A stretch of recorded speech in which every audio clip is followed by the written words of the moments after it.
Summary. Please listen in order. Griffa knows time is growing short for the kingdom of Regventus. She must stop Philo quick and reclaim the throne for the blood of Adalwin. With her friends' help, she goes from village to village trying to stop the raging sickness in kingdom, all the while knowing she is only stopping the symptoms of a much larger disease. To save the kingdom, Griffa will need to gain the support of the magical folk of the kingdom. As she moves closer to retaking the throne of Aurumist, she realizes she might have to give up everything to see her kingdom and those she loves safe. Prologue. King Nathan walked into the large, sparse room and looked around. The walls and floor were stone, and there was nothing in the room but 4 columns standing in the center. Nathan slowly walked towards the 4 columns. He had not been summoned, but he found he didn't care. He wanted answers. He had been watching over his kingdom for almost 1,300 years. He had seen it prosper, struggle, and then fall. Now, when the rightful ruler had finally come, the gods had done nothing to help her. Nathan had watched her be denied her proper place. He had seen her disappointed in love, poisoned, stabbed, and almost sacrificed. It was no way to treat his kin. He had long been frustrated with the gods, watching his kin driven out of the very city his family founded. He had seen the people of his kingdom turn on one another and suffer. He had watched false gods be worshipped and ruthless leaders rule. He was tired of it. It was time for Regventus to be reborn under Griffon, and he would see that it would be. Nathan stood in front of the 4 columns and waited. He knew they could sense he was there, and they would come out eventually. He had nothing but time. Still, as he thought of his kingdom and Griffon, he felt himself grow anxious. It was not often he felt anxious on his journey, but he could not help it. "Well, I know you know I am here. Come out and see me," said Nathan loudly. "Why have you come, Nathan?" said a man clothed simply as he walked out from one of the pillars. "We have not summoned you. You have no right to be here." "I have every right to be here, seeing what is happening to my kingdom and my kin." "It is time we talked," said Nathan fiercely. "You aren't very reverent before you gods, Nathan. Perhaps you should go, gather yourself, and wait for us to summon you," said the man. "Now, brother," said a woman as she came from behind another pillar. "Have some compassion on Nathan. He has been watching the kingdom. He is clearly upset." "How could I not be upset?" asked Nathan. "I have tried to wait and trust you. I watched as my line was driven out of power. I watched as my people have struggled for over 500 years, but now the rightful ruler is here and ready, and yet you do nothing as she is abused and overlooked." "We cannot control our people," said the man. "They all have their own minds. They make their own decision and decide their own fates." "You could intervene. You know you could," said Nathan. "How could you send her there and watch her suffer so?" "Do not think we do not hurt for all of our people, especially Griffon," said the woman. "It is hard to see what has happened these past 500 years. It is hard to watch our chosen leader stumble, but we have created our people to decide their own fates. What do you expect us to do?" "Is there any hope for the kingdom or her?" asked Nathan. The man looked at Nathan with a frown. "I see that you use the word or and not, and you must know then." "I must know what?" asked Nathan. "I don't think we can save them both," said the man. "Why not?" asked Nathan. "The kingdom is very broken. It is dying, Nathan." "To heal it would take the repentance of every person in every land," said the woman sadly. "There are at least some who would never admit they were wrong."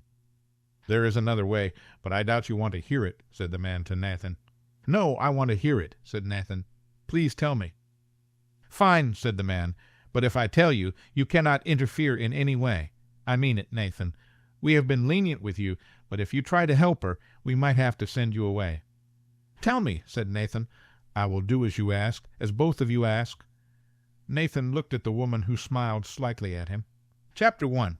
Griffa sat against a tree on the edge of a small village in the grasslands, holding a message she had received from Abscon. It didn't contain anything overly important. Malcolm Delis was checking in with Griffa to let her know all was well. He wrote that all was set up for him to have regular communication with Clara in the valley. Griffa pushed back some wild, dark red curls that had fallen in her face and adjusted the thin crown that sat on her forehead. She looked out at the village around her. It seemed to be a quiet place filled with simple families. She had already met with the healers of the village, giving out plenty of vials of the cure. She had been able to visit with a few who were ill, providing as much comfort as she could. They had been traveling in the grasslands for a little more than a week. They had visited several villages, bringing the cure for the sickness. They had stayed in small inns and out in the fields at night. Along the way, they had visited small hidden magical communities, trying to find support for the forces they were creating to help them take Aurumist and save the kingdom. They had experienced a mixed reception. Some were ready to join their cause, wanting the kingdom to be ruled once again by one with the blood of Adalwin. Others saw no reason for a change in leadership, as their lives had not been affected. Griffa and her traveling companions had tried to explain the threat to the kingdom, but some people didn't want to listen. Griffa looked over at Kedden and Ansel talking with a group of 10 protector guards. They had just arrived that morning to join their group, as Kedden and Ansel had sent another group home to rest. The guards were constantly patrolling outside and inside the villages, looking for any threats to the queen, so to keep them rested and refreshed was important. Griffa heard someone approach from her right. She turned and smiled to see Addie Vin walking towards her. "I take it this means you are ready to leave?" asked Griffa, standing up to meet Addie. "Yes, my queen, I hate to leave you, but my mother has called me home. She is holding a council meeting and says I am needed." "I understand, Addie, and don't forget you must call me Griffa when we are alone." Addie smiled, tucking a bit of her straight dark brown hair behind her ear. "I will join you again after your rest in Abscon. That is, if you would wish it." Griffa hooked Addie's arm with her own. "Of course I wish it. I enjoy having you with me. You have quickly become a very dear friend of mine." Griffa was enjoying having another woman around in the midst of all the men who surrounded her. After Issa's death, Griffa had not only been sad to lose Issa, but she had missed having a female friend. There were many things she just couldn't talk to with her protector, Max, Talon, or even Ansel. As much as she loved and trusted all of them, they couldn't understand some of her feelings like Addie. "Now, let me walk you into the fields so you can travel safely," said Griffa, pulling Addie slightly. "I'm not sure that's such a great idea," said Addie, pulling Griffa back and releasing Griffa's arm. "I am not sure your protector would like you so far away from him." "It is not very far, and I do wish for a walk. I have been sitting here all morning waiting for Kedden and Ansel to finish." Addie didn't look convinced. "I do not like the idea of you walking back by yourself, Griffa." Griffa looked over Addie's shoulder to see Talon coming out of a small inn. "Very well, I will make sure I have company on my walk back then." Griffa waved at Talon and motioned him over. She saw Addie give a small eye roll. Griffa smiled at Addie as Talon walked towards them. "Do you not enjoy Talon's company, Addie?" asked Griffa. "Why do you ask? He is the leader of my village and from a fine family. I happily serve on his council." "Addie," said Griffa, laughing, "I hope you know you can always speak your mind with me." "He's just very loud. He never seems to stop talking," said Addie quietly. Griffa laughed louder. "He does like to hear the sound of his own voice, but am I any different?" "Of course," said Addie with wide eyes. "You are so kind. You may talk more than someone like me, but what you say always adds value." "I'm not sure I would agree," said Griffa. "Talon is often very wise, and I hope he has not been unkind to you." "No, he hasn't," said Addie, "but my mother has told me a little of his past. I have seen some of his behavior as well." Griffa shrugged her shoulders slightly. "I can assure you he is a good man, Addie, despite his past mistakes. I would not wish you to be uncomfortable around him. He is one of my dearest friends and the second on my ring. You should get to know him better." "I will try," said Addie as Talon approached them. "What will you try, Addie?" asked Talon as he stood next to Griffa.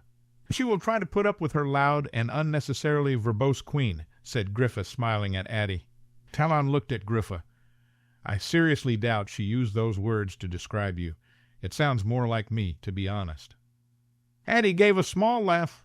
"Well, at least you are self-aware," said Griffa, turning to Talon. "What were you doing in that inn?" "I was arranging our lunch," said Talon. "That is nice of you. I'm sure it has nothing to do with that pretty young barmaid working this morning, who was particularly interested in seeing that you were well served last night," said Griffa. "You will tarnish my reputation in front of one of my council members, Griffa," said Talon, shaking his head. "You've done enough of that yourself," said Addie quietly. Talon turned sharply to look at Addie as Griffa gave a loud laugh. "Come now, Talon, you can't disagree with her. As someone who has a past herself, I understand that we all have to live with our past actions." "Is this why you called me over here, my queen?" asked Talon with annoyance. "To go over my past indiscretions?" "No," said Griffa, grabbing Talon's arm. "I was hoping you could escort your queen out of the village on a short walk. Griffa leaned forward and whispered in Talon's ear. "And as one of your past indiscretions, I always appreciated the experience you gained from your encounters." Talon smiled down at Griffa as she looked up at him with a raised eyebrow. "I will, of course, do as you wish," said Talon as he gave her a very small, friendly shove. "Good," said Griffa, moving slightly away from Talon. "You will walk with Addie and me out into the field, so Addie may travel into the valley. Then you can see me safely back into the village." "Should we tell Kedden and Ansel you are walking out of the village?" asked Talon. "No, we will not be gone long, and they seem very occupied at the moment," answered Griffa. She turned to Addie. "Come along, Addie. You need to get going, or your mother will worry." Griffa walked out into the field on Talon's arm and Addie close by her side. "Do you know why your mother has called a council meeting, Addie?" asked Talon. "No, I am sure it is nothing unusual, or she would have contacted you," replied Addie. "I hope she does not mind you accompanying me on this trip," said Griffa. "I know she worries about you, but I promised to her I would keep you safe. I will see to that promise." "I doubt she has any worries on that account, my queen," said Addie, smiling. "She and I both know you are trustworthy." "I am glad to hear it, and please call me Griffa." They walked on until they were well away from the village. Addie walked a little ahead of them and turned to face Griffa and Talon. Griffa walked up to Addie and took her hands. "I will miss you. I hope you can accompany me when we leave Abscon again." "I will travel with you wherever you go next, my queen. I mean Griffa." Griffa squeezed Addie's hands and kissed her cheek. "Safe travels, Addie. Send me a message if you can. I would enjoy hearing from you while I am stuck with all these men."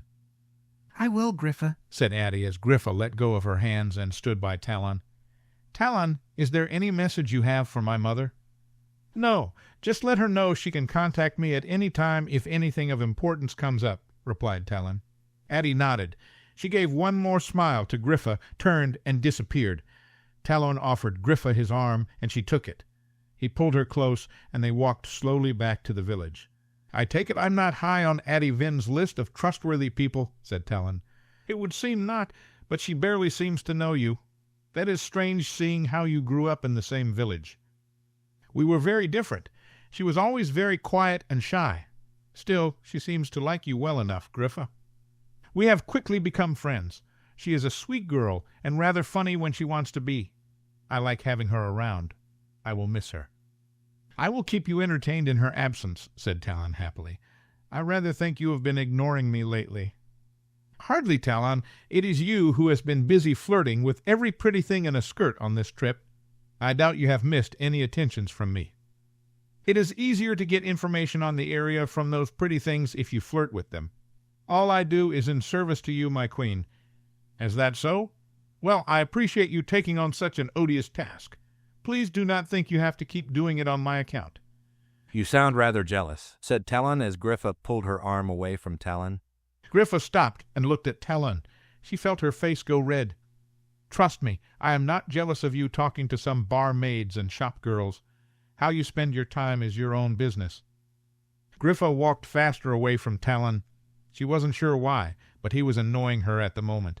"Griffa!" called Talon after her. She could hear him rushing to catch up with her. She stopped to turn back towards him when she heard horses running towards her from her left. She turned to see 2 horses heading straight for her. She was too shocked to react. The 2 horses each had 2 riders who looked to be boys of various ages. As the horses approached, they slowed slightly, and Griffa could see that one boy held a bow and arrow. He turned, and she watched in horror as the boy let his arrow go, hitting Talon in the shoulder. Talon stumbled, falling on one knee. Another boy jumped off the other horse and grabbed Griffa while she was staring at Talon. She looked and saw Talon had regained his footing. The horses circled. Talon raised his hand, and the horse with the 2 riders reared up and threw the boys off its back. Griffa pushed out her arms, and the boy who held her was thrown backward. She ran over to Talon, and they both held their hands out as the horse ran back towards them. Griffa pushed out, and the horse came to a complete stop. It laid down and rolled over. Its rider pushed off and rolled away. Griffa quickly turned to Talon and watched as he tried to pull out the arrow. "Don't do that," said Griffa, grabbing Talon's hand. "That will cause more damage." Talon looked at Griffa.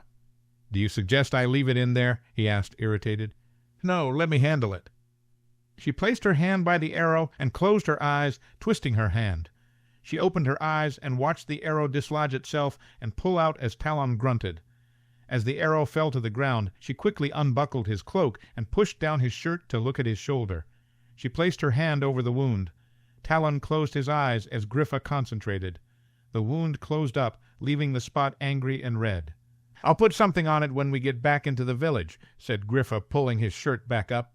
Talon nodded. "It feels fine." He grimaced as he pushed Griffa behind him gently and looked at the 4 boys who had now gathered in front of them. They were cut up and filthy. One of the boys leaned heavily on the oldest boy. Talon had his hand raised when Griffa put her hand on his arm. She looked at the boys to find the youngest one was around 10. The oldest looked no older than 16. "Wait, Talon," said Griffa quietly. "Don't hurt them. Let me speak with them." "Are you serious, Griffa?" asked Talon. "They tried to take you and kill me." "Just trust me, please," said Griffa. Talon huffed but lowered his hands. "Why have you attacked us?" asked Griffa loudly, looking at all 4 boys. "You are the false queen, aren't you?" asked the oldest boy. "She is no false queen," said Talon angrily. "She is the true queen of Regventus." "Why is she hurting the kingdom, then?" asked another of the boys. "Why is she making so many people sick?" Griffa frowned and her eyebrows came together. "What are you talking about? I have not made this illness. I have been trying to stop it." The oldest boy gave a cold laugh. "They said you would say that." "Who?" asked Griffa. "Who said I would deny causing the sickness? I guarantee you it's true. I've done nothing but work to stop the spread of the illness since it began. Viceroyalis has sent out information all over the grasslands telling us all about you. If we can bring you to her alive, we will be richly rewarded. We know everything you have done. How you broke into the palace and tried to kill the ancient council. How you kidnapped and enchanted our king. You killed the king's advisor because he was trying to stop you from spreading the sickness all around Regventus," said the oldest boy. "Our mama and papa will die because of you," said the youngest boy. Griffa knew her face looked shocked, but she shouldn't have been. She should have known Philo would start spreading lies about her to achieve his goals. "This is nonsense, Griffa," said Talon, shaking his head. "We should get back to the village." "No," said Griffa. She saw that the boy leaning must have hit a rock or a sharp stick rolling off the horse. She could see blood seeping through the boy's shirt. She walked slowly toward the group of boys, and they all stepped back except the oldest one. "Don't come any closer," said the oldest boy. "I know you can do horrible things, but I will find a way to hurt you if you go near my brothers." Griffa smiled slightly. "Your brother is hurt. His injury needs tending to quickly. I won't hurt him, I promise. Bring him to me yourself if you would like. I can heal him." The oldest boy looked at his younger brother who was holding his side. He looked like he might fall at any time. "Please," said Griffa. "What can I do to show you I won't hurt any of you?" She reached into her pocket and pulled out a small vial. "I have a cure for the sickness with me. After I help your brother, I will go to your home and help your mother and father." "Griffa," seethed Talon, "I don't think that is a good idea." "Hush!" said Griffa, turning slightly to Talon. She turned back to the boys. "Please, let me help you. I mean you no harm." The boy with the wound looked at his brother and nodded. The oldest brother sighed. "Fine, but I will bring him to you. If you try anything, you will regret it." He pulled a long knife from a case on his belt. "I won't do anything but help your brother," said Griffa. "Bring him to me." The oldest boy grabbed his brother and put his arm around his shoulder. They slowly approached Griffa as she smiled at them. She looked at the injured brother. "What is your name?" asked Griffa kindly. The boy looked at her. She could see he was shaking. "Liron." "Liron, I'm going to raise your shirt slightly to see the wound. I will try to be gentle and not hurt you."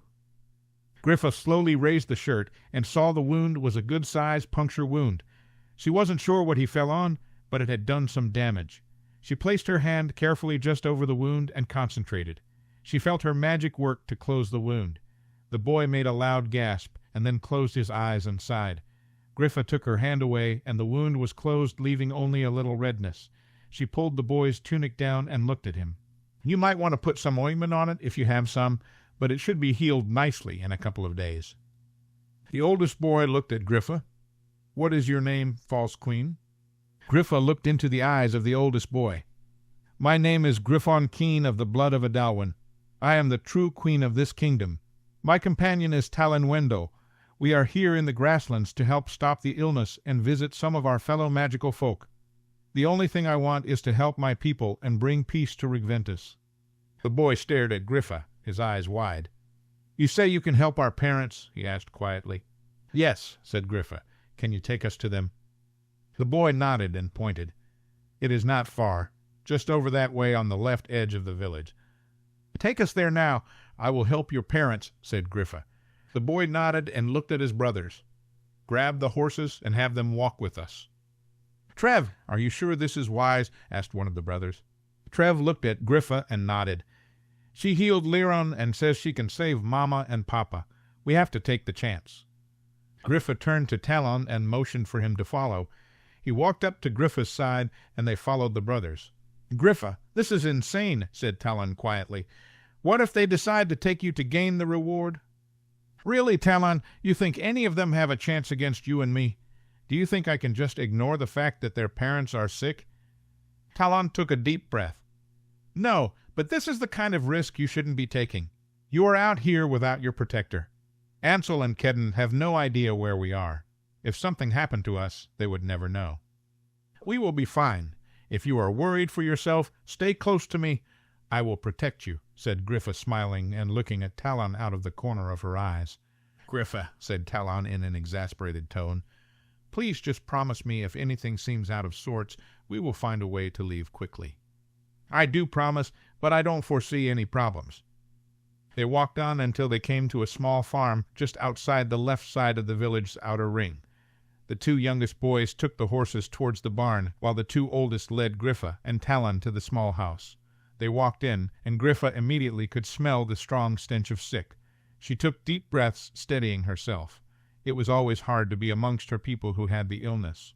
The boys motioned for her to follow them to a small bedroom in the back. "Wait here, Talon," said Griffa as they stood in a small sitting room. "You can't think I'm going to leave you alone in that room," said Talon. "I will be fine. Wait here and rest. You have been injured. I won't be long." "Griffa," said Talon, clearly annoyed. "Don't argue, please," said Griffa, putting her hand on Talon's arm. "Trust me, I will be right out." Talon rolled his eyes but nodded. He sat down heavily in a chair. She followed the brothers to the back bedroom. The room was dark and cool. A small candle burned on a bedside table. She walked over slowly to the woman.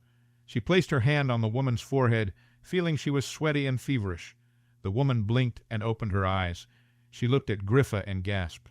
"Hello," said Griffa softly. "I am here to help you. Your boys brought me, and I have a way to help you feel better." She reached in her pocket and pulled out a small vial. "You will need to drink this. I promise it is very safe." The woman moved her head slightly and looked at Griffa. She raised her hand slowly, and Griffa moved her hand off the woman's forehead and took it. She seemed to want to say something, but couldn't make out the words. "Please just drink this," said Griffa, pulling the top off of the vial. Griffa put the vial to the woman's lips and tipped it back so the woman would drink it. The woman swallowed hard. Griffa then put her hand back on the woman's forehead and closed her eyes. She concentrated, helping the woman to fall asleep peacefully. Griffa quickly walked over to the man. When she felt his forehead, she could tell he was much sicker. He did not open his eyes. She quickly pulled out the vial and opened it. She used her hand to tilt the man's head up. She placed the vial on the man's lips and opened them enough to pour the liquid in. The man opened his eyes partially and automatically swallowed as she poured the liquid into his mouth. He then closed his eyes and drifted off to sleep. Griffa walked over to the two oldest boys and nodded. They all moved to the small sitting room in the front of the house. Talon stood up as they entered, and Griffa looked at the two brothers. "I believe they will pull through. Your mother should be much better by tomorrow. Your father may take a few more days as he is very sick. Make sure they both drink plenty of water. They will need to eat as soon as they can. Do you have enough supplies here?" "Yes," said Trev with a small smile. "We are well stocked for the coming winter." "Good," said Griffa. "I will be leaving the village tomorrow morning, but I am staying at the inn tonight. If you need anything before I leave, please come and find me." "Thank you," said Trev. "I still don't know what to think of you, but if you have truly healed my parents, I will owe you greatly." "You will owe me nothing," said Griffa. "I only want my people to be safe." "You should be careful in town," said Liron. "Others will be wanting to capture you for the reward. We were told to kill your companions." "How have you received this information about the Queen?" asked Talon. "They sent messengers out throughout the village to spread the word," said Trev. "We heard of it in the middle of town 2 days ago. They told us what you would look like." "We need to get back, my queen," said Talon. "We will need to warn the others." Griffa nodded. "Keep safe," said Griffa to the brothers. "I hope the gods bring you safely through the winter." She walked out with Talon, and they made their way quickly to town. "This is not good news," said Talon as they walked. "We should have known Philo would spread false rumors of you. Now everyone in the kingdom will be trying to take you, Griffa. It is not ideal, but we already knew I would be targeted. We shall have to be more vigilant, maybe move quicker through the kingdom. You will need to not be away from your protector.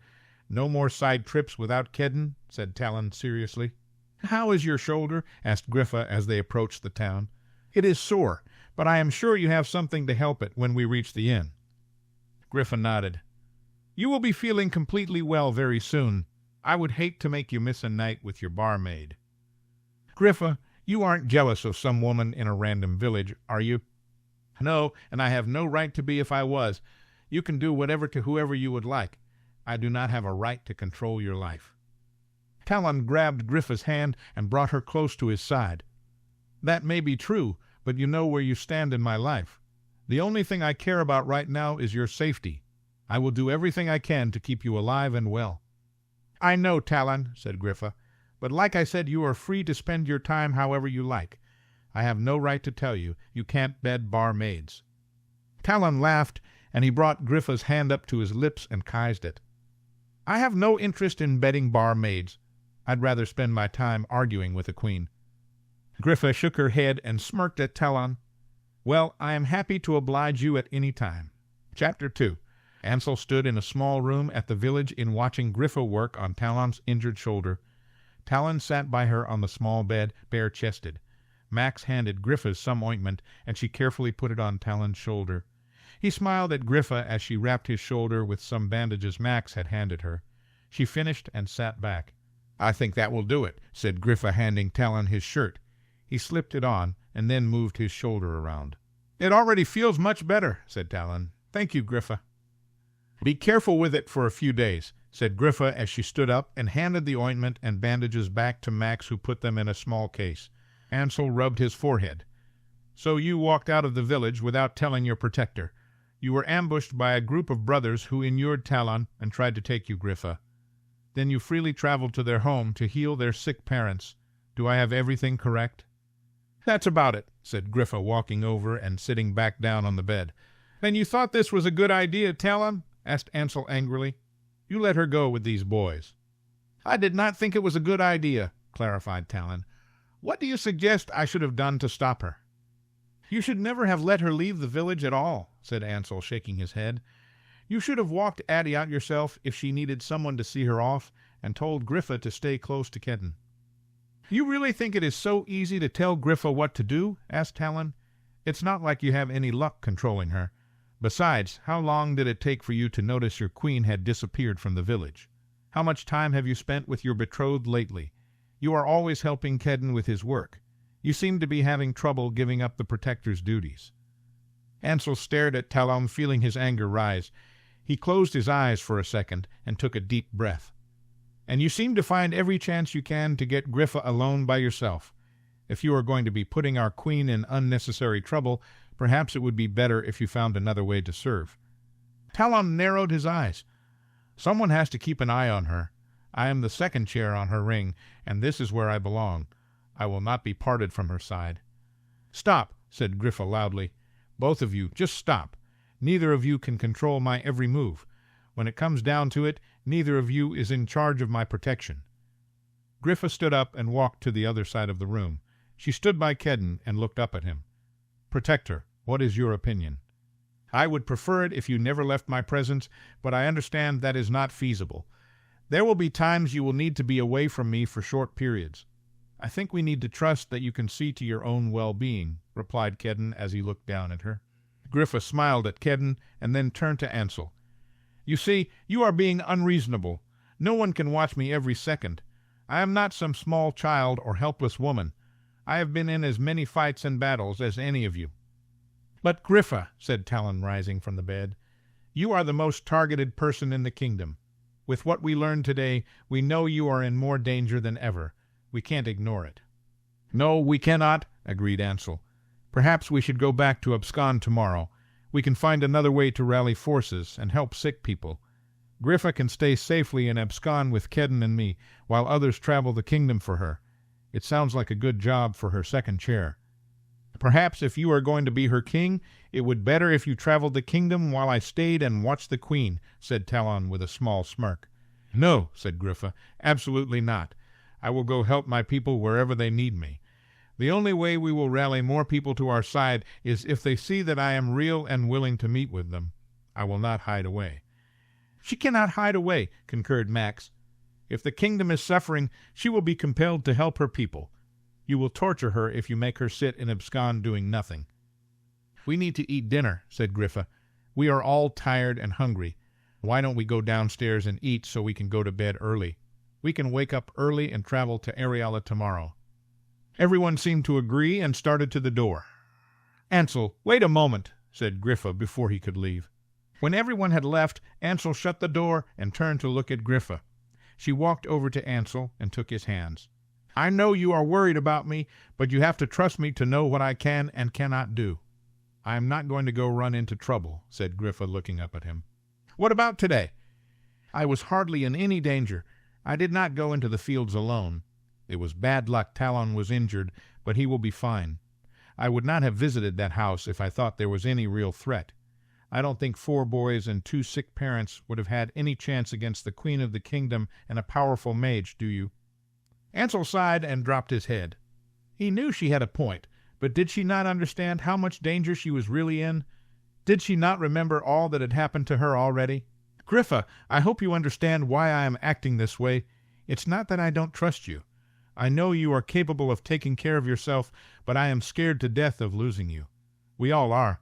We need you to save this kingdom, but more than that, I don't think any of us want to live in Regventus without you. I know I don't." "I know, Ansel," said Griffa, looking up at him.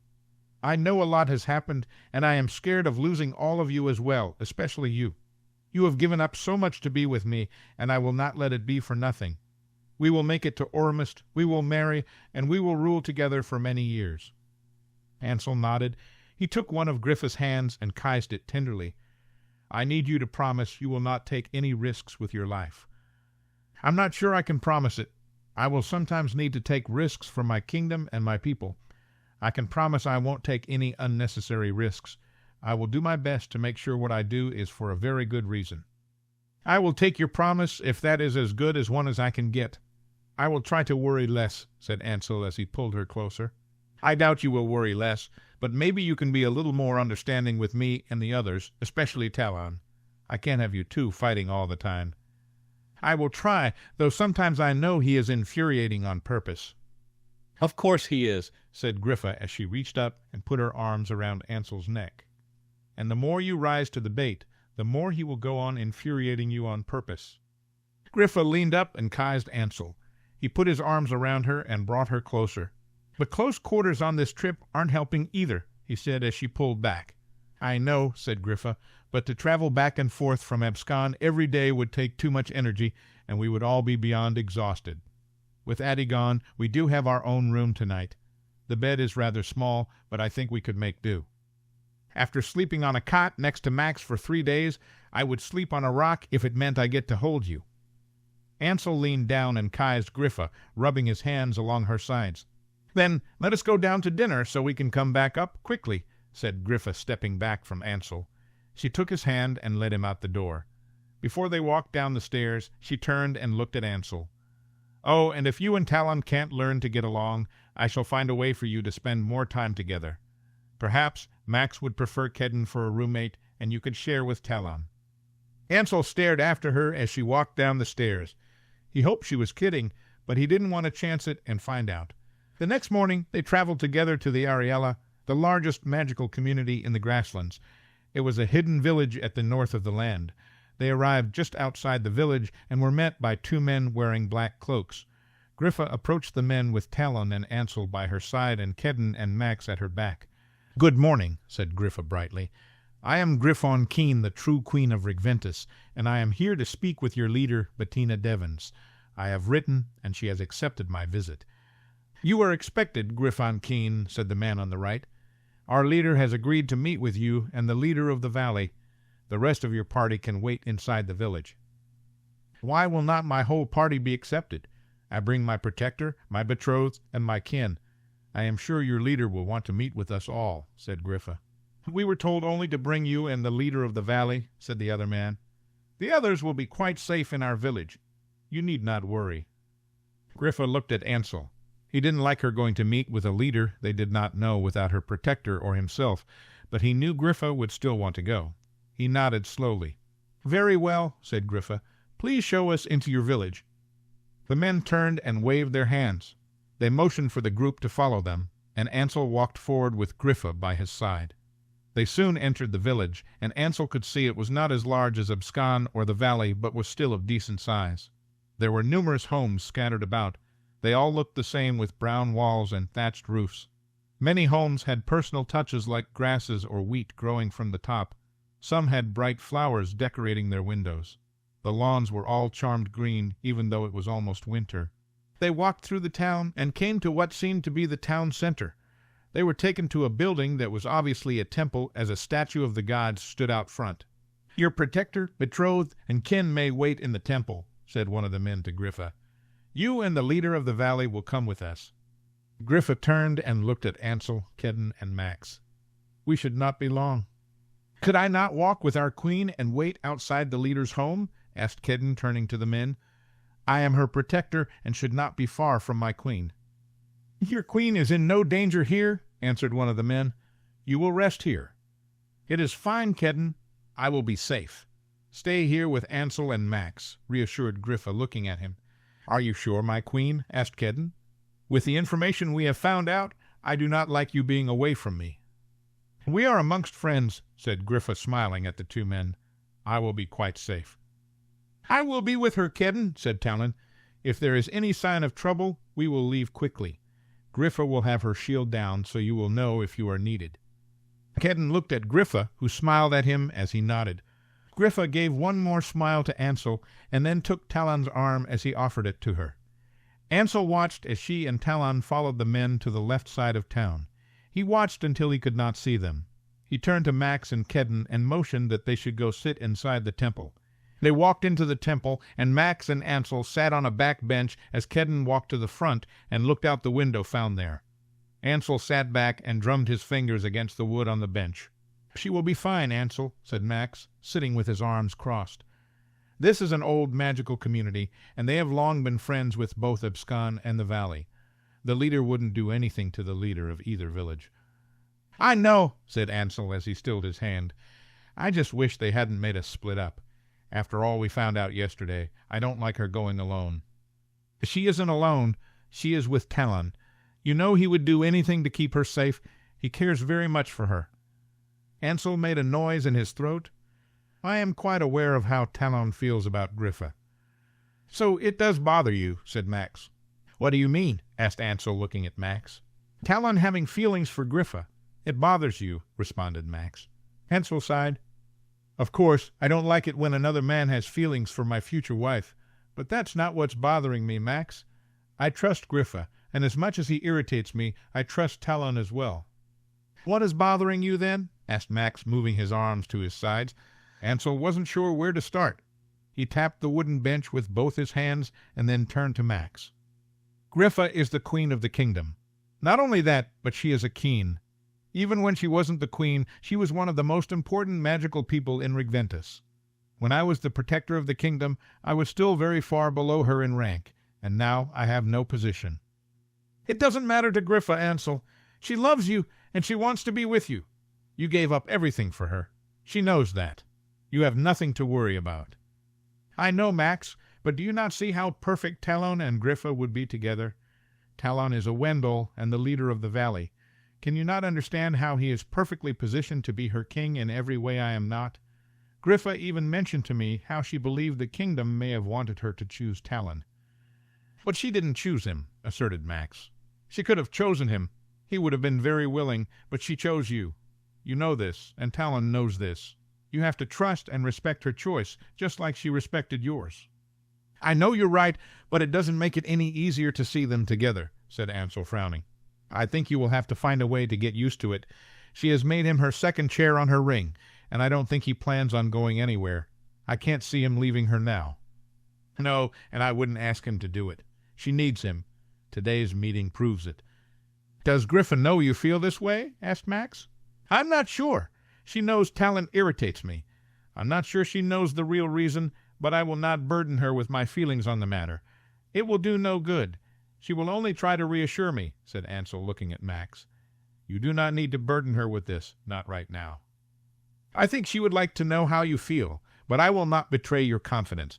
You should consider talking about it to her at some point. Ansel made a noncommittal motion with his head. He looked up at Kedden, who was still staring out the window. Kedden, come sit down. You won't see anything from there to help you stop worrying about her. You know she is fine, or you would feel something. Come sit with Max and me. Kedden turned and looked at Ansel. He sighed and walked over to the bench in front of Max and Ansel and sat down. The Queen is anxious, said Kedden as he sat down. I know she is safe, but I don't like it when she is unsettled. You will have to get used to her being unsettled for a time, said Max. Until she finds a way to take Aurumist and set the kingdom to right, she will not have much peace. Is there no way to give her some peace during this time? Asked Kedden. Is there no spell or potion she could take? Except for your comfort, no, explained Ansel. I know it's not easy being the protector, Kedden. It's a burden for sure to have to feel what your queen is going through. It's not a burden, said Kedden. I'm not worried for myself. I don't see how she carries all of this. At least she shields me at times so I can get some rest. She is constantly having to carry the weight of the kingdom's problems on her shoulders. She must be very strong. Ansel suddenly felt very guilty, thinking of his petty concerns. Griffa was dealing with so many things. If Talon or anybody else could help her with her burdens, why should he mind? She is strong, said Max quietly. She is the strongest person I will ever know, but she is still just a mortal woman. Everyone has a breaking point. I just hope she can save the kingdom before she reaches hers. They all three sat in silence for a while. Ansel looked around the temple and prayed. He found he spent much more time praying than he ever had before. He constantly prayed for Griffa's safety. He prayed for her to have peace. He prayed for the gods' mercy to cover her. He prayed selfishly that no matter if the kingdom fell or stood, Griffa would be safe with him. Eventually, the door opened and Talon and Griffa walked in. Ansel, Max, and Kedden stood and met them by the door. How did it go? Asked Ansel, walking over and taking Griffa's hand. It was interesting, said Griffa, squeezing Ansel's hand and letting it go. She wants us all to come to dinner tonight. Until then, she has provided us a place to stay close to her home. She is not what I expected, said Talon. How so? Asked Ansel. She is young. I suppose I should have known how young she was, but she has been leading this village for at least 6 years. I can't see how that is possible. She can't be much older than Max, explained Talon. I suppose they have different rules for leadership here, suggested Griffa. She must not have had to reach her majority to lead. She seems capable, and she is certainly outspoken. Talon rolled his eyes. I wasn't sure anyone could be as blunt as you, Griffa, but she surpasses even your candor. Is this worth all this trouble? This isn't a very large village. Are you ready to give up so easily, Talon? Asked Ansel. Our queen has deemed it necessary to sway this leader to our side. I am only asking the question, Ansel. Griffa has many villages to visit, and I would hate for her to waste any unnecessary energy if this isn't worth it. She is already running herself ragged as it is, or have you not noticed how stressed and tired she has become? Are you accusing me of ignoring Griffa's well-being? Asked Ansel angrily. You have been very attentive to all areas of the Queen's protection and well-being as far as taking the kingdom, but do you not see the stress she is under? If we save the kingdom but lose Griffa in the process, what is the point? The kingdom is worthless to me compared to Griffa, but she will have no peace until we save Regventus.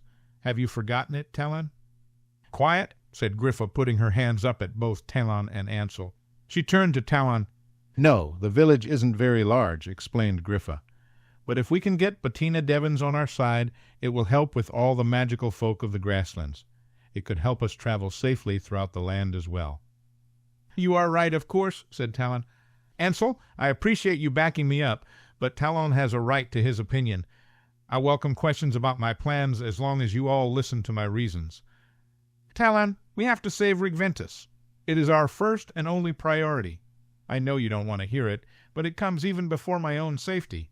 You will have to accept it." Talon huffed and shook his head, but Griffa ignored him. "We should go settle into our temporary home.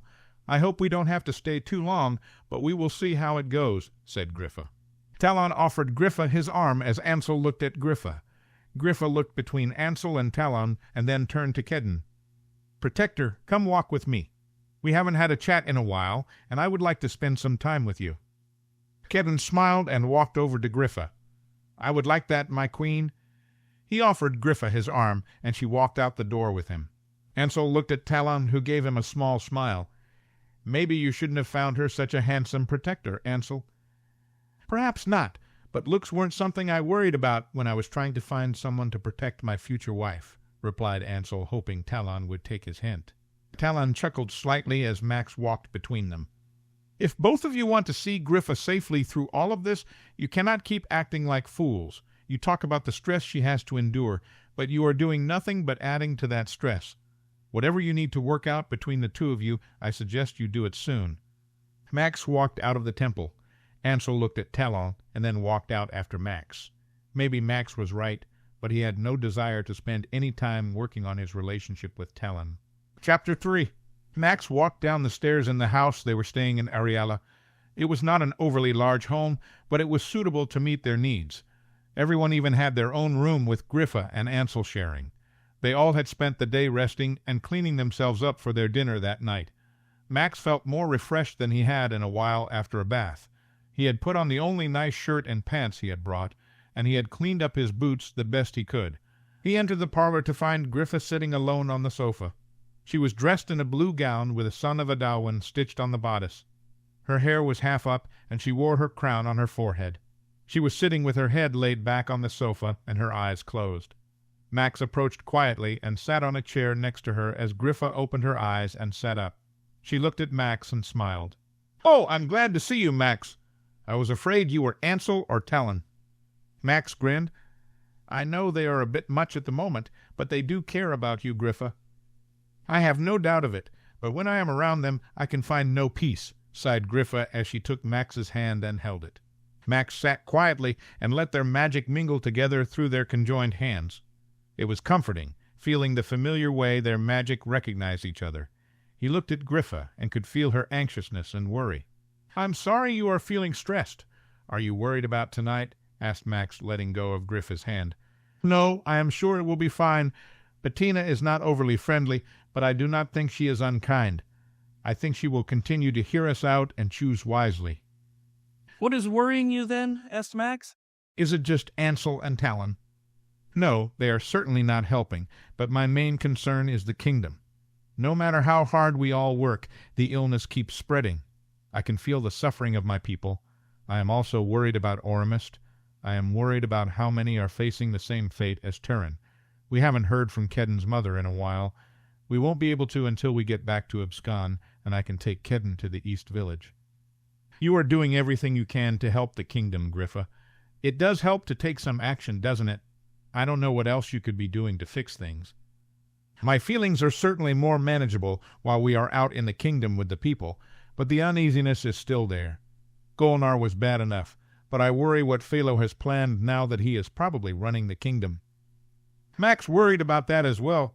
Golnar certainly had evil plans, but he was a careful man. He was not quick to act, and he didn't do anything without reason. Though his ideas were wrong, Golnar thought he was doing things to better the kingdom. Philo only cared about himself. Everything he did was for power. Max knew there was no limit to how far Philo would go for power. He had even tried to sacrifice Griffa to steal Adalwin's right to rule. Max knew Philo would not give up trying to steal that right. "You aren't alone, Griffa. I know Talon and Ansel have been annoying lately, but they both care about you so much. Kedden is doing everything he can to be the protector you need him to be. I am always here when you need me. You have others as well, others who are willing to fight for you." "I know," said Griffa with a smile. "I just don't want to fail the kingdom. At least I know you are here if I can't do this. You can take over as king if I do fail." "Don't talk like that, please," pleaded Max passionately. "I know you are the one who has to save the kingdom. More than that, I need you to survive this. I can't lose you, Griffa, especially not after Issa." She grabbed Max's hand again. "I don't plan on failing, Max. You won't lose me. I know how much you miss Issa, and I miss her as well. It feels so long since I have seen her. I miss our late-night talks." Max nodded. He felt tears prick the corner of his eyes. He missed Issa every day. As time went on, it was sometimes easier to put his grief away for a while, but it was always there inside of him. She believed in you, Griffa. She wanted you to sit on the throne of Aurumist. "I wish I could have saved her, Max," said Griffa with tears in her eyes. "I think about that night in Clarton so often. I dream of it. I want you to know I haven't forgotten her." Max smiled slightly and squeezed Griffa's hand. "I know you loved her. We will remember her together when you are safely on the throne." Griffa nodded and let go of his hand. She turned as Ansel walked into the room. She composed herself as he sat next to her on the sofa. "You look very well," he said, leaning over and kissing Griffa on the cheek. "It felt good to finally have a proper bath. My dress was a little wrinkled, but I managed to charm most of it away," remarked Griffa. "You look handsome as always." "What have you two been talking about?" asked Ansel. "Just about tonight. I am hoping it goes well. I would like to be able to convince Bettina as soon as possible, so we can move on to the next village. I know there are so many sick in all areas of the grasslands. If you do convince her tonight, I think we will need to spend an extra day here in Ariella. We will need to think about how we are going to travel in the kingdom with Philo's misinformation spreading around. I understand, but you must know I will not go hide away in Abscon or anywhere else. I will take every precaution you think necessary, but I will see to my people."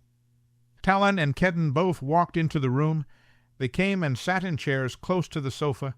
Max could see that Kedden was wearing his protector's tunic, while Talon was wearing a dark green tunic with his family standard of a fox stitched on the chest. "You look very nice, Griffa," said Talon, sitting back in his chair. "What is the plan for tonight?" "We will be honest and open," answered Griffa as she slightly adjusted her crown. "We are doing what is right. We will tell Bettina the truth and let her decide for herself and her village." Griffa stood up and walked to the small fireplace. She turned and looked at Ansel and Talon. "Above all, we must make sure we are all of one accord. There will be no arguing tonight, especially in front of Bettina or any other guest. I rarely enforce any command as queen, but this one you will follow. Any disagreements you may have will be put on hold until after tonight. Let us all be at peace, at least for a little while." "Of course, my queen," said Talon, smiling at Griffa. "I do not wish to fight with anyone here. I only want to serve you well." Max saw Ansel give a slightly annoyed look, but he quickly disguised it. He looked at Griffa and said, "I will do as you wish. Whatever you need from me tonight will be done."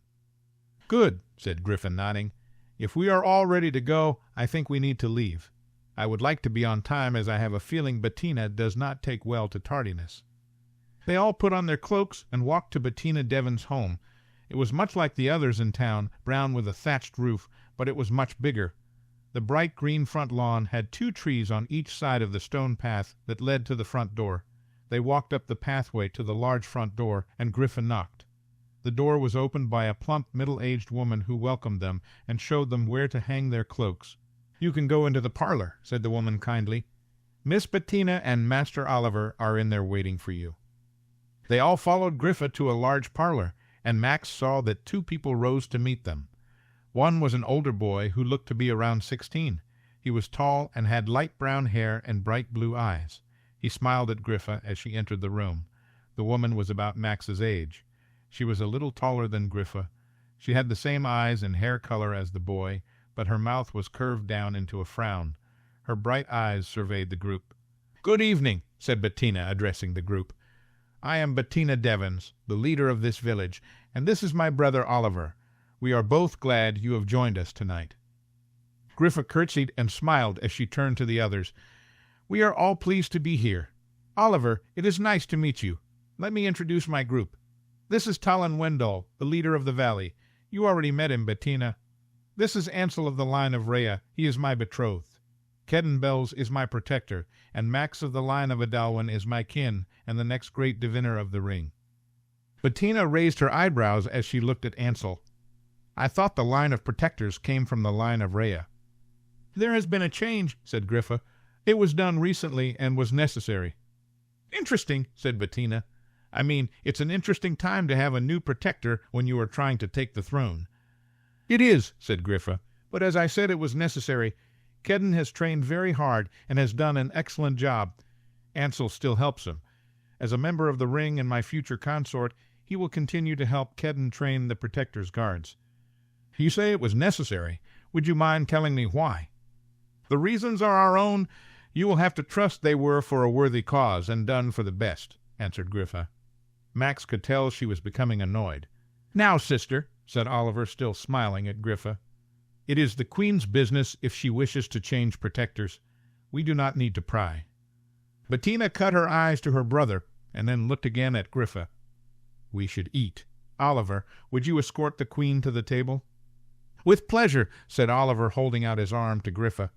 Griffa smiled and took his arm as offered. Bettina looked at Max. Young diviner, would you mind escorting me? I am sure I am breaking rank, but Mr.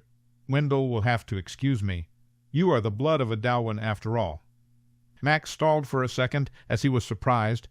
Talon nudged him a little with his arm, and Max approached Bettina and smiled. It would be my honor. Max offered Bettina his arm. She took it and gave Max a small smile. I'm not sure how much of an honor it is, she disputed as they walked to the dining room. I am a leader of a small village, and you are from Abscon. You must attend grand parties regularly. I grew up in a small village in the great surrounding. I was a stable boy for most of my life, and I have only lived in Abscon for 2 years.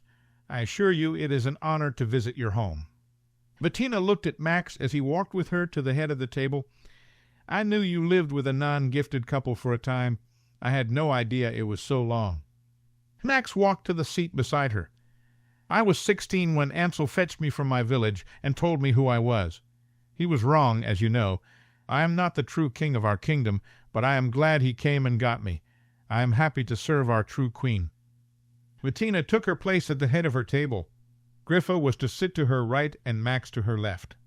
Ansel would sit down next to Max as Oliver would sit next to Griffa. Kedden and Talon would be sitting across from one another. As Bettina sat, they all took their seats, and she looked at everyone around the table. I ask our gods to watch out for all of us. I ask that they keep all of you safe, no matter what decisions are made here tonight. I ask for a safe winter for my village, said Bettina. She nodded her head, and everyone started filling their plates. My queen, said Oliver, looking at Griffa, how long do you plan to stay in the grasslands? We have been here a little over a week. The hope is to stay 3 weeks in full. We heard some information yesterday that might make that difficult. Oh, remarked Bettina as she placed some potatoes on her plate. What news is that?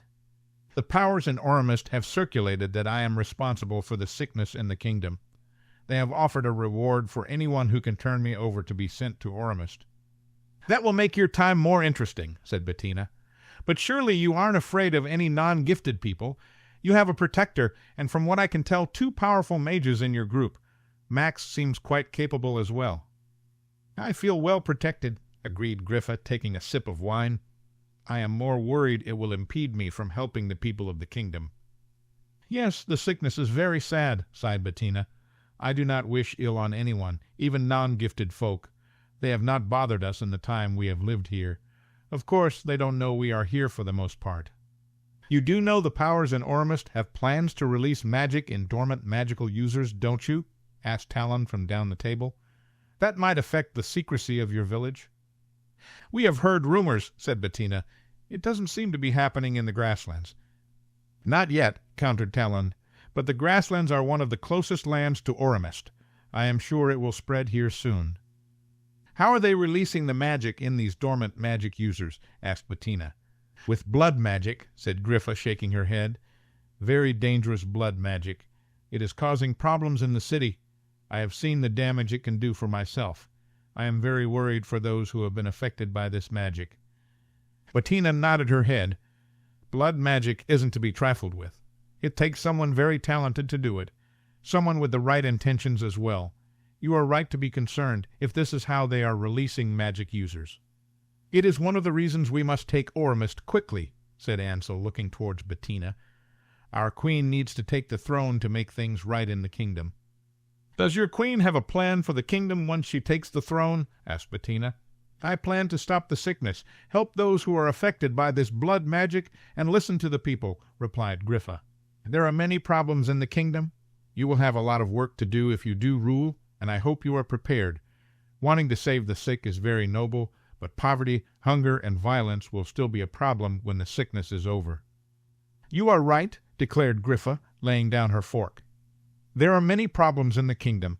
I do not have all the answers right now, but I promise to listen to my people and those around me. I will not rule by myself. I will depend on my ring for advisement, and I will listen to other leaders around the kingdom such as yourself. I will work with others to find solutions for the problems that face Regventus. Bettina looked to be in thought. That is a good answer. Admitting you don't know all the answers is a good place to start. Being willing to listen to others is even better. I imagine you will be a good queen, said Oliver, looking at Griffa. She might if she ever gets the chance, agreed Bettina, picking up her glass. You must know it will not be easy to take the throne. I hear they are building up the army of Aurumist into a kingdom-wide army. They are accepting magical and non-magical recruits. Soon our lands will be filled with soldiers. Griffa glanced at Ansel and then at Talon. She turned her eyes back to Bettina. All the more reason we need to organize swiftly and plan to take the city soon. They finished dinner and walked back into the parlor. Oliver sat next to Griffa as Talon and Ansel sat close by. Kedden stood behind his queen. Oliver asked many questions about Abscon and the valley while Max stood at the fireplace. Bettina came up to him. I understand from your queen you are quite good at potions, said Bettina, looking at Max. I have learned a lot from Griffa. I enjoy making potions, affirmed Max. How are the supplies that you have brought with you? They are a little low, replied Max. He had to make some potions and bombs to help with some minor injuries with the Protector's Guard. Griffa had needed a sleeping potion or two as well. Come walk with me to my herb garden, offered Bettina. It is just out back. We will not be gone long. You can take whatever you might need from there. Max looked at Griffa, who stared back at him. He smiled at her. Bettina wishes to show me something. I will be back in a moment. Griffa looked surprised, but nodded her head. Max followed Bettina to the back of the house. She picked up a small basket and led him out the door. They entered a long room. The walls were made of glass, and all around were plants sitting in long containers. Max had never seen so many different herbs and flowers in one place. This is very impressive, remarked Max, looking around. My mother loved to garden. She showed me and Oliver how to do it. We have kept up her garden since she died. How long ago was that? Asked Max as he wondered how Bettina had come to lead her village at such a young age. He wondered what had happened to her parents. My parents were both killed in Aurumist about 6 years ago. They had gone to the city to get supplies for the village, and they were hit by a horse and wagon. At least that is what we were told. I am skeptical. My father was a powerful sorcerer, and my mother was a gifted witch. It seems odd they would die in such a mundane way. I was too young to inquire further, but it has always bothered me. I can see why, said Max. My real parents were killed by Aurumist soldiers. I was thought to be the king. I was taken as a baby by Ansel before I could be killed with them. I am sorry you never knew them, said Bettina. I miss my parents, but at least I remember them. Poor Mrs. Horn, who works here, has tried to keep Oliver and me in check since our parents died. I am sure it has not been easy on her. You both seem to be educated and able. I hear you're a capable leader of your village. I think both your parents and Mrs. Horhorn have done a fine job, said Max as he picked a few herbs and put them in the basket. Flattery won't help with your queen, you know, chided Bettina, smiling slightly. I don't need to flatter anyone for Griffa. She is the true queen of this kingdom, and she is worthy. How so? Asked Bettina with her arms crossed. What makes her worthy besides her bloodline? Max thought for a moment about how to answer. It is hard to say everything Griffa is, but I will try. She is a powerful magic user. Even without her enhanced powers from her protector, she can do amazing things with magic. She is fierce and brave. I have seen her fight many times. She is extremely loyal, and she speaks the truth, which you much appreciate. Above all, she is kind, and she is good. She wants what is best for this kingdom and her people. She will put the kingdom above herself every time. She is willing to die for it." "You are her kin. Of course you think she is good," said Bettina, waving her hand to the side. "I met Griffa 2 years ago," said Max as he picked a couple of flowers. "She didn't know me. She didn't know we were of the same blood. She took me into her home. She taught me magic and helped me to fit into the new world I was thrust into. I was scared and confused, and she took her time to make sure I was comfortable. Whether she was my kin or not, I will tell you she is one of a kind. You could travel this whole kingdom and not find one person who is as good as Griffa. If you decide to support her, there is nothing she will not do for you or your village. What's more, even if you decide against her and your village was in trouble, she would come help you without a second thought." "You make quite a case for her, Max," smiled Bettina. "Oh, it is true," growled Max, standing up after picking up yours. "I will do any kind of vow you like to prove it." "That won't be necessary," assured Bettina. She walked and looked at her garden for a moment, and then turned to Max. "Are you really a diviner?" "I am," said Max. "So you have visions?" "I do." "Do you have visions of your queen?" "I have had several of our queen and the kingdom." "And what do you see?" asked Bettina. Max looked at Bettina for a moment, and something came over him. He wasn't sure what, but he walked up to her and took her hand. He stared at her, and she stared back, her eyes going wide. "I have seen many things, but the one thing I know for sure is if Regventus is going to survive, it will be at Griffa's hand." Bettina gripped Max's hand and nodded. He let go of Bettina's hand and stepped back. "We should go back inside? Your queen will want an answer, and you will all want to rest," said Bettina, walking towards the door. Max followed her into the parlor. He sat down and smiled at Griffa as Bettina moved in front of the fireplace. She turned and looked at the group. "I have heard your words and your invitation to join your cause," said Bettina. "You are asking me to send my village to war for you. That is not something that I can take lightly." "No," said Oliver as he stood up and went to stand with his sister. "War is not something to take lightly, but when it is for a just cause, it is necessary." "True," agreed Bettina. "What is your opinion, Oliver?" "I have no doubt we are in the presence of the true Queen of Regventus. I am ready to swear my allegiance to her, but you are our leader, sister. What matters is what you think." "I find that I do like you, Griffon Keen," said Bettina. "I think you speak the truth, and I think you do want what is best for this kingdom. I was still leery to join your cause. I do not want my folk to come to harm, but your young diviner has convinced me. I pledge you my support and that of my village. I will do whatever I can to see that you sit on the throne of Aurumist." Griffa stood and walked over to Bettina. "I understand the magnitude of this decision. I swear to you my support and protection of this village. I will be a fair ruler of this kingdom, and I will listen to your counsel." Bettina took Griffa's hand and kneeled. "Ariella is yours, my queen." Griffa brought Bettina up to stand next to her. "And my support and loyalty are yours." Griffa turned to Oliver. "I say it to both of you." Oliver smiled as he took Griffa's hand and kissed it. "I will fight for you, my queen." They soon left to return to the house they were staying in. Bettina assured them they could stay as long as they needed. Griffa walked arm in arm with Max on the way back. "Whatever did you say to her to get her to pledge her village to me?" asked Griffa. "I told her the truth," replied Max. "I told her only you can save Regventus. I told her you were the true queen, and that you were the finest person I had ever met." Griffa laid her head on Max's shoulder as they walked. "I hope I live up to that truth, Max. I hope one day I am remembered as you see me." "You will be, my queen," said Max, "because my truth is the only real way to see you." Chapter 4. Philo stood outside the 5th ring of Aurumist with 2 soldiers close by. He adjusted his dark cloak and shook out his long blond hair, looking around the forest of the great surrounding that bordered the city. The trees were all almost bare. Fall would be over soon, and winter would come with its snow and harsh temperatures. The wind that swirled around him caused him to shiver slightly. He wondered what was to come in the season ahead. He knew the queen and her supporters were planning something. They wouldn't stay in the safety of Abscon much longer, not when he had found a way to take their queen from their very midst. Philo shook his head. He was tired of failure. He was tired of being bested by Griffon, her protector, and her other friends. He could have just killed her as soon as she appeared in the forest. He would have been done with her, but he would not have been done with the old magical folk. The young king would have stepped in.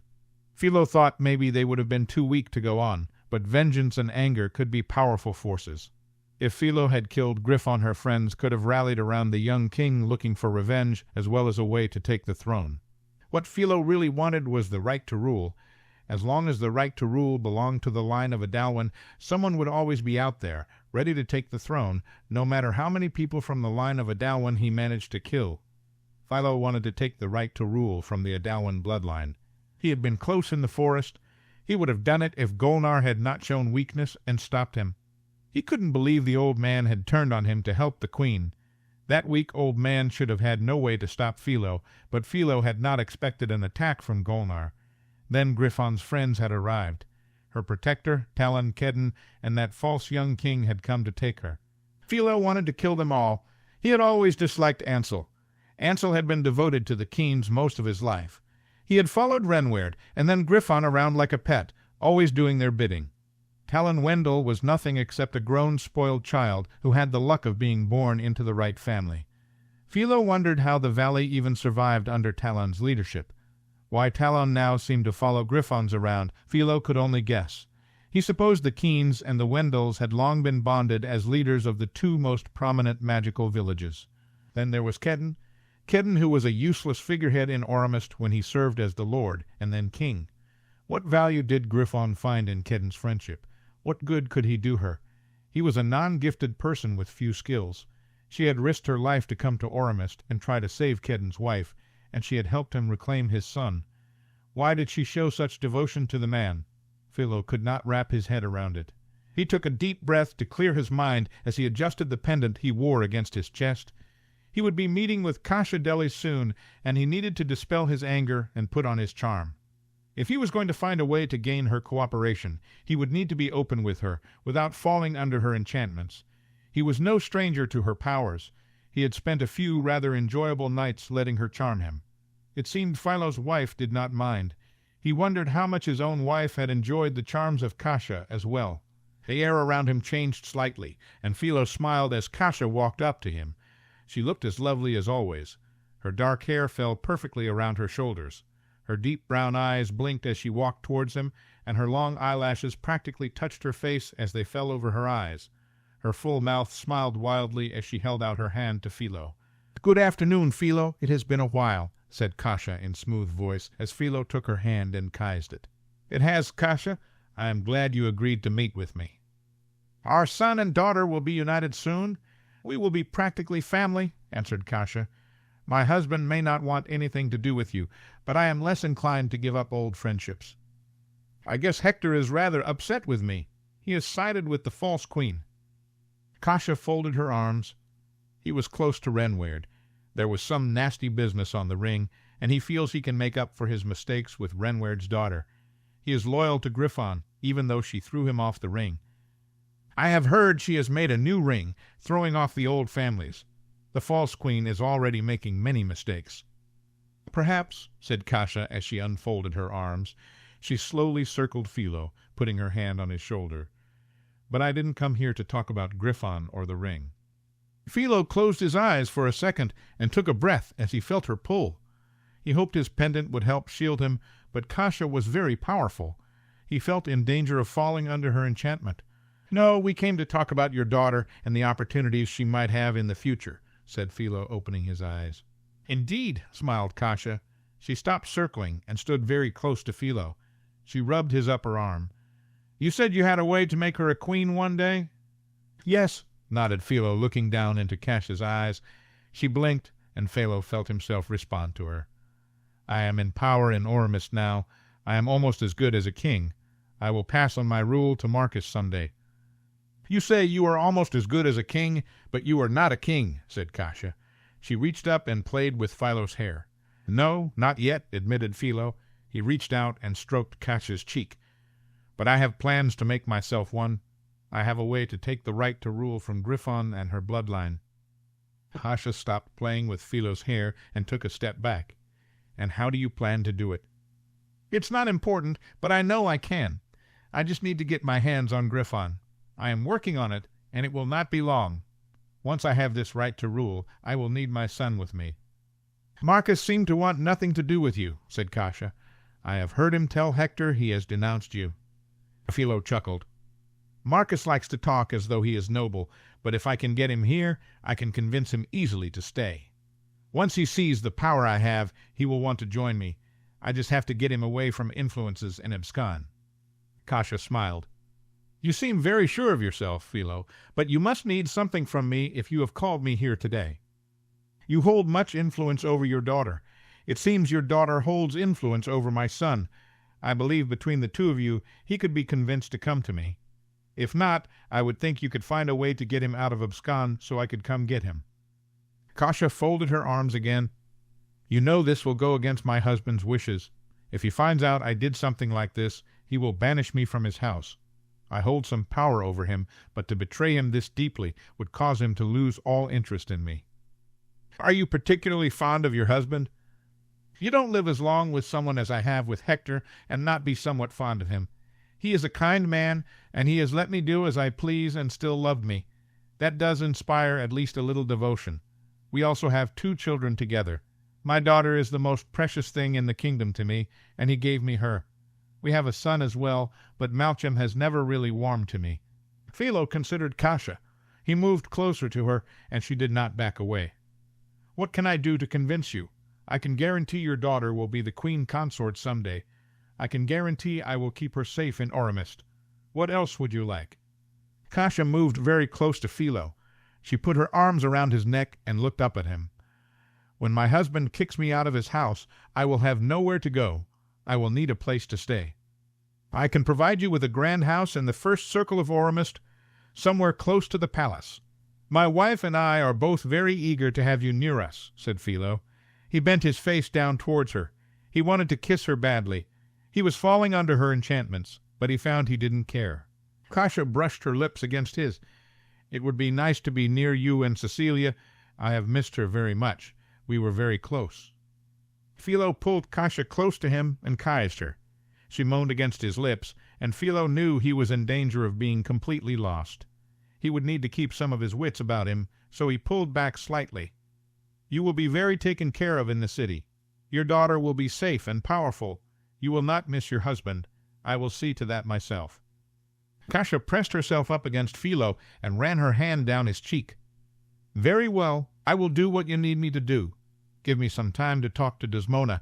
I will contact you soon, and perhaps we can meet again. Maybe somewhere more private next time. You could even bring Cecilia if you wish." Philo smiled and held Kasha close. "I believe she might like that." Philo kissed Kasha as she ran her hands down his back. He forced himself to finally pull away. "I need to be going. My wife is expecting me for supper soon," said Philo, straightening his cloak. "Hector will be looking for me as well. I will be in contact soon. Tell Cecilia I look forward to seeing her."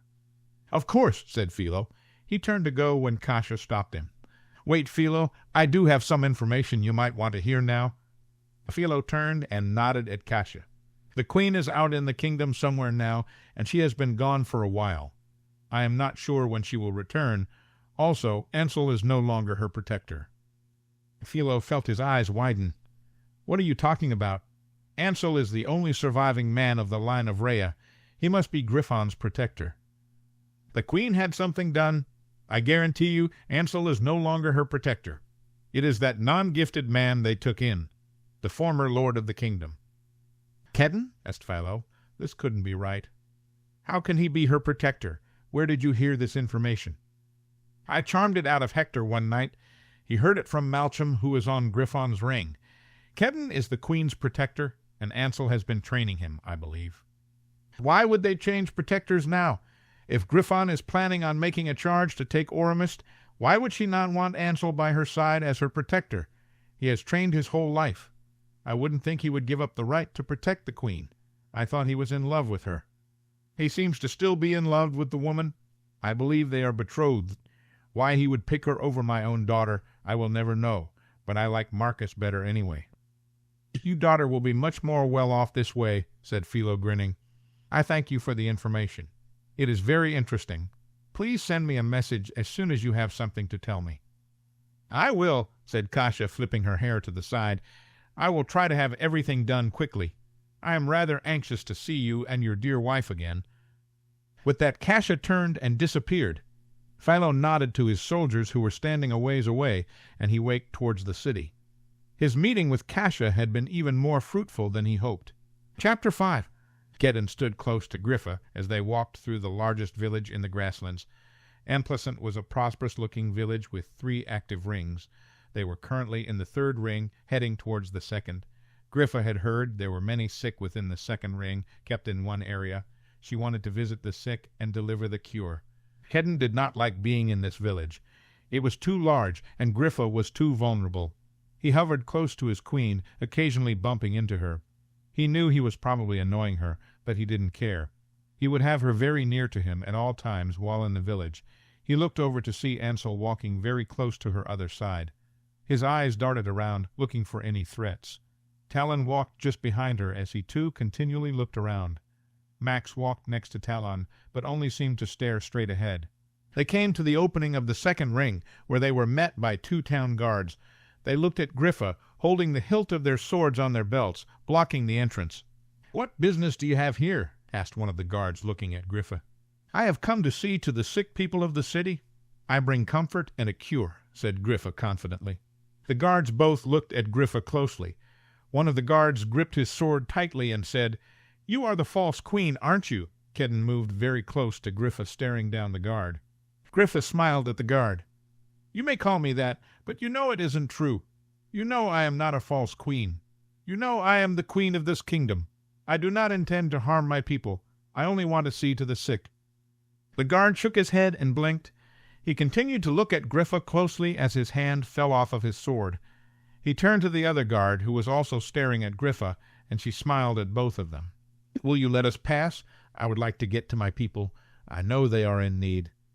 The guards both nodded and moved aside, letting Griffa and the others through to the 2nd ring. Kedden let out a breath and walked with his queen as Griffa grabbed Kedden's hand. "It is fine, Kedden. You can relax a bit, as I am not in any danger. I can tell the kingdom wishes me to be here.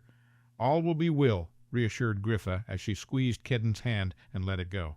Kedden did not relax. He stayed alert, watching around him. "Griffa, you need to do what you came to do and get out quickly," said Talon. "I will not rush through this, Talon," said Griffa as they turned towards a building they knew held the sick. "I will see that all who are sick have the care that they need." Griffa walked into the building, and Kedden followed her. They entered a large room with rows of sick people lying on pallets on the floor. There were so many people that there was barely any space between each pallet. The smell of sick was overpowering, and people were moaning and crying all around. Kedden looked at Griffa as she put her hand on his arm. She had her head bowed and her eyes closed. Kedden placed his hand on hers and felt his magic go to her. He felt it work to comfort her. She opened her eyes and took a breath, nodding at him. They were met by a healer, and she looked at them warily. "Are you looking for someone?" she asked, eyeing Griffa. Her eyes seemed to be focused on the crown Griffa wore. "We have come to help the sick. We bring a cure in our comfort," replied Griffa. She motioned to Max, who brought forth a basket full of vials of potion. The healer looked at the basket and then looked back at Griffa. "We have been told to watch out for the false queen. We are told she brings a false cure that will only cause more harm." "You have been told lies," said Griffa, looking at the healer. "I am no false queen. I am the true queen of this kingdom, and I bring a way to help all of these sick people. I offer it to you now. If you will not take it, I will administer it to each person here myself." The healer continued to stare at Griffa. She shook her head as Griffa grabbed her hand. "I promise you," said Griffa passionately, "I want only to help my people. You are so tired. I know how hard you have been working. Let me help you by providing this cure. Let me give my comfort to the sick people in this room." Kedden watched as the healer gripped Griffa's hand. She took a deep, shuddering breath and nodded. "Thank you," she whispered. She took the basket from Max and turned. Griffa walked to a young man who lay on a pallet. She kneeled down as he watched her. She took his hand and started whispering. "We can't stay here too long," said Talon quietly. "We need to leave this town before it gets dark and get settled somewhere out in the fields for the night." She will stay as long as she thinks is necessary, stated Ansel firmly. Our queen sometimes forgets she has many responsibilities. The first being to keep herself safe, replied Talon, his voice rising. Fine, you can monitor her and decide when she should stop. I'll let you be the one to drag her out, grumbled Ansel. You know that isn't what I mean, Ansel, said Talon, rolling his eyes. Kedden saw Griffa look over at Ansel and Talon as she moved on to speak with another sick person. Kedden could feel her annoyance. He turned to Ansel and Talon. Will you two be quiet? Said Kedden quietly but angrily. You are doing nothing but adding to the stress of our queen. If you want her to get out of this village safely, let her have some peace so she can do what she needs to do. Ansel is the one who is being difficult on purpose. He knows what I meant about making sure Griffa knows her limits, snapped Talon with narrowed eyes at Ansel. You are one to talk about being difficult on purpose, said Ansel in a harsh whisper. All you do lately is try to find ways to aggravate me. Kedden looked at Max, who shook his head. I think both of you should wait outside, said Kedden. Talon gave a short laugh, while Ansel stared at Kedden. You think I'm going to let Griffa out of my sight while we are in this village? Asked Ansel. You will have to drag me out of this room. Me as well, said Talon. Kedden looked over at Griffa, who was speaking with a young girl. She looked up at him worriedly. Fine, said Kedden. He grabbed both Ansel and Talon by the arm and heaved them forward towards the door. What do you think you are doing? Asked Talon. I am taking you outside. If you don't want to cause a scene and endanger our queen, I suggest you come quietly. Wait, said Ansel, yanking his arm away from Kedden. I can be quiet. I will not say another word while we are here. I will quietly keep watch. I will as well, agreed Talon. I won't say a word to Ansel or anyone else if you would like. Kedden looked at both Talon and Ansel and sighed. Fine, but if there is one word out of either of you, I will find a way to throw you out of this room. Kedden turned and looked for his queen, but he could not see her. Figuring she had knelt down somewhere in the room, Kedden started quickly searching the room. He looked up and down rows of people. He started to panic as he could not find her. He looked around to see Talon and Ansel looking at him, but Kedden could not see Max anywhere either. Ansel and Talon walked up to Kedden. Where is Griffa? Asked Ansel, grabbing Kedden's arm. I don't know, said Kedden anxiously. I can't find Max either. Talon looked around and spotted the healer from earlier and walked up to her. Ansel and Kedden followed. Excuse me, said Talon. Have you seen the queen? The woman that was with us? She left with 2 men who came in from a side door. That young man in your party went with them as well. Do you know who the men were? Asked Ansel. I believe they work for our village leader, said the healer. Kedden felt dread fill his stomach. He tried to focus and connect with Griffa to feel her feelings, but he was too nervous and agitated to get a good reading. Where does the leader of the village live? Asked Kedden urgently. He lives in the first ring, directly in the center, replied the healer. Now I need to get this medicine to all the sick people. She turned and walked away. Kedden took a breath and rubbed his head. We have to go now. We will need to get into the first ring and somehow get into the leader's home. Kedden started walking towards the door with Ansel and Talon following. They walked outside into the second ring and started walking, looking for the entrance to the first ring. Kedden was livid. How dare they distract him from watching over his queen? How could she disappear that quickly? Asked Talon. Could you not sense something was wrong, Kedden? Are you serious? Replied Kedden incredulously. I was having to deal with the both of you. You distracted me from watching over my queen. We are not your responsibility, said Talon. You should have been keeping an eye on Griffa instead of talking to us. You are my responsibility when you are agitating my queen, insisted Kedden as he walked swiftly looking for the entrance to the first ring. You two have done nothing but fight and cause Griffa unneeded stress since we left Abscon. I have half a mind to send you both back to Keen Manor. As if you could do it, grumbled Talon. Try me, Talon, retorted Kedden, stopping and turning towards Talon. There is nothing I will not do for my queen. I know how powerful you are, but you do not know how far my magic will go to see to my queen's well-being. Kedden turned and started walking. Do you know how Griffa is? Asked Ansel. Can you tell if she is all right? I am not sensing anything too dire. She is stressed and unsettled, but that is usual for her. Kedden spotted the entrance to the first ring. There were 2 town guards stationed there. He He walked over to the entrance, and Ansel and Talon walked up to stand at each side of Kedden. The guards looked at them. "We need to enter," said Ansel. "You will let us enter to the first ring." "What is your business in the first ring?" asked one of the guards. "It does not matter," stated Ansel. "You will let us enter." The guard gripped the hilt of his sword that set in his belt. "You have to have permission to enter the first ring. Who are you visiting?" Talon sighed and threw out his hands. The two guards went rigid for a second and then walked away. "I am guessing persuasion magic isn't one of your gifts, Ansel," said Talon as they walked into the first ring. "I was trying to not cause a scene. We don't need to draw attention to ourselves by throwing around charms," explained Ansel angrily. "We don't have time to stand around trying to nicely ask folk to move out of the way." "Griffa and Max could both be in trouble," said Talon. "Causing panic in the village will not make saving them any easier," replied Ansel. Kedden tried to ignore them both as he walked through the first ring, heading towards the center. Kedden spotted the large house in the center and walked towards it. "Wait, Kedden," said Talon, grabbing Kedden's arm. "What are you planning to do?" "I'm going to knock on the front door and demand to see my queen," answered Kedden. "Maybe we should find a quieter way to get inside. We don't know what is going on in there," said Ansel. "What would you suggest?" asked Kedden. "There is probably a back door or two. We can sneak around and see if anyone is in sight and go in undetected," said Ansel. "Why bother with that? Let's just barge in the front door. Who's going to stop us?" questioned Talon. "If we can get in and out quietly, it will be easier, and there will be less chance of anyone getting hurt," replied Ansel. "It will take too much time. We don't know what is happening to Max and Griffa. We need to get to them," stressed Talon in agitation. Kedden walked away and closed his eyes. He tried to connect with Griffa and see how she was feeling. Kedden opened his eyes and smiled. He left Ansel and Talon and walked to the front door. He knocked before the two other men had realized what he had done. A kind-looking older man opened the door. "Hello," said Kedden, smiling.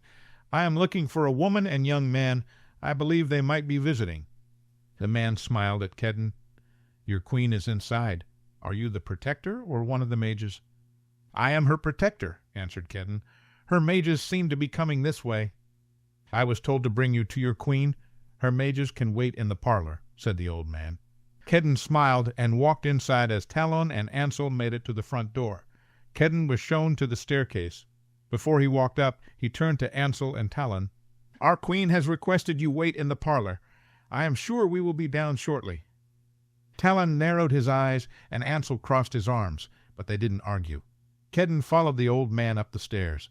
He took Kedden down a hall and to a bedroom a few doors down. Kedden peeked in to see two small beds. Max was sitting on the far side of one of the beds. Griffa was sitting in a chair between the beds. Each bed held a young girl, and Griffa was reading a book to both of them. She put it down as Kedden walked in. "Kedden," smiled Griffa, "I am glad you found us. I am visiting with my two new friends. Kali and Keela, this is Kedden. He is a friend of mine." Kedden walked further into the room and smiled at the girls. They looked tired, but they both smiled back. One of them giggled. "He is very handsome," said the girl who laughed. "I agree, Kali," said Griffa, smiling at the girl. "What do you say, Keela?" "He is nice looking, but I prefer Max, I think." Griffa laughed as Max turned red. "I believe we will need to leave soon, but I would like to finish my book first, if that is all right with you, Kedden," said Griffa, picking her book up. "Of course, my queen," said Kedden. He spotted a chair next to Kali's bed. He walked over and sat in it as the girl weakly smiled at him. Griffa read her book about a princess who waited for a prince to rescue her, but got tired of waiting. She eventually escaped her tower by herself and lived quite happily doing as she pleased. It was a humorous book, and Griffa read well. By the time she was done, both girls were yawning. Griffa walked over to Keela and placed her hand on her forehead, closing her eyes. After a moment, Griffa opened her eyes and said, "Sleep well, sweet Keela. You will feel better in the morning." The girl closed her eyes. Griffa walked over to Kali and did the same thing. Kali smiled one more time at Kedden before closing her eyes. Kedden took the girl's hand and squeezed it gently before getting up. He followed Griffa and Max out of the room. They were met by a well-dressed man in the hallway. "They will be much better by tomorrow, so do not worry," assured Griffa to the man. "I have given them the cure. I have also used some magic to comfort them. Their fevers are already gone." The man nodded. "I thank you, my queen. When I heard you were in the village, I was hoping you would agree to come. I will go wherever my people are suffering. I have left many vials of the cure in the second ring. I can send more when I return to my home in a little more than a week. I am forever grateful for all you have done for my village and my daughters. If I can serve you in any way, please let me know." "It is enough to help my people," said Griffa, smiling. He walked them down to the stairs to his parlor. They entered to find Talon and Ansel sitting on opposite sides of the fireplace. They stood as the group entered. "Do you require any refreshment before you are on your way?" asked the man. "No, we are very well supplied," said Griffa. "We need to be going so we can leave the village before nightfall." "Would you like me to send some guards with you to accompany you through the village? I know some horrible false information has been circulating about you. I didn't believe it when I heard it. I have tried to stop it, but people do like to talk." "I am well protected, as you can see. Any guards will not be necessary," said Griffa. "Before we leave, can I ask you why you didn't believe the stories about me?" "I had a great-aunt who was always a little odd. I stayed with her sometimes. She told me stories of kings and queens of old. She told me of a time of peace in the kingdom when magic was everywhere. She talked to me of the true gods of our kingdom. When I heard about you, I just knew you were the true queen. Now that I have met you, I have no doubt." "Well, that explains something," said Griffa. "I believe you may have some magic users in your family line. I should tell you that both of your daughters have magical blood, and they could both be magic users. It would take work, but they could be very proficient. You will hear of ways to unlock their magic with an elixir. Please don't let them take it. If your daughters want to learn magic, I can help you find someone to teach them." The man's eyes went wide. He smiled slightly. "They have always been a handful. I will keep it in mind. I will not let them take any elixirs for their magic, I can assure you." Griffa nodded. "We will be going. I will send you some more cure soon." The man took Griffa's hand and bowed over it. Griffa looked at the others, and they left the house together. As they walked through the first ring, Griffa took Kedden's arm. "I am sorry I left so suddenly without telling you, Kedden. I was approached and informed that 2 young girls needed my help. I wanted to tell you, but the men were persistent, and I couldn't get your attention. I was rather distracted by Talon and Ansel. I should never have left your side, but I couldn't stand the stress they were putting on you," said Kedden. "They cannot go on acting like this. I will see to it soon, Kedden. I have some ideas to help them get along." Kedden looked at Griffa as she smiled. He was interested to see what she had come up with for the solution to their problem. Chapter 6. Griffa sighed as she slipped into the water of her bathtub in her Keen Manor bedroom. It had been a very long 3 weeks. They had been to many villages in the grasslands, and Griffa felt they had done good work. They had covered the grasslands with a cure for the illness. She knew they would have to send more, but she felt what they had done had been a good start to stop the sickness in the land. They had visited many leaders of small, hidden magical villages. It had not always been easy to get them to listen to her. She was very pleased to have Ariella behind their cause. It had helped with the other magical communities around the grasslands. Bettina had already sent Griffa a message stating that she was visiting with leaders of magical villages in the grasslands and the river valley. Bettina felt she could persuade many leaders to join the fight for the kingdom. Griffa was pleased with their trip, but it had not been without irritations. Many of the villages they stayed in were not big enough for comfortable inns. They had spent many nights on hard beds or cots. After hearing of the misinformation being spread about Griffa, the group had elected to spend most nights in the fields on the ground away from villages. Griffa was looking very forward to sleeping in her large, soft bed. She plunged her head under the water to wash her hair. She came back up and shook her hair out of her face. There was another irritation on the trip. It was a problem she knew she would have to handle soon. For some reason, Ansel and Talon had spent almost the whole trip arguing with one another. Not only did it stress Griffa to no end, but it had also affected the duties of her protector. Griffa leaned back in the tub and closed her eyes. She would have to find a way to fix the problem. Ansel and Talon were both very important to her. She knew she would need both of them to take the kingdom, but if they could not find a way to get along, it might be impossible to have both of them by her side. The thought made her feel sad and anxious, but she didn't know how much more of their bickering she could take. She felt like she had enough worries without those two constantly arguing. Griffa opened her eyes as she heard someone come into the bedroom. She watched as Ansel walked over close to the tub. It looked like he had cleaned up in his old room and changed. He looked down on her with a slight smile on his face. "I suppose I have bathed long enough," said Griffa, looking up at Ansel. "I will be out in a moment." "You don't need to rush," he said, staring at her. "We have no set plans." "No, but there are some things I need to do this afternoon," sighed Griffa. She put her hands on the side of the tub and pushed herself up. Ansel grabbed a towel and wrapped it around her as she stepped out. He started drying her off as Griffa watched him. She loved him so much. He could be so thoughtful and wonderful. She knew he didn't mean to add to her stresses, and she knew he constantly worried about her. She didn't want him to ever leave her side. She didn't want to hurt him, but she knew there were some things he needed to hear. He finished toweling her off and stepped back as Griffa walked past him into the bedroom. She pushed a charm through her hair, drying it, and walked towards her closet. She would need to get dressed to talk to Ansel, and then Talon.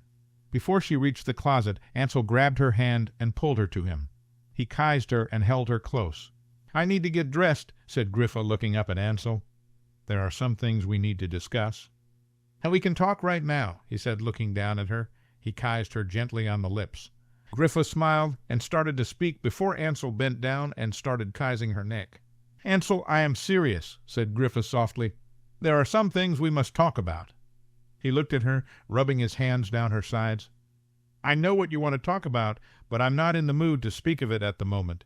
I have missed you," he said quietly before kissing her again.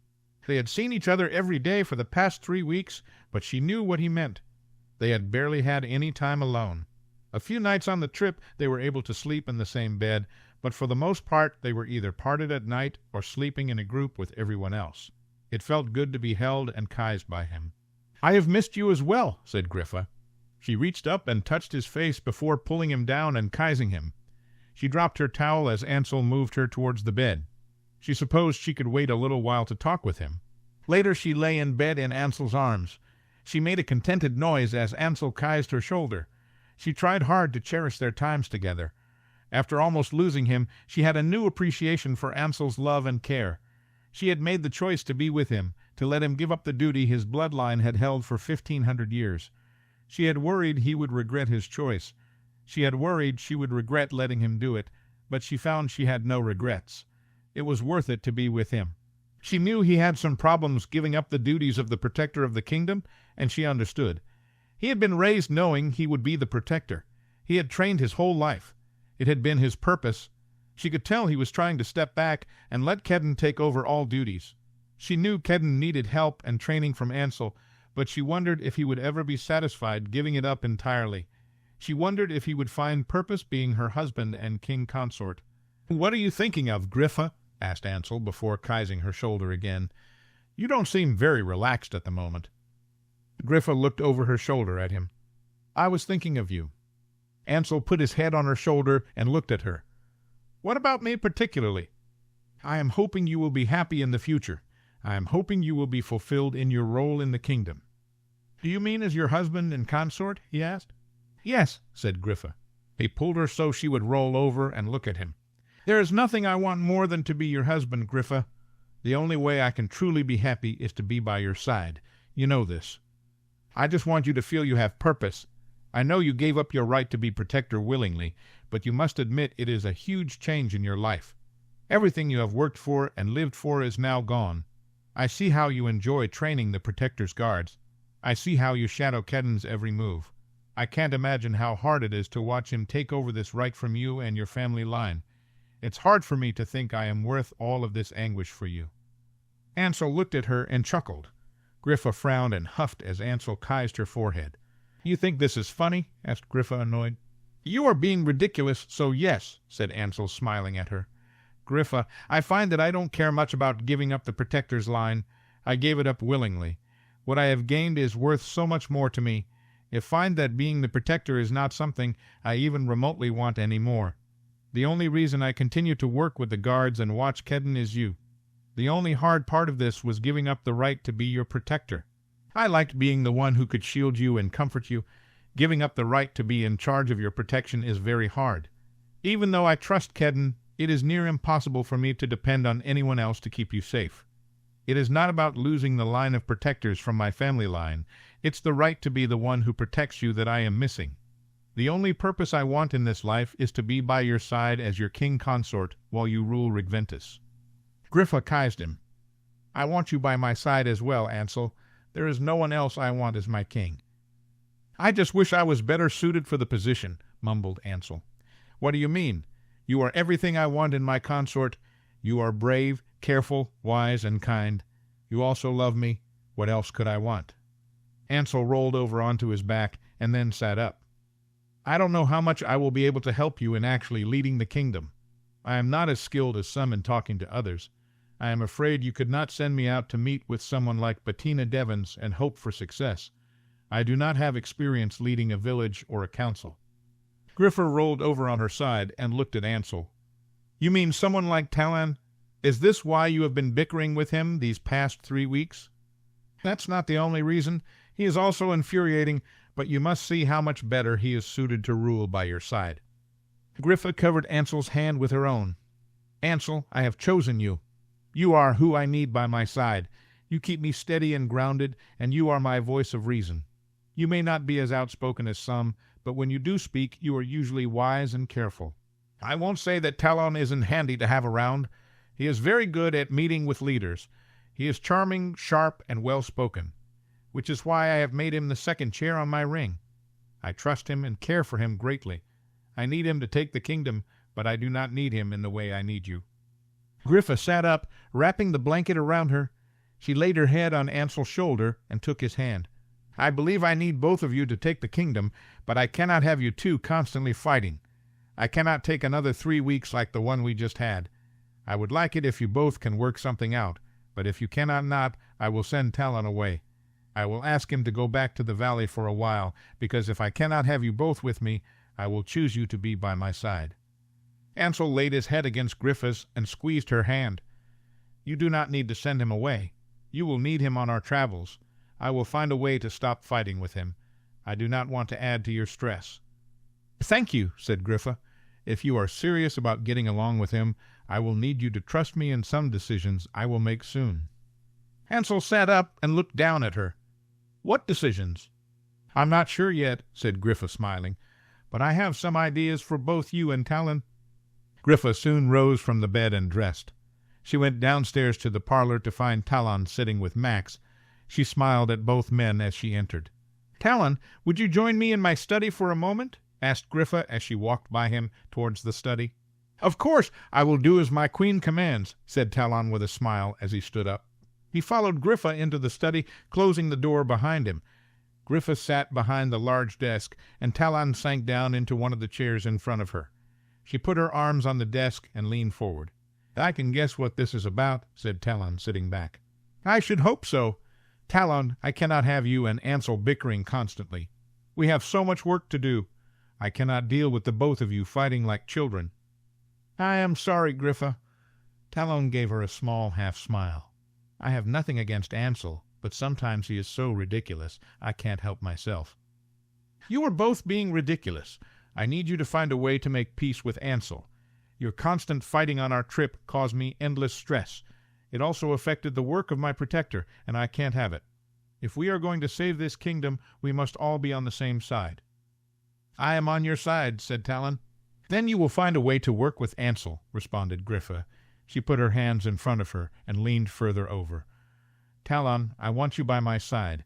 Not only are you very good at negotiating with leaders and giving me advice, but I also care deeply for you. I depend on you for strength. If I am going to take the throne, I can't imagine doing it without you." Talon leaned forward and put his hand on Griffa's. "I will be with you every step of the way. I won't leave you, Griffa. I will do whatever you need." "Then you will put away this pettiness with Ansel. I cannot have it.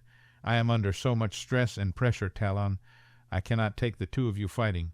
If you two cannot find a way to coexist peacefully, I will have to send one of you away," said Griffa, looking at Talon. She leaned back and took a breath. "You know if I have to make a choice who I will choose." Talon's head dropped, and he nodded. "I do know who you will choose. I have always known it, but I cannot leave your side. Please, don't ask it of me. I will try not to irritate Ansel any more. I will find a way to have peace between us." "Good," said Griffa, standing up. Talon stood as well, and Griffa walked over to him, taking his hand. Talon raised her hand to his lips. "I would do anything my queen asked of me. I am glad because I will soon have a task or two for you. I will need you to do whatever I ask without question. Can you do that for me?" Talon tilted his head. "What is it you ask?" "I have not worked it all out yet, but I need you to agree to do as I command." "I will," said Talon with a smile. "I only want to serve you." Griffa smiled as there was a knock at the study door. Talon walked over and opened it to find Ansel standing with a message. "This just came for you, Griffa. I thought you might want to see what it is," said Ansel, walking in and handing the letter to Griffa. Griffa nodded and took the letter. She walked over to sit behind the desk, and Talon and Ansel both sat in the chairs in front. Griffa opened the letter and read over it.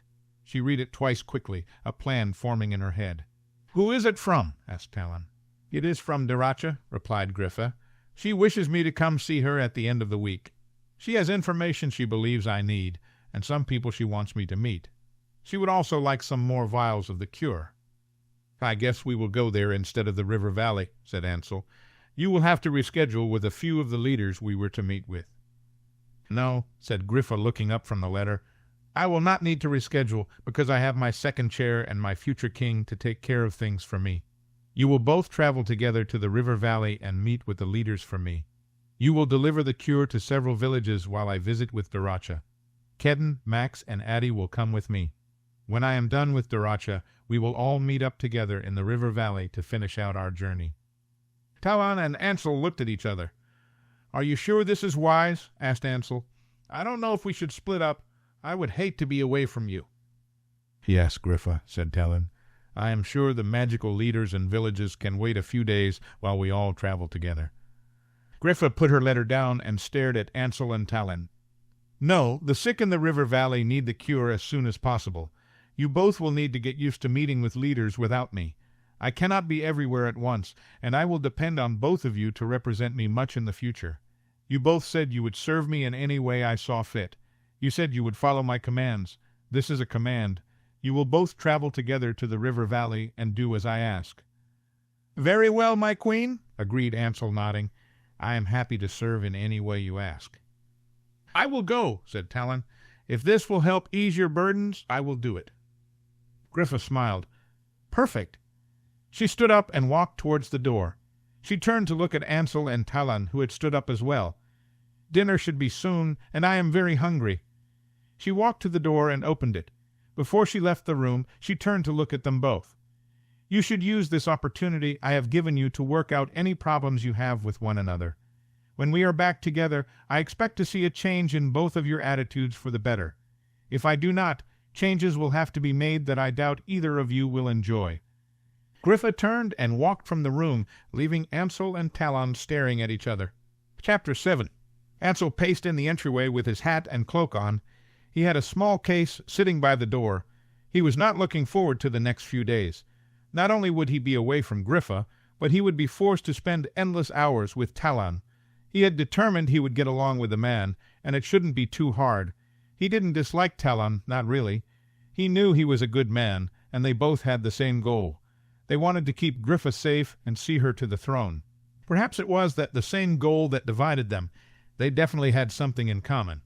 Ansel had known for a long time that Talon had strong feelings for Griffa, as Talon did not hide them. He was very open with them. Ansel had always been secure in the love he shared with Griffa, and he even trusted that Talon would never try to do anything to hurt Ansel's relationship with Griffa. Still, it wasn't easy to be around Talon and know how much the man cared about Griffa.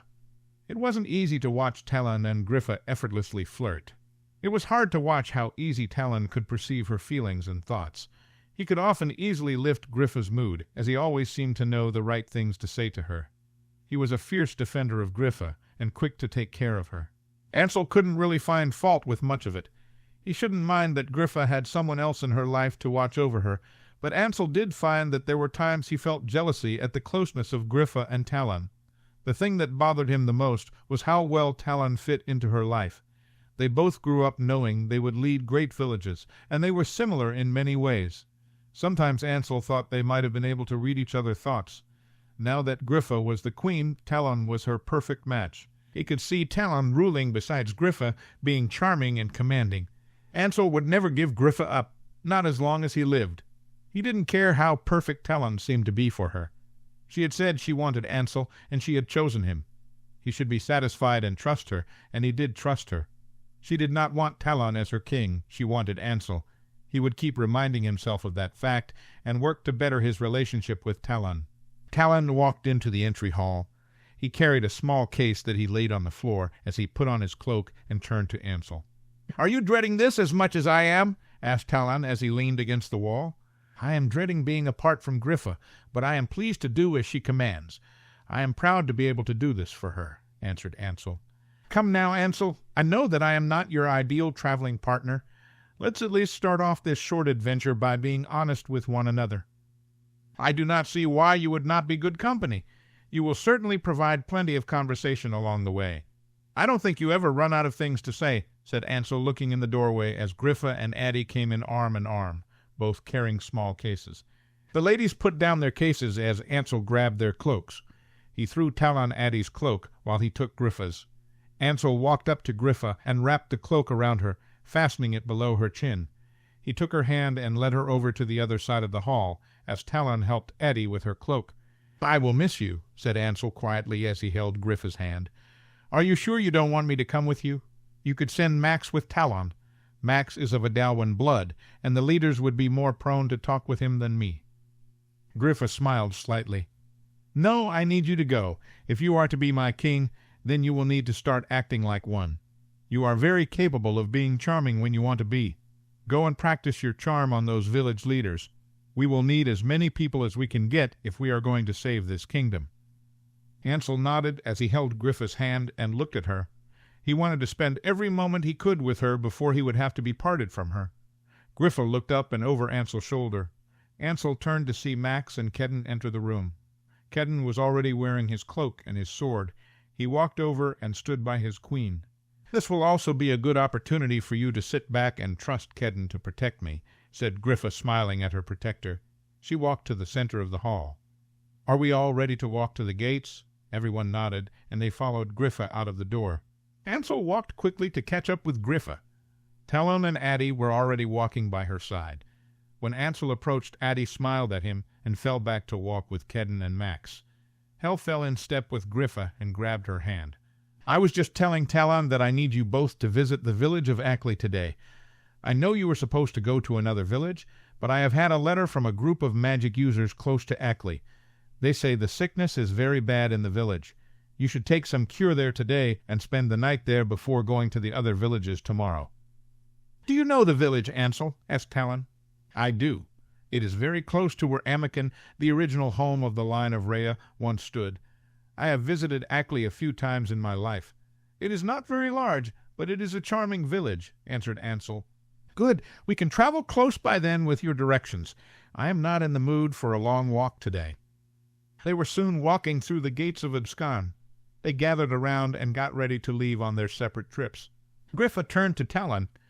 "I have no doubt you will represent me and the ring well, Talon.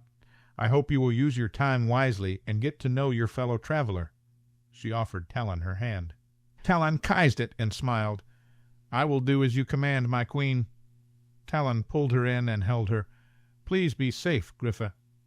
He bent down and whispered something into Griffa's ear. She pulled back and blushed before she smiled and hit Talon playfully. "If that is what you wish, you shall have it." "No, I shall wait until another time. Maybe one with a little more privacy," said Talon with a wink. Griffa shook her head, and then kissed Talon quickly on his cheek. She turned and walked to Ansel, taking his hand. She led him away from the group. "I want you to know that you are everything I want in my husband and king," said Griffa quietly. "I know you are not excited about this trip, but I need you to do this for me. You will help me lead the kingdom, and the people need to start seeing you as my king." "I understand," said Ansel, bringing her close to him. "I hate to be away from you, but I want to do this for you. I will do everything I can to help you win this kingdom." Griffa smiled and reached up and kissed him. "Stay safe and take care of Talon. Keep him out of trouble. You know how he can be." Ansel kissed her again. "I will try, but you also know how he is. I am only one man." Griffa smiled as Ansel pulled her to him and wrapped his arms around her. "Please be safe, my love. whispered Ansel. "Do not be away from Kedden at any time." "I will stay with my protector," assured Griffa. "You take care as well, and try to talk to Talon. Find a way to get along with him." She pulled back from him as Ansel nodded at her. They walked back to the group, Griffa going to stand next to Kedden. She took his hand as Addie and Max hooked arms. "We will see you in a few days," said Griffa. She waved and then closed her eyes. Ansel watched as Griffa and Kedden disappeared, followed by Max and Addie. They turned to Talon. "What did you whisper to Griffa?" "I was only reminding her of a favor she owes me," said Talon with a smile. "Now come on, we need to do as our queen commands." Ansel huffed. "Where we are going there is a long, covered bridge over a stream. There are many trees on the banks of the stream, and from the bridge you can see the outer ring of the village. The pathway to the village is stone." Talon nodded as he put his hand on Ansel's shoulder, and they traveled just outside the village of Ackley. Ansel opened his eyes to see the covered bridge he had crossed a few times. His father had first brought him to this village in his youth. He had wanted Ansel to see the area the line of Rhea had come from. Since then, Ansel had traveled to Ackley a few times, mostly just after he hit his age of majority. He came back a few times after his failed relationship with Desmona just to get out of abscond. "Let's go see where they are keeping the ill," said Talon as he walked towards the bridge. Ansel walked with him as they followed the stone pathway into the outer ring of the village. The village had only 2 rings, but the second ring was large and well developed. There were many shops and nice small homes throughout the ring. There were even 2 inns. As they walked around the ring, a man came out of an area between 2 stores and stopped in front of them. "Are you the 2 mages sent by the queen?" the man asked quietly. Ansel looked at Talon and then nodded at the man. "We are. I am Ansel, and this is Talon. We are here to deliver the cure for the illness." "I know," said the man with a small smile. "I am Luca. I am from a nearby small magical village. I had written the queen to come visit here. She informed me she had an important meeting she couldn't miss, but she would send her 2 mages. You have the cure with you, correct?" "Yes," said Talon as he held up his case. "There are many vials of the cure in here. Can you take us to the sick?" Luca nodded, turned, and started walking, Ansel and Talon following him. He took them to a long building that must have been the meeting hall for the second ring. Outside of the hall, large canvas tents were constructed, and people were laying on cots all over the front lawn. There were so many who were sick. Ansel stopped and took a breath. It was horrible. People of all ages, men and women, were spread throughout the area. Ansel could see some were not moving and were probably already dead. He turned to Talon, who looked like he might be sick. "This is horrible," whispered Talon, looking all around. "Is the whole village sick?" "No," replied Luca. "They have brought in many from a few area small villages, and the healers are overrun. You can see that they don't even have time to remove the bodies of those who have died. Some from our village have come to try to help, but it is overwhelming." Ansel looked all around as Talon opened his case to take out the cure. Ansel was glad Griffa wasn't with them. He couldn't imagine how she would react to seeing all the death and sickness in front of her. She had so many burdens weighing on her, and Ansel was glad he was here to take care of this for her. Talon found a healer and spoke with him for several minutes. He gave the healer the cure as Luca and Ansel walked around to see where they could help. They started helping village workers to remove bodies of those who had passed. Talon started visiting sick people, helping to relieve some pain from those he could. He eased the passing of others. All 3 worked all day, bringing aid and comfort everywhere they could.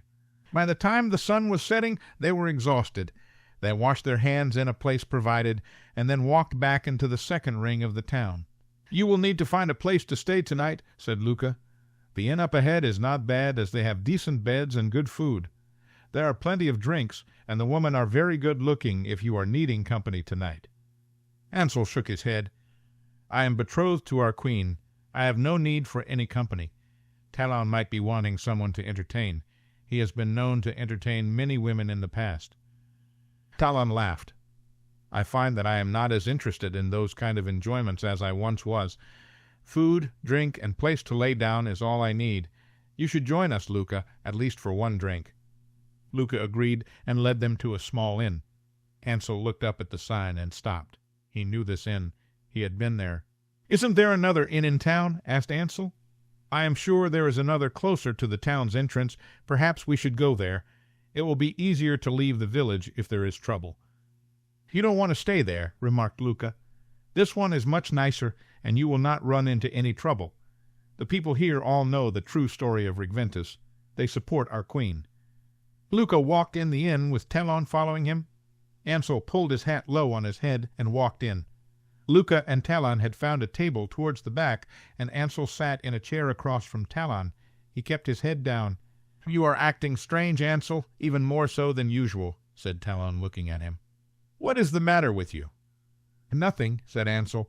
"I just don't like strange, new places or people. You know this about me." Talon eyed Ansel as a man came over to offer them stew and drinks. They all agreed, and soon had bowls of good stew and tall glasses of mead. By the time they had all finished their third glass, women had started circling the room. Ansel started drinking his fourth glass with his head down as a woman stopped at their table. "Good evening, gentlemen. You seem to be all alone tonight.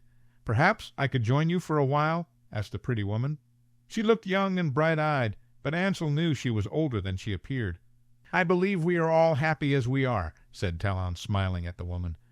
"There seems to be plenty of tables full of men here tonight. You might want to try one of them." The woman smiled. "Do you speak for your friends here? What have they to say for themselves?" "I am actually walking home soon, so I will not need a companion tonight," said Luca. The woman looked at Ansel. She moved closer and stared at him. "Ansel," she asked, "is that really you? You haven't changed a bit." Talon looked at Ansel with wide eyes and a small smile. "Is this an old friend of yours, Ansel?" Ansel sat up and raised his head. "Good evening, Margie. It is nice to see you again." Margie smiled and sat in the vacant chair next to Ansel. "I haven't seen you in so long. I was sure you must have either been killed or gotten married." "Neither," said Talon, smiling at Ansel. "Not yet, anyway." "I will be married very soon," said Ansel, staring back at Talon, "to the most exquisite woman in the kingdom." Talon raised his eyebrow at Ansel as Margie put her hand on Ansel's arm. "I don't see your betrothed here tonight. What she doesn't know won't hurt her. You aren't even married yet. Why don't you come spend some time with me?" Ansel shook his arm loose. "No, I am very devoted to my betrothed. I will not be joining you tonight. Quit wasting your time and seek others who want your services." "Are you sure, Ansel? I would gladly spend time with you over anyone else in this place. I could give you the whole night." Ansel shook his head. "You will not convince me. Go on before the other ladies take all the well-paying gentlemen." Margie stood. "If you change your mind, come find me. I will gladly throw out whoever I'm with for you." She walked off, and Talon started laughing. "You seemed quite familiar with that woman. How many times have you been to this village?" "A few," admitted Ansel. "It has been many years. I am surprised she even remembers me." "But she does," said Talon. "You must have done something to leave a lasting impression. She seems very attached to you." Ansel took a long drink. "It was so long ago, and I hardly remember." Ansel looked at Talon with a frown. "Griffa does not need to hear about this." "Oh, I am sure Griffa would love to meet you, friend. Maybe we could stop back by when she is with us and see how the ill are doing in the village. We could stay here, and Griffa could meet your Margie." "She is not my Margie, Talon. It was a couple of indiscretions from my younger days. I am sure of all people you can understand it." "First your enchantress, now Margie. I think you might have quite a past, Ansel. It seems you and I have more in common than I first thought." "At least I recognized my true love when I finally got around to admitting it. I have never been with anyone since I've been with Griffa. I doubt you could say the same." Talon smiled sadly. "No, I made many mistakes in my life, that one being the costliest. It worked out for you, though. If I had acted like I should have, Griffa and I probably would have been married by now." Ansel chuckled slightly.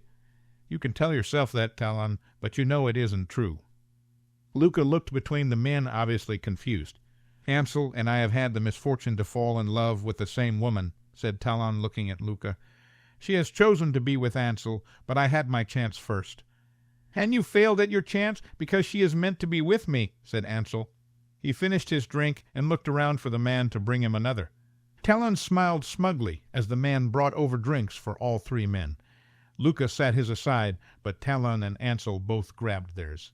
Griffa seemed quite happy in our times together, said Talon as he took a drink. She never had any complaints. I know for a fact how much she enjoyed herself.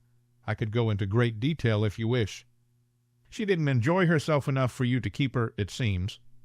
Ansel took a long drink. You forget that I shared an unusual bond with Griffa for a time. I knew all her feelings. I know exactly how she feels about you and me. She could shield you, or have you forgotten? Asked Talon. She shielded you from many things she felt and did, and you should be thanking me right now. If not for me, you would still be serving as her protector as she prepared to marry me. If I hadn't had been so noble and stupid, I would be with her right now.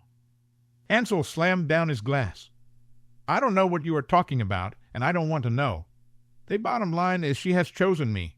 She will always choose me. It doesn't matter how much you flirt with her or try to get her alone. She will always want to be with me. Why? Asked Talon. Why does she choose you? I could love her in ways you don't even understand. You have no idea how deeply I love her. I could help her rule this kingdom better than you ever could. Talon drained his cup. She is meant to be with me. I know she is. She is not, protested Ansel, shaking his head. She has loved me for a long time. I believe she loved me even when she was carrying on with you. And what did she get from loving you? You teased her and then ignored her. She cried and doubted herself because of you. You don't deserve her, Ansel, said Talon, putting his hand to his head and blinking his eyes quickly as though trying to focus. Do you think you deserve her, Talon? You think after all you have done, you deserve Griffa? Asked Ansel as his head spun, causing him to hold onto the table for support. No, said Talon quietly. He shook his head. I don't deserve her, but I love her. I have never loved anyone as I have loved her, and I want her so badly. My father tried to tell me. He tried to warn me that I would never get over her. I should have listened. I should have stopped her from running to you all those times.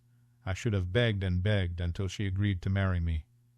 She would never have agreed, Talon, because as much as I don't deserve it, she loves me. For some reason, she is in love with me, and she wants to marry me. I know there is nothing I have done to deserve such an excellent woman. I would tell you she is mine, but the truth is I am really hers. I am in debt to her in ways I could never repay. She loved me when I was unlovable. She fought for me and waited for me. When she told me I would have to give her up, I refused. I could not waste all she had done to show me what real love is. I will never give her up. Talon had his elbow propped up on the table. His head rested in his hand. I can't stop loving her, Ansel, and I don't want to stop. I know she will never love me as she loves you, but she will always be the one I love the most. No one will ever come before her. You could ask me to leave her, and you could send me away, but I would always find my way back to her side because of how much I love her. She is everything to me. I would give up everything I have for her. Ansel sighed and rubbed his face. I understand. How could you not love her? I know we can't help who we love, but you need to understand something. Griffa will be my wife. She may love you in some way, but I will always come first to her. She will rule this kingdom, and I will be by her side. We will build a life together, and we will have children. If you stay close to her, you will have to witness all of this. Griffa and I were the ones who were meant to be together. We will grow old together, and when we die, we will journey on together forever. If you are going to stay and serve her, you need to realize this. Talon nodded. I do understand, Ansel, and I know how much she loves you. I know I would never be able to come between the two of you. I don't plan on even trying, but I will stay close to her. I will do everything I can to see her happy and safe. I will do my part to ensure she gets to grow old with you. I want nothing more than to see her happy. Talon and Ansel stared at one another. Ansel felt like he could pass out at any moment as he was so sleepy. Talon didn't look like he would last long either. I'm going to see about getting you 2 rooms, said Luca, standing up. Ansel and Talon were soon slowly going up the stairs to their rooms. Ansel hung on to the railing as he focused on putting 1 foot on each step. Talon stumbled slightly behind him, but kept moving up. When they got to the top, they each found their room.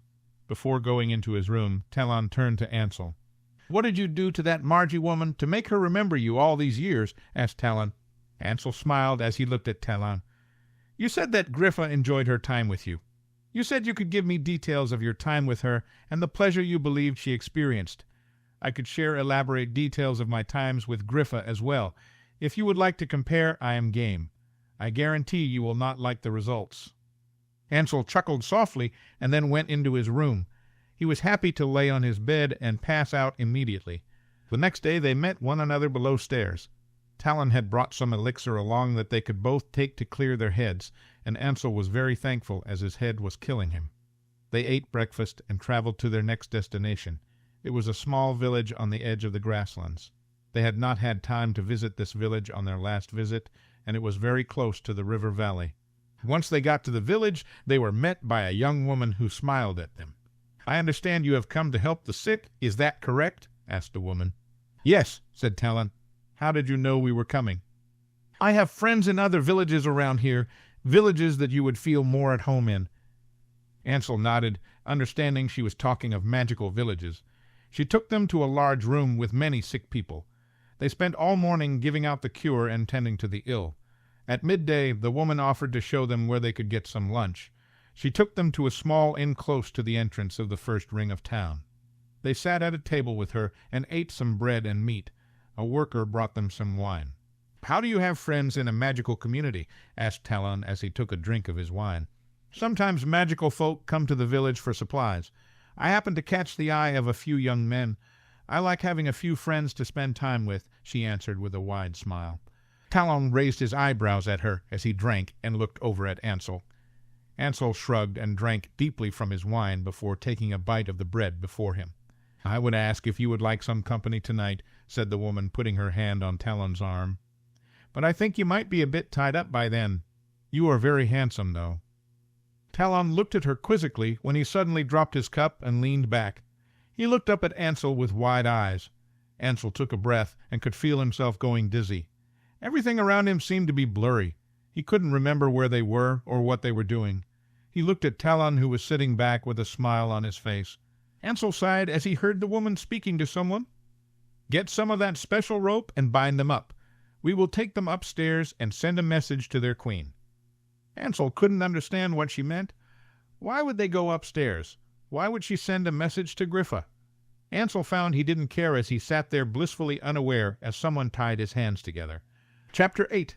Kedden felt himself travel with Griffa at his side, and they landed just outside of the village of Nimmer. He glanced at Griffa and then looked behind him to see Addie and Max. Griffa nodded at Kedden, and they walked into the village.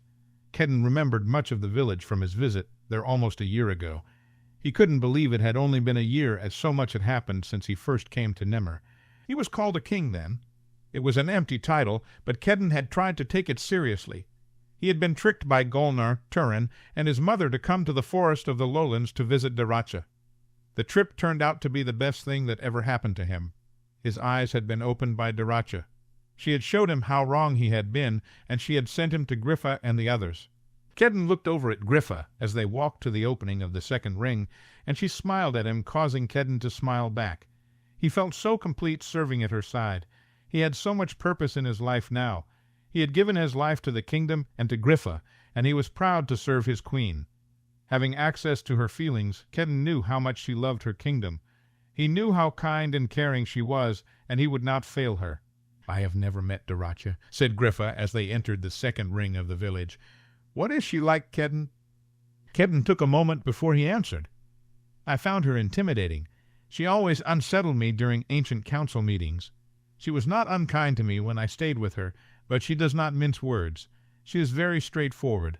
After getting to know her, I found that I trusted her." Griffa nodded. "I wonder who she wants me to meet. Whoever it is, I also wonder why she could not just bring them to abscond." Kedden had no answer to this. He stayed close to Griffa as they passed through the entrance of the second ring, looking around for any threats. He remembered riding through there last winter. There had been people begging in the streets, and it had bothered him. He hated seeing poverty in the kingdom. He hated the fact that people in the kingdom were suffering. Griffa slowed down as they came to a small family who were sitting on the side of the street. It was a mother and 2 children. They had worn bowls they were holding, and they seemed to be begging. Griffa stopped in front of the family and kneeled down by one of the children and took his hand. "You are very hungry, aren't you?" she asked. The child nodded with wide eyes. "You are cold as well." She turned to look at the mother. "Do you live in this village?" "I moved here when I married my husband," said the woman sadly. He has recently died from the sickness, and I could not afford our small home, so I was forced to leave. I could go back to my parents' home, but I do not have the means to get there. They live far from here." Griffa sighed and dug into her pockets. She pulled out a large number of coins. "Go to an inn and get a room for a couple of days. You will be able to rest, eat, and clean yourself. You should have enough money to travel to your parents' home after you rest." The woman stared at Griffa with tears in her eyes. "Who are you? Why do you want to help me?" I am the true Queen of Regventus, said Griffa, standing up. When I take my throne, I will work to help all my people, especially those who are suffering. I can't help all my people yet, but I can help you. Please take this money and go to an inn. Do it for your children." The woman nodded. "Thank you." She took her children's hands and stood up. "I am sorry you have had to suffer." "I wish no one had to suffer in Regventus," said Griffa. She looked at Kedden, and they pressed on towards the first ring. "That was very kind, my queen," commented Kedden. "I have lived in luxury my whole life, and I have never wanted for anything. I have not done all I could have to help those who are suffering in poverty. I am very ashamed of myself," said Griffa as they walked. "I am sure you have done more than most. You will soon be in a position to make many changes that will help all the people. You must not be so hard on yourself." "I'm not sure I am being hard enough on myself, Kedden. I will soon enjoy the warmth of Daracha's home. I will eat a fine meal, and I will probably enjoy at least some of the evening. That woman will be glad to have one small room and a few meager meals for her children. I need to feel ashamed, and I need to remember how my people suffer." Kedden gave Griffa a half-smile.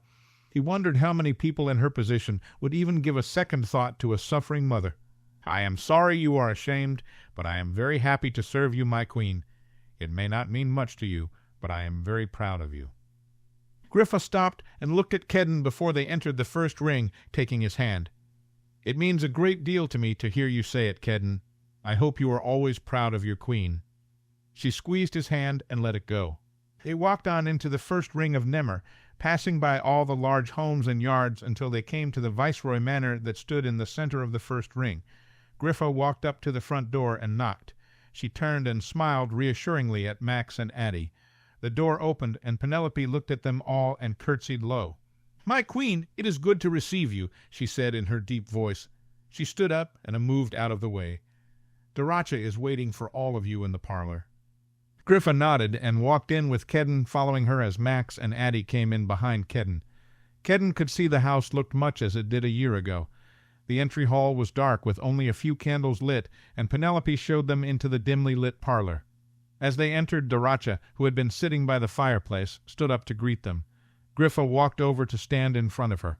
"I get to meet you at last, my queen." Daracha curtsied. "Or at least I get to meet you when you actually remember it." Griffa tilted her head and gave Daracha a questioning look. "When you were born, my friend Sidora asked me to come see you. She said she had some questions about you she wanted me to answer. When I got to Abscon, Sidora couldn't remember what she wanted to ask me, but I still went to see you. Your father was mourning your mother, but he let me come in. I am distant relative to the Keens, after all. My grandmother was a Keen, and your father's great-aunt. Renward, let me hold you. You were a lovely babe, and I could tell you would be a great user of magic. I suppose Sidora sent something in you, but I am not sure why she couldn't remember."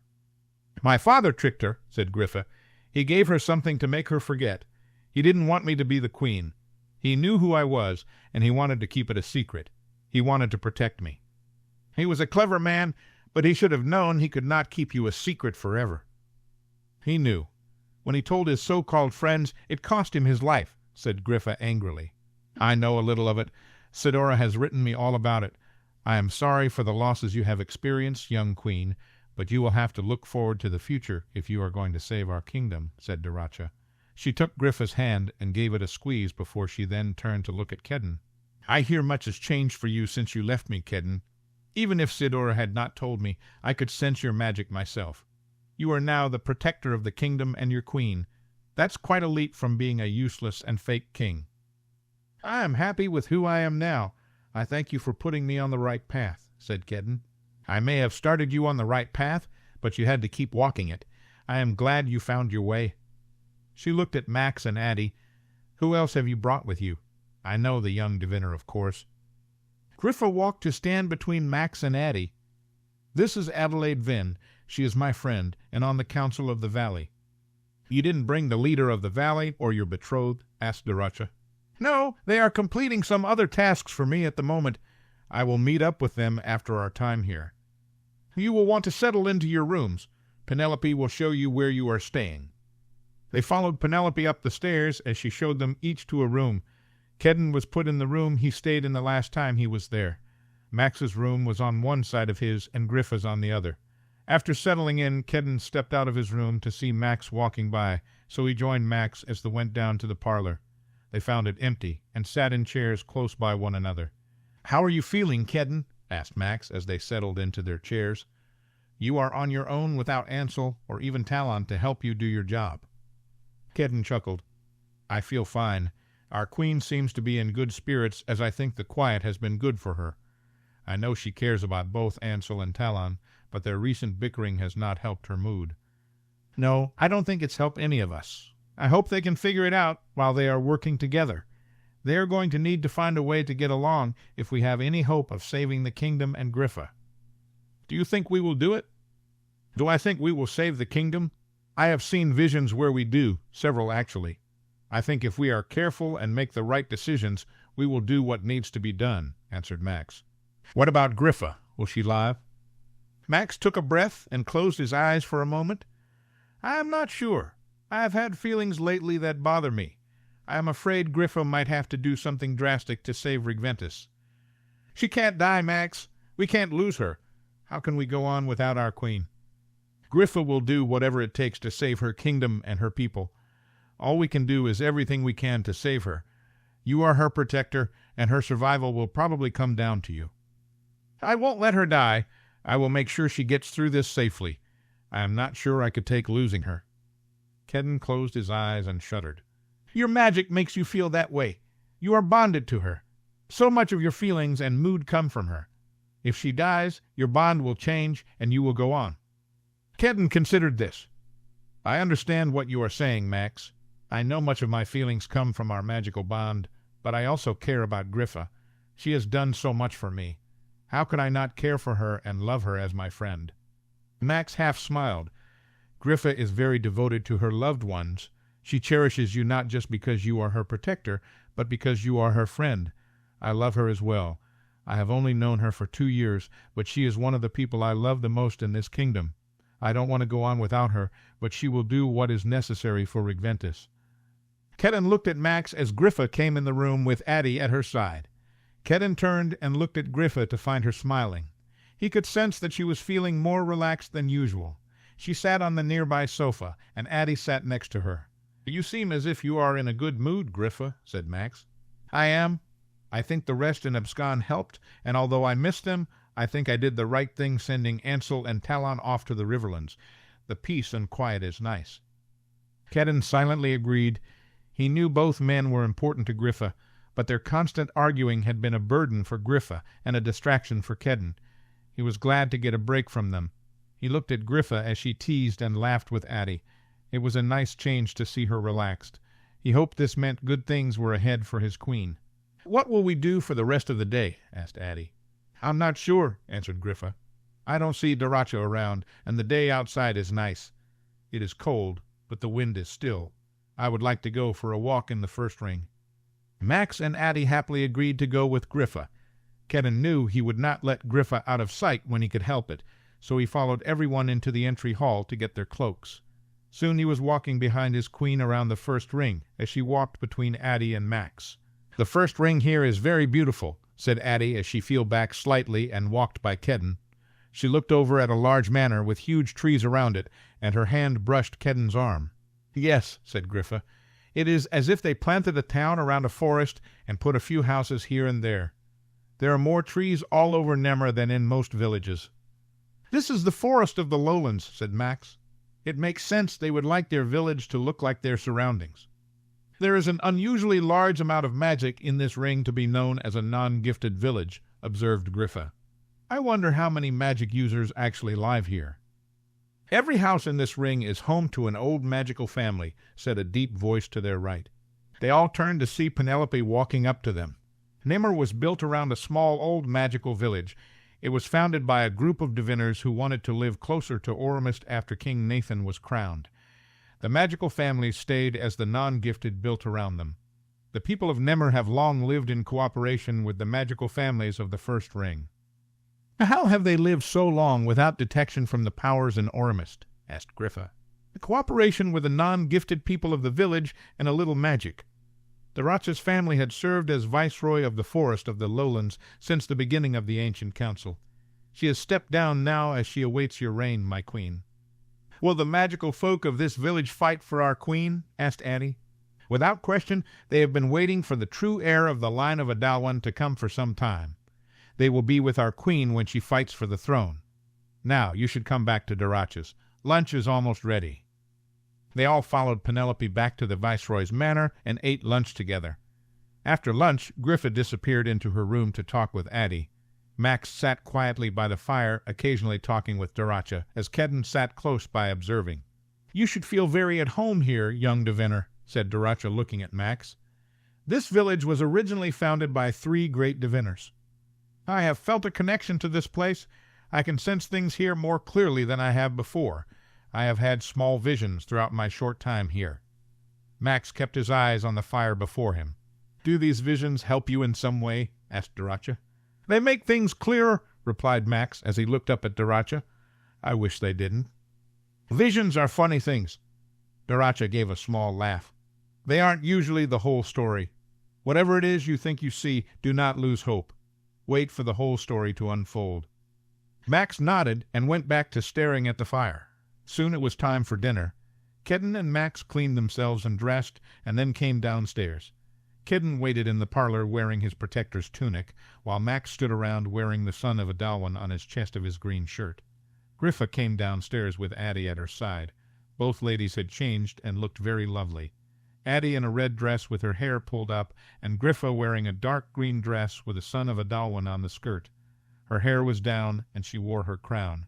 Max came forward to speak with Addie, and Kedden walked to the side of his queen. "You look very nice, my queen," said Kedden as Griffa smiled up at him. "You do as well. It is still strange to see you wearing the protector's sigil, but I think it suits you." Daracha walked in with Penelope at her side. "It is time for dinner, and there are a few guests already seated at the table.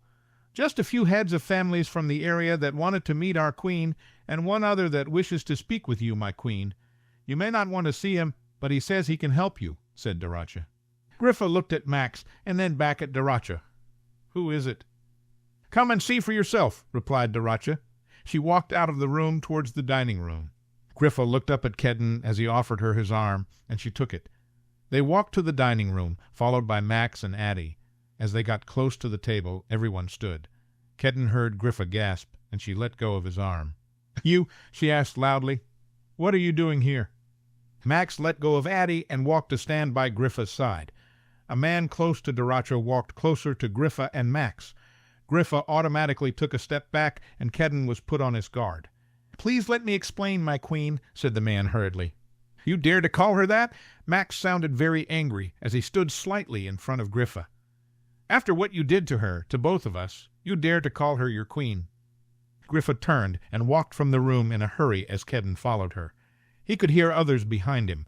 He found her in the parlor, and she was pacing and shaking her head with tears in her eyes.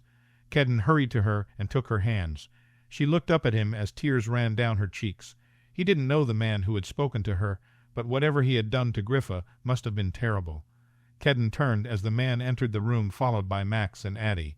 He could see Daracha slowly making her way into the parlor. The man came close to Griffa, and Kedden moved a little in front of her. He stared down the man as the man stepped back and stared at Griffa. "I was wrong, Griffon. What I did was terrible. Philo swore to me he wouldn't hurt you. He said he would let you go as soon as he had the king," explained the man. "So you just decided to hand over Max Devland." Griffa shook her head. "You would just give him up so easily." "He said he would just use the young king to negotiate with the ring. I didn't think we could win the war against Aurumist. I was scared for the valley and my family. I wanted to find a way for everyone to live in peace," said Devland. "I was very wrong." "You were," said Griffa with disgust. "You should have known better than to ever trust Philo. Would you like me to tell you all the ways I was hurt? Would you like me to tell you every detail of the 2 months I stayed in the palace? Max and I both could have easily been killed, and it would have been all your fault." "I know, and I am sorry."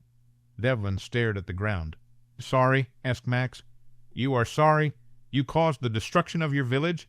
You caused so many lives to be lost, and you are the reason Griffa was tortured for months by Philo." "You were my father's friend," said Griffa as tears continued to fall down her face. "You watched me grow up. He and I both trusted you. How could you just turn me over to that evil man?" Kedden looked at this man with narrowed eyes. He was the reason Griffa and Max were taken to Aurumist. Kedden felt his magic rise to the surface of his skin, and he closed his eyes and tried to control it. Everything in him wanted to kill this man in front of him. The man stepped closer to Griffa, and Kedden met him, looking down at him. "If you come one step closer to her, I will kill you without a second thought," said Kedden as he tried to control himself.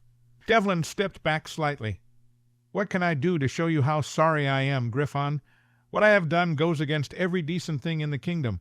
I turned my back on you, my people, and my village." "You did," said Griffa quietly. "You should be glad I sent Ansel and Talon to do a different task for me. If they were here, I doubt you would have made it past the dining room. I doubt Talon would have even let you speak." "I will have to face him eventually," said Devlin.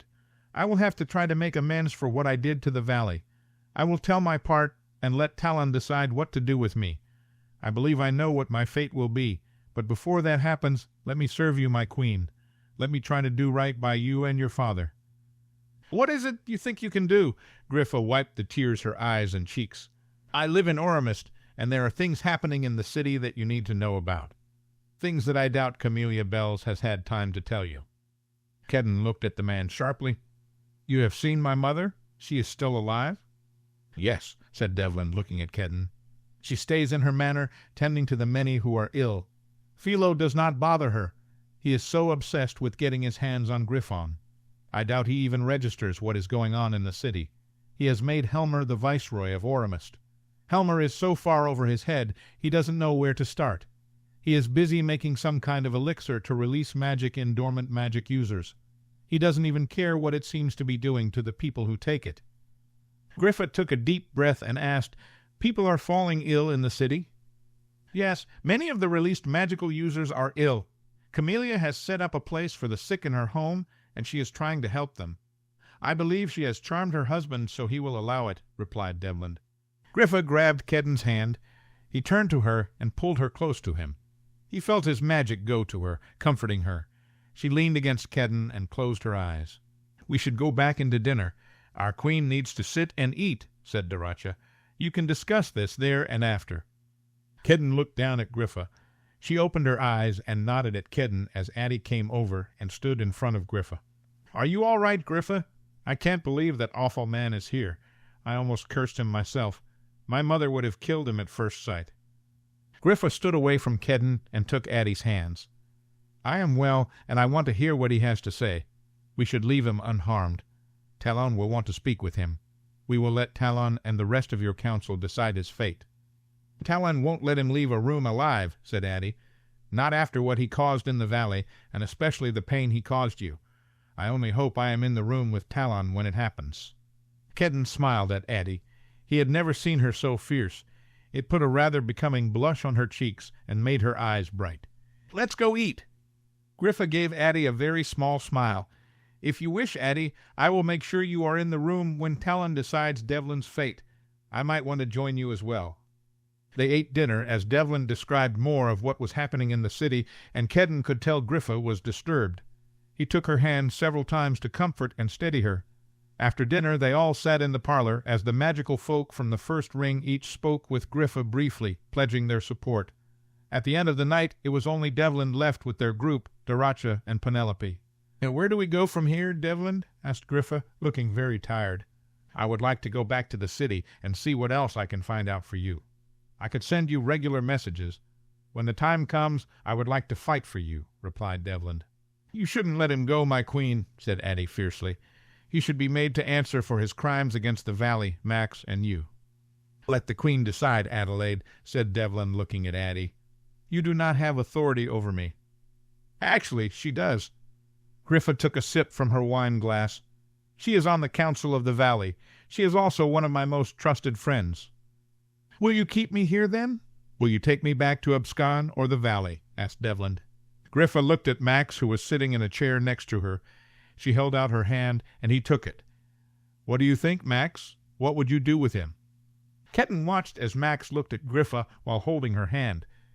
"If I could, I would make him stay here until Talon decided what to do with him. I would make him answer for his crimes, but it is not wise. He should go back to the city and keep watch for us. He says he can help you, Griffa.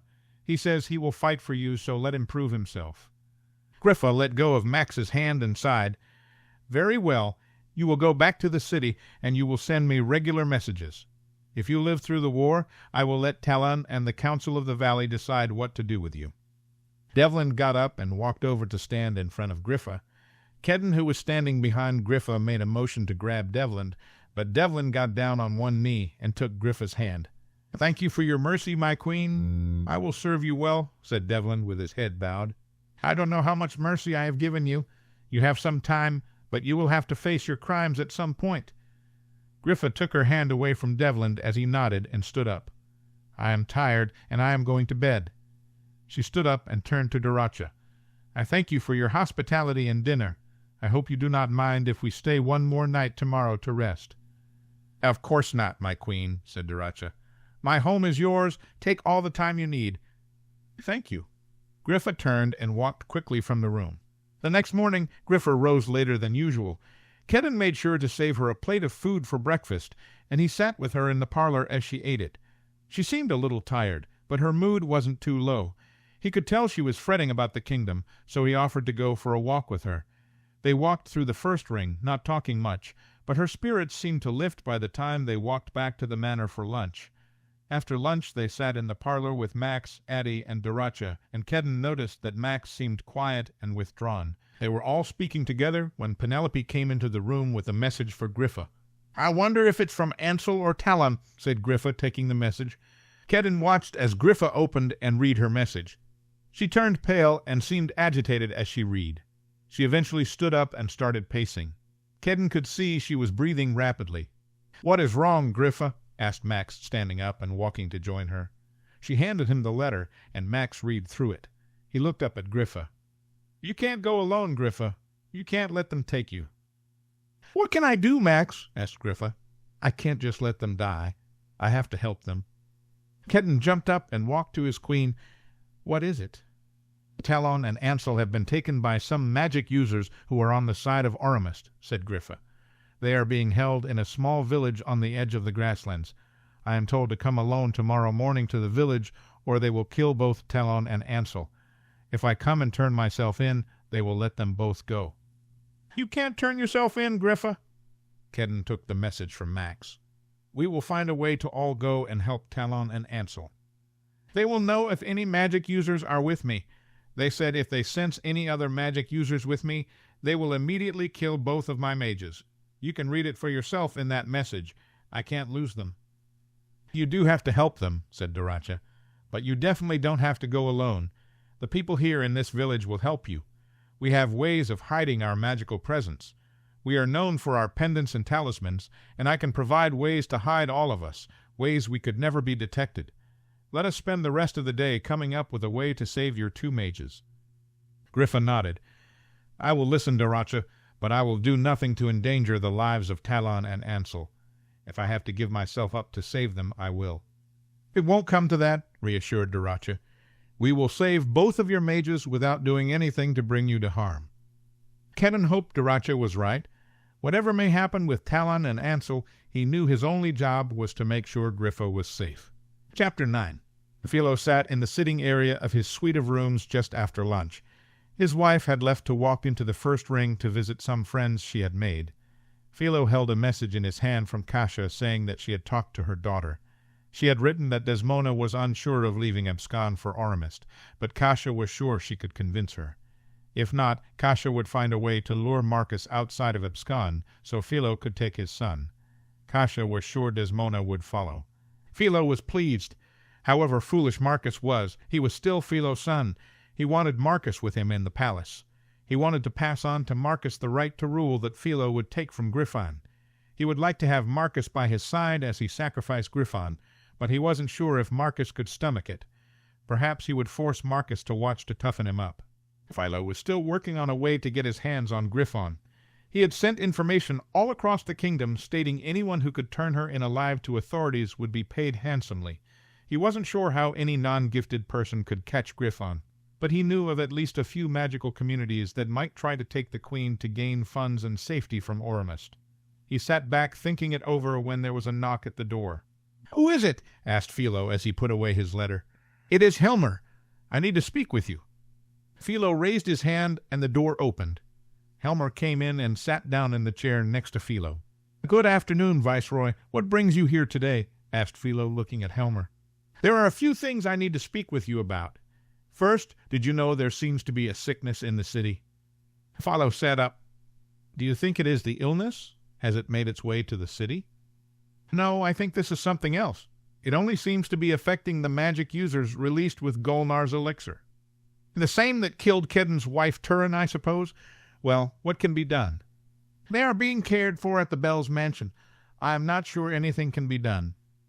"Pity, but it does not affect us much, unless it starts spreading to our soldiers. I have seen none of that yet. I will keep an eye on it, and if it starts affecting our soldiers, you will have to find a way to stop it," said Philo. "How do I do that? I don't even know what elixir Golnar used. I know it was old blood magic, but I do not know the exact elixir and spells used." "You better figure it out somehow. This is your city, Helmer, and you need to see to the health of your people." Philo sat back a little in his chair. "Now what else did you want to speak of?" "I have found an old blood magic potion to increase strength as you asked. It is very complicated, but I imagine I can do it eventually. There are some risks," said Helmer. "What risks?" asked Philo. "It can cause magic to become unstable, and it can affect one's mental state. If the person who drinks the elixir is not of strong mind, it can lead to insanity and death." "Would you say I am of strong mind, Helmer?" asked Philo. "I would say yes," answered Helmer. "Then the risks won't matter. What will I be able to do if take this potion?" "Things you could only imagine. You could set up shields no one could break through. You could knock down 20 men with a flick of your wrist," answered Helmer excitedly. "Could it combat the Protector's magic? Could it keep Griffon's protector from shielding her and amplifying her power?" "I'm not sure," said Helmer. "I would think it would be effective, but Protector's magic is very powerful and old. I don't even know how we would test that. There wouldn't be a way to test it." "But do you think there is a chance?" asked Philo. "Yes," said Helmer. "I believe there is a good chance. Do everything you can to make whatever elixir you need to make. I will make sure you have everything you need. I will need this done by the time Griffon makes her move on the city. I will kill her, and I will take her right to rule." After Helmer left, Philo walked down to check on his soldiers. The soldiers were kept in the east wing of the palace. He found most of them training in a large hall at the end of the wing. He watched and didn't see any signs of sickness. He found a few of his leaders and inquired, learning that none had heard of any soldiers falling ill. Philo told them to report to him if any soldiers showed signs of illness. Satisfied that the soldiers were well, Philo walked to his study. He sat down at his desk and started thinking of the problems in the city. It sounded as if there were quite a few sick in the first ring of Aurumist. Philo would have to ask his wife about it when she got back from her visits. Perhaps she knew something about it. Philo thought of Camellia Bells. He had been wondering what to do with her for some time. After Turin had died, she had gone back to her home, and Philo had not seen her since. He had inquired to others about releasing magic users in the 4th and 3rd rings, but found it had not been done. Philo was surprised by this. He supposed Camellia had held things up, and Golnar had been too distracted to notice or care. He thought he should probably have Camellia killed, but she was very powerful and well known in Aurumist. She was the most well-known woman in the 1st ring. If he killed her, he could lose support from some of the families of the 1st ring. Those families held sway with a council of ancients, and right now Philo controlled the council only with fear. If he started slaughtering powerful people in the city, the council could turn on him. He would need to keep them in line. It seemed like Camellia was busy caring for the sick in the city. This would be a good distraction for her. If she was distracted with the ill, she could not involve herself in Philo's plans. She could not spy on him or send messages to her son, who was now serving as protector to the queen. Philo still couldn't figure out why Kedden had been made the protector. Why had Ansel given it up? It was the very last thing he thought Ansel would do, as he was always going on about his duty. His family line had always held the protector's duty, and Ansel was also in love with the queen. Why would he give up his right to protect her and give it to someone like Kedden? Philo could not figure it out, and it bothered him. He would ask Kasia if she had learned anything when he wrote back to her.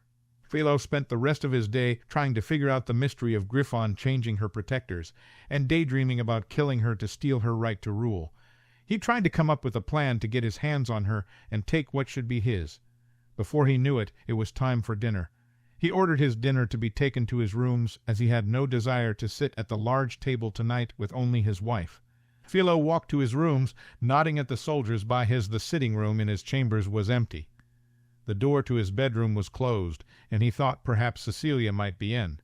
Whatever she was doing, he decided not to disturb her. He sat down by the fire and waited for his dinner. He looked around his large sitting room and smiled. Sometimes it was hard to believe he was living in the castle as practically the king. He was ruling over the kingdom. Every decision for Regventus came through him. All those fools in Abscon who tried to keep him down had not stopped him from gaining the ultimate power. Well, almost the ultimate power.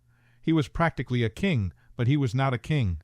He could never be a king as long as Griffon lived. He could never be a king as long as the line of Adalwan held the right to rule.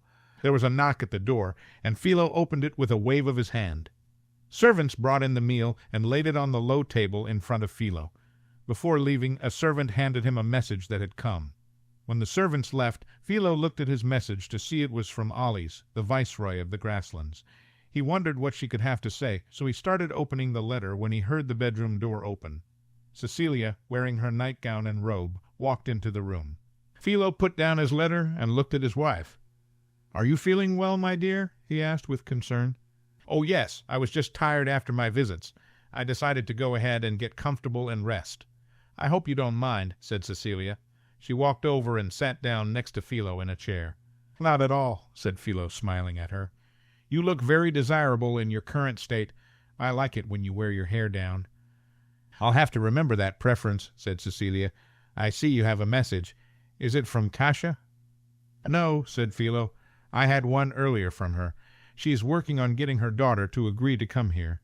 If her daughter won't come, Kasia thinks she can get Marcus out in the open so we can grab him. Either way, he should be here with us soon." "Good. I have missed him. I am worried about him being all alone in Abscon.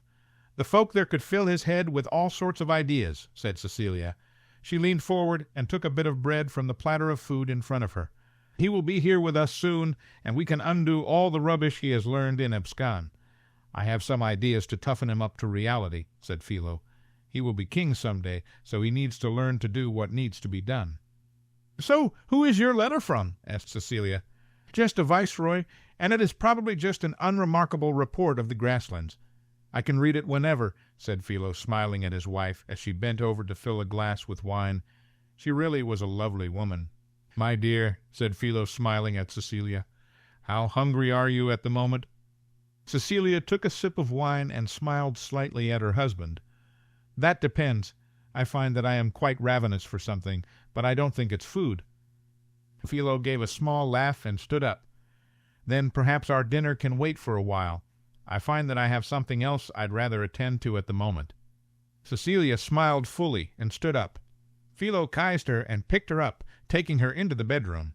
They soon forgot about dinner and any message entirely. The next morning Philo walked into the sitting room to see last night's dinner still on the table. He pulled a cord to summon servants to clean it up and order breakfast. He sat down in a chair close to the fire and picked up his message from last night, deciding to read it while he waited for his servants. As he read it, his eyes became wide, and he audibly sighed. "Are you all right?" asked Cecilia as she came into the room and sat down across from him. "Yes, but I will need to change quickly and get to the grasslands." "What for?" asked Cecilia. "It seems some magical users have captured a couple of things important to Griffon. She will not want to leave them behind, so she will go to a small village and try to get them back. I need to be there when she gets to that village." Chapter 10. Griffa did not sleep all night. She tried, but she was too worried and unsettled. Addie tried to stay up with her and talk her through it. Max held her hand for a while, but then excused himself. Kedden had tried to help her, but even with his comfort, she could find no rest. Talon and Ansel were two of the most important people in her life, and she could not lose them. If she lost both of them, it might kill her. She loved them both. Talon always believed in her, and he pushed her to always be better. He loved her with no expectations. He had helped her during the darkest time of her life. She depended on him for wisdom and strength, and she couldn't imagine her life without him. When Griffa thought of Ansel being in danger, she almost couldn't handle it. After all they had been through, she couldn't imagine not being able to be with him forever. He had always been a part of her life, and she had loved him in some way for as long as she could remember. She loved him more than she could ever have thought possible. She knew there was nothing she would not do to save him or Talon. They had planned all day yesterday until dinner on how to rescue them both. Daracha had called in some magical folk from Nimmer, and they had all agreed to help. With talismans and charms they could shield their magical presence from anyone. Everyone would go ahead of Griffa and sneak into the small village from different areas. While she spoke to whoever was holding Ansel and Talon, the others would be around, including Kedden. He would have to stay out of sight, but he could still find a way to be close to Griffa. While Griffa was talking to the leaders, the others would cause a distraction. During the distraction, Addie and Max would release Ansel and Talon and get them out of the village. Once they were safe, Griffa would be signaled to leave by Daracha herself. Griffa hoped the plan would be successful. She hoped Ansel and Talon hadn't been severely hurt. She couldn't imagine how anyone could hold either of them if Ansel and Talon weren't incapacitated in some way. Griffa dressed in a simple black dress. She left her hair down and put on her crown. She looked at herself in her mirror, noticing she looked tired and pale. She would need to show strength today. She raised her head and took a breath. She thought of someone hurting either Talon and Ansel, and she saw her eyes turn hard. She held out her hand, and her staff flew to her before she turned and walked from the room. She made it downstairs to find everyone waiting for her. She walked to stand next to Kedden and Max, Kedden holding her cloak. She put it on as she saw that everyone else seemed ready, each wearing a large pendant. They all walked outside the house to find 5 people waiting for them. Griffa walked until she was in the middle of the whole group. You will all travel to the outskirts of the village. Try to stagger your entrances from different areas, as we do not want anyone to be detected. Once I find out where they are keeping my mages, Addie and Max will find a way to grab both Ansel and Talon. Once they have them, they will take them to the outskirts of the village and travel to Abscon. Your job is to create as much of a distraction as you can without hurting any non-gifted people. Once I know my mages are safe, I will leave the village with my protector and travel to Abscon. I thank you for your help with this. I will not forget it. We are happy to serve you, my queen, said Daracha. We will get your 2 young men out safely. You don't need to worry. Above all, you must keep safe. Everyone's priority should be the queen's safety. Do not worry, Daracha as Kedden will keep me in his sights. I will have no issues as long as my protector is near, said Griffa. We need to go. Daracha looked around at her people and nodded her head once. They all disappeared as one. Max walked up to Griffa and took her hand. Do not be scared, Griffa.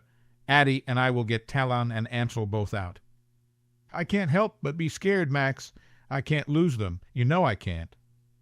You won't, I promise you. He pulled Griffa in and hugged her as Addie walked up. He is right, Griffa. We will not fail you. I will do anything to save them for you, said Addie. Griffa let go of Max and took Addie's hands. She brought her close and kissed her cheek. You both need to stay safe as well. You are very important to me. Addie smiled and pulled away, and Griffa turned to Kedden. You will need to go with them, Protector. Find a way into the village and watch for me. It is very hard to leave you, my queen, said Kedden. I know, but you must do this for me. Go with Addie and Max and find a place to hide in the village and look for me. When I give you the signal, come to me, and we will leave the village together. Kedden nodded. He took her hand and kissed it gently. I will do as you wish, my queen. He walked over and stood between Max and Addie. Griffa watched as Max and Addie put their hands on Kedden's arm. Max gave Griffa a small smile before they all closed their eyes and disappeared. Griffa stood still and took deep breaths. This would work. It had to work. No part of this could fail. She would not lose either Talon or Ansel today. Griffa waited quietly until enough time had passed. She said a quick prayer for the safety of all those she loved before she closed her eyes and felt herself travel. She looked up and saw she was in a field. She could see a small village up ahead. She took one more deep breath and walked towards the village, entering the outer ring and looking around. She walked a few more steps, and a man and woman walked out between two buildings and stood in front of her. "Are you the false queen?" the man asked, looking at her. "I am Griffon Keen, and I am the true queen of Regventus.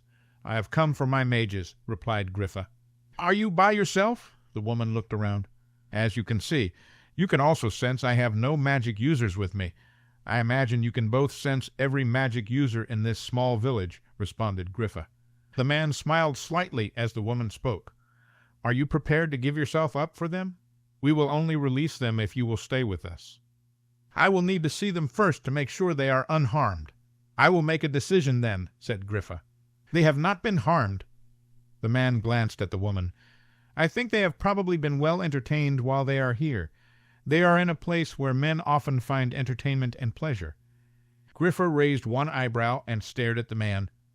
"Take me to them, then. I would like to see for myself." The man nodded. "You can follow us, but do not try anything, or we will have them killed quickly." A man and woman turned as Griffa followed them. She looked around as she walked, spotting someone in a hooded cloak in the shadows. She saw a glimpse of dark gray hair and realized it was Daracha. Griffa almost gasped as she could feel Kedden's magic surround her and her own magic react. He must be somewhere close. The man and woman took her to what looked like a small inn. They both looked around and then opened the door. They motioned to Griffa, and she walked in ahead of them. She entered a large dark room that was set up with tables and chairs. She blinked to get used to the dim light, and a pretty young woman met Griffa as she moved into the room. "Can I help you, miss?" asked the woman with a grin. "I am looking for 2 young men, and I was told they are here." "We always have quite a few men here," said the woman, smiling widely. "You aren't the first woman who has come to retrieve her lover or husband." Griffa gave a quick chuckle. "I imagine not, but you would know these 2 men. They tend to stick out wherever they go." "Quit playing with the false queen," said the man behind Griffa. "Bring down her 2 mages so she can see they are not harmed." "Harmed? No, they are not harmed. I am sure they are actually feeling quite well. It will take me a moment to go get them, as I may have to interrupt something." Griffa narrowed her eyes. "Do what you need to do, and I will wait outside." She turned and went to walk out of the room.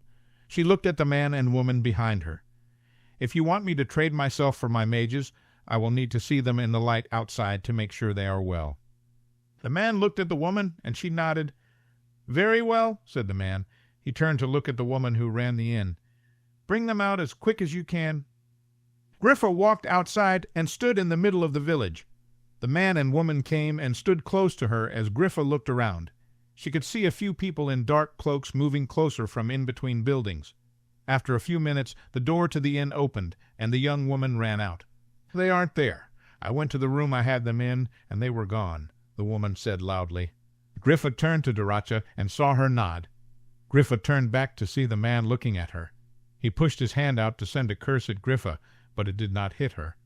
Griffa felt a shield that surrounded her. She pushed out her hand, and the man and 2 women were thrown back. Some other magic users came out from behind the inn, running towards Griffa. She watched as the people from Nemmer ran out into the road. They threw curses and spells. Daracha raised her hand, and a group of magical folk who had run out from the other side of town were thrown into the air and back down. Daracha ran to Griffa, coming to a stop near her. "Your mages are safe and out of the village. You need to leave, my queen."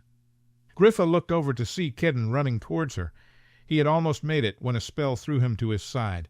She turned sharply to see a group of Aurumist soldiers waking towards her with Philo quick out in front. "Griffon," greeted Philo, smiling at her. "You weren't going to leave without seeing me, were you?" Griffa looked at Philo and then glanced at Kedden, who was slowly getting up off the ground.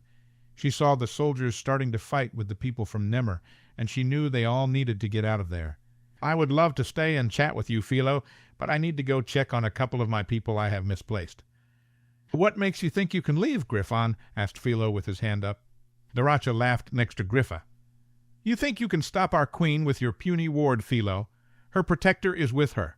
She could crush you and travel whenever she pleased." Philo gave a short grunt. That is true, Daracha, but you and your people can't. Do you think she will just leave you here? Could she take care of all of us before we killed you and your people? Griffa realized he was right. Kedden was getting up, and he would be at Griffa's side soon. She could leave if she wanted to, but she could not abandon Daracha and the people from Nimmer. You need to go, my queen, said Daracha quietly to Griffa. Do not worry about us. No, said Griffa. I will not leave you to fend for yourself.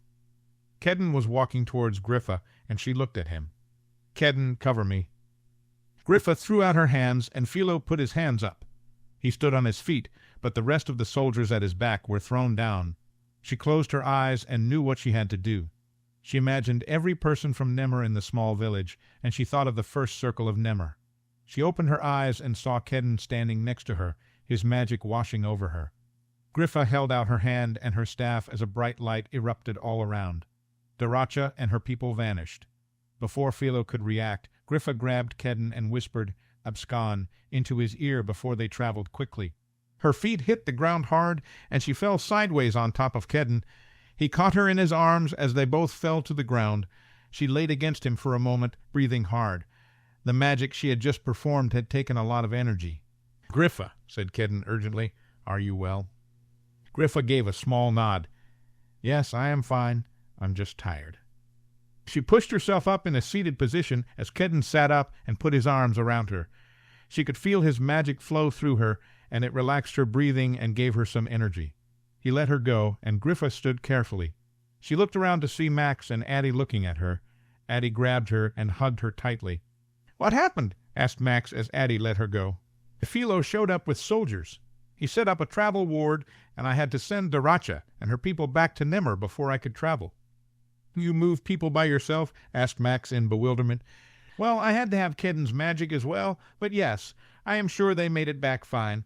I managed to do it, but it has robbed me of any energy. I feel like I could sleep for a week." Griffa picked up her staff and stretched her back. "Let's get you home then," said Kedden. Griffa looked up to see Ansel and Talon sitting against one of the trees that formed the gates of Abscon. "Are they all right?" asked Griffa as she stared at Ansel and Talon. Addie and Max looked at each other. "They are fine, or they will be," said Max quickly. "What do you mean they will be?" asked Griffa. She walked towards Ansel and Talon, and they both looked at her as she got close to them. Talon stood up and almost fell down as Ansel grabbed Talon's arm and pulled himself up. Griffa couldn't tell what was wrong with them. "Griffa," said Talon happily. "Look, Ansel, it's Griffa." Talon tried to walk to Griffa, but he stumbled. Griffa walked up to him and grabbed his arms. "What is wrong with you?" she asked. "Nothing, now that you are here." He leaned down and tried to kiss her, Griffa holding him back. "What are you doing?" She looked in his face and saw that his eyes were very unfocused. She shook her head. "You are drunk, aren't you?" "I guess I might be," admitted Talon. "Ansel is as well. I'm not sure what they gave us, but it must have been very strong. I don't remember drinking very much." Ansel had stumbled over to both of them. "We didn't drink much, Griffa, honestly. At least, I don't think we did. I can't remember much of yesterday or last night." Griffa huffed. "Well, you were both in an interesting establishment to not remember what happened last night." She turned to Kedden and Max. "Help me get them home." Kedden walked up and grabbed Ansel. He smiled at Kedden. "You look much better in that tunic than me." Max grabbed Talon, who looked at Ansel. "I told you, you shouldn't have found such a handsome protector for Griffa. Who knows, maybe that is her type. You might lose her to her new protector. Then we will have to find someone else all over again." "Both of you walk," said Griffa angrily. "Kedden, tell me truthfully, you think Griffa is a beautiful woman, don't you?" asked Talon as Max helped him stand straight. Kedden looked at Talon as he held up Ansel. "My queen is beautiful and strong." Yes, I know," said Talon, "but you do find her desirable, don't you?" "I see my queen as a strong and capable leader. She is an impressive woman," replied Kedden. "None of that protector jargon. You are still a man, aren't you? I know you may not see her that way now, but before you were her protector, you can't tell me you didn't find Griffa desirable." "Talon," said Griffa harshly, "stop it right now. You are embarrassing Kedden, me, and yourself." "What's embarrassing about finding a beautiful woman desirable?" asked Ansel. "You can tell the truth, Kedden. I won't mind." Griffa shook her head as she felt her face turn red. She hurried ahead and activated the gates of Abscon. She continued through, leaving everyone else behind. She was so tired, and she didn't want to deal with Ansel or Talon in their current state. She was glad they were safe, but all she wanted to do was sleep. Somehow Ansel and Talon must have gotten away from Max and Kedden because they caught up with her. "Griffa," said Ansel, "don't be mad at us. We didn't know what kind of place that was. We just went for lunch. We barely had anything to drink, right, Talon?" "Yes," said Talon, slurring. "We didn't know, and we barely drank. Ansel didn't even know any of the women in there. Not like that place we were at the night before." Griffa looked at Ansel. He looked back at her and stumbled slightly. He then turned to Talon angrily. "You said you wouldn't say anything to Griffa." "What did I say?" asked Talon, walking sideways for a second. "Did I mention your Margie?" Griffa shook her head and walked faster. She didn't even have half the energy to try to understand what they were talking about. "Griffa," said Ansel as he grabbed her arm, "please don't be angry. I love you. I told everyone I met last night about how wonderful you are." Talon grabbed her staff from her other hand. He examined it for a moment before he turned and threw it. She watched as Kedden caught it. Talon grabbed her arm. "It's true, Griffa. We both talked about how no woman could compare to you. I told them about that time on the stairs in your house in the valley. You know that thing you did to me." "Talon," said Griffa loudly, turning to him. "Stop talking." "Yes, Talon, if anyone should be telling people how wonderful Griffa is, it's me," said Ansel. He moved closer to Griffa and said in a loud whisper, "I doubt anything you have done with Talon could compare to that one night in your study." "Both of you need to stop now," muttered Griffa. She threw her arms down, shaking both of their hands loose, and moved ahead of them. Griffa's head was so cloudy and her eyes wanted to shut. All she wanted to do was lay down and nap for a while. She walked as fast as she could, wishing she could run to Keen Manor, but she doubted she would make it halfway through the village before she fell down. "Ansel, this way," said Max. Griffa turned to see Ansel had turned and started walking to the right. Max grabbed him and put him back on the right path. He looked at Griffa and jogged slightly. Griffa huffed as he caught up with her. "Are you angry with me?" he asked as he stumbled and fell into Griffa. "No, I'm not angry. I'm tried, and I just want to get home." Griffa pushed him away gently. "You know, Talon isn't so bad," said Ansel. "I don't think you should send him away." "What did you say about me?" Talon hurried and caught up to walk next to Griffa. "I said you weren't so bad," said Ansel loudly. "I don't want Griffa to make you go away." "Good," said Talon. "I don't want her to make you go away either." "At least they seem to be getting along," thought Griffa to herself.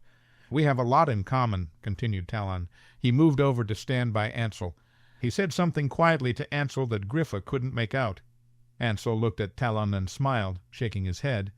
Talon again whispered to Ansel, and Griffa definitely heard her name. Ansel looked at Talon with surprise, and then stumbled and fell over, catching himself with his hands. Talon stopped to help him, and ended up on the ground with him. She stopped and turned. Kedden and Max both walked up to Talon and Ansel and worked to get them back on their feel. Seeing they had sufficient help, Griffa turned and kept walking. She just wanted to get home, and she could see the small gate for Keen Manor up ahead. She was almost there. Talon caught up with her again.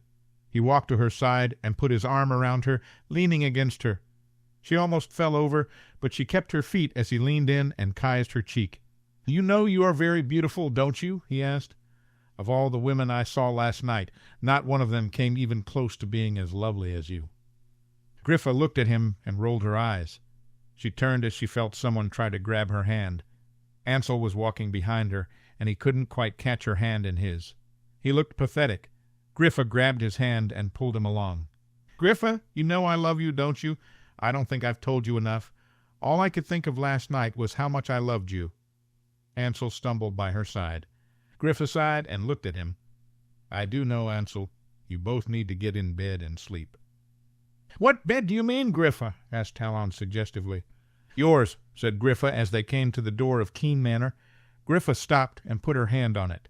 She opened it to see Maybelle looking out from the doorway of the kitchen.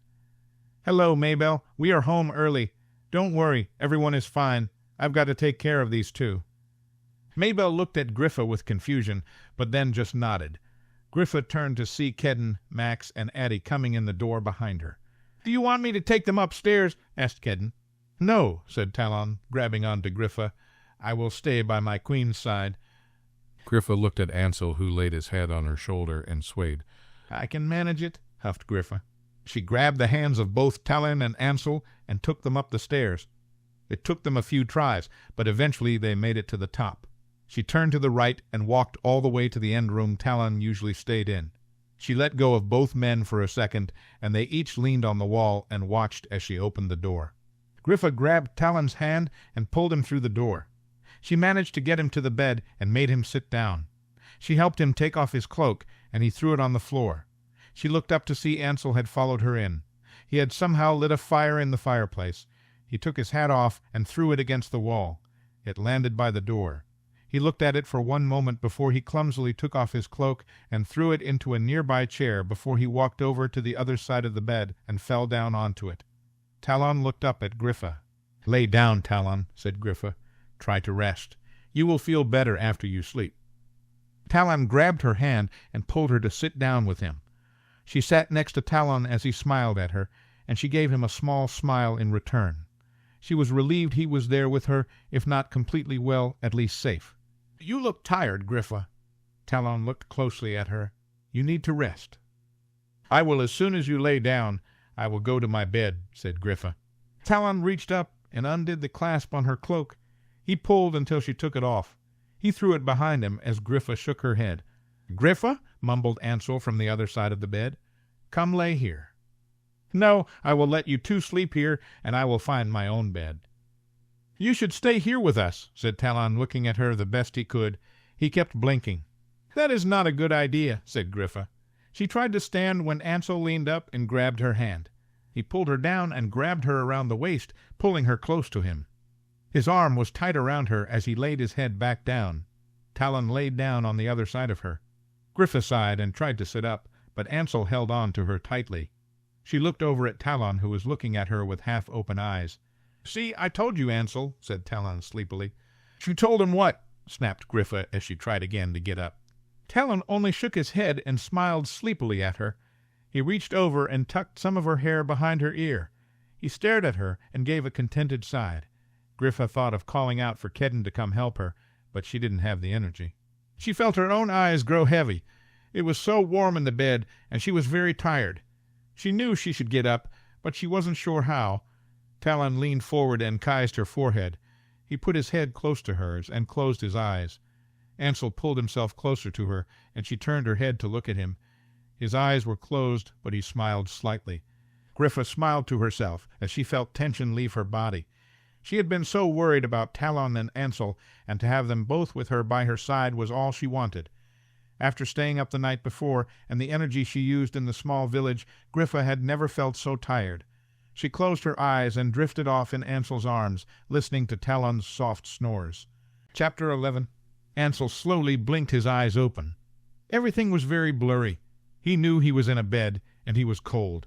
He reached over for Griffa to pull her close when he grabbed an arm that did not feel right. He blinked his eyes again, trying to focus. He looked over and saw Talon staring at him with half-opened eyes. Ansel rolled over and sat up. He put his hand to his head as a pain shot through it. "What are you doing here, Talon?" asked Ansel as he rubbed his head. "What are you talking about? This is my bed," replied Talon sleepily. Ansel looked around. He could see they were in keen manner in the room Talon usually stayed. The room spun, and Ansel laid back down. "How did we get here?" Ansel put his hand over his eyes. "I think Griffa brought us up here. I don't know how we got to abscond, but I distinctly remember walking with Griffa. I think she might be angry with us." Ansel tried to think of what had happened. He remembered being in a village and eating lunch. Something had happened after that. Had they been drinking? It felt like they had been drinking. He had foggy memories of talking to some women. He remembered seeing Max and being pulled out of a window. He also remembered holding Griffa as he fell asleep. The door of the room opened, and Ansel heard Talon groan as someone slammed it shut. Ansel took his hand off his eyes to see Griffa walking towards the bed in a dark blue dress. She laid something on a table by the bed on Talon's side before walking to the foot of the bed and jumping on it, right in the middle of Talon and Ansel. Ansel shook his head as the movement of the bed made his stomach roll. "Well, good evening, you two," said Griffa loudly. "It's about time you woke up." "Griffa," groaned Talon, "can you not talk so loudly?" Griffa as leaned over Talon. "Am I talking loudly, Talon? I really can't tell." "What happened?" asked Ansel, looking at Griffa. "How did we get back to Abscon?" "You were taken by some magical folk in that village. I'm not sure if they found you in the state you were in or they put you in it. We came, got you, and brought you here. Whatever happened to you before that, I'm not sure. From what you told me this morning, it sounded very interesting." Ansel wondered what they had said to Griffa that morning. The way she was talking, it could not have been good. "Griffa, you have something for us to take for these headaches, don't you? Are you going to torture us all night?" asked Talon. Griffa sighed. "I had thought about letting you tough out the consequences of overdrinking, but I'm not sure it's your fault." Ansel watched as Griffa leaned over Talon. She picked up the 2 vials she had put there and moved back to sitting between Talon and Ansel. She handed each one of them a vial. Ansel sat up and opened his, drinking every bit of it. He felt the warm liquid fill his body, settling his stomach and clearing his head. He looked at Griffa, who had her hand out. He handed her the vial and smiled at her. She gave him a half-smile before collecting Talon's vial and putting them both in her pocket. "Do you two want to tell me what happened to you?" "I honestly don't remember much," said Talon, sitting up. "We had gone to the village and worked all morning with the sick. A young woman showed us where to get lunch. After that I only have vague memories of talking to some women and walking here with you." "We must have been given something," said Ansel. "I remember feeling dizzy at lunch. I think they must have had us drink whenever it was a few times. I believe I remember Max coming in and taking us out of a window. I received a letter stating you were being held, and I was told to come alone and turn myself in. If I did not, they would kill you. With Daracha's help, I was able to come to the village with Max, Addie, Kedden, Daracha, and some of her people. She had ways to hide magical folk from detection. Max and Addie were able to get both of you out. Everything went to plan until Philo showed up." Ansel turned his head sharply to Griffa. "Philo showed up!" He felt his stomach turn again, this time at the thought of Griffa being harmed by Philo. "Yes, but it was fine. With Kedden's help I was able to get everyone out of the village safely. I traveled here with Kedden and then walked you two home. We all had some very interesting conversations." Ansel looked at Talon, who shrugged. Griffa smiled at both of them. "We can talk about it later. You two should get cleaned up. Dinner will be soon, and you both haven't eaten in a while." She patted both their legs. "I am glad to have both of you back safe." She turned and kissed Talon on the cheek before turning to Ansel and pecking him on the lips as she rolled over him to get out of the bed. Ansel watched her as she walked to the door. She opened it and looked at Ansel and Talon. "I will say that I think you have severely disturbed my protector with your conversations this morning. I am also very interested to hear about your Margie, Ansel." With that, Griffa walked out the door and closed it. Ansel turned to Talon. "You told her about Margie?" he asked angrily. "I don't know. Maybe you did." Ansel rolled out of bed. He collected his cloak and hat and went to the room he shared with Griffa. He found that Griffa had the tub filled with water, and he bathed, trying to remember what had happened. Whatever did happen, it seemed he and Talon had somehow put Griffa in danger. What if Philo had gotten her? It would have been his fault because he had not been vigilant enough. Ansel dressed and walked down to the dining room to find everyone around the table. He took the open seat next to Talon and across from Griffa. She looked up at him as he sat down. "Are you feeling better?" "Yes, much better," said Ansel as he filled his plate. He looked over next to Griffa to see Kedden looking at him darkly. Throughout the meal Kedden gave Ansel and Talon dirty looks. Ansel looked at Talon questionably, but Talon only responded with a small shrug. Dinner was mostly quiet, with only Griffa and Addie having conversation periodically. Kedden would only look at Talon and Ansel as Max sat silently at the head of the table, seeming to be considering something. After dinner, they all moved to the parlor. Kedden and Addie sat on either side of Griffa on the sofa, leaving Ansel to sit in a nearby chair with Talon in a chair next to him. Max sat by the fire and stared into it. Ansel watched Griffa and noticed that Kedden often took her hand. He wondered if something was wrong with her. He looked closer at her and saw that she looked very tired. She soon excused herself to go to bed early, and Addie offered to accompany her upstairs. "I'll go with you as well," said Ansel, staring to rise. "Actually, I would like to have a word with you and Talon," said Kedden, stopping him. Max looked over and got up. "I think I will go to bed. It has been a long day." He left the room, leaving Kedden alone with Ansel and Talon. Kedden looked at them from the sofa. "I'm not sure what happened to you. I'm not sure how much of what did is your fault, but whatever did happen put our queen in extreme danger." "Do you think we wanted to be in the state we were in?" asked Talon. "Neither of us remember how it happened. We were tricked." "You weren't being aware. You should have been more cautious. Saving both of you put not only our queen at risk, but Max, Addie, Daracha, and her people in danger as well.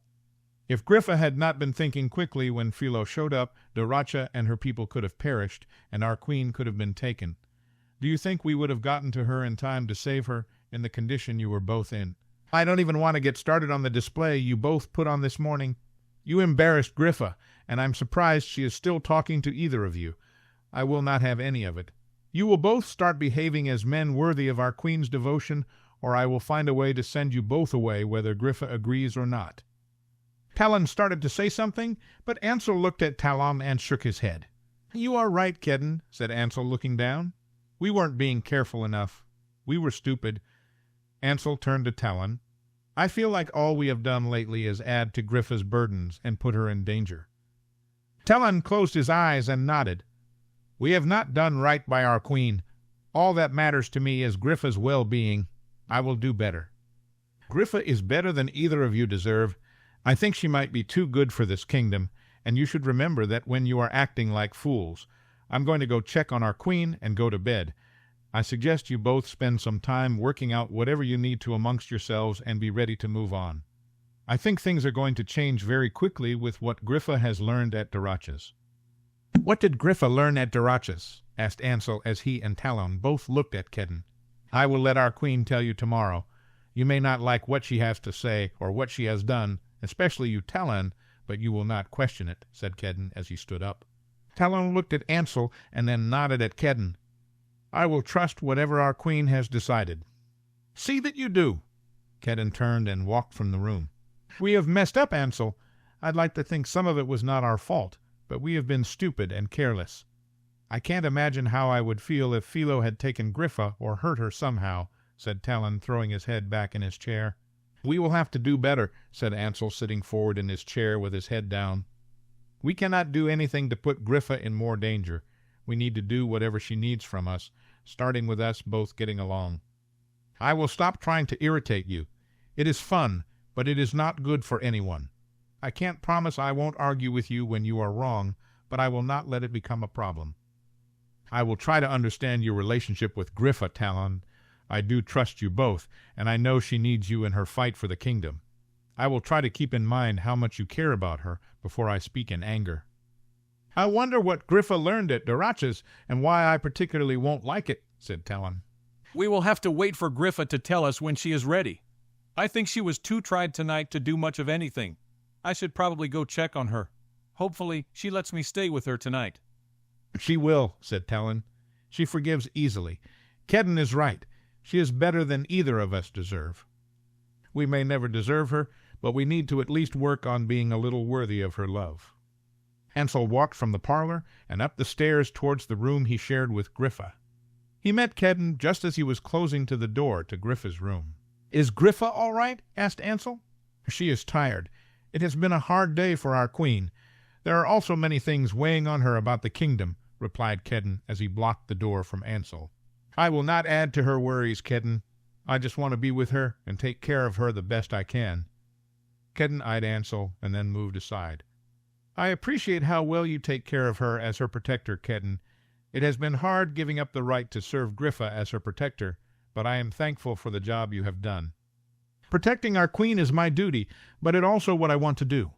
Griffa is truly the best person I have ever met. After spending more time with her, I really do believe she is too good for this kingdom, but I hope the gods let her rule over it for many years," said Kedden. He looked at Ansel and then walked to his own room. Ansel opened the door to Griffa's room and quietly walked in. She was on her side of the bed in her nightgown, facing Ansel. Her eyes were closed, and she appeared to be asleep. He thought of leaving to his old room to not disturb her, but he couldn't take being apart from her. He wanted to just lie next to her. He got ready for bed before carefully laying down and turning to look at Griffa. She was so beautiful. She looked so peaceful and relaxed in her sleep. Ansel couldn't help but reach out to her. He lifted his hand and touched her soft cheek. He lightly traced the faded scar he could barely see. He was filled with so much love for her. How he had ever earned her love he did not know, but he would not waste it. He would do better. He would be whoever she needed him to be. He would do whatever she needed. Ansel watched as Griffa's eyes fluttered open. She looked at him and smiled. "I'm sorry to wake you," said Ansel quietly. "I should have left you to yourself." "No," said Griffa, stretching lightly. "I would rather you be here with me. I missed you these past 2 nights." "Griffa, I am sorry for the trouble I have caused you. I've been an idiot. You've been a little silly, but I do not blame you for the trouble in the grasslands. You were drugged and taken. It is not your fault. I should have been more vigilant. I let my guard down, and you almost paid the price for it. I will do better." Ansel put his arm around her, and she moved closer to him. "We will all have to do better. We will have to go to Aurumist soon. I learned some things at Daracha's that I can't ignore." "Kedden mentioned it. What did you learn?" asked Ansel. "I don't want to talk about it tonight. I will tell you tomorrow," said Griffa as she leaned forward and kissed him. "I agree," said Ansel. "There are things I would much rather do than talk." He leaned forward to kiss her when she spoke. "I would like to know more about this Margie you and Talon have spoken of." Ansel leaned back and sighed. "It was a long time ago, Griffa. I was young and stupid. I haven't seen her in years. I don't even know how she remembered me." Griffa smiled and laughed. "I was joking, Ansel. Don't be so serious. I know you have a past, and you know I have one as well. At least yours doesn't sleep down the hall from us as mine does. She is very much in the past. I haven't been with anyone else since I kissed you for the first time during the spring festival." "You didn't go visit your Margie all those months you were close to her in the valley training your guards?" asked Griffa. Ansel leaned forward. "I did try once, but found I could not do it. My head was too full of you. I loved you then. I was too blind to see it, but I was very much in love with you. I almost went to the valley a few times after you kissed me that spring and left. I was lonely and confused. I thought to go to Talon, but I couldn't do it. I didn't want him. I wanted you. You should have come to the valley and found me. You should have come and talked some sense into me." Griffa laughed. "What would you have done if I had gone to the valley and demanded you speak to me of us? What would you have done if I had grabbed you in front of all your guards and kissed you?" "I know what I would have liked to have done," said Ansel as he laid his forehead against hers. "What would that be?" asked Griffa quietly. "I can show you now if you would like," said Ansel before kissing her. The next morning they all met in the parlor so Griffa could explain what had happened at Daracha's. Everyone sat except for Griffa and Kedden. Griffa stood in front of the fireplace as her protector stood to her left, watching her. "Daracha had an unexpected guest who wished to see me at dinner the first night we were there," said Griffa, looking at the Ansel and Talon who were on the sofa. "Did you know this guest?" asked Ansel. "Yes, quite well. I have known him all my life." Griffa looked at Talon. "He is quite well known to you, Talon." Talon looked at Ansel and then at Griffa. "Who was it, Griffa?" "It was Devlin Clark," answered Griffa, staring at Talon. Talon stood up off the couch. "Daracha let that man into her house? Did she not know what he had done to you?" "She knew. He explained everything to her. She let him into her home because he said he could help me," explained Griffa. "Help you?" scoffed Talon. "He said he would help you. How could he possibly help you? You should have cursed him as soon as you saw him. I know I would have." "Sit back down, Talon," commanded Griffa. Talon crossed his arms and looked at her as Kedden stepped forward slightly, staring at Talon. Talon sighed and dropped his arms, sitting heavily on the sofa. "He had news from Aurumist. It seems more newly released magical users have fallen ill. There are many who are sick, and Camellia is caring for them in the Bell's mansion." Griffa paced a little in front of the fireplace. "What can be done to help them?" asked Ansel. "I'm not sure," replied Griffa. "Max and I have both been looking at the elixir that was used by Golnar, but we haven't found any way to combat what has been done." "The problem is the intent of Golnar was made into the potion," said Max. "You will excuse me for saying so, Kedden, but even your wife's motives and intentions may have tainted the elixir. I believe her blood was used for a good deal of the elixir that was made." "Turin wanted power and position. She worked with Golan to get it," said Kedden, looking down. Griffa reached out and took Kedden's hand. She also wanted you, Kedden. She loved you. Her way of getting you may have been wrong, but don't forget that she did love you. What else did Devlin have to say? Asked Talon. He said Philo has no idea what is going on in the city. He said Helmer is the new viceroy of Aurumist, and he believes Helmer is working on trying to create more elixir to release magical users, replied Max. After he told you all this, why did you let him go? Asked Talon. Addie, you are on the council, and you know what he did to our village. You know what he did to our queen and Max. He offered to serve our queen, replied Addie quietly. I wanted to curse him on sight. I was ready to hold him to face you, Talon, but our queen decided otherwise. Really, Griffa? Asked Talon. Why would you let him go? He said he could spy in the city for us. He agreed to send me regular messages, said Griffa. He said he would fight for me when we came to take the city. And you decided to believe him and let him go? Asked Talon angrily. He was on my council, and he destroyed my village. What gives you the right to let him go? Griffa looked sternly at Talon. My right as your queen. I judged it was best we let him go so he could be useful. If he lives through the war, he will be turned over to you to do as you see fit. She was right to do it, defended Max. He stood up and joined Griffa at the fireplace. I know you are angry, Talon, but he is more useful to us alive and in the city than dead at your hand. You told me last night you wouldn't question our queen's decision, reminded Kedden, moving close to Griffa and looking at Talon. I understand your village had many losses, but he hurt Griffa and Max as well. This was not an easy decision for our queen, and she made it not for personal reasons, but for the kingdom. Talon looked at Kedden and then Griffa. He closed his eyes and nodded. I understand your anger at him, Talon, said Griffa. He will face consequences for his crimes some day, I swear to you. Ansel understood Talon's anger.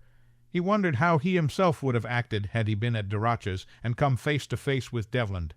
He wanted Devlin to pay for what pain he had caused Griffa and Max, but Griffa's decision was right. What they were fighting for was bigger than personal reasons. What will we do next? Asked Ansel, looking at Griffa. Will we go back out into the kingdom with the cure? No, said Griffa as she turned to Kedden.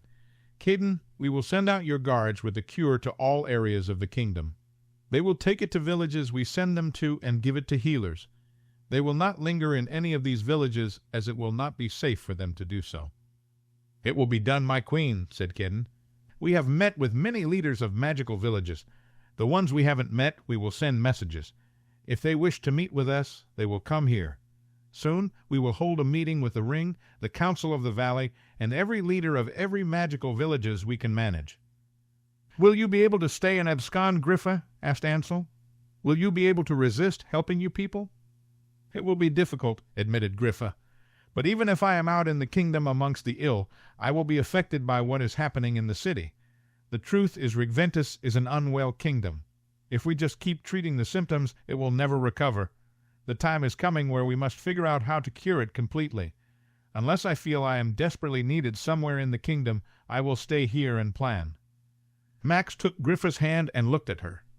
I am with you, my queen. Whatever you have to do, I will help you do it. I will work hard to try to figure out how to help the released magical users. There must be something to combat the effects of the elixir. I will help Kedden with the guards if he wishes, said Ansel. I know he could handle it, but I would be happy to help him coordinate groups to go out in the kingdom. I will be happy to have your assistance, Ansel, said Kedden. I can help Max and also keep brewing the cure here. I am not bad with potions. I can also coordinate the cure effort in the valley. It will be a burden you do not need, said Addie, smiling. Talon got off the sofa and walked over to Griffa. He took her hand. I am sorry I questioned you, my queen. Your decision was correct. You are always welcome to question my decisions, Talon. I only ask that you try to see my reasons before you dismiss them completely. As the second chair on your ring, I should know better than to think you don't do anything without a good reason. I always support you, Griffa, said Talon as he took her hand and kissed it quickly. He moved to her side. I will help you contact leaders throughout Regventus. If they need convincing to come meet you in abscond, I can go out and persuade them. Whatever you might need, I am here. I appreciate all of your support. We will move on Aurumist as soon as we can arrange it. I don't know why, but I have a feeling the longer we wait, the harder it will be to combat Philo and his forces. You should all plan to celebrate midwinter in Aurumist this year. Chapter 12. Philo looked around the forest of the great surrounding. They were somewhere close to the east village. The trees were all almost bare, showing that winter was only a few weeks away, and soon the forest would be filled with snow and frost. He wrapped his cloak around him tighter against the cold. He never did like the winter. He enjoyed late spring and summer. The cold made him feel vulnerable and irritable. He looked over and saw his 3 soldiers he had brought with him. He had not brought a large party, as he did not want anyone to be hurt today. He hoped everything would go smoothly, and that Marcus would come willingly. If he didn't, between Cassia's charms and Philo's strength, they could take him unwillingly but safely. He didn't worry about getting Marcus to follow him eventually. Cassia had written that Desdemona would not go against her father or her queen. She would not go to Aurumist and side with Philo. She'd said her betrothed would not go along with it either, and Desdemona refused to charm him in any way. Cassia told Philo they needed to act quickly, as she was sure Desdemona would go to Hector and then the queen. He had arranged his schedule to come as soon as possible. Now he stood out in the cold forest in mid-morning, waiting to see his son for the first time since the attack on the valley. He didn't know if he would say he missed his son, but he wanted to have Marcus with him. Marcus was his only child, and when he took the right to rule from the Adalwin line, he would need someone to pass the line. Marcus was the only child Philo would ever have, and he was essential to the quick legacy. Philo would toughen Marcus up. He would use Cassia to charm him and keep him docile. He would show Marcus what it took to rule a kingdom, and once Griffon and the others were defeated, he imagined Marcus would fall in line very quickly. He always was fond of Griffon, but once she was gone, Marcus would become who Philo needed him to be. Philo took a breath as the air around him changed. He felt a slight disturbance, and suddenly Cassia and Marcus were in front of him. "Here we are, dear Marcus," said Cassia sweetly as she held on to Marcus' arm. "Isn't this a nice surprise? Your father longs to see you." Philo looked at Marcus. His eyes were unfocused, and he had a small smile on his lips. Marcus looked at his father, and his eyes went wide as his smile faded. "Father?" Marcus asked as he looked at Cassia. "I don't understand. Why would you bring me here to see him?" Cassia took Marcus' hand and pulled him, so he was looking at her. "Your father loves you, Marcus, and he has missed you. You should be with him and your mother." Marcus shook his head and tried to pull away from Cassia. "My father has done awful things. He has hurt my friends and my people." Cassia took his other hand and pulled Marcus to her. She reached up and took his face. "Your father has only done what is necessary, and he has done it for you. Now you will claim your place by his side. You will do this for you and for Desdemona." "Desdemona wants this?" asked Marcus. Philo could see Marcus was trying not to look in Cassia's eyes. "Oh, yes," assured Cassia as she dragged Marcus's face close to hers. "She wants this very much. You will be king some day, a handsome, wonderful king, and Desdemona will be your beautiful, glorious queen." Marcus looked confused. "But Griffa is the queen." "Not for long," said Cassia as she tried to look into Marcus's eyes. "Soon she will be gone, and your father will take her place." "Gone?" asked Marcus, looking at the ground. "Where will she go?" "Don't worry about it," said Cassia, laughing. "All that matters is you and Desdemona will rule Regventus. You will live in the palace and have a wonderful life. You want to make Desdemona happy, don't you?" Marcus looked up, and Philo could see him become lost in Cassia's eyes. "Yes, I want her to be very happy." "You want me to be happy, don't you?" Cassia stared at Marcus, her face very close to his. "Yes," breathed Marcus, looking down at Cassia. "Then let's go greet your father." Marcus nodded as Cassia pulled back. She held on to Marcus's hand and walked him to Philo. "Hello, Philo," said Cassia, smiling at him. "As you were promised, here is your son." Philo looked at Marcus and nodded. "It is good to see you, Marcus. Your mother and I have missed you." Marcus only stared down as Cassia squeezed his hand. "Your mother is dying to see you. You will travel with Cassia and me to the palace to see her." Marcus looked at Cassia, who smiled encouragingly. "Of course you want to see your mother, Marcus. You haven't seen her in so long." Marcus looked confused as he stepped back from Philo and Cassia. "Desdemona is in Abscon. My queen and my people are in Abscon. I belong there until Griffon moves on the city." Marcus looked up at his father angrily. "She is fighting you, and you want to kill her." "Grab him, Cassia," said Philo. "Do it quickly." Kasia reached out and grabbed Marcus's hand. She pulled him in forcefully and kized him. When she pulled back, Marcus' eyes were unfocused, and he looked like he might fall over. Philo walked up and grabbed his son. "We will all travel to Aurumist now," said Philo. Kasia nodded as Philo turned to look at his soldiers. He kept a tight hold on Marcus and closed his eyes. Kasia put her hand on his arm, and Philo felt himself travel with his son in his arms and Kasia by his side. Later, Philo sat in his study reading messages from various viceroys throughout Regventus. Griffon had not been seen out in the kingdom. Her protector's guards had been delivering cure to small villages, but they all left as soon as they delivered the cure. Griffon seemed to have retreated to abscond. Philo wondered what she was planning. If she was not going out into the kingdom, that could mean a few things. She could be waiting until spring to strike. She could have retreated to her home to wait out the winter. The other option was she was organizing her forces to attack Aurumist soon. Philo wasn't sure which he preferred. He would have to be ready either way. A knock at the door made him look up from his messages. He watched as the door opened, and Helmer stuck his head inside. "May I speak with you for a minute, Philo?" asked Helmer. Philo stood and nodded. Helmer entered the room and came to the front of the desk. He sat down in one of the chairs found there as Philo sat down as well. "I have given something to Marcus to keep him calm. He is with your wife in your room at the moment. I will give him more later, and something to help him sleep.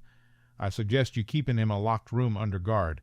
If he can manage it, he will travel back to Abscon as quickly as he can. I will send Kasia to him as well. She is staying in a room close to mine, and we should put Marcus by us too. He will not have a chance to think of anything but what we tell him." Helmer nodded. "I want to speak to you of a couple of other matters. First, I have figured out how to do the potion to increase your magical power. I am collecting all I need at the moment, and it can be ready in just a few weeks." "How long will it increase my magical power?" asked Philo. "Forever, I believe.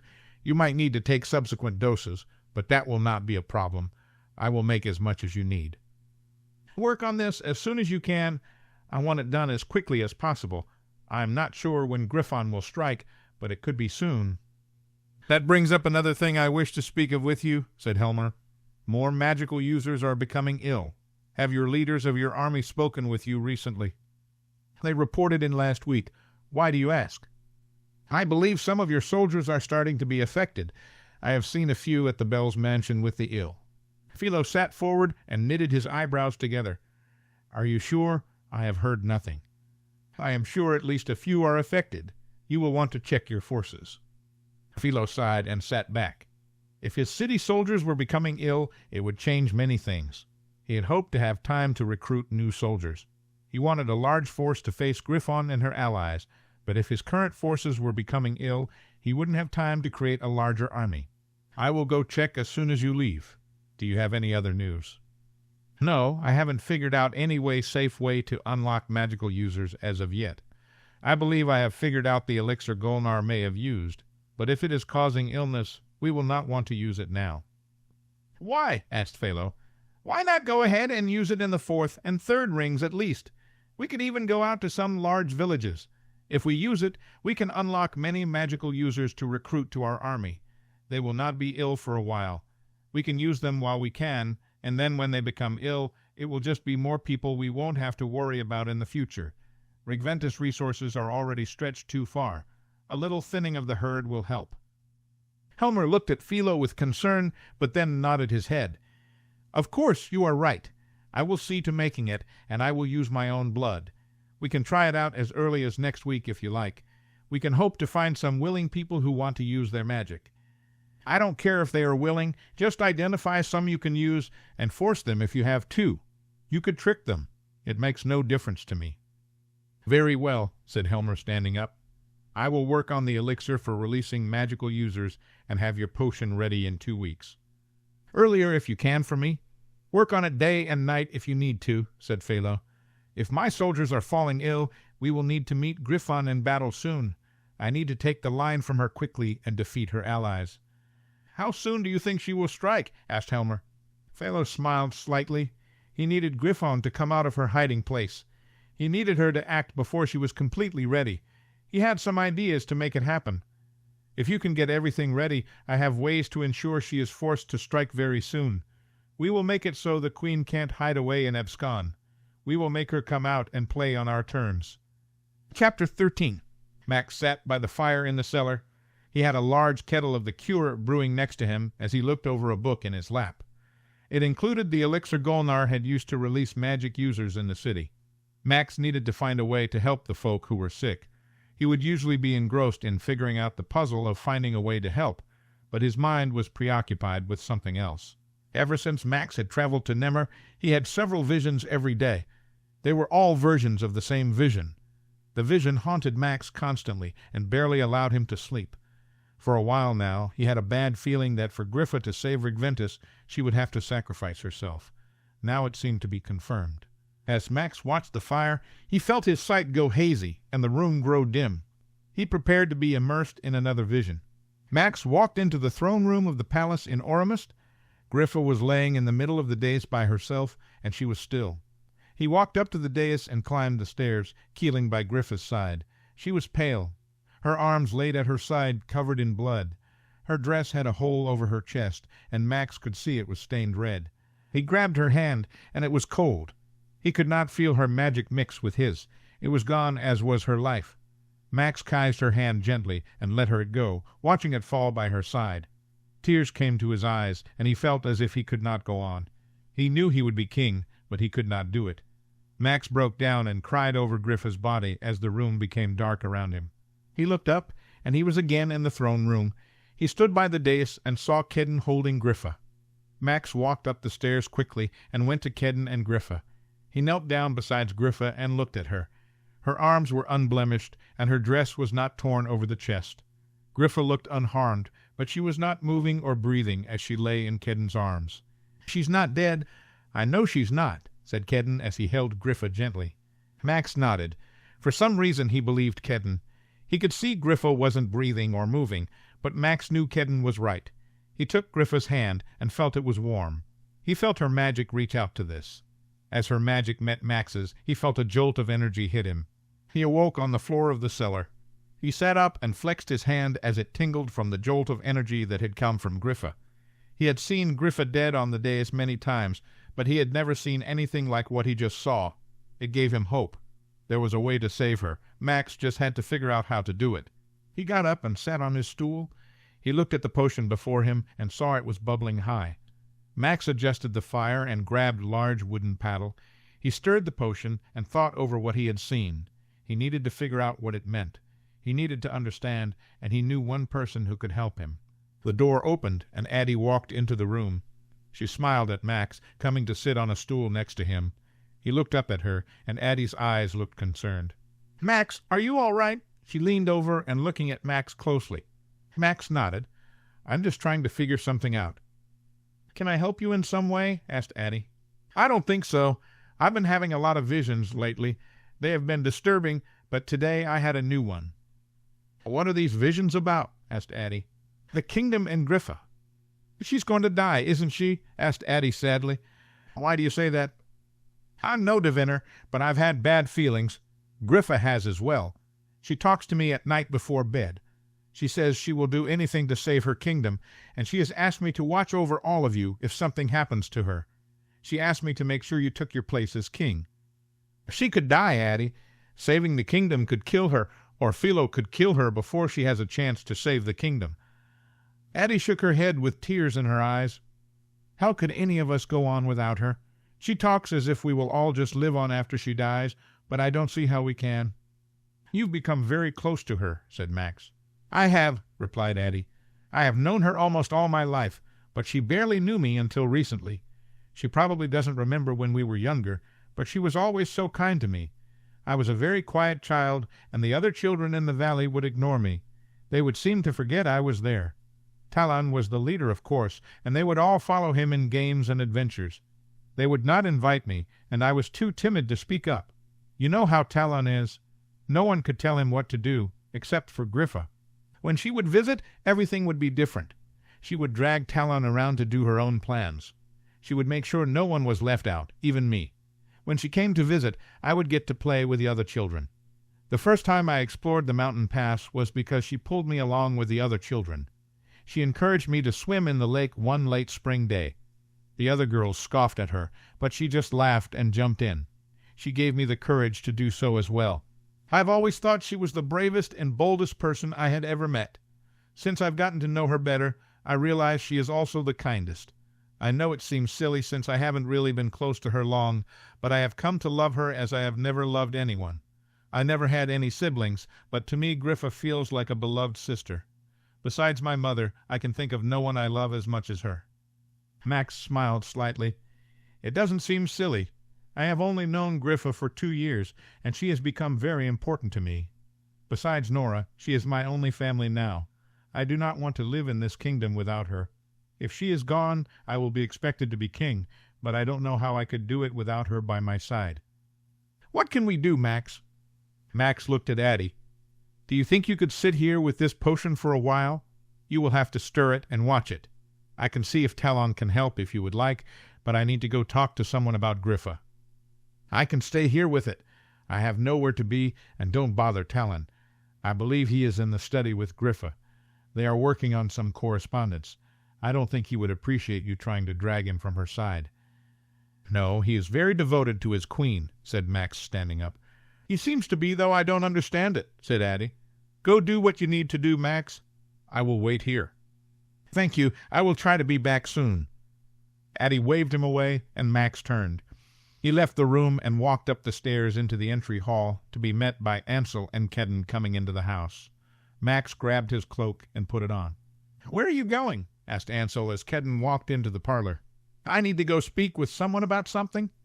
Max fastened his cloak around his neck. Are you being vague for a reason? Asked Ansel. Yes, said Max. I don't think I will be gone too long, and it is very important. Ansel looked closely at Max. I've noticed you have been quiet for some time. I've seen you avoiding the rest of us when you can.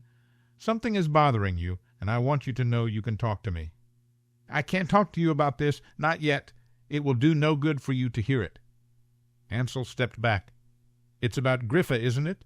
I guess it isn't good news. Max looked away towards the door. Visions are rarely perfectly clear. Whatever I have seen, I am not seeing the full picture. It will do you no good to hear the portion I have seen and jump to conclusions. You are going to Madame Sidora to speak of this, aren't you? Asked Ansel. Yes, answered Max. I need her help to hopefully make some things clear. Could it help save Griffa? Asked Ansel. I believe so. Ansel nodded. I would like if you told me what you find out, but if you can't, I will try to understand. Thank you, Ansel. I will be back soon. Max put his hand on the door handle. Please don't tell Griffa where I am going, or what I may have seen. She will need to move forward and control her own destiny without second-guessing herself. Max turned and walked from the house to the center of the village. He took a left towards a small group of trees. In the middle of the trees was a small, pretty cottage. He went up to the front door and knocked. He waited for a few moments, and the door opened on its own, allowing Max to walk into the small entryway. The entryway was dark, with only a few candles burning on a low table. Max turned to the left and entered a small, sparse parlor. He walked towards the fireplace to find Sidora sitting in a chair, staring at the fire. Young diviner, I thought I would see you soon, said Sidora as she kept staring at the fire. Come sit by me. Max sat carefully in the chair next to Sidora. He sunk it to the old cushion as he leaned back into the chair. You have seen many visions. I have as well. They are all very interesting. Sidora turned slightly to glance at Max. I'm not sure interesting is how I would put it. I am concerned. I care very much for our queen. I know, and I am fond of her as well. I always have been, but the visions are what they are. She turned fully to look at Max. So you think there is no hope for Griffa? I wouldn't say that. I believe there is always hope. Visions aren't set in stone, and you know this. Our choices can't always be predicted. We don't know how we will react in certain situations. Our queen's decisions will affect everything. The decisions her protector and friends make will change things. Don't even get me started on the gods. How can we predict their mercy and plans? Is there anything we can do to prepare beforehand that will help Griffa? I know as a diviner I am supposed to look at things from an outside perspective. My feelings aren't supposed to get in the way, but I cannot do it in this situation. Griffa means so much to me. I have to do everything I can to save her. Sidora smiled. It is not easy to separate ourselves from the visions when it is about someone we love. I understand as I have had experience. I feel it now. Max looked at Sidora. What do you do? How do you separate yourself? Who says that I always do? Maxwell, you must understand that I am a regular person just like you. I have feelings and love for my family and friends. Max looked hard at Sidora. She had never used his name before. She held out her hand. Max took it, and he felt her magic join his. It felt familiar and comforting. It felt vaguely like Griffa's, but not as strong. He opened his mouth slightly. Yes, Maxwell, you are my family. Your mother was my granddaughter. I saw the vision of her being hunted and killed. I tried to hide her and her husband in the forest, but the vision still plagued me. I realized all I could do was save you. I told Renward how to do it. I wanted to keep you safe. I told him and the Protector where to take you. I should have had you brought here, but I wanted you to be safe and loved. I knew here you would grow up as the king. I knew the ring members would fight over you and try to manipulate you. I knew you would be a wise, kind, and gentle boy who liked the quiet. I couldn't understand how you would be king. You have many gifts, but ruling is not one of them. I didn't realize Renward had tricked me to try to save his own daughter. Max shook his head.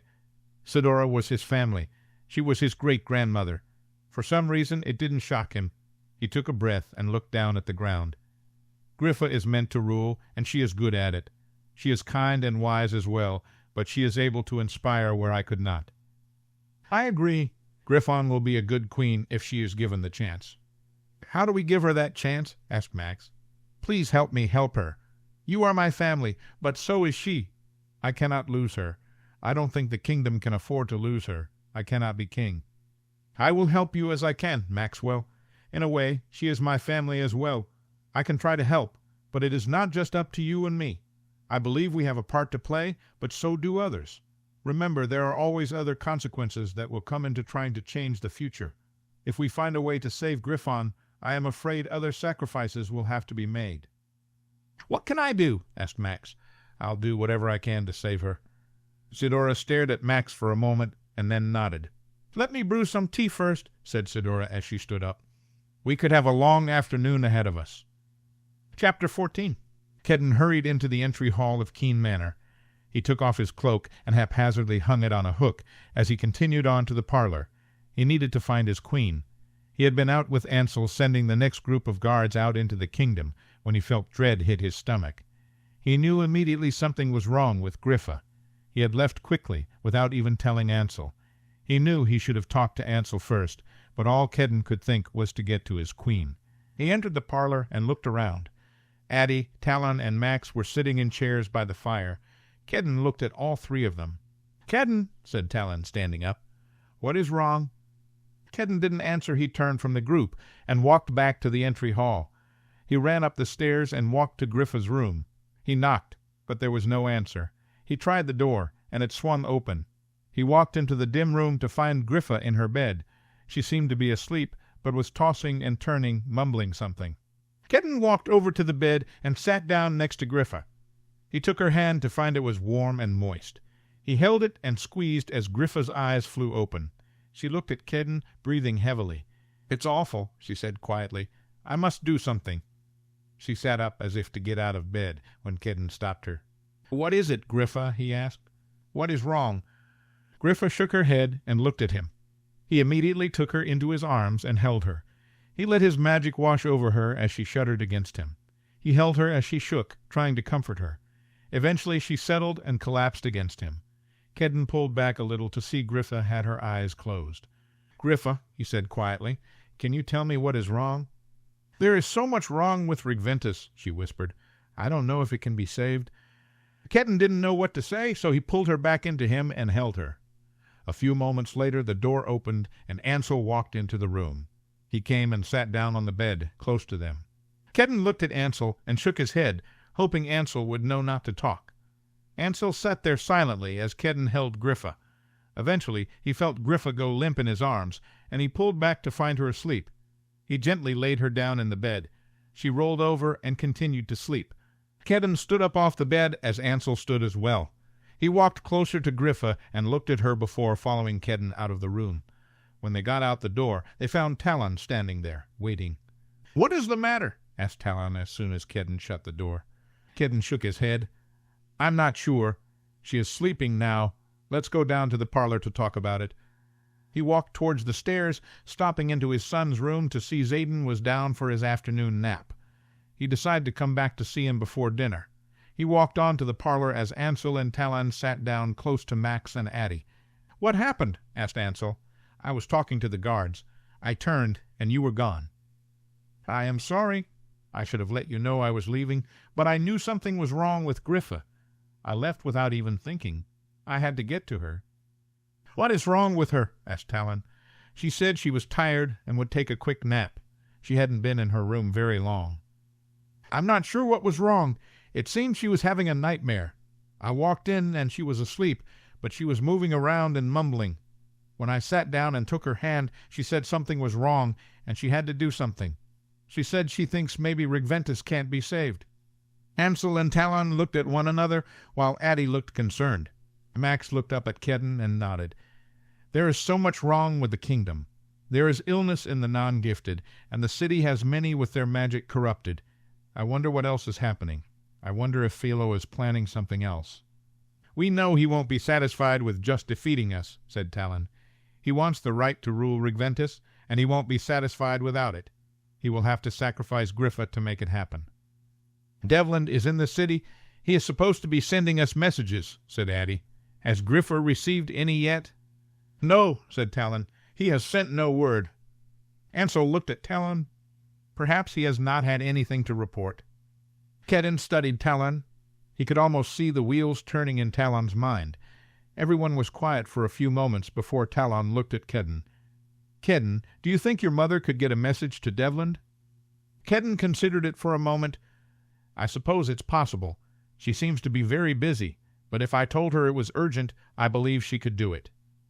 I will go compose a message to Devlin, and I need you to write one to your mother. We will meet in the entry hall in 1 hour. I will take you to the East Village so you can send this message to your mother and check for any others." Kedden shook his head.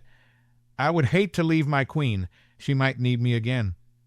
"We will not be gone long," assured Talon. "Ansel, Max, and Addie will be here with her.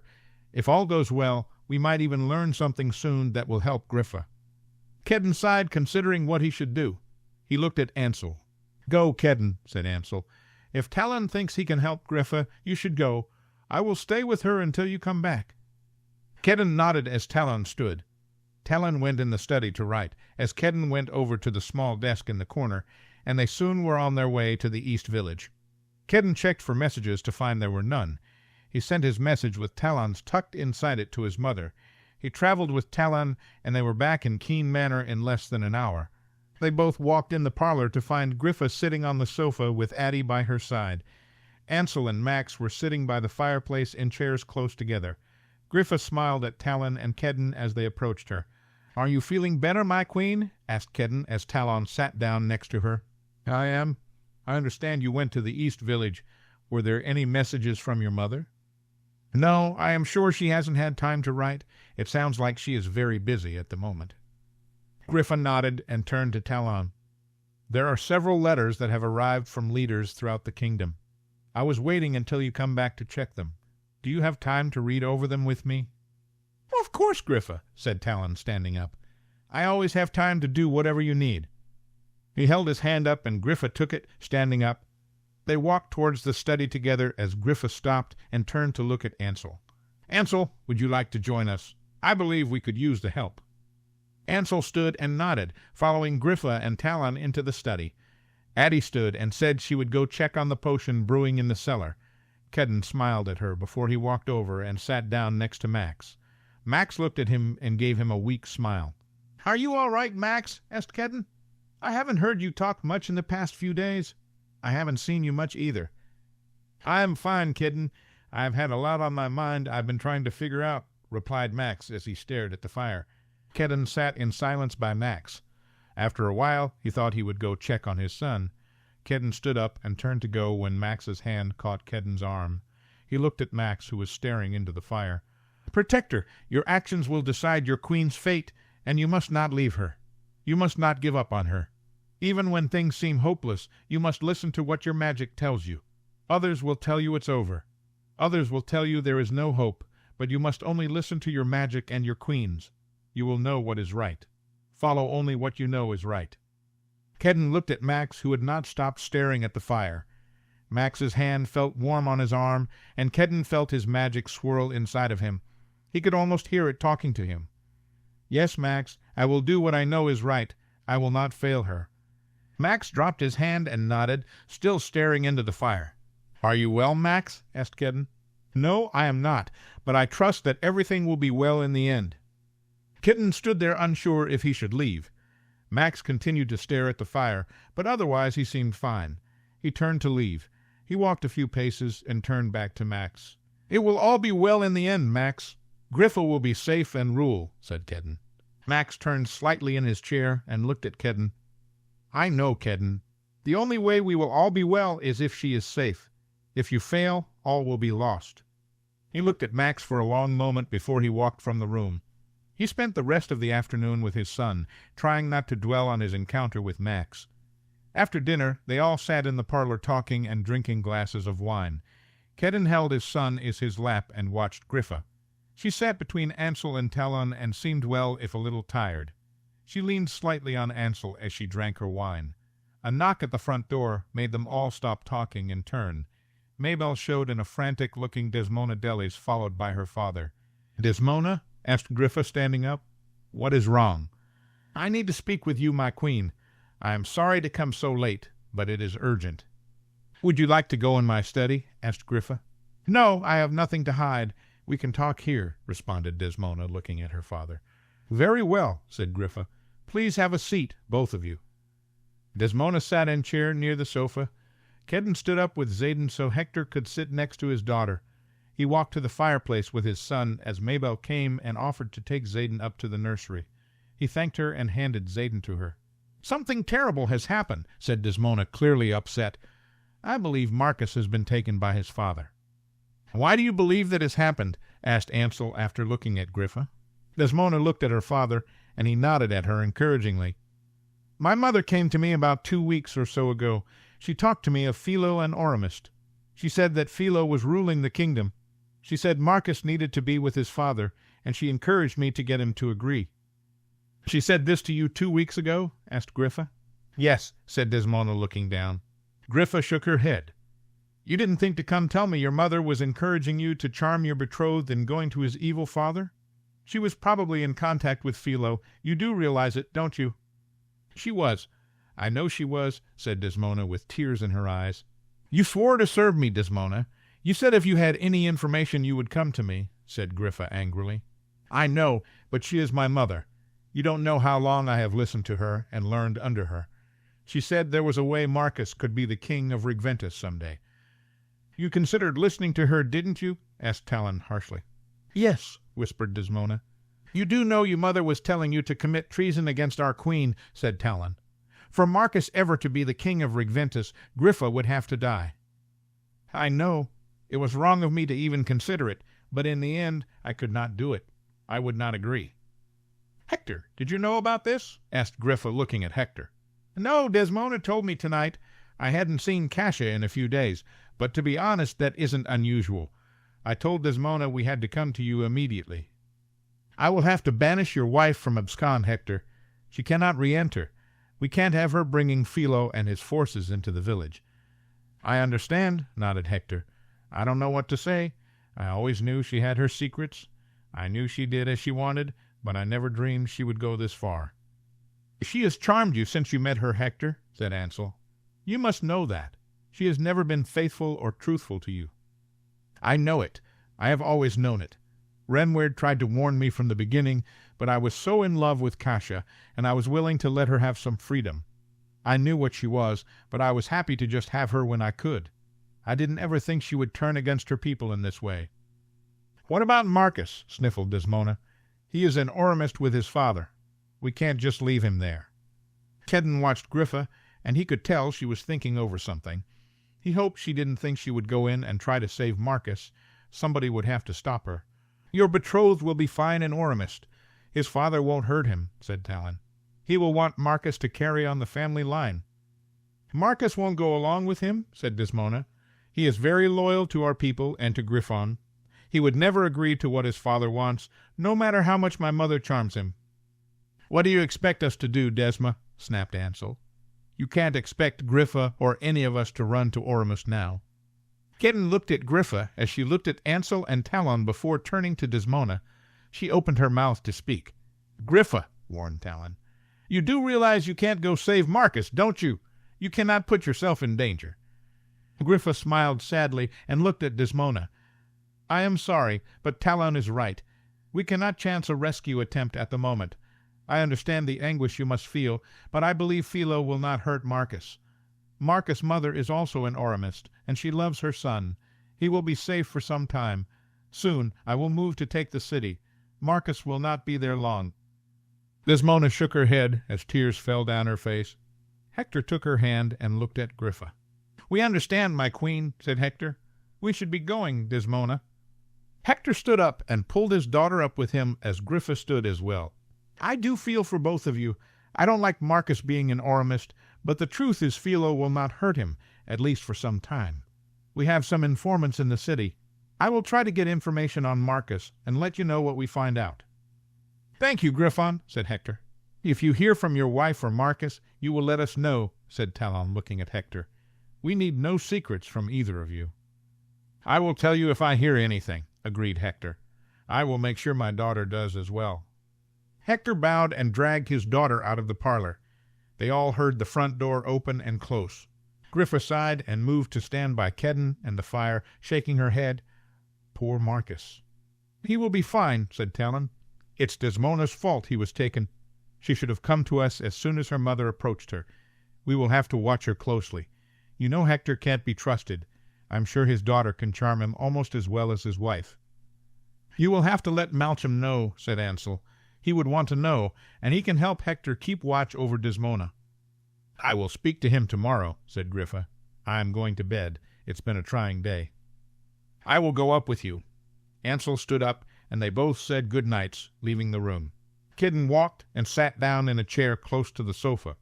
Talon leaned forward and seemed to be thinking. "It would be helpful if we knew exactly what was happening in Aurumist," observed Max quietly. "If Philo has taken Marcus, he must think he really can take the right to rule from the line of Adalwin. He must think he will need to do it soon." "The only way he takes the right to rule is if he kills Griffa," said Talon. "He must believe he has a way to get to her. We can't have something happen like her disappearing again." Max looked closely at Talon. "You are planning something, aren't you?" Talon grinned. "I hope to hear something within the next 3 days. I have sent a couple of messages today, and if all goes to plan, I can get us some information about what is going on in Aurumist."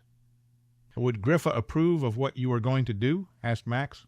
"I'm not sure," shrugged Talon, "but I'm not going to ask and find out." "If it's not something our queen would approve of, perhaps you shouldn't do it," said Kedden. "If there is a chance I can help Griffa, there isn't much I wouldn't do, Kedden," said Talon with an edge to his voice. "Are you going to run and tattle to our queen?" "I should." Kedden huffed. "How do I know what you have planned is really in her best interest?" "You should know by now that most things I do are only done in Griffa's best interest," said Talon as he sat back and looked at Kedden.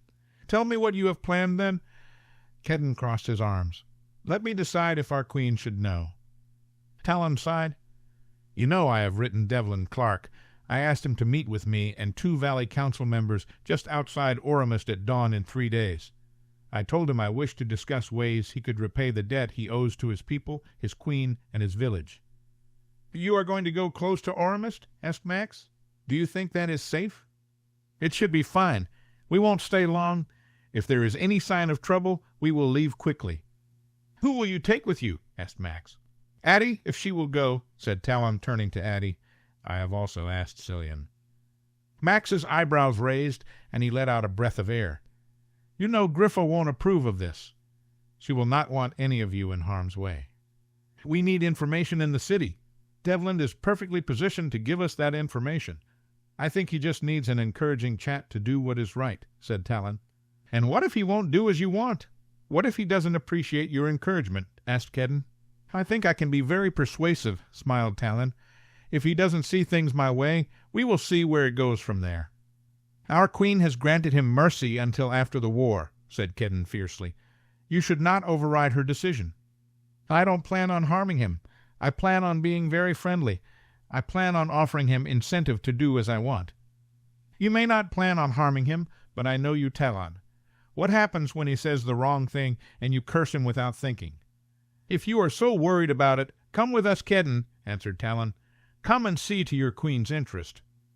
"I shouldn't leave Griffa," mumbled Kedden. "She might need me." "We will leave before sunrise. We will be back before breakfast. You will not be gone long, and she will be asleep and with Ansel," said Talon. Max looked at Kedden. "You should go. Go and represent your queen." "She will not like this," said Kedden. "No, she won't. But if we can find out what is happening in the city, it could help save Griffa," said Max. "That is your only duty, to save your queen." Kedden closed his eyes. "I will go with you, Talon, but you will keep your head. You will not go against your queen's wishes in regard to Devlin." Talon smiled and looked at Addie. "What about you, Addie? Will you go?" "I will," answered Addie. "If nothing else, I will support Kedden and see that our queen's commands are respected." Kedden nodded at Addie, giving her a small smile, which she returned. "Cillian will go, I have no doubt of it. I have told him to meet us at the gates of Abscon in 3 days. No one should mention this to Griffa.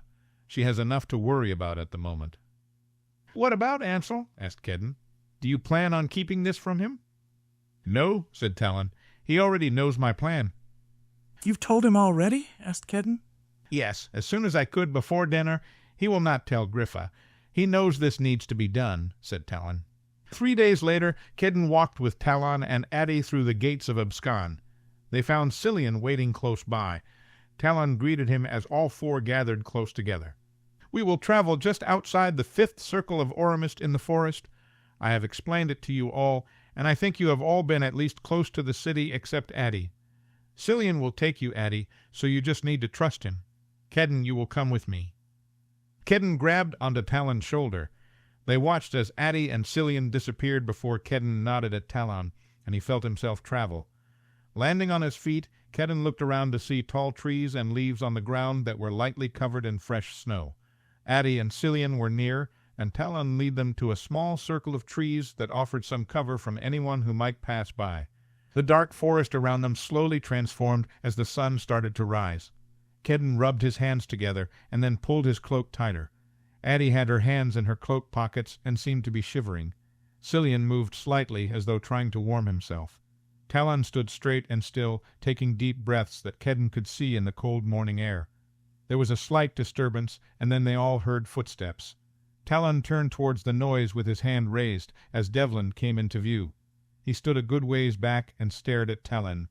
"Devlin," said Talon, smiling slightly, "do not stand so far away from your fellow valley folk. It has been a while."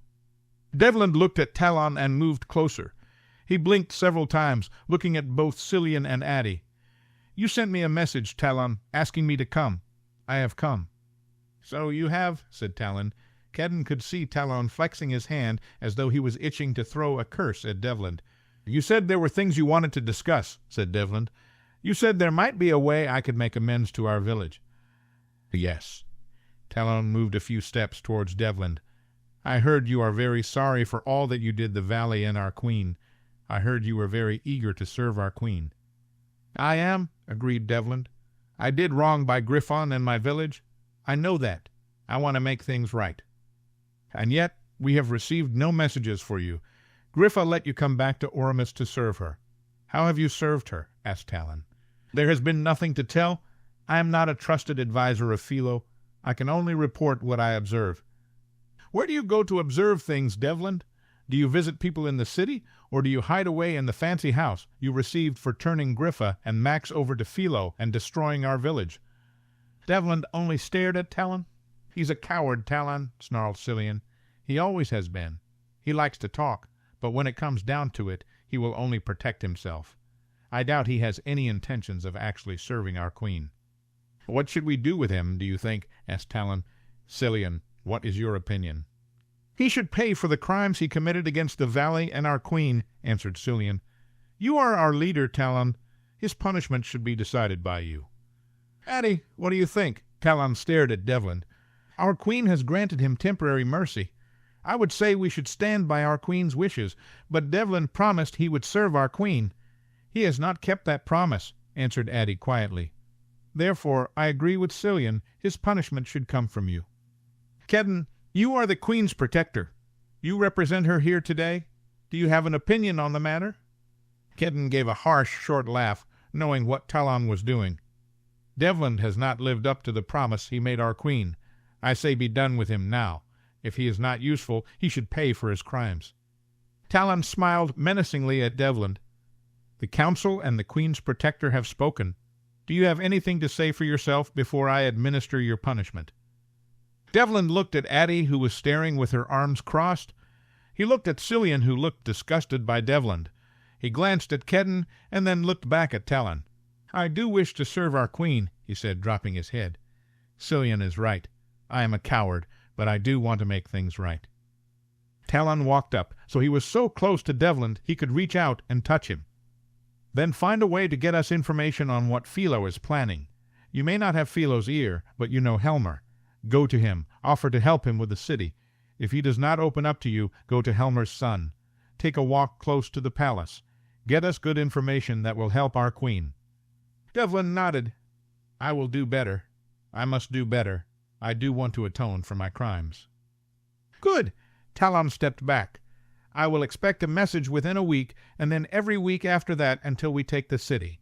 You will find something useful to report in every letter. If you do this, and the information you give us helps us to save our queen, I will rethink your punishment. Devlin looked up at Talon. You would grant me mercy for my crimes? If you provide information that helps to keep our queen alive, I will grant you some sort of mercy. You will still have to pay in some way, but it won't be as permanent of punishment as you stand to face now. I will send you a message in 1 week. It will contain information that will be useful for our queen. Talon nodded. You will fight for our queen as well. She will come to take the city soon, and you will aid in her fight. Yes, nodded Devlin. I will be prepared to do all I can to help her. We will see, scoffed Talon. We need to get back to our queen. I expect to see that message in 1 week, Devlin. Talon turned and walked away as Addie and Cillian followed. Kedden looked at Devlin one more time before he followed as well. They traveled back to the gates of Abscon. After saying goodbye to Cillian, the three walked together through the village. Will you really grant him mercy, Talon? Asked Addie as they walked. Yes, if he provides information that will help us keep Griffa safe. I am a man of my word. He caused the destruction of our village, said Addie. Several people lost their lives. Killing Devlin, as good as it may feel, will not bring back those lives, said Talon. We cannot save those who died, but we can still save Griffa. You care for her very much, don't you? Questioned Addie quietly. I love her above anyone else in the kingdom. She means more to me than anything, including our village. You love her even though she has chosen another? Asked Addie. I do. I have loved her for longer than I think I even know. You know I have not made wise choices in my life. I did everything I could to ignore the love I felt for her and have my own way, and I paid for it. She is better off now with Ansel, but I will not stop loving her. I think that might make me like and respect you a little bit more, said Addie. If you can recognize someone as worthy to love as our queen, you must be wise. You love her without hope of being with her, with gaining nothing in return. That love could turn to remorse and spite, but you have not let it be so. I will take your respect and friendship, Addie, but do not have any pity for me. I don't deserve her love, and yet she does love me. It may not be how I have always wanted, but it is real. I gain much by loving her. I am allowed to be at her side. I have her friendship and her loyalty. Once we get her through this war safely, I will have the privilege of serving her as she rules. I will get to see her happy and well loved by her husband. I will experience a lifetime of being close to her. Kedden smiled slightly as Addie put her hand on Talon's arm and squeezed. She fell back and walked by Kedden as Talon walked faster away from them. I believe he is a good man, Addie, said Kedden as he looked down at her. He has made mistakes like all of us, but I believe people can change. You mean like you changed? Addie grabbed Kedden's hand. Griffa told me some of your story, Kedden. I want you to know I do not hold any of your past against you. I thank you, Addie, and I hope you will extend the same courtesy towards Talon. I believe he only wants good things for our queen." She nodded as she squeezed Kedden's hand. "I just hope Talon gets to actually experience a lifetime of friendship with Griffa. I hope we all do." Kedden pulled Addie a little closer to his side, hoping the exact same thing. Chapter 15. Philo walked angrily through the entrance hall of the palace. He pulled his cloak around him and fastened it. Things were not going well. He had been told several of his soldiers had been sick. He was going to go see for himself at the Bell's mansion. After that he would go see Helmer, who seemed to be staying at home lately. As Philo walked out the door and through the palace gates, he wondered what else could go wrong. He had his son back with him, but Marcus was not cooperating. Even with Kasha keeping Marcus charmed and potions being used to keep him subdued, he constantly wanted to leave the palace. He wanted to go back to Abscon, to Desmona, and to his queen. Philo and Cecilia had both tried to talk with Marcus. They had tried to tell him his place was there in Aurumist. They told him he would need to learn to rule Regventus, as he would one day be king. Marcus wanted nothing to do with it. Philo asked Kasha if having Desmona near would help with Marcus. She wasn't sure how they could get Desmona to come, but it should be easier once Griffon was defeated. Philo walked into the first ring of Aurumist and towards the Bell's mansion. He walked straight to the front door and knocked. As he waited, he looked above the door to see a keen falcon carved into the stone. Philo sighed. Could he never be away from the influence of that family? There was only one Keen left in the land, and Philo would rid the kingdom of her soon. The door of the Bell's mansion opened, and a servant stood in the doorway, looking tired. "May I help you, sir?" asked the servant. "I am here to see Camellia Bells. The lady of the house is very busy and cannot be disturbed. If you would like to leave a message, I can get it to her." "She will be disturbed by me," said Philo angrily. He held the door open and pushed past the servant, walking into the large entry hall. "Sir," said the servant loudly, "you must not come in. We have much sickness in the house." "I cannot be affected by the sickness found here. Show me where to find Camellia now." The servant stared at Philo for a moment. "You one of the leaders of the kingdom, aren't you?" "I am the leader of the kingdom," said Philo angrily.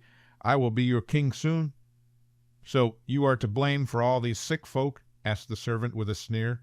Philo didn't want to argue with the servant. He thought about cursing her right there and then, but he held back. "I am not to blame for it. Now show me to the mistress of this house." "She is in the ballroom, taking care of the sick. Turn to your left and go down the hall. You won't be able to miss it," said the servant as she turned right and left the entry hall. Philo turned left and hurried down the hall. As he came close to the end, he heard people moaning and smelled the strong scent of sick. He came to a set of double doors and opened them. He walked into a large room that had many sick people laying throughout. Philo stepped in and looked all around. There were rows of people in small beds and on pallets. Some shook and moaned. Others lay still and breathed rapidly. There were several servants running around, fetching water and rags. Philo could see a few healers leaning over sick. At the back of the room he spotted Camellia. She was folding towels, wearing a simple green dress. He started walking towards her. As he got close to her, she noticed him and put a towel down. She stood straight, waiting for him to come to her. "Camellia," said Philo, looking at the woman. "Philo, you finally decided to come and see for yourself what has been done to the people of the city," said Camellia, looking at him. "Indeed," said Philo. "Is this everyone who is sick?" "No. These are the ones whose servants and families have left them. They had no one else to take care of them." "What about soldiers?" Philo looked throughout the room to see if he could spot any. "What about them?" asked Camellia. "Do you have any here? I have heard some soldiers have fallen ill." "That is why you have come." Camellia shook her head. "You don't care about the people of the city. You only care about your army." "The city will come under attack soon. I have to see to the safety of all the people here in Aurumist," said Philo, crossing his arms. "You think those coming to attack will be a danger to the people?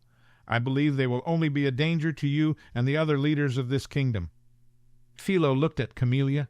He closed his eyes for a moment, trying to block out the cries of the sick around him. The smell made his head dizzy. "Is there somewhere else we could go talk?" "I am needed here, and you have already detained me long enough. Whatever it is you want to say, you better say it now, before I move on." "I lead this kingdom now," snapped Philo. "I could have you killed at any time. I could kill you now." Camellia smiled. "Go on then, kill me, Philo. If you think it will benefit you, go ahead and get rid of me. You should remember that my husband holds much sway over half the ancient council.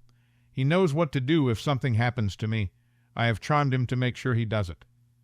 Philo sighed. "What do you know about the false queen's plans?" "The false queen?" asked Camellia. "Who are you referring to?" Philo rolled his eyes. "What have you heard from your son and his queen?" "Nothing," said Camellia. "I have not had time to write. I have heard nothing from Kedden in a while. What makes you think he knows the queen's plans anyway?" "He knows everything about the queen. I doubt he leaves her side now that he is her protector." Camelia's eyes widened slightly. "You have not heard? He has taken on the line of protectors, it seems. He has sworn his family line to the line of Adalwin, and he serves Griffon.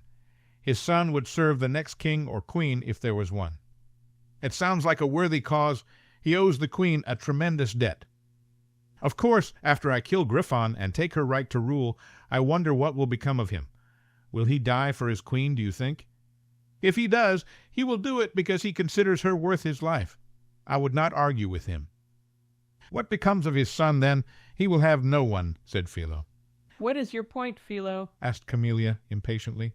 "Perhaps you have backed the wrong side. You could spy for me. You could do as I asked, and I would make sure your grandson is safe. I could spare your son, and I could see what I could do for all these sick people." Camellia laughed and shook her head. "What's so funny?" asked Philo. "You are trying to get me to join you by manipulating me with my son's life, my grandson's life, and all the sick people of the city. You are evil and ridiculous. You mock me? You dare refuse my offer? Do you think Griffon would give you a better one? The queen doesn't make deals. She doesn't play with people's lives. She protects her people because it is the right thing to do. I could spy for you, and she would still keep Kedden and his son safe. I could try to kill her, and she would still try to heal all the people in this room. She is worthy of ruling this kingdom, and you never will be." Philo breathed heavily, his hands itching to hit Camellia or curse her. "You are very mistaken, Camellia." "No, I am not. Now get out of my house. You have no right to be here," said Camellia angrily. The vials on a nearby table shook. "You say you can curse me, but you don't know my power. You don't know the strength of a mother whose son has been threatened. Now get out of my house, because we both know you will not lay one finger on me." "I won't, because you aren't worth it," said Philo, turning around. He called over his shoulder, "Keep tending to the sick, Camellia. Once I dispose of the false queen and take my place, I will deal with you permanently." Philo left the Bell's mansion quickly. He turned back towards the palace to go to the viceroy's mansion that stood next to the palace gates. As he came close to the door of the mansion, he met Devlin Clark walking towards him. "Devlin," greeted Philo. "I haven't seen you in a while." "No, I've kept mostly at home with my wife." "Have you been visiting Helmer?" asked Philo. "Yes," said Devlin. "He is an old friend. I wish to welcome him and congratulate him on his new position." "You have not come to congratulate me as the new leader of the kingdom. I had guessed you were very busy. Besides, from what I hear from Helmer, you are expecting a much bigger and better title soon. I will congratulate you then." "You are not put off by the manner of how I will take the title of king?" asked Philo. "I thought you were close friends with Renweird." "So I was, but I have cast my lot with you and this city. I gave up Griffon to you and caused destruction to my village. Do you really think I could go back? You must not know Talon Wendell if you think I could have any chance of mercy or reconciliation with him. I don't know much about the man, but perhaps I should, since he is shadowing Griffon's side now. You should come to dinner tomorrow night in the palace." "This is a command, not an invitation," said Philo. "I will come then. I will be honored," bowed Devlin. "Now, if you will excuse me, my wife is expecting me." Philo watched Devlin walk hurriedly away. He turned his attention to the home before him. He walked up to the front door and knocked. He was let in by a servant and shown to Helmer, who was in a large room with a grand fireplace. There were several tables by the far wall with many books, ingredients, and bottles strewn across them. Over the fireplace was a humongous kettle suspended by a large hook. Helmer sat on a stool by the fireplace. He rose as Philo entered. "Sit back down, Helmer. It looks like you are working, and I don't want to interrupt." Philo walked over, picked up a chair, and brought it over to the fireplace, sitting down across from Helmer. "I am almost done with your strengthening potion. It should be ready in a little more than a week," said Helmer. "After that, I will work on finding something to help those who are sick." Philo nodded. "Good. I believe there are some soldiers who are sick. We do not need to lose too many of our men. I don't know when Griffon will come for the city, but I want to be ready. Hopefully soon, rather than later, if your soldiers are falling ill. If she waits till spring and we can't find a cure, your army could be much smaller than you like. We could make more soldiers. We could offer to release young magical users in exchange for service. We can find people in the 4th and 3rd rings here and even out in the kingdom," said Philo. "Rumors of the sickness from the potion have spread in the city and the kingdom. You might have problems finding those who will take it." Helmer looked at the potion in the kettle. "We could have trouble finding those who will willingly take it, but we should have no problem finding the unwilling and making them," said Philo. He felt a plan forming in his mind. He looked at Helmer. "You said that it would be better for us if Griffon attacked soon." Helmer nodded. "If she attacks soon, your army has a better chance of being healthy, and she has less time to prepare. I believe we can gain some people for our armies and force Griffon to attack soon. You know her? She won't be able to stand by and watch us attack villages and take people forcefully. She will have to take action." "It could work," agreed Helmer. "You could at least force her to intervene in the villages in the kingdom. It would leave her less time to form her forces for the city." "I will think on it. We will need to act soon if we decide this route. You say my potion will be ready soon. Once it is ready, I will make a final decision on what we will do next." Helmer nodded. "Oh, you will come to dinner at the palace tomorrow night. I ran into Devlin Clark on the way here, and I invited him to come speak with me. I need to know more about the leader of the valley, since he seems to be close to Griffon." "You should talk to Devlin of your plan," said Helmer. "He served many years on the Valley Council. He is sharp and has proven he has no qualms working against Griffon." Philo nodded. Maybe things weren't as bad as they seemed. Maybe things would turn around quickly in Philo's favor. Chapter 16. Griffa shuffled through messages as she sat on the sofa in the parlor, and she laid out a few on the table in front of her. Talon, who sat next to her, placed a few more on the table. She ruffled through her messages again to see if she missed any, but they all seemed to blur together. She blinked her eyes, shook her head, and tried to go through the stack again. She was tired. She was not getting much sleep at night. There were so many things wrong in the kingdom, and she was sure she only knew less than half of it. The illness was still out there. They were sending out cure from Abscon and the valley, but they couldn't seem to stop the spread as it made its way through the lands at the north of the kingdom. It had made it to the east and west Sealand. Griffa also knew there were many sick in Aurumist. The potion Golnar had used to release the magic in people of the first ring of Aurumist was corrupting the magic in the people who took it. They hadn't heard yet from Devlin or Camellia, but Griffa suspected it was getting worse. She thought there were other things wrong as well. She had dark dreams of suffering in the kingdom. She dreamed of people being forced from their homes and of people dying. She dreamed of Regventus being destroyed completely. She sighed and put the letters in her hand on her lap. She believed she had responded to all of those and received a response in return. It was only the ones on the table they had not received a confirmation that the recipient would attend the meeting in Abscon in a few days. "So these are the few leaders we have not heard from," said Talon, looking at the handful of letters in front of them. "We should send out another message today so it will get to all the villages in time." "I will need to go and write the messages in a moment," yawned Griffa. "I can write them, Griffa. You look like you could use a nap." Talon gathered up the letters on the table into a small pile. "It will do no good for me to go lay down, as I cannot rest. I would rather work towards saving the kingdom." "Ansel said you weren't sleeping well. Have you taken something?" "I have," replied Griffa as she put her large pile of messages on the side table. "I can fall asleep, but I am disturbed throughout the night. I've tried to get Ansel to go sleep in the other room, but he won't do it. He disturbs poor Kedden so many times a night. I am sure neither of them is getting enough sleep." "Kedden is your protector. It is his job to soothe you when you are unsettled, Griffa. He would be upset if you didn't let him do his duty." "The problem is nothing seems to settle me for long. There is something happening soon in the kingdom. I wish I knew what it was so I could do something about it." "Hopefully we will have word from the city by tomorrow. Devlin's message should be here soon." "Let's talk about these weekly messages from Devlin, shall we?" Griffa turned and looked at Talon. Talon smiled. What about them? You talk of me running off to Aurumist without telling anyone, yet you take 2 of my trusted friends and my protector and go to the city without telling me. We were in the forest, well hidden. We didn't show up in the middle of the palace and parade around. We weren't in any danger. Griffa shook her head. At least you didn't curse Devlin on sight.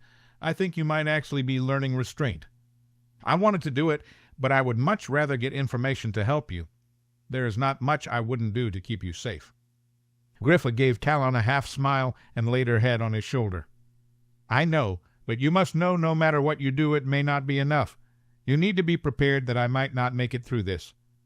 Talon adjusted his arm and put it around Griffa. I will not accept that. You will live and reign for many years. You will marry Ansel, and I will stay around and corrupt your children just enough that they know how to have fun. Griffa looked up slightly with a grimace at Talon. Proper fun, of course, that is fitting for a prince or princess of the kingdom, said Talon as Griffa settled back against him. You will have your own children as well, Talon.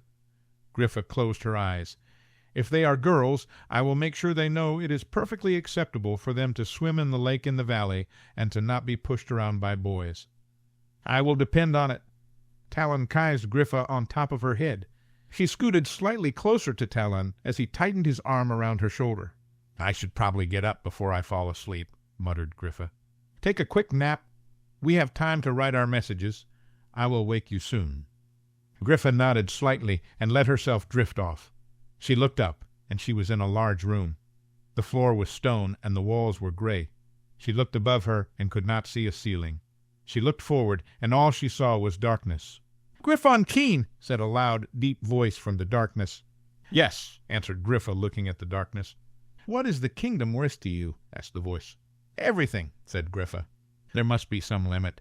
There must be something you wouldn't give, said the voice. Griffa thought over this. She thought of Ansel. Even though she loved him and didn't want to be without him, she was prepared to give him up when she thought he would always be her protector. It hurt her, and it would have been immensely difficult to go on, but she would have done it. She thought of Talon and Max and all her friends. If the ones I loved could be safe, I would do anything to save the kingdom. What about your own life? Asked the voice. It means nothing against the people and the well-being of the kingdom. Is it really worth it? The pain, the heartache, the strife you have and will have to go through. Will you be able to endure it all? Griffa knew her answer immediately. Yes, I can endure it. I must. You don't have to, Griffon, said another voice. This one was kind and sounded as if it were a woman. You could let the kingdom go. Its failures are not your fault. I have plenty of fault in the state of the kingdom. I have not done all that I could. If I left it to die, I would not be satisfied. I would be culpable in its demise. The woman sighed. I want you to think about your answer. I want you to meditate on if the kingdom is really worth all the pain and suffering for you.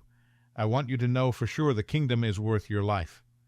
I could give you my answer right now, as I don't believe it will change, said Griffa, staring into the darkness. Think about it first. The time will come soon when you will have to give your final answer, said the woman's voice. Griffa felt a strong magic surround her. It circled her and then entered her body. The magic made her feel powerful, loved, and peaceful. You need rest, dear one, said the woman's voice. I will give you rest until we meet. Griffa felt her eyes grow heavy. She lay down on the cold stone floor and curled up. She closed her eyes and everything went dark. She opened her eyes and looked next to her. She was leaning against Ansel, who was smiling down at her. She looked down at the other side of the sofa to see Kedden looking at her. How do you feel? Asked Ansel. Like I've slept too long? Where is Talon? He is in your study working on the messages to send out today, answered Ansel. I should help him then? Griffa sat up and stretched. He should almost be done. He's been in there for a few hours. It's almost time for dinner, said Ansel as Griffa looked at him. He said he would wake me up to help him. I shouldn't have slept this long. But you needed the sleep. Caden and I came in from sending out the latest group of guards. We offered to sit with you while he finished the messages. None of us minded letting you sleep. You already look more well-rested than you have in a while. I feel better than I have in a while. I will just go check in with Talon before we go to dinner. Then I would like to go see Xaden if you don't mind, Kedden. Not at all, answered Kedden. I will go with you. Griffa smiled and stood up. As she walked to her study, she thought over her dream, knowing there was nothing she would not do for her kingdom or the people she loved. 3 days later, Griffa looked in the mirror in her bedroom. She adjusted the skirt on her dark blue dress, looking at the sun etched on the bodice. She turned to see that the falcon on her shoulders that formed her sleeves were straight. She bent down her head to make sure her braids were neat and secure. After being assured everything was right, she picked up her thin crown and slipped it over her forehead. She looked over herself one more time. Today was the most important meeting of her life. She would be meeting with the Ring, the Council of the Valley, and many magical leaders from all over Regventus. She needed to look and act the part of the queen. She needed to be calm and self-assured. She needed to be able to convince all the people that she was a queen worthy of leading a kingdom. She took a deep breath and told herself she could do this. She was meant to do this. If she didn't do it, no one else would. If she was not queen, the kingdom would fall to Max. She had no doubt Max would be a wise and kind king, but he did not desire the title. She wasn't sure how he would handle it. She believed he was strong, but he seemed very happy and suited for the position of a diviner.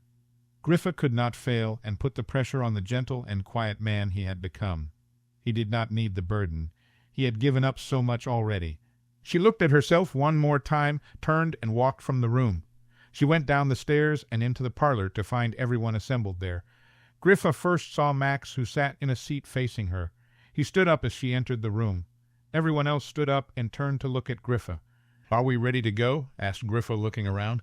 Everyone stared at her, and Griffa looked down, self-consciously playing with her skirt. Ansel walked over and took her hand as she looked up at him. "You don't need to doubt yourself," said Ansel, smiling at her.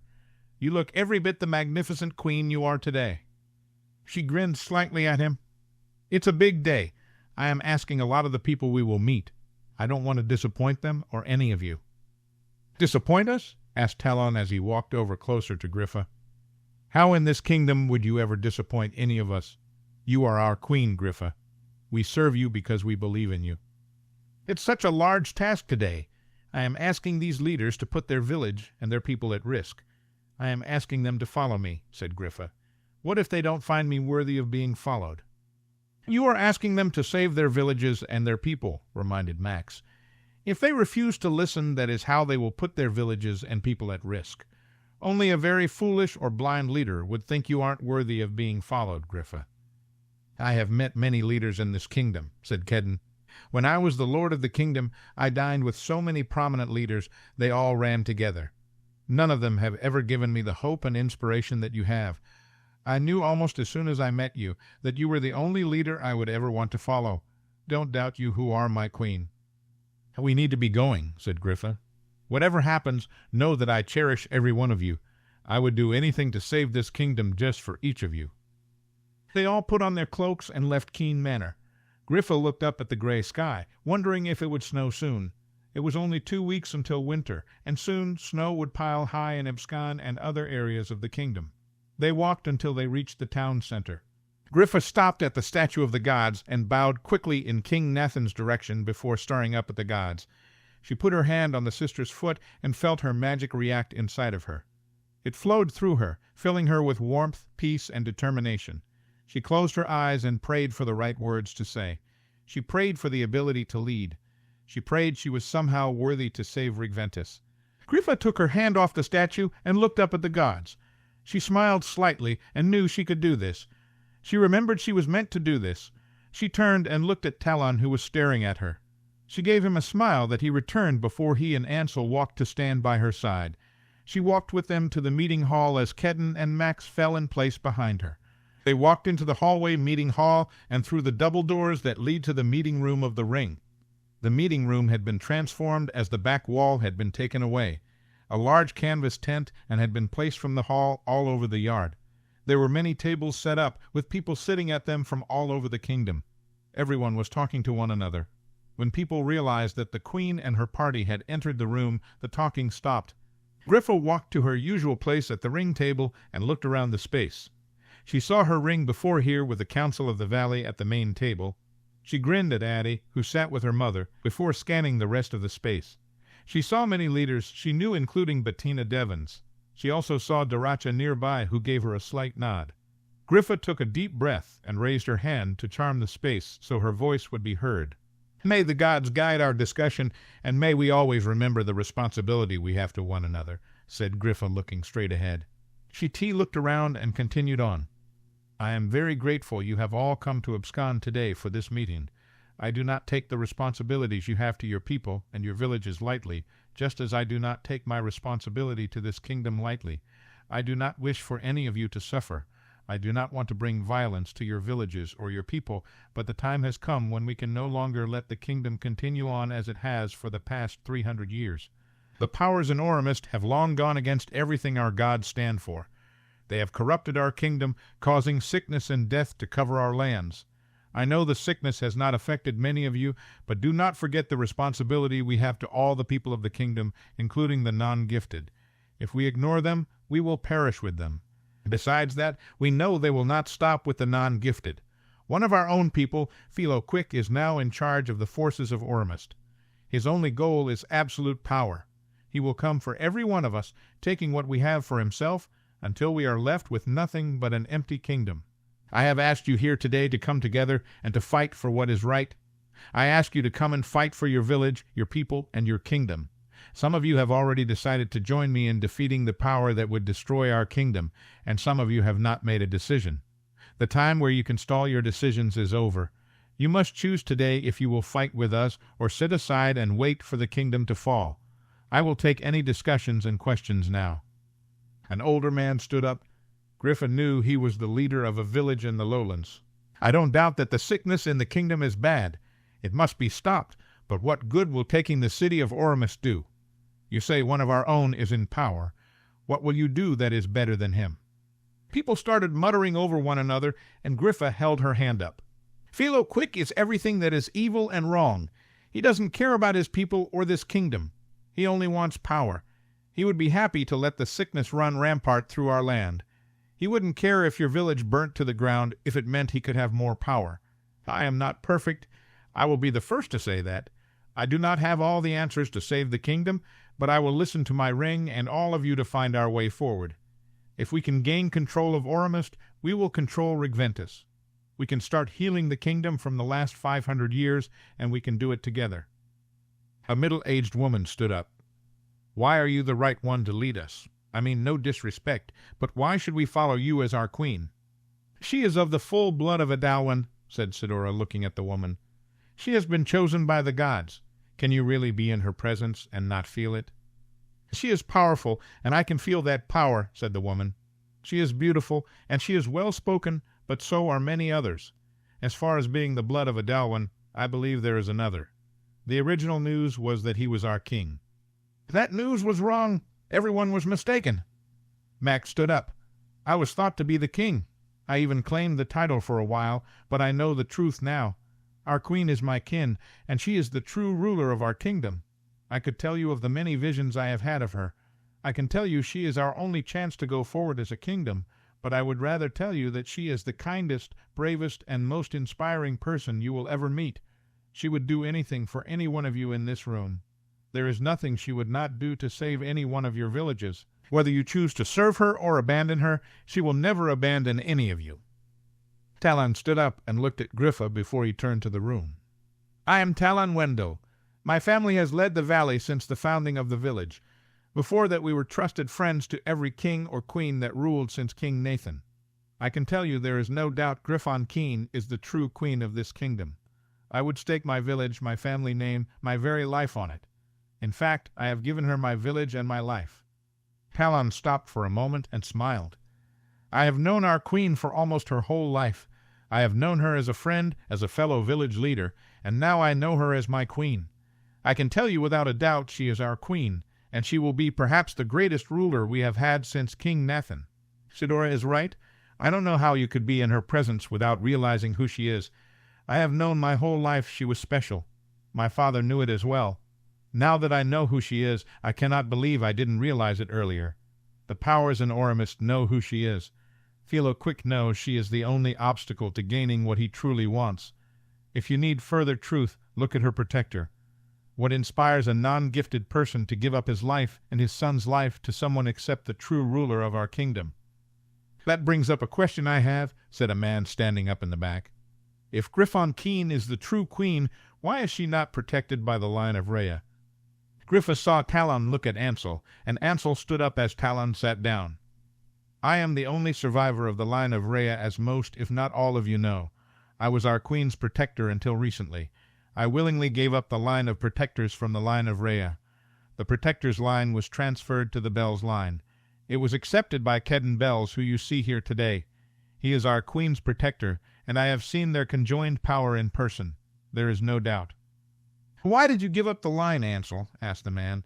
Did your queen request it? No, she did not request it. I did so willingly. Ansel looked down at Griffa and smiled. I have long been in love with our queen. I am somehow fortunate enough that she returns my love. In order to be able to be by her side as her consort, I had to give up the line of protectors. I do not regret it. Kedden was the perfect choice for the new line. He was very devoted to our queen, and is more so now. He serves her well. Ansel sat down, and Griffa took his hand and squeezed it before letting it go. What is the plan going forward? Asked a man to the side.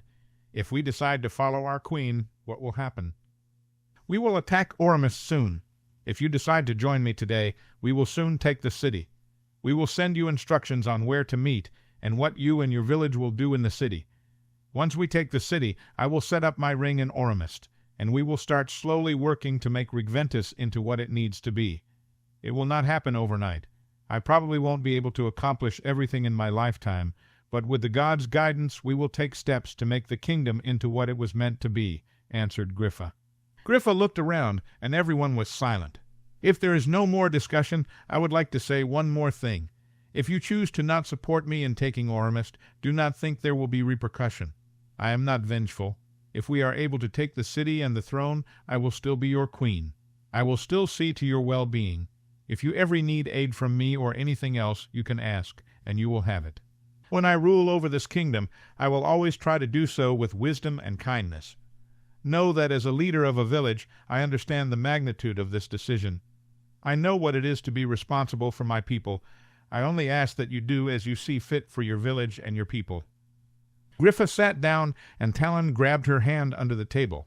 He held it and leaned over to whisper to her. You did very well, my queen. I have already given you my village, but I would do so again in heartbeat. Griffa squeezed his hand, feeling the strength and love coming from him as she whispered, And you have my friendship, my devotion, and my love. The rest of the meeting was spent with village leaders pledging themselves to Griffa as their queen. Only a small handful of villages didn't make a decision. Those leaders left quickly before plans were discussed for Aurumist. The leaders who stayed were all told they would receive a message soon with a date for taking the city and instruction on where to meet and what to do. The message would come from Talon or the queen herself. The meeting adjourned, and many of the leaders came to speak quickly with Griffa before leaving.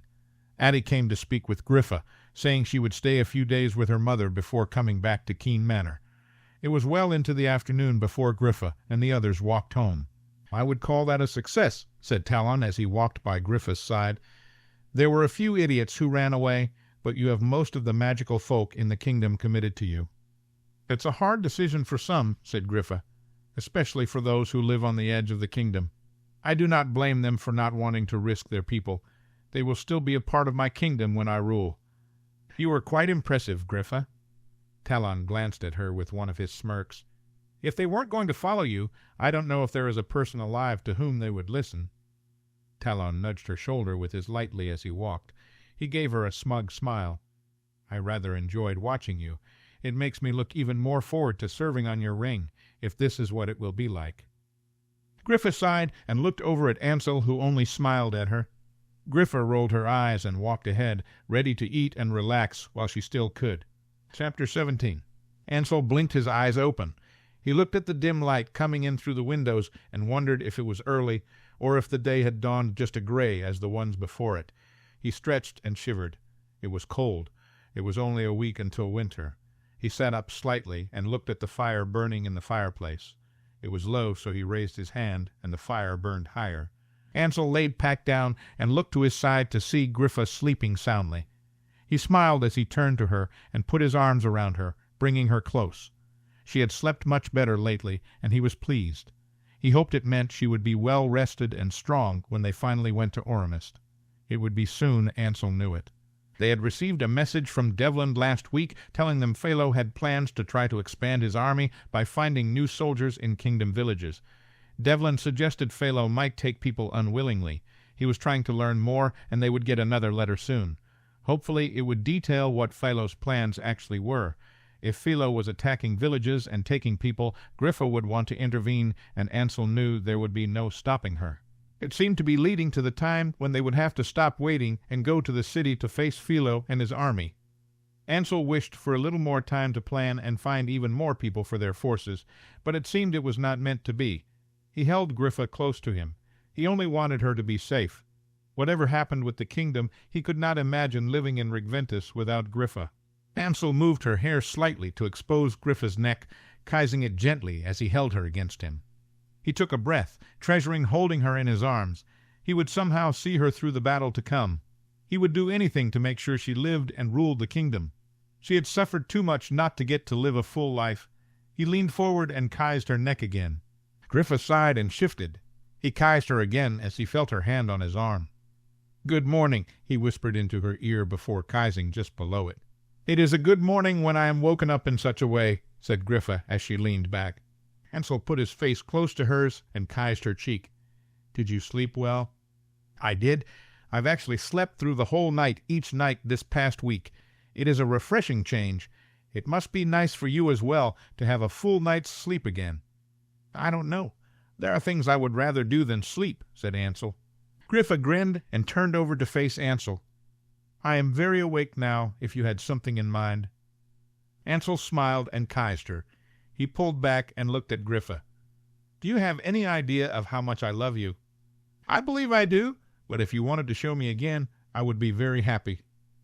Sometime later, Ansel held Griffa in his arms. He looked down at her and kissed her gently. "I wonder how many times we will have like this?" asked Griffa. Ansel looked at her with concern. "What do you mean?" "Things will change very soon. No matter what happens, we won't be in Keen Manor. If we are successful, we will be in the palace in Aurumist. We will be successful.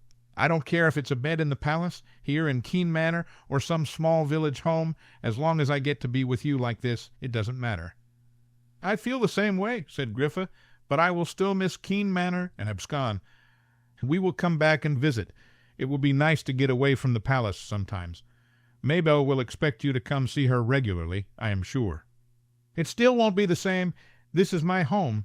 It's where I grew up, and where I first got to know Max and Kedden. I have memories with Talon here as well." Ansel sighed. "I'm sure you do." "It's where I fell in love with you." Griffa leaned up and kissed Ansel.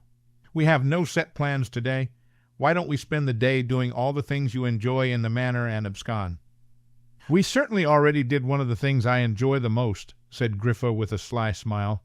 "We can put it on the list to do later as well. What else would you like to do?" "I'd like to spend some time outside if it's not too cold, and maybe go for a ride. I'd like to have some duels on the back lawn and end the day with a nice supper. Some games in the parlor would be a nice way to spend the evening." "Of course you would want to play games," said Ansel with a sigh. "If you would like to do all those things, we will need to get up and get dressed." Griffa smiled, kissed Ansel quickly, and rolled out of the bed. They told everyone else their plans over breakfast.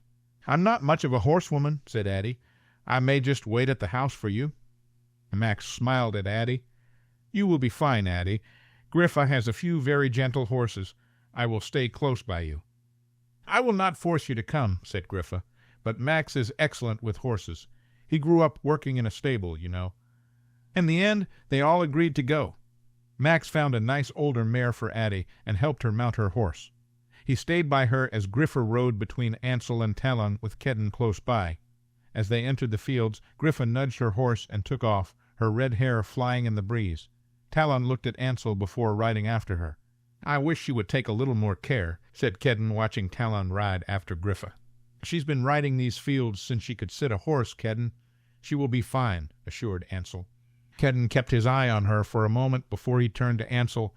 "Do you think she will be happy living in the city?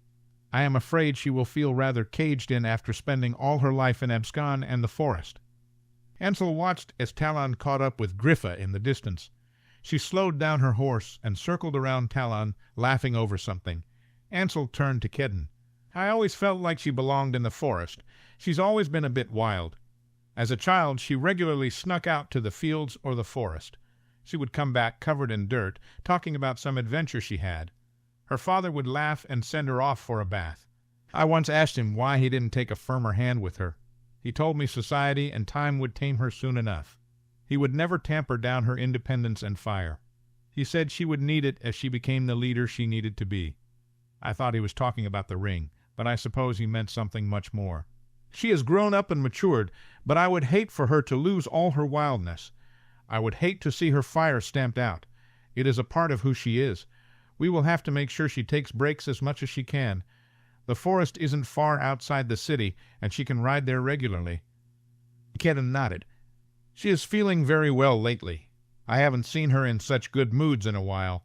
I hope that is a good omen for things to come. Ansel did as well. He urged his horse forward and caught up with Griffa and Talon. Kedden waited for Max and Addie, and they all spent the rest of the morning riding in the fields, looking at the stream, and telling stories of times past. By lunch they were cold and hungry. After eating a hot, hearty stew, they rested a bit in the parlor, before going out onto the back lawn for some duels. I have a fun idea, said Griffa, holding her staff and looking at Ansel and Talon. Why don't you two duel Addie and me? If Kedden and Max don't mind sitting this one out. Max laughed and said he would gladly watch. Kedden sat next to Max, very pleased to sit down and observe. Fine, Griffa, if that is what you want, said Talon. Kedden, you cannot interfere in any way. Max, you make sure he doesn't. You are questioning my honor, said Griffa as she feigned offense. Addie and I will need no help to best you two. Griffa turned and grabbed Addie's arm. She walked away from Talon and Ansel, whispering in Addie's ear. What should our strategy be, Ansel? We cannot lose to those two. We will never hear the end of it. Ansel looked over at Griffa and Addie whispering to one another. He then turned to Talon. We need to take out one of them first. Focus on one, and then the other will be alone. Which one should we take out first? Asked Talon. Have you ever seen Addie duel? Talon shook his head. I've seen and dueled Griffa. She is as formidable as you can probably guess. She is sneaky and clever. Our best course is probably to take down Addie and get Griffa alone. Once she's alone, we will have to trap her in a small space. We need to be able to impede her movements, said Talon. How are your reflexes, Talon? She does have a staff, and if you get too close, she won't think twice about smacking you with it. Talon raised his eyebrows with a slight smile. I think I can handle it. Are you two ready, or are you going to stall all day? Called Griffa from the other side of the lawn. We were only giving you enough time to think this over. You can still back out, called back Talon. Griffa smiled and turned to Max. Max, will you start the duel for us? Max nodded. He stood up and held his hand up. Griffa stood straight with her staff by her side. Addie crouched slightly next to Griffa with her hands up. Talon put one of his hands up, and Ansel stood slightly crouched and still. Seeing all were ready, Max threw his hand down. Addie threw out 2 spells at Talon quickly. Talon blocked them, while Ansel sent a couple spells of his own at Addie. Griffa moved her staff and blocked the spells from hitting Addie, while Addie moved her hands and threw 2 more spells at Ansel. Ansel moved to the side while Talon threw a couple of spells at Addie. Griffa slammed her staff into the ground, and a shield appeared around them. Talon's spells bounced away. Griffa turned to Addie and whispered something. Addie nodded and looked back at Talon and Ansel. Both Griffa and Addie threw out their hands and sent spells at the men. Talon deflected the spells while Ansel pushed his hand out hard. The spells hit Griffa's shield, and he could see it begin to falter. Griffa and Addie moved up a little, Addie slightly ahead of Griffa. Griffa pushed out her staff, and a spell came and circled around Talon. He put out his hands to push it away, but he was slightly turned. Ansel watched as Talon shivered, and then smirked at Griffa. He pushed out his hands, and a spell flew at the women. Addie moved in front of Griffa and held out her hands. Even with her block, she was knocked over on her back, hitting the ground hard. Griffa looked down at Addie, who stayed down on her back. She looked at Ansel and Talon and crouched down with her staff out in front. She pushed it out, and a spell came flying at them. Ansel threw up a block, but both men stumbled. Talon pushed his hands out and then thrust them at Griffa. A fierce wind came and pushed her from her back closer to Talon and Ansel. Ansel swiftly circled around so he was behind Griffa as Talon faced her front. She threw a spell at Talon and then turned with her staff, sliding it out, sending a spell that wrapped around Ansel's legs. Talon dodged his, while Ansel felt his legs tangle. He hopped around awkwardly, but kept on his feet. He looked at Talon and nodded. Talon moved closer, circling Griffa, as Ansel did the same. Griffa circled with them, throwing out spells at them, forcing them to throw up blocks or dodge. Talon got close enough to Griffa that when she tried to move her staff, he caught it in his hands. He put his hand on her shoulder and leaned in close to her face as Ansel moved up closer to her back. "You can yield now, Griffa, before I send a spell through you. I don't want to hurt you in any way. Perhaps I can do something like you tried to do to me earlier. That was a rather dirty move." "I doubt you minded it," said Griffa with a small smile. "Yield, Griffa," said Talon. "We have you trapped." "Do you?" asked Griffa. She turned back to look at Ansel. Ansel went to grab her when he felt his feet swept out from under him. He fell hard to the ground and looked up to see Addie standing over him. Griffa turned back to Talon, seeing him distracted. She threw her hand out, causing him to fly away from her, letting her staff go. She quickly sent out 2 curses as he stumbled, causing him to land flat on his back. Griffa walked over to him and held her staff over his chest. "Go ahead and yield, Talon," taunted Griffa. "I would hate to hurt you in some way." "You could try that spell from earlier if you like," said Talon, smiling up at her. She frowned at him and pointed her staff closer to his chest. Talon glanced over, looking at Ansel, who had Addie standing over him with her hand raised. Talon sighed. "We yield, Griffa." Griffa smiled and took her staff away from Talon. She held out her hand, and Talon took it. She pulled him up, and he dusted himself off. Addie gave Ansel her hand, helping him to rise from the ground. Max and Kedden walked over to join their group. "I'm not sure that was fair, Griffa," said Talon. "We knocked Addie down, yet she got up and helped you." "You knocked her down, but she did not yield," said Max, smiling at Addie and Griffa. "You should have made her yield before you moved on to Griffa." Griffa laughed and turned to Max. "It was a part of our plan, but if they had tried to get to Addie to make her yield, I would have stopped them. We would have gone with our plan B." "What was your plan B?" asked Ansel. Griffa looked at him with a wicked smile. "All you need to know is, it would have been very effective." Ansel looked at Talon out of the side of his eyes to see he was smirking at Griffa. "Come on, Addie," said Griffa, grabbing Addie's arm. "We should get back and clean up for dinner." Griffa turned and looked at the men. "I would like it if we all dressed for dinner tonight. I have asked Maybelle to cook something special. Then we can all gather in the parlor for a game after. Talon, I am sure you can come up with something appropriate." "I'm not sure it will be appropriate, but I will find something amusing," joked Talon. "See that you do." Griffa turned with Addie and walked into the house. "Your queen is in an interesting mood, Protector," said Talon, looking at Kedden. Kedden glanced at Ansel. "Interesting is not what I would call it. She woke up in a very good mood this morning. I am pleased to see her so happy." "As am I," said Talon as they all started walking towards the house. Ansel walked up to Griffa's room to be told to clean up and dress in his own room by Addie and Griffa. Ansel rolled his eyes, but was pleased to see Griffa enjoying herself.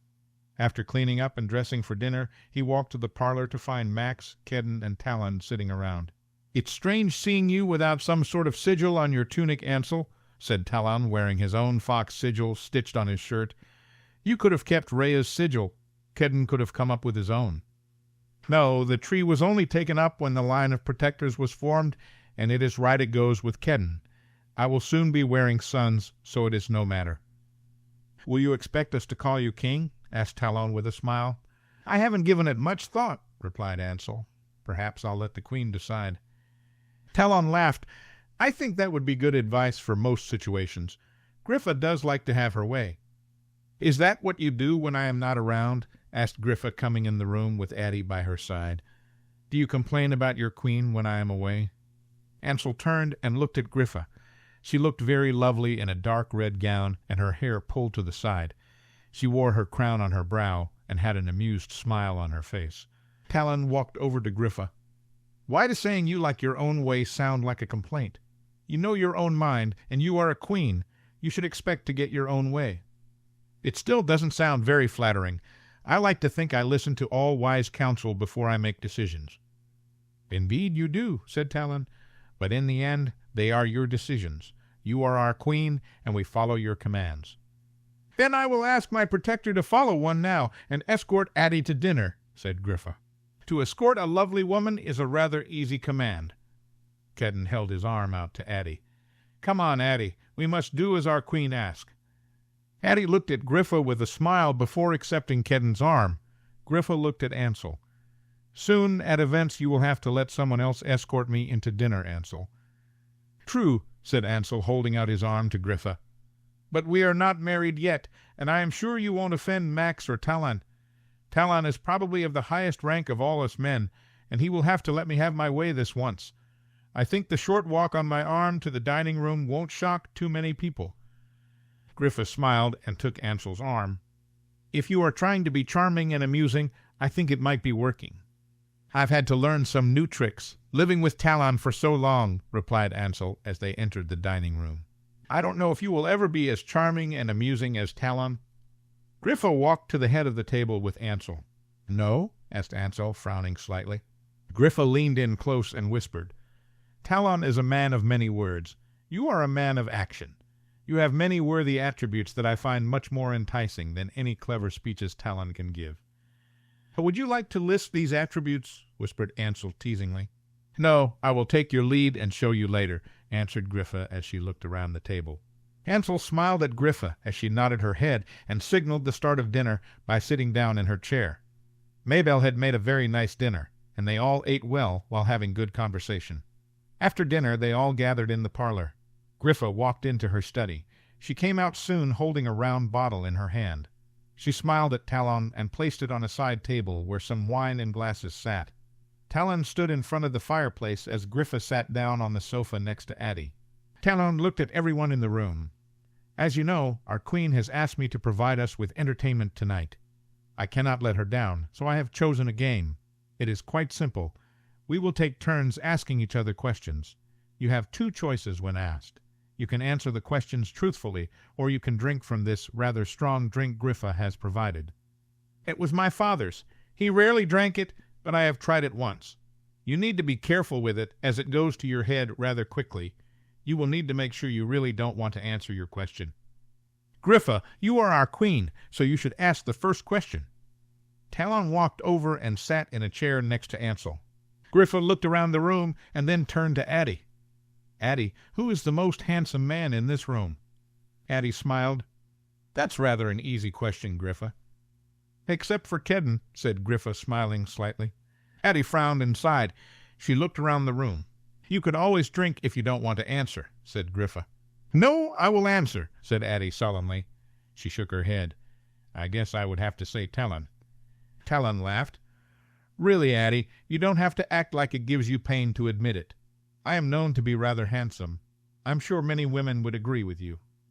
"Oh, I know they would," said Addie, rolling her eyes. "Your looks have never been your problem, or maybe they have. They have puffed up your self-importance." Griffa shook her head with a smile.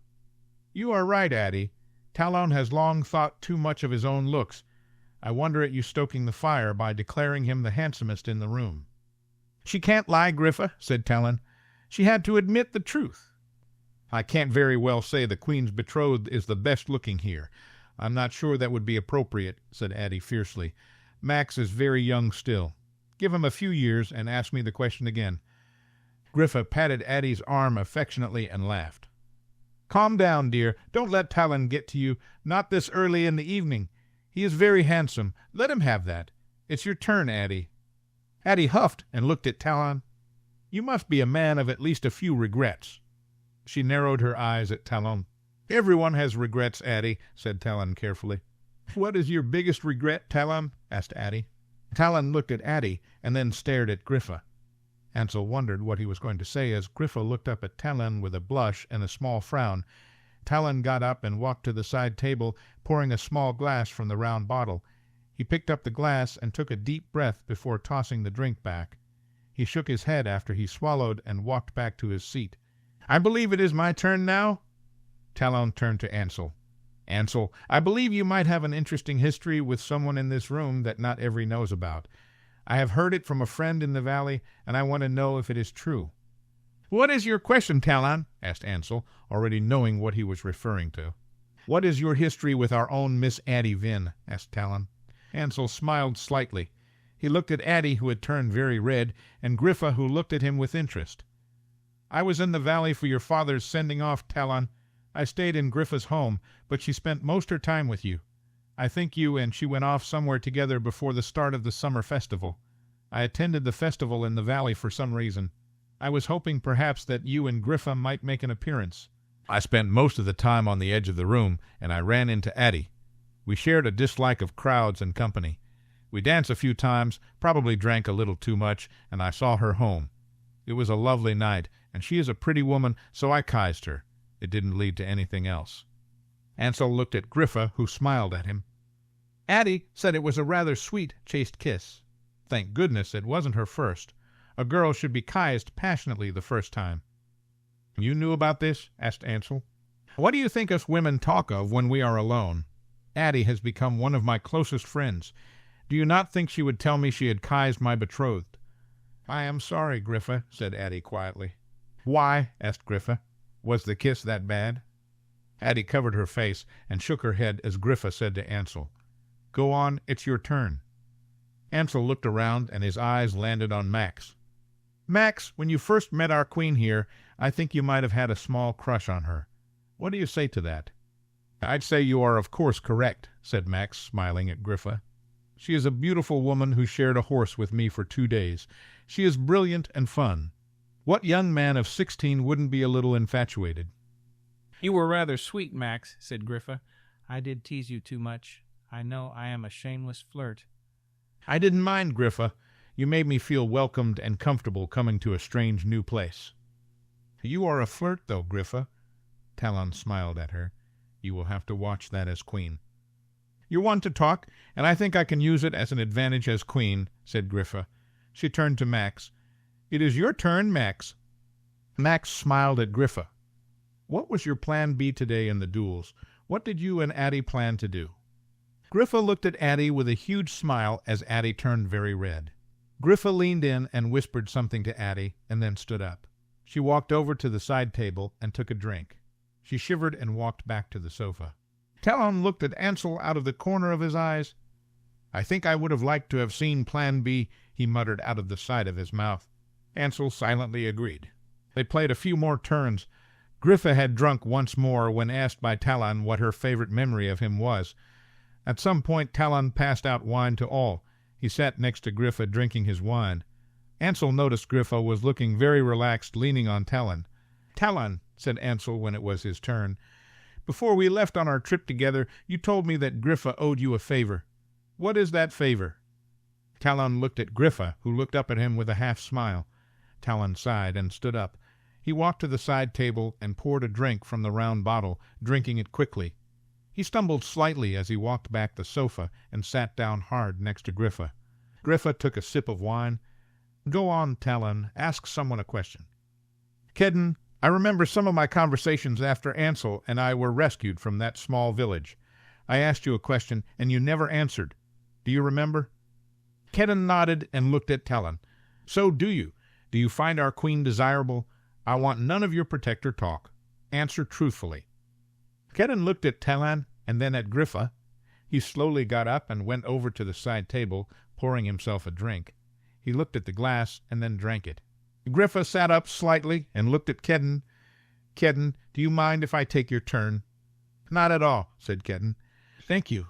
I have a question for Ansel and Talon." "You can't do that, Griffa," said Talon, shaking his head. "You have to pick one of us." "I am the queen, and I can do as I like. I am asking both of you. Now, when you two were a little indisposed after your adventure, you were whispering together on our walk back from Abscon. I know it was about me. Then later in your room, Talon, after Ansel pulled me into the bed, you said something like 'I told you so, Ansel.' What did all that mean?" Ansel looked at Talon. Ansel had a fuzzy recollection of that day. He remembered Talon whispering something to him about Griffa. He suddenly had a sinking feeling in his stomach. He remembered quite well what they had been talking of. It had been a continuation of a talk they had in that inn they were kept in. Talon looked at Ansel with wide eyes and shook his head. They both got up and walked to the side table. Each poured a drink and drank it. Griffa looked between them both with a questioning look as they sat next to each other in 2 chairs. "Are you really not going to tell me?" asked Griffa. "That's not how the game works, Griffa," said Talon, slurring slightly. "You may be the queen, but you have to follow at least some of the rules." Griffa crossed her arms and looked angry. Talon got up carefully and walked over to Griffa. He sat down next to her and put his arm around her. "I have a private question for you, Griffa," said Talon. Talon let it down in Griffa's ear. She glanced sideways at Ansel for a second and then looked at Talon. Talon leaned up and looked at Griffa. "Well?" he asked. She looked at Talon and shrugged slightly.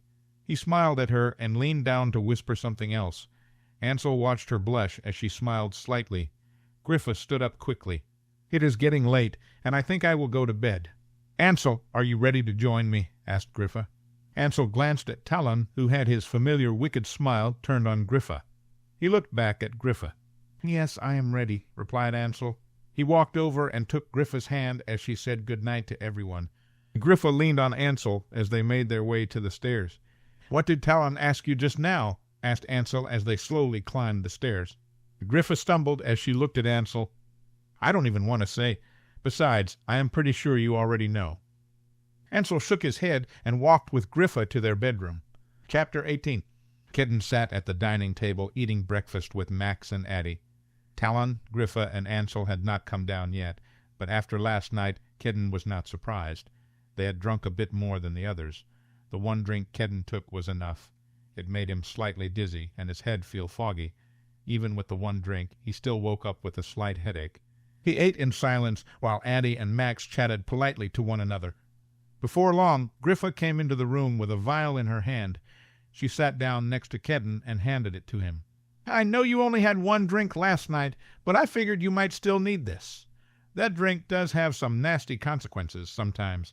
If you have a headache or any queasiness, this will help." "Thank you." He took the vial and opened it, smelling it before drinking it. A moment later, his head felt much clearer. He smiled at Griffa and handed her the vial.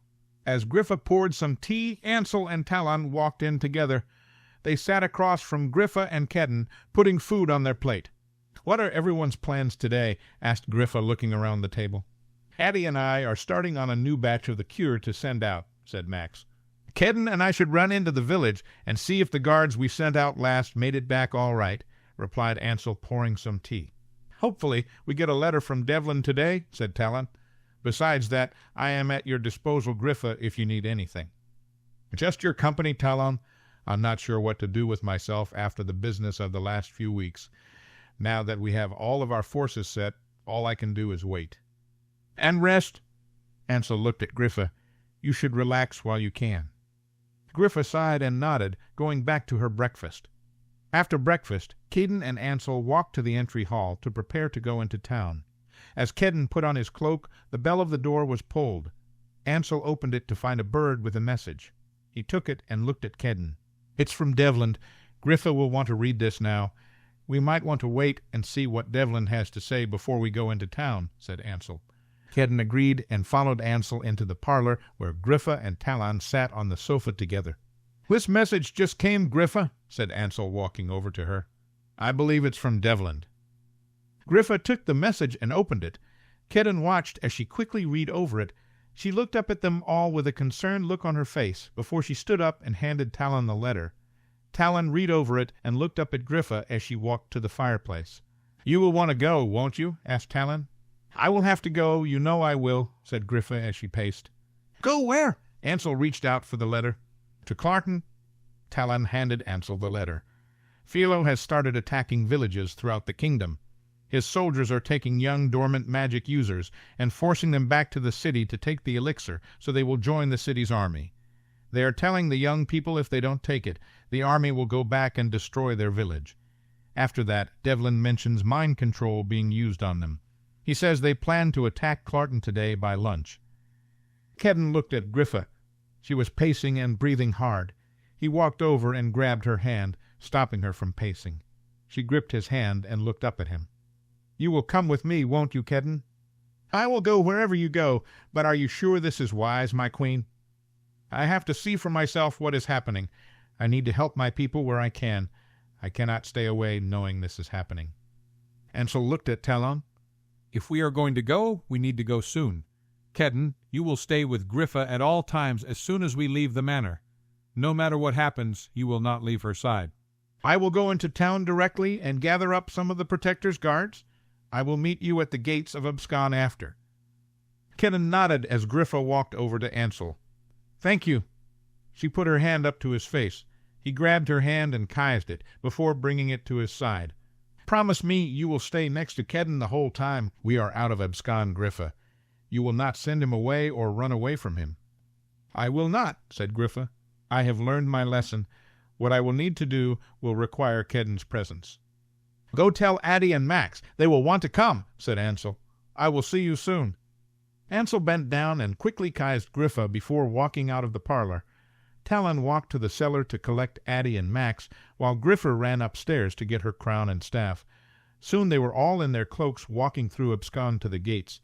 Kedden walked on one side of Griffa, while Talon stayed close to her other side. "Griffa, if anything happens where we are overwhelmed, promise me you will get out of the village this time," said Talon as they walked. "You know I won't be able to leave any of you behind."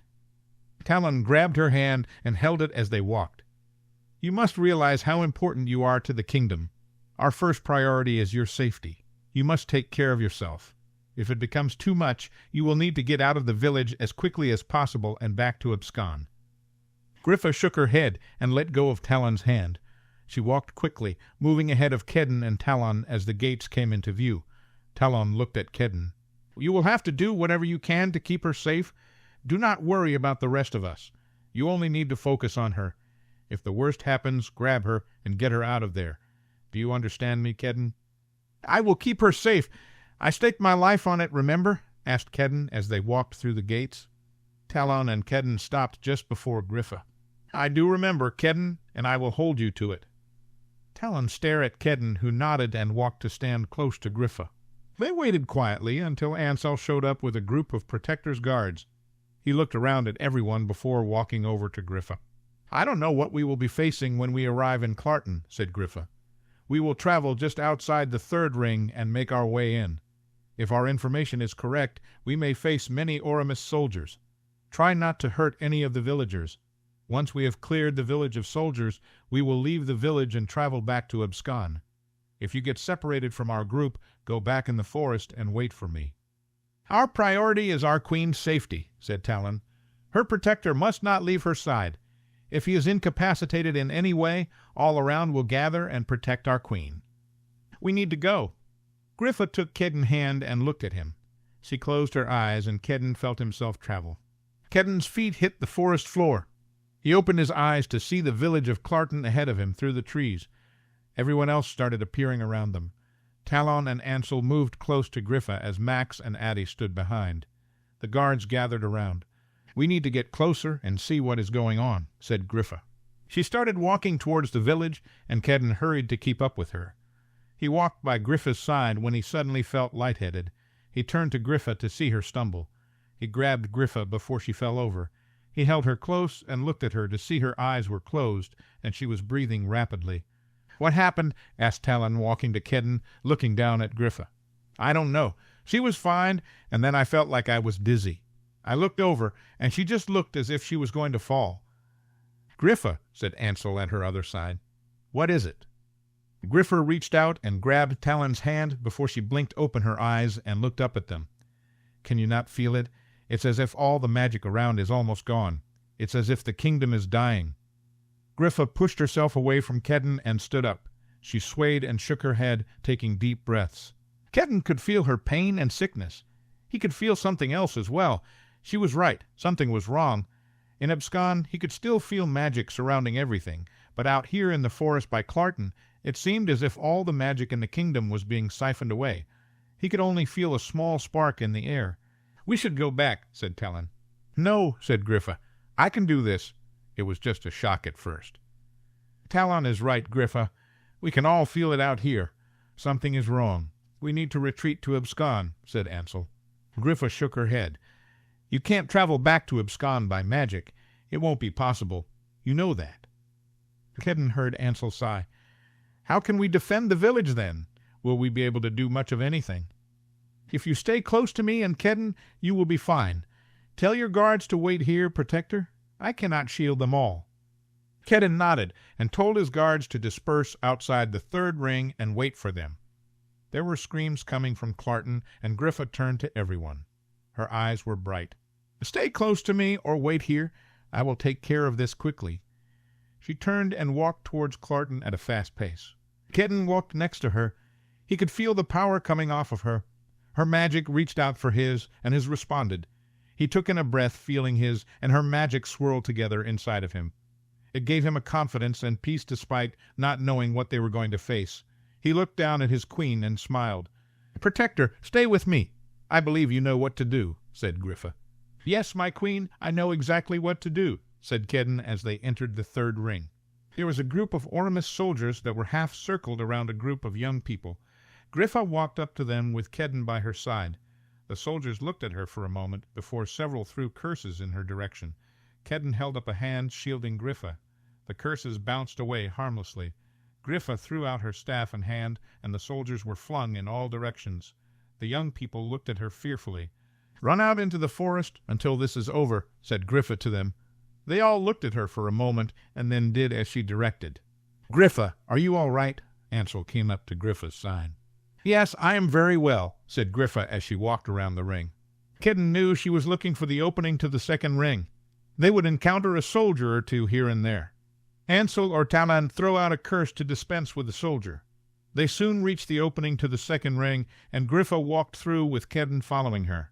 The streets were filled with people screaming and running. Soldiers were running down people, either killing them or catching them. Griffa walked towards a group of soldiers who were cornering a large group of people. She pushed out her hand, and the soldiers turned abruptly towards Griffa. She slashed down her staff, and half of the soldiers were thrown against a building close by. Ansel and Talon threw out a few curses to take out some of the soldiers. Kedden turned and saw a group of soldiers coming towards their back. Addie and Max started throwing curses as Kedden concentrated on keeping a shield around his queen and her small group. Griffa finished with the group of soldiers in front of her by pushing out her hand and staff, causing the soldiers to fall. She turned quickly and walked in front of Max and Addie. She looked at the soldiers in front of her, raising her hand and staff, and the soldiers seemed to freeze. They struggled to move as she held up her hand and staff. She threw her hand and staff down, and the soldiers seemed to be thrown by some invisible force. Some slammed into area buildings, others hit the ground hard. Griffa walked around their bodies, continuing to make her way around the ring. They finally came to the largest group of soldiers. They were circled around a large group of young people who all looked frightened. One of the soldiers and a well-dressed man turned and looked at Griffa. The man stepped forward. You are the false queen, I believe. Griffa laughed. You call me the false queen? Do you even believe what you are saying? What right do you have to come into my village and disrupt our soldiers' duty? What right do you have to slaughter them? Asked the man. Kedden, who is this man? Griffa turned and looked at Kedden. This is Clay, the viceroy of the Great Surrounding. He took over after Berna was killed. It seems I'm not the one with the false title viceroy, said Griffa. Your council has no authority over this kingdom. Your soldiers will let these people go and return to Aurumist, or you will all face the consequences of your actions. Clay smiled. You are vastly outnumbered, false queen. We will quickly kill your companions, and you will come back with us to Aurumist. Griffa gave a short laugh and raised her hand. This is your last chance. I try to show mercy when possible, but if you will not take it, then you will know only my wrath. Clay turned to his soldiers. Spare the false queen if you can. Kill the rest. Clay started to walk away when Griffa pushed out her hand. Clay was thrown down onto the ground. He turned and looked at her. Kill her now. Kedden held out his hands as the curses flew at them. He could see them hit all around them, stopped by the shield he put up. He looked down to see Griffa staring calmly at the soldiers in front of her. Ansel and Talon moved up close to her side with their hands raised, but Griffa held out her hand and staff and pushed them gently back. All of you need to stay behind me, including you, Protector, said Griffa as she raised her hand and staff. What are you going to do? Asked Talon as Ansel grabbed Talon and moved him behind Griffa. I'm going to end this. Kedden could feel the magic in the air. Griffa's hair was blowing all around. He heard her take a deep breath before she threw down her hand and staff. A bright light erupted from her and shot out towards the soldiers and the viceroy. It encircled them. Suddenly it was as if something had grabbed them. They were jerked from where they stood and thrown into the buildings around them. Kedden heard their bones break and their cries of agony. He looked down, and Griffa was kneeling before him, her hands on the ground. He knelt beside her and put his hand on her back. He could feel her exhaustion. He felt his magic go to her, helping to revive her energy. Kedden helped her up as Ansel came to her side. She leaned on Ansel as they all looked before them. Everything was quiet except the hushed whispers of the young people in front of them. Soldier bodies lay broken all around them. Ansel helped Griffa walk towards the young people who looked at her fearfully. She smiled benevolently. "I will not hurt you. You can go home now. You will be safe. I'm about to go make sure you and your village are never hurt in this way again," said Griffa. The young people quickly ran in different directions as Griffa pushed off from Ansel. She turned and looked at her group. "We will need to get back into the forest to tell the other people they can go home. After that, I will need to get the rest of you back to Abscon." She started walking towards the third ring and the forest. Kedden hurried to walk by her side as Talon fell in step with her. "What do you mean, get us back to Abscon, Griffa?" asked Talon. "We cannot travel to Abscon magically, and we do not have time to walk there." "I will send all of you there except Kedden. You will go and send messages to all of our allies. Tell them the time to attack Aurumist is now. We will attack in 5 days. Kedden and I will make our way to Aurumist and meet you and our allies in the forest." "You cannot think I or Ansel will leave you. Send Max and Addie back, and they can send the messages," said Talon. "No," said Griffa as they entered the third ring. "I need you and Ansel to do this for me. The letters need to come from both of you. Let them all know once they travel from their villages there will be no magical travel back until we take Aurumist, and I heal the kingdom." "How will you heal the kingdom?" asked Ansel, who was walking next to Kedden. "I am not sure yet, but I have faith the gods will show me as I get closer to Aurumist. I know they are telling me to do something. I just have to listen to what that is." They walked through the third ring and into the forest. Ansel found some of the villagers and let them know they could all enter. Kedden rounded up his guards and brought them to Griffa and the others. "This plan is madness, Griffa," said Talon. "Why do we have to attack Aurumist now? You need to go back to Abscon and rest. We can find a way to get there. If I don't do something soon, the kingdom will be too far gone.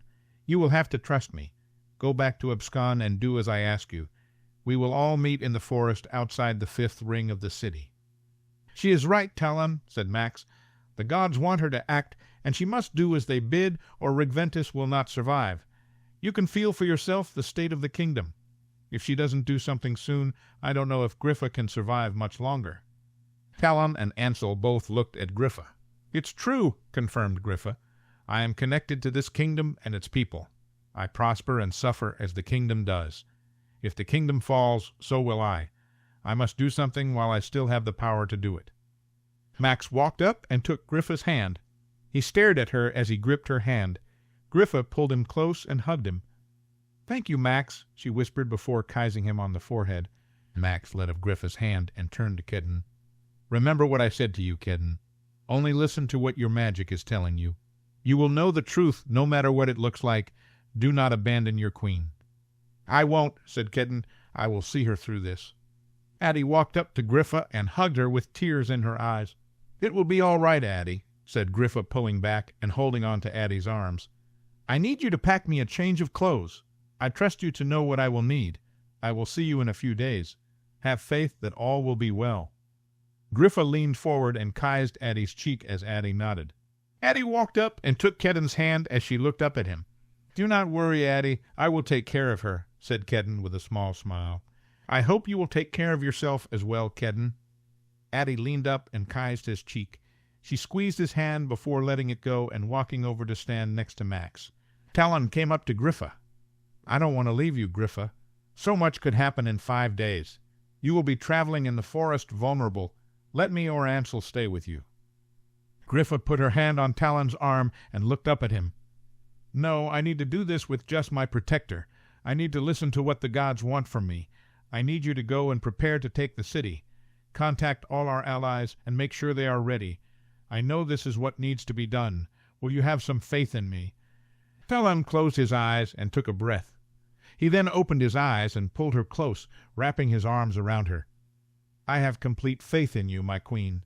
I will do as you command." Griffa leaned back and looked up at Talon. She placed her hand on his face. 5 days, Talon. I will see you in 5 days. Do you wish for your favor now?" Talon smiled down at her and took her hand. "No, I have another time in mind." Griffa leaned up and kissed his cheek before letting him go.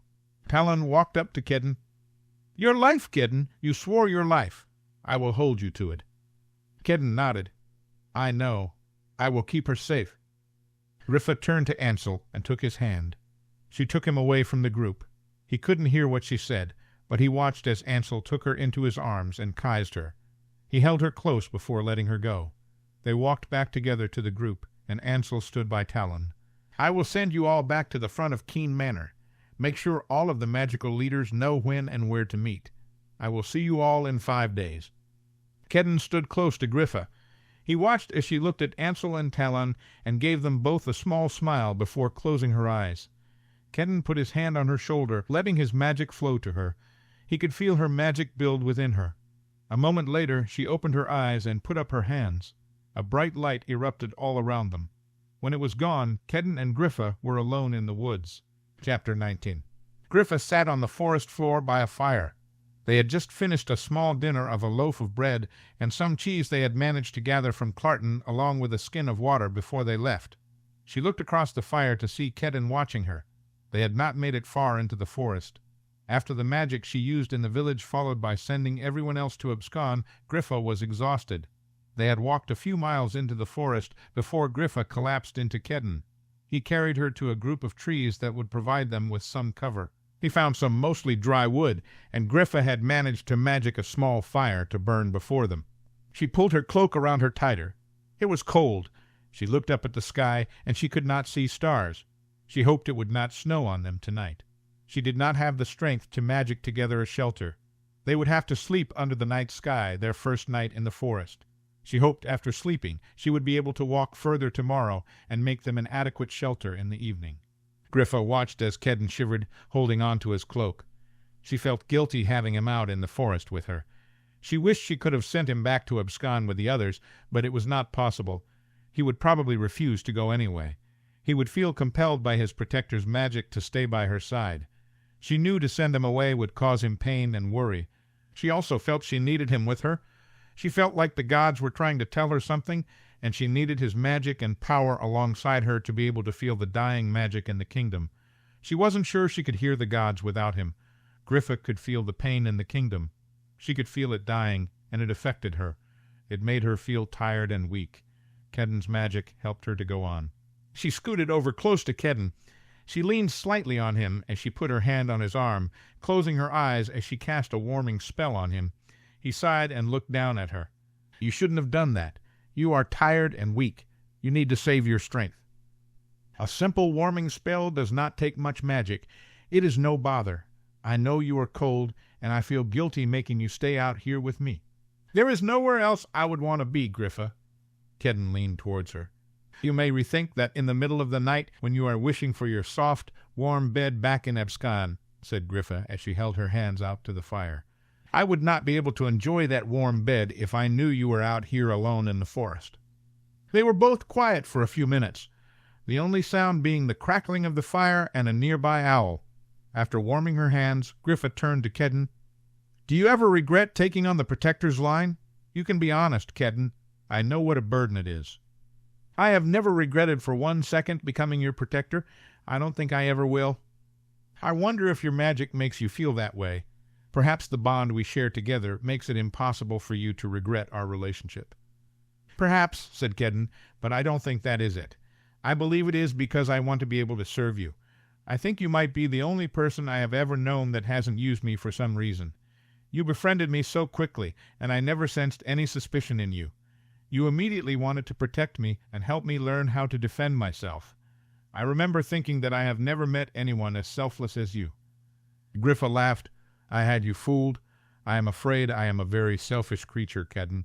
I have tried not to be, but being the only child of a lenient man will do that to a girl." "You are too hard on yourself, Griffa. Almost everything I see you do is for someone else. I have done plenty of selfish things. I have hurt people that I love.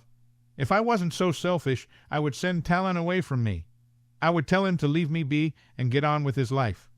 Instead, I keep him by my side, knowing how he feels for me, and knowing he and I cannot be what he desires.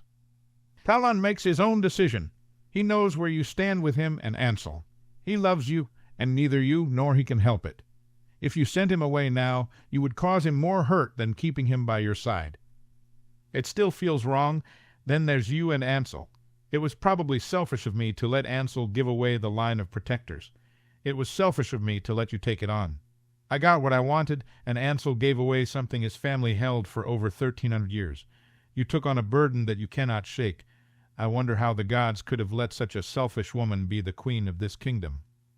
Griffa felt tears fall out of her eyes. Kedden looked down at her. He put his arm around her and pulled her close. Perhaps selfishness is not your vice, Griffa. I think it might be control. You want to control what others do and feel to fit how you think they should act. Talon loves you, and he wants to be by your side. You say you can never give him what he wants, and that may be true, but I know your feelings for him run deep. You cannot tell me that you don't love him. Ansel wanted to give up the line so he could always be with you. I wanted commitment, responsibility, and purpose in my life. I wanted to protect you. Every one of us made these decisions for ourselves. Griffa thought over this for a moment, letting herself cry as she leaned against the warmth of Kedden. You are probably right, but I sometimes think I have made a mess of everything. 2 years ago, I was Griffon Keen, a spoiled woman who would not take up her family legacy. Now I am the queen of the kingdom. How is that possible? Since then, I have watched a dear friend die. I have broken the heart of someone I love. I have caused the complete upending of yours and Ansel's life. How can I rule a kingdom, Kedden? I can't even keep my own life together. I doubt you were truly spoiled. If you wanted to see spoiled, you should have seen me 2 years ago. I was a whiny, lazy ruler of a broken kingdom. I let evil men do what they wanted with Regventus. I spent my time bedding a woman I never intended to marry. Since then, I have become a husband, a father, and now a protector of the kingdom. I let myself be used and enchanted. I helped cause the downfall of Regventus. I couldn't even protect myself, or in the end my wife. Going by your logic, how could I ever be expected to protect you or the kingdom? You have changed, Kedden. You are not who you were 2 years ago. I didn't know you then, but if what you say is true, then you are practically a different person. I have changed, and I am sure you have as well. We have grown and learned from others. My love for Turin changed me, even though it was far from perfect. Daracha changed me. Most of all, you changed me, Griffa. Your friendship and love inspired me to be something better. It made me desire purpose. I can't imagine what strength it took for you to go with my mother that night in the palace to help Turin and my son. Do you not see how good you truly are? Griffa sniffled and wiped her eyes with her hands. I want to believe I am good, but I see so many times I have fallen short. I see things I have left undone. I see people in need I have ignored. I look back and see all the things I could have done differently with Issa, Talon, Max, Ansel, and you. You aren't looking back at the right things. All of us love you because of who you are. If you asked any of us who you are, we would describe you as everything good, lovely, and fierce. We can't all be wrong, can we? I would argue with you, but I don't think I have the energy, yawned Griffa. You need to rest, said Kedden, sitting up. Griffa nodded and laid down, adjusting her cloak to cover her. She cast a quick, warming charm on herself as Kedden laid down close by, facing her. He smiled at her as Griffa held out her hand to him. He took it and stared at her. Kedden, do you really think I am lovely? Asked Griffa sleepily. Kedden smiled wider. Yes, my queen, you must know how beautiful you are. Griffa moved a little to get comfortable. So if you answered Talon's question about me being desirable truthfully, what would you say? I would say I would have to be blind to not find you desirable. When I first met you, I was in no mood to see a woman in any way after my dealings with Turin, but I could not help but notice your beauty. The more I got to know you, the more beautiful you became to me. As far as desiring you, I was rather afraid of Ansel. I didn't want him to catch me looking at you in any manner more than friendly. Griffa laughed quietly. I am certainly not going to tell Talon, a temperamental mage who is in love with you, that I ever found you desirable. I like to think I am at least that intelligent. Griffa squeezed his hand and laughed again. "You know how handsome I find you. You are also very kind, funny, and caring. I do hope you find love again some day. If I don't, it will be enough to have Xaden and be devoted to you. I will not feel as though my life is lacking in any way. Now go to sleep, Griffa." Griffa closed her eyes and fell asleep holding on to Kedden's hand. She opened her eyes to find herself standing on a tall tower of the palace in Aurumist. She looked over the city before her and shook her head. There was so much wrong with the kingdom. "It has changed quite a bit since I first joined the lands together," said a man walking up to Griffa. She looked at him, noticing he seemed familiar. She looked at his bushy beard and his long hair. She knew who he was, as she had been bowing to him for a while. "You are King Nathan," said Griffa. "So I am Griffon, and you are my kin. I have been watching you for a while." Griffa looked out over the city. "I am afraid you are disappointed in what you have found." "Not at all. You remind me of my daughter, actually. She was quite headstrong and independent. It's a pity she was born second. She would have been a better queen than my son made a king." "I don't remember much being written about your son," said Griffa. "No, he was a quiet boy. He didn't do much with his reign. He did no harm, really, but he didn't do the good he could have. My Ambren would have been a force as queen, just as you will be, Griffon." "I don't know if I ever will get to rule," said Griffa. "I don't know if I can save this kingdom." "You can, and I have no doubt of it. What you need to decide is if it is worth saving. You have suffered for it so much already. I would hate to see you suffer further for the mistakes of others." "How many have suffered because of my mistakes? I have made plenty. I believe Regventus is worth saving. I have met many people who deserve the kingdom to be made right. I would do it just for those I love. I will suffer if it means even those I hold dear have a chance to live fully in this kingdom." "Then you will get your chance to suffer for it. Soon you will have to make your final choice. You won't be alone. I will find you and I will help you. You should get your chance to live fully as well," said Nathan. Griffa turned and looked at Nathan. He smiled down kindly at her and took her hand. He held it up to his lips and kissed tenderly. "You do so remind me of my dear daughter." Griffa returned his smile. "I hope I can live up to your legacy, my king." "You already have, Griffon. Now rest. You have a long journey ahead of you." The next day they got up early to start walking. They were both hungry, as they hadn't eaten much since the morning before. "There is a small village not too far up ahead, if I remember correctly," said Kedden. "I stayed close to there on my way to meet you after leaving Aurumist. We can find some food there." She nodded, and they walked on. The sky above was very gray, but snow had not fallen on them yet. Griffa felt better after a night of sleep, but the loss of magic in the kingdom still made her feel off-balanced and weak. She walked very close to Kedden, each of their magic intertwining, feeding off each other. Before midday they entered the small village. They went to a small inn and sat down. A man brought out some watery stew and a couple of drinks. Griffa looked at the stew and saw that it wasn't too appetizing, but she was too hungry to care. She took a bite to find it didn't taste as bad as it looked. "How far are we from Aurumist?" asked Griffa as she ate. "We can be there in under 3 days if we push it, but we aren't meeting the others for another 4 days, so we have no need to rush." They finished eating and found some supplies to buy in the village. Kedden carried their meager supplies in a bag he slung over his shoulder, and they walked into the forest just as it started to snow. Griffa kept her hands in her pockets as they walked. She asked Kedden about his life growing up, and he answered all her questions. She found his story made her sad. She was impressed he had become the caring man before her.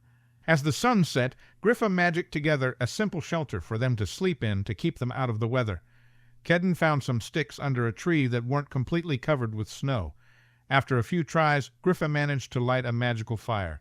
She sat close to Kedden as they ate a bit of dried meat and bread, and Griffa made some tea she had gotten in the small village. "What were your favorite memories growing up?" asked Kedden as they drank their tea. "I have several, but my favorites are riding through the fields and forest with my father and Ansel. My father was a very entertaining man. He could even make Ansel laugh regularly. I wish he hadn't been taken from me, as I could use his wisdom and humor now." "I am sure he is very proud of you, Griffa. From what I have heard about your father, you sound like you are very much like him. Do you know what your mother was like?" "Ansel said she was kind and clever. He said she could charm anyone. He told me she would visit his mother regularly and was one of the few people who could make her smile. Ansel's mother was not a happy woman.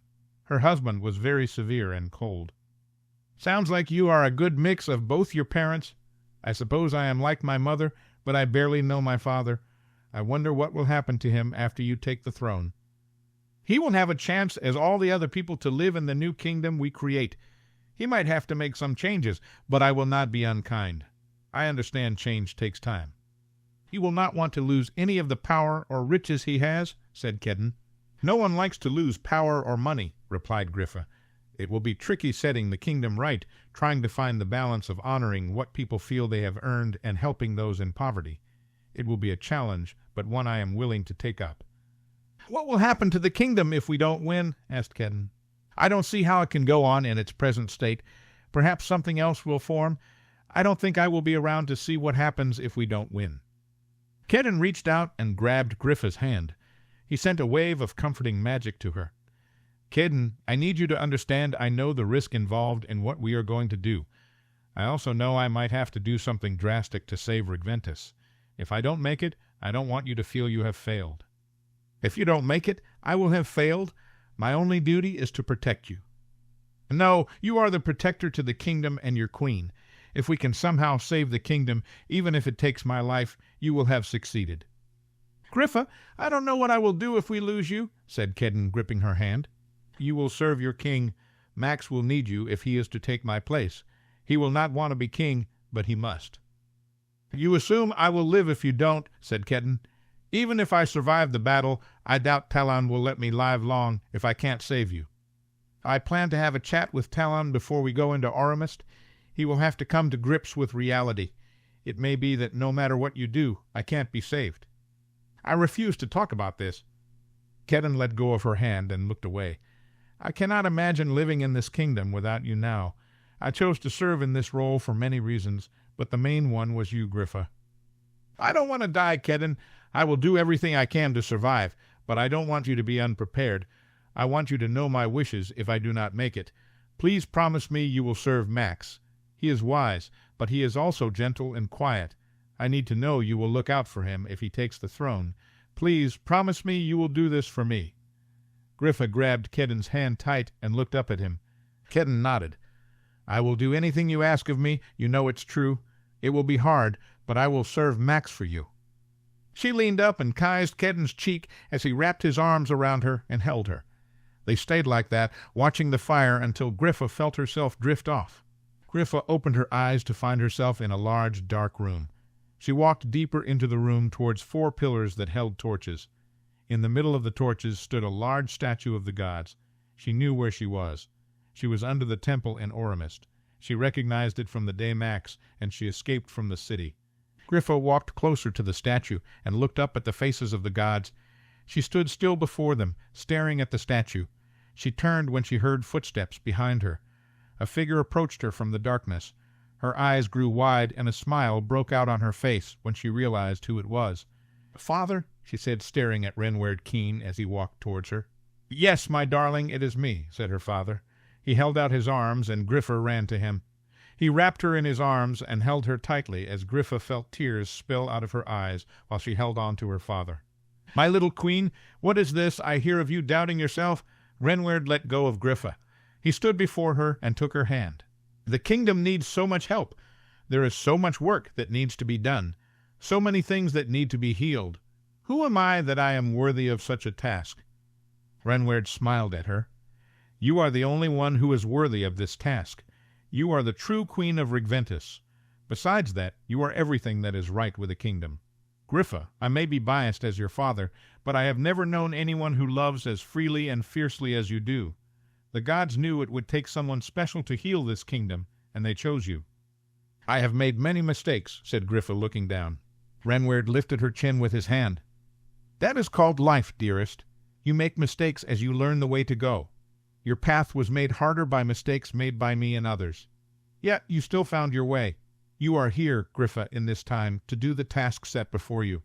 All of your mistakes and your successes have made you just who you need to be. Do not think you are not worthy of this time and your title. You were made for it." "I don't know what to do, Father. I am willing to do anything to save this kingdom, but I don't know how." "I think you do, or you will," said Renward. "The gods will show you. You need to go to them when you get to Aurumist. They will make a way for you to do what needs to be done." "Will I have the strength to do it?" asked Griffa. Renward smiled sadly. "I am afraid you will." Griffa gripped her father's hand. "Do not be scared for me, father. I am not afraid." "I know you aren't. You have always been brave. You need to rest now, dearest. Rest and trust in those you love. They will have to see you through this, and you will have to let them, no matter what happens or what it takes." Renward pulled Griffa in and hugged her tightly. She wrapped her arms around her father and closed her eyes as the room around them slowly faded away. She blinked her eyes open. She lay in the small shelter she had made next to the fire. Kedden was lying next to her, his arm wrapped around her. Griffa could hear her father's final words echo through her head.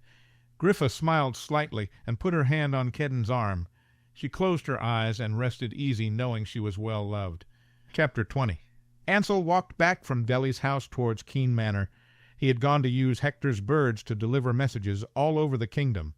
In less than 5 days they would be gathering outside Aurumist. They would finally try to take the city and the throne, and Ansel hoped they were ready. Griffa had said they couldn't wait any more. If they were ready or not, the time was upon them. As Ansel approached the open gate to Keen Manor, he thought of Griffa. He had barely slept the night before. He had been up all night worrying about her. He thought of her out in the forest, tired and cold. He wished he could be with her, holding her, keeping her warm and safe. He knew Kedden, as her protector, would do everything to keep her safe and as comfortable as he could, but it didn't stop Ansel from wishing he was by her side. He thought of the battle looming before him, and he could admit he was afraid. He wasn't scared for himself. He was scared for Griffa. The closer they got to taking Aurumist, the more Ansel feared for her. He knew she would do anything to save her kingdom, and he was afraid it would take everything for her to do it. Ansel didn't know how he would bear it if she died. He didn't know how he would live in Regventus without her. He didn't think he could. Ansel walked into the house as the sun was setting behind the manor. He entered the parlor to find Max sitting all alone by the fire. He almost asked him where everyone was, but then he remembered it was only Talon and Addie who were missing. "Where are Talon and Addie?" Ansel sat down in a chair next to Max. "Addie is downstairs getting together some things I asked her to pack for our journey to Aurumist. Talon is still seeing to sending off messages. He went to the quick house to use the birds there for the last few," replied Max. Ansel nodded. "What are you up to in here by yourself?" Max shrugged. "I was just thinking of Griffa and the battle to come." "How are you feeling about our trip to Aurumist?" "Unclear," said Max. "I have seen many visions. I have seen many versions of what could happen, but I do not believe any of them show me the full picture. Our decisions and actions will decide the fate of the kingdom and each one of us." "Can you see anything that can help us save the kingdom or Griffa?" "I can only tell you to not lose hope. No matter what you see or think is the truth, don't lose hope. You will not help our queen with doubts or fear," said Max. "Do you think she is safe now out in the forest?" asked Ansel. "Yes, the gods will see her through to Aurumist, so she can do what they need her to do. She has Kedden with her, and he will keep her safe. If you want Griffa to live through what is to come, you will need to put your trust in her protector." Ansel sighed. "It's very difficult, Max. I want to think I did the right thing giving up the line of protectors, but I can't help but think I should be the one by her side protecting her. What if I have doomed her by giving my duty away? What if I have brought on the wrath of the gods by upsetting what has been in place since the beginning of the kingdom?" "You can't think that way. What is done is done." "I can't help but think that way. If I had put away my selfish desires and done my duty, Griffa would have moved on. She would have found a new way with Talon. I would be by her side protecting her as I was meant to. What if I was the only one who could have seen her through this as her protector?" "I don't believe that is true. I would not have let you have done it if I thought it would have endangered Griffa. I think what you did was for the best, and there is no changing it now. I believe you will have another part to play in the battle to come, and it will be important you are free to do as you must," said Max with certainty. "What do you mean?" "I am not sure, only that you must be ready to do what is necessary to save Griffa and the kingdom. We all must be ready." The next few days passed in busy anticipation. They sent the last of the letters the next morning as their birds returned. They sorted through message after message, confirming all would come to Aurumist and do as they were asked. As they sorted through messages on the third day, Ansel looked around the room and saw that they all looked extremely tired. He wondered if any of them were sleeping at all. He knew he wasn't sleeping much. He tossed and turned in bed. He stared at Griffa's empty space, longing to hold her. When he did sleep, he dreamed of Griffa. He couldn't remember much of his dreams, but he knew she was in all of them. He wished he could talk to her. He wished he knew how she was feeling. Somehow he knew letting her go on to Aurumist with just her protector was the right thing, but it didn't make it any easier. The night before they were to leave for Aurumist, everyone was quiet at dinner. No one even tried to make conversation. Ansel watched as everyone attempted to eat. By the end of the meal, not much food had been eaten, and everyone went their separate ways. Addie went to go pack a change of clothes for Griffa. Max went down to the cellar to pack a few more things and be alone. Mabel said she would clean up dinner and go to bed early. Talon and Ansel went to the parlor together. Ansel sat in a chair close to the fire, and Talon walked over to the side table. He grabbed 2 glasses and a pitcher of wine found there. He brought them over to a chair close to Ansel and put them on a small table there. He sat down and poured 2 glasses, and he gave one to Ansel. For a long while they both just sipped their wine and stared at the fire. After Talon had poured their second glasses of wine, he looked at the fire and said, "I wonder how she is. I wish I knew as well." Ansel took a drink. "I gave up the right to know her feelings when she is away from me. We can only trust that she is safe." "Kedden will see to her safety," assured Talon. "I am more worried about how she is holding up. I worry what she thinks she will have to do to save the kingdom." "She will do whatever she thinks she has to do," replied Ansel before taking another sip of wine, "even if that is giving up her own life." "I don't know if I can let her do it," said Talon. "How will you stop her? You know you can't. Whatever happens, we will have to accept it." "You can dismiss the idea of losing her that easily, Ansel?" asked Talon incredulously as he turned to look at him. "How can you even imagine such a possibility?" "I don't think I can face losing the woman I love easily, Talon. To lose her will cause the death in me in some way. I may still be able to function, but I am afraid everything of worth about me will be gone. Any goodness inside of me, I think, must come from her. Who will I be if she is gone?" Talon sighed and took a drink of his wine. "She is the only person in this kingdom who ever made me truly realize how empty my life was. Before I realized I loved her, I lived a selfish life of lust and frivolity. I ashamed my parents with my carrying on, but I didn't care. I pursued women to just throw them away when I was done. That was my plan with Griffa. How could I have been so cold? She was my friend, someone I knew almost all my life, and I planned to use her as I could and throw her away. I should have known better. I should have realized quickly that things would be different with her. I think I may have started loving her after our first kiss. I was just too blind and stupid to realize it. The only reason I have become who I am is her. What happens to me if she is gone? Will I go back to being the selfish idiot I once was?" They drank in silence for a while. Ansel contemplated his life until now. He was always a quiet child growing up. He was afraid of saying the wrong thing and suffering his father's wrath. He could barely remember laughing as a child. He wasn't sure he knew what fun was back then. While the other children in Abscon were running around, playing, Ansel was being drilled on the history of the Protectors. He was out in the fields behind his house with his father as he was hit with spells thrown by his father. It wasn't until Ansel was placed at Keen Manor that he really knew what it meant to relax and have fun. Renward would tease him until he would finally laugh. Griffa's mother would remind him to not take things so seriously. After his failed relationship with Desmona and the other indiscretions of his youth, Ansel came back to Keen Manor to find himself bossed around by a young girl. He was always fascinated with Griffa. Her sole purpose seemed to be to have fun and adventures. She lived life to its fullest, finding merriment and wonder all around her. He watched Griffa grow into a strong young woman, and she somehow even weathered losing her father. She withstood the gossip and abscond she faced as an independent and fiery young woman who wouldn't cave into society's pressures. She became a beautiful, kind, adventurous woman whom Ansel loved. He remembered their first kiss. He could tell immediately how passionate she was. He thought over that kiss for months as he worked with his guards in the valley before going to get Max. He wasn't sure at the time he could ever be with Griffa, but he knew he would never be kissed like that again by any woman other than her. He thought over all their times together. He remembered the passionate nights, the joyful days, and the times of pain when he thought he would lose her. Every part of his life was intertwined with her. If she was gone, so much of him would be gone with her.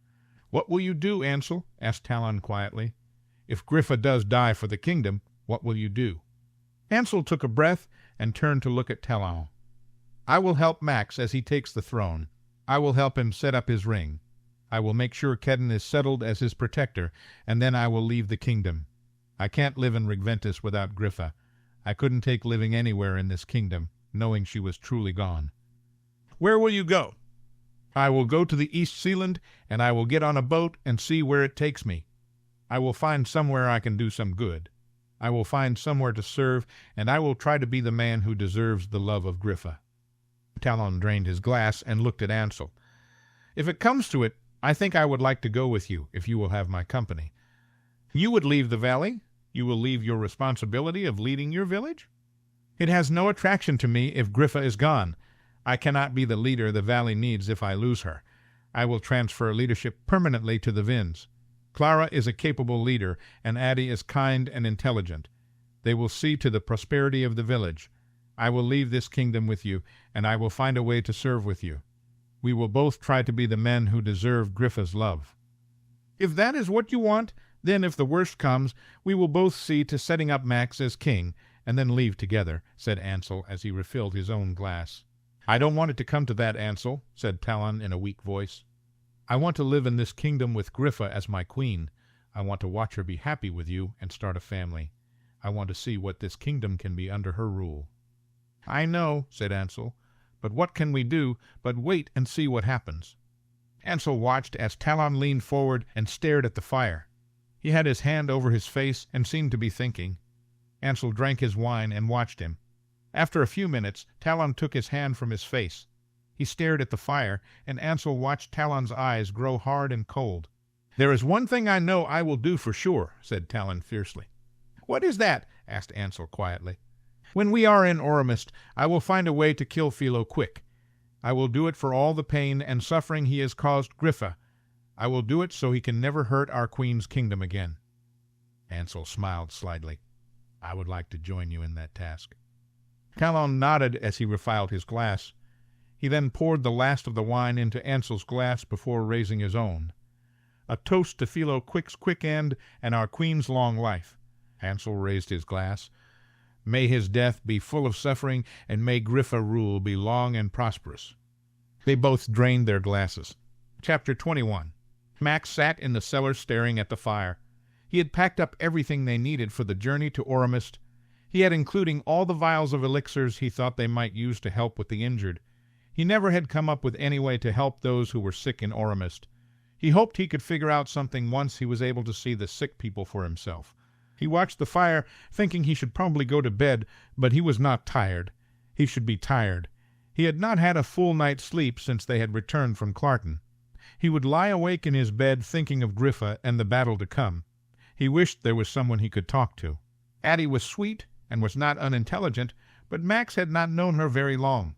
He could not talk to her as freely as he would like. He trusted Ansel, but there were some things Max did not want to burden Ansel with. His concerns and visions of Griffa would only make Ansel worry and doubt more. Ansel needed to have hope and a clear mind for the battle. Griffa would need his love and support if she was going to get through what was up ahead.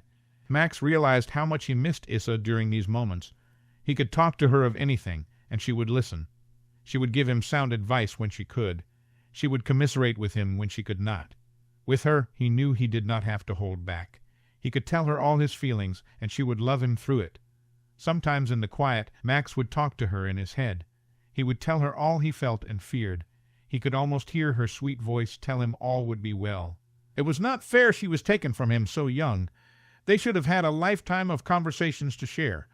All he had now were memories, and the promise he would see her one day when he left this life. He wondered what would happen to him if Griffa did not make it through the coming battle. He had come to depend on Griffa. He had come to care for her in a way different than anyone else. If Griffa gave her life to save the kingdom, Max would be expected to step in as king. He didn't know how he would do it. Now that he knew Griffa was queen, he knew he could never be a ruler like her. He could never be what the kingdom needed like she could. How could he rule the kingdom without her supporting him? How would he find the way forward without her?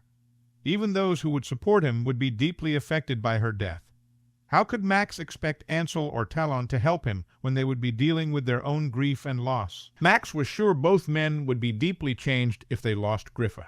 Max continued to watch the fire as he thought of Griffa. He knew no one else like her. Everyone was different in her presence. The manor had been a different place with her gone. It was as if the lightness was taken out of it. A heavy air hung around them these past 5 days, and Max didn't think it just had to do with the looming battle. He wondered what the kingdom would be like if Griffa was no longer a part of it. He felt his eyes go heavy, and his vision became unfocused and dim. He continued to concentrate on the fire as he felt himself being pulled somewhere else. Max found himself in the throne room of the palace in Aurumist. The room was well lit, but no one else was around. He walked up to the dais and saw that it was empty. He took the few stairs found there and stood upon the platform. He turned and looked at the throne found there against the wall before walking towards it. The throne was made of dark wood with gilded edges. Its back was high, and the arms of the throne were rounded off at the ends. The decorative painting looked to have been rubbed off, but Max could tell the end of each arm was once painted to look like suns. The throne was raised slightly by a stone slab. He ran his hand over one of the arms as he heard someone come into the room. "It may be nice to look at, but it is not very comfortable," said a man as he walked towards Max. "I believe they have made second one that has been put in the ballroom that is much plusher." Max looked at the man as he walked up the stairs of the dais. He came and stood by Max, looking at the throne, and Max knew who he was immediately. "Has this throne been here since your rule, King Nathan?" asked Max. "It was made during my reign. It looks well worn now, and it has probably been repaired a few times since the followers of the false gods took over. The magic seems to be weakened in it now. Perhaps when the proper queen is in her place, it will be made to its former glory." "Will she take her place?" asked Max, looking at King Nathan. "I hope she will. My hope is she will find a way to save the kingdom and herself, but it is not up to me." "And will the gods not show her a way? Will they not let her live to rule this kingdom she is to save?" asked Max.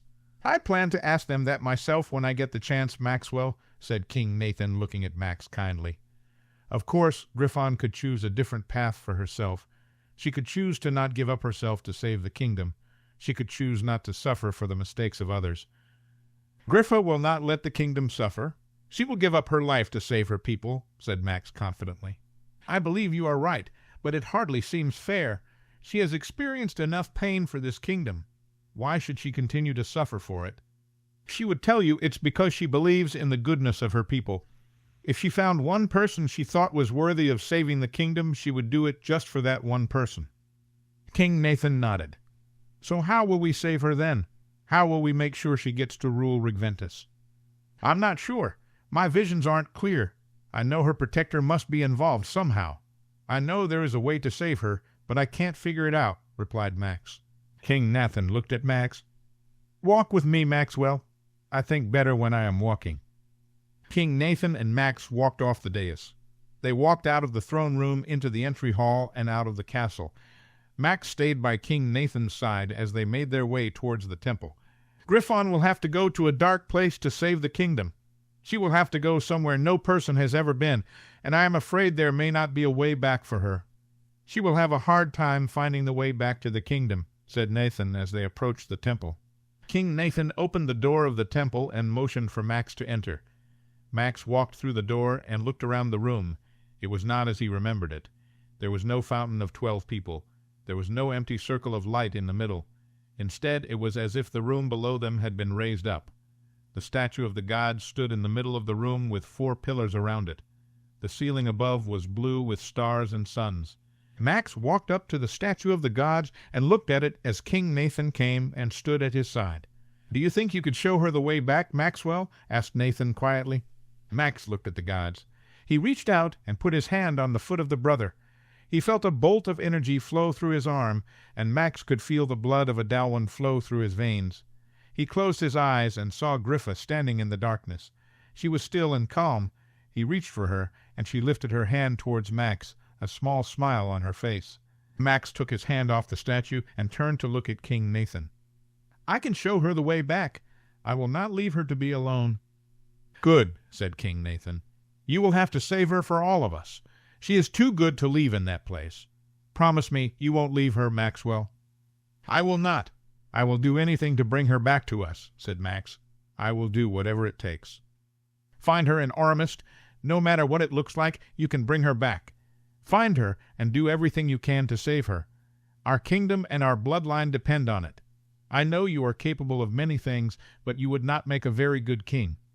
No, I would not, agreed Max. She will reign. She will be queen. I look forward to seeing her as queen. I've grown rather fond of her.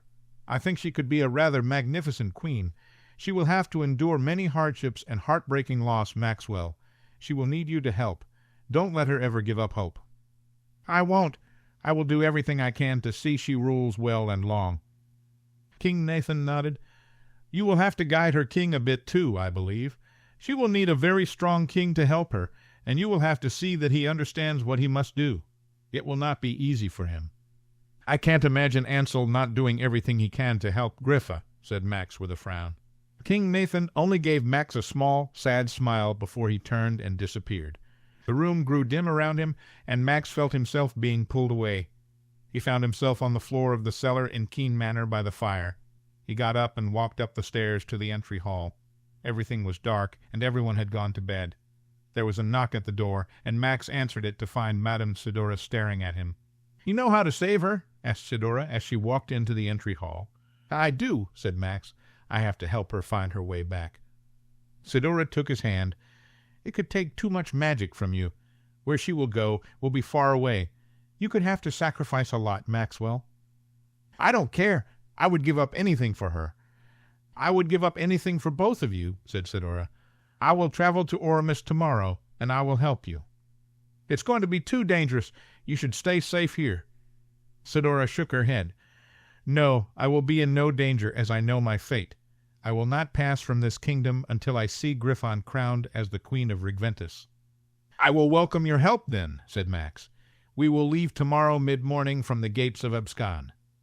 Sidora nodded and left through the door, leaving Max alone in the dark entry hall. The next morning they all ate breakfast and gathered in the entry hall. Addie held a case with Griffa's clothes, and Talon held one with a change of clothes for Kedden. Max had a pack slung over his back with all the elixirs he had packed. Maybelle came to see them off. She kissed them all affectionately on their cheeks. She kissed Ansel last, and held on to his arm, stopping him from leaving. Promise me you will do everything you can to keep her safe. I will. We all will, said Ansel. I promise Griffa will come through this, Maybelle.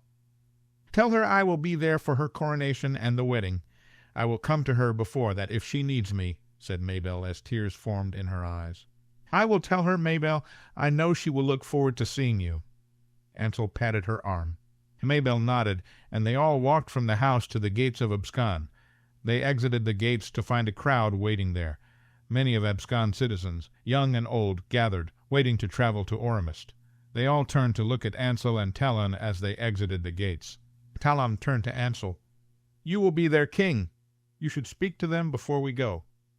Ansel looked at Max for a long moment, and then at Talon with a small smile. I actually feel as if you should speak to them, Talon. You know what you have to say will be better than anything I could manage. Talon looked at Ansel with a confused look on his face. Are you sure, Ansel?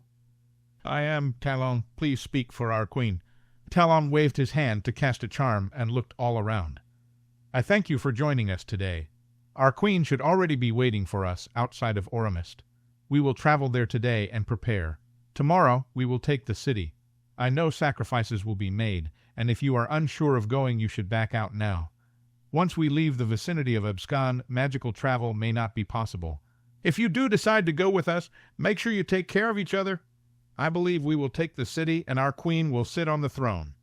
The blood of Adalwin will rule once again, healing our kingdom. May the gods watch over all of us, and especially our queen. Thank you, Talon, said Ansel as he clapped him on the shoulder. It wasn't too bad. I might have held back a little. I will want our queen to make the final speech before battle, so probably best I didn't try to outshine her. As if that were possible, smiled Ansel. Come on, we need to travel and set up our space. Our queen will be expecting us. Max took Addie's hand, and she smiled at him. It will all be well, Addie. Have faith in our queen." "I have nothing but faith in our queen, Max," said Addie. Talon put his hand on Addie's shoulder as Ansel put his hand on Max's. "Are you all ready to save the kingdom?" asked Talon. "As long as we save our queen as well," thought Max. He closed his eyes and felt himself travel. Chapter 22. Kedden looked at Griffa over the small fire in the shelter she had made. They weren't far from Aurumist. They would be just outside the 5th ring in the forest before nightfall tomorrow if they kept a good pace. Griffa seemed at peace, and Kedden could feel that she seemed settled. She looked at Kedden and smiled. "What are you thinking of, Kedden?" "You, of course, my queen," said Kedden. "I am glad you seem at peace." "I am at peace. I know whatever happens, I can face it." She pulled her knees up to her chin, adjusting her cloak over her legs. Kedden couldn't take his eyes off his queen. She was magnificent in every way. Even in this hour of uncertainty, when no one would be blamed for being overwhelmed with fear, she was the picture of calm. He wondered what she had seen while they were traveling the forest together. He had feeling she must have had dreams or visions. His own sleep had been filled with people from his past and present. "It will be strange for you to be back in the city you grew up in, won't it?" asked Griffa. "It will not be like it was before. I am a different person than I was when I lived there.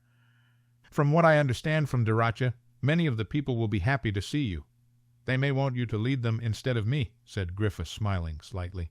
"People tend to love what they know, and change is hard for anyone. I think after hearing you, maybe even after seeing you, their hearts will change. They will want you as their queen, Griffa. If you think it's necessary, I will pledge my loyalty and support to you in front of the city." "It is enough to privately have your devotion, Kedden. I do not need you to make a display. I will win over the people by earning their trust and healing the kingdom with their help. I just hope I am given the chance." "I will make sure you have that chance, my queen," said Kedden as he felt pulled towards her. He moved over to sit by Griffa. He leaned towards her, letting their shoulders touch. He felt the need to be close to his queen. Griffa sighed and leaned further into Kedden. He felt his magic go to her, surrounding her in a comforting circle. "It will be worth it to take the city just to have a warm bed after this trip," said Griffa. "I might sleep for a week after this is over." "We will be outside Aurumist tomorrow. We will have just 2 more nights in the forest after this one, and you will spend the next night in the palace. You should take my old room. It has the best bed in the palace." Griffa laughed. "I wonder what state the Protector's quarters are in, or what they are being used for now. Do you know?" "I don't. I am not even sure where they are. Do you think they could be hidden, perhaps?" "Maybe, but if that is the case, we will have to find them and refurnish the rooms for you. If the bed hasn't been used in over 500 years, it must be rotten by now." "Do you ever regret not being able to keep Ansel as your protector?" asked Kedden. "I know it was necessary, but do you ever wish it was different?" "If I wish it, it is only for Ansel's sake. It was very hard to let him give up something his family has held since the beginning. I was afraid it would ruin him to lose his purpose, but in any other way I do not regret it. A protector and sovereign relationship is difficult enough without adding other elements. I believe you and I do well together, don't you, Kedden?" "Yes," said Kedden. "I believe we do very well together. I can't imagine doing anything else with my life now. I couldn't imagine not being bonded with you in this way. Besides, perhaps we will find out it was always meant to be this way. We cannot know what the future holds, so we must trust in what we have done. There is no changing the past." Kedden smiled down at her. "I am not usually one who believes in fate, but it almost feels like I was meant to serve you in this way. I look back on my life, and it seems that the choices that I made lead me to here to you." Griffa sighed. "It is a nice thought. I don't know about fate. I believe you saw the different paths you could take, and you chose wisely. Instead of staying in a place you were unhappy with, you took steps to find what you needed. It led you to here to me, and I am grateful." Kedden put his arm around Griffa and held her close to his side. There had been few people in his life he had really loved. He knew he loved his mother despite her faults. He had loved Turin even with the deceptions. He had no doubts in his love for Griffa. Perhaps part of it was the magical bond they shared, but much of it was the friendship they had formed over the last year. He felt tears come to his eyes as he realized he might lose her in 2 days. She was so much to him. She was his friend, the one who gave him direction, and his queen. He felt his tears fall as he held Griffa close to him. She looked up at him with concern and pulled back. "What is it, Kedden?" "I want you to tell me you will make it through the battle. I want you to tell me I won't have to watch you die." "I can't predict the future. I don't know what is going to happen. I won't lie and tell you there is no chance I won't die. I have seen things on our journey. I will have to do something to save my kingdom. It may cost me my life, but what worth is my life compared to all the lives in the kingdom?" "It's worth everything to me, my queen. I can think of nothing I would put in front of your life." "You will have to put the kingdom in front of my life, and you will do it because I am asking you to do it. When it comes down to it, you will let me do what I need to do. If it takes my life to save Regventus, you will let it happen." "No," whispered Kedden. Griffa took both of his hands in her own and looked up at him with intensity. "Protector, you will put the welfare of the kingdom ahead of my life. This is my command." Kedden blinked his eyes as tears fell down his cheeks. He could not disobey his queen, no matter how much he wanted to. "Promise me, Protector, that you will put the fate of the kingdom first. You will let me do what I need to do." Kedden shuddered as he took a breath. "Yes, my queen." Griffa smiled sadly as tears fell down her own cheeks. "Good. I hope it won't come to it. I want to serve my kingdom with you, Kedden. I am very happy you are my protector, and that you are here with me." Kedden bent down and kissed Griffa on her forehead. "I love you, my queen. You are the truest friend I have ever had." Griffa leaned up and kissed him gently on his lips. "I love you as well. You are my protector and my friend. I hope we will have many years together." He nodded and held Griffa's hands as they both sat quietly for a moment. "We should both sleep," said Griffa. "We have 2 big days ahead of us." Kedden laid down and pulled Griffa down next to him. She laid down facing away from him, and he put his arm around her as she laid her hands under her head.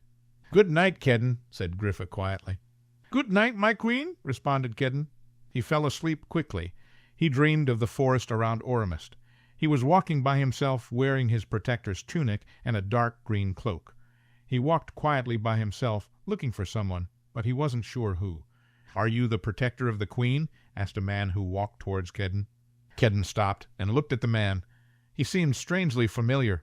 His dark hair was pulled back away from his face. His brown eyes looked Kedden up and down. "Yes, I am the protector of the kingdom and Griffon Keen, the true queen of Regventus." "You aren't what I was expecting," said the man. "How is that?" asked Kedden. "You aren't of my blood. The line of Rhea has always held the line of protectors. It has been that way ever since I made the oath to Nathan, sealed by Maxon Keen." "You are Eaton, the first protector," said Kedden, looking at the man. "I am, and who are you?" "I am Kedden Bells. I have taken over the line of protectors from Ansel of the line of Rhea." Eaton looked at Kedden with a raised eyebrow. "The line was transferred? Can you tell me why?" "The protector Ansel fell in love with a queen. To be with her, he gave up the line of protectors." "He fell in love with a queen?" asked Eaton with skepticism. "That shouldn't be possible." "But it was, and it is. He loves her, and they are betrothed. They will marry after she takes the throne." Eaton looked as if he was considering this. He walked a circle slowly, and then stopped and looked at Kedden. "Are you angry about the Ansel giving up the line?" asked Kedden. "I am not angry. I had a wife, and I loved her. I understand wanting to be with the one you love. I am only surprised." "Is there a reason you came to me? Do you wish to speak with me?" "I do, Protector. Your queen has a daunting task ahead of her. What do you make of it?" "I only know that I shall protect her the best I can. I will do everything I can to see her safely through the battle," replied Kedden. "The battle is only part of it. What will you do to help her save the kingdom and keep her life?" "Whatever I can," said Kedden. "I am not sure what she will have to do. Could you tell me?" "I cannot not. I shouldn't even be here speaking with you. The gods may not like it, but my king asked me to come to you. He is very worried for the queen, and she is his kin." "Is there anything you can tell me? I will do anything to save her. Please, give me something to help her. I will not lose her." "You know that protectors can sense when their sovereigns die, correct?" "I have heard it," said Kedden. "Can you tell me what it feels like?" "I don't have to. You will know if it happens. You will have no doubt if your sovereign permanently leaves the kingdom. It is a sorrow you don't want me to explain to you." Kedden nodded. "Remember that you would know if the queen has left this kingdom for good. You would know before anyone. Remember it well. You are the one who will know if your queen has passed better than anyone." Kedden looked confused. "How will this help me?" Eaton looked at the ground for a moment, and then back up at Kedden. "There will be a time when your queen will seem far away from you. You will think she is beyond your protection and your help, but don't believe it. Listen to what you know, Kedden. Listen to what you really know, and not what others may tell you or what you may see. Have faith in your queen. Only with faith in your queen and yourself will you save her." "I think I understand," said Kedden. "I will do as you say, and I will not fail her." "No, I don't think you will." He smiled at Kedden. "We may not be family, but we are still bonded by our line. Serve your queen well, Protector. Raise your boy to serve the next king or queen well." "I will," said Kedden. "My only wish is to serve my queen." Eaton nodded and reached out to put his hand on Kedden's arm. He pulled back and frowned. He took a few steps back and looked at Keen. "I fear even if you save your queen's life, you will have a hard task ahead of you. She will experience heartache and pain, and she will need you to get through it all. You should be ready. Rest now, Protector. You will need to be alert the next few days." Kedden watched as Eaton turned and walked away. The forest around him grew dark. Kedden opened his eyes to see Griffa laying in front of him in the dim light of the fire in their small shelter. She abruptly turned and looked at Kedden with open eyes. "I trust you, Protector," she said. "I trust you, my queen," said Kedden. She smiled as she closed her eyes. She scooted close to him as Kedden encircled her in his arms, both falling into a deep sleep. Chapter 23. Philo sat behind the desk in his study and drummed his finger against the wooden surface. He knew something was happening. He had heard whispers of magical folk getting ready to travel. None of his soldiers had come back from Clarton, and it had been over 2 days. He had sent a message to Viceroy Clay, but Philo had received no response. Philo knew Griffon was behind it all. He knew she somehow found out about Clarton. She must have gone to the village and stopped the invasion. He knew she was getting ready to strike, and he had to be ready. They had pulled in a few new recruits lately to his army from the 4th and 3rd rings of the city and a few villages, but the new magic users weren't fully trained. Besides being more bodies, there wasn't much they could do. He supposed he would give them spears, swords, or bows and arrows and let them fight. All that really mattered was Philo getting his hands on Griffon. If he could kill her and take her right to rule, it didn't matter how many soldiers he lost. He could make more later. Philo stopped drumming his fingers and put his hand to his head. He had a lingering headache the past week. No matter how much he rested or what potions he took, it would not go away. He closed his eyes and shook his head. He needed to be ready as he knew the time was coming. He needed to have everything set to keep the city and capture Griffon. He had written letters to all the viceroys tell them he wanted them in the city as soon as possible. They were to come brining any forces they had in their lands. They would all be expected to fight for their kingdom. Helmer had said he was coming today. He said the potion was ready that would increase Philo's magical power. Helmer still seemed unsure about the potion, but he didn't care about Helmer's uncertainties. Philo needed the potion to do what must be done. If he was going to take Griffon and sacrifice her, he would need a way around her protector. He wanted to be done with it all. He wanted to take the right to rule and become king of the kingdom. He wanted to rid the kingdom of Griffon's friends. He wanted to show the magical community that he was their ruler and had all the power. He wanted to start working on toughing up Marcus and making him see what needed to be done. Philo sat silently and thought of Griffon. He wondered how successful she had been gathering forces.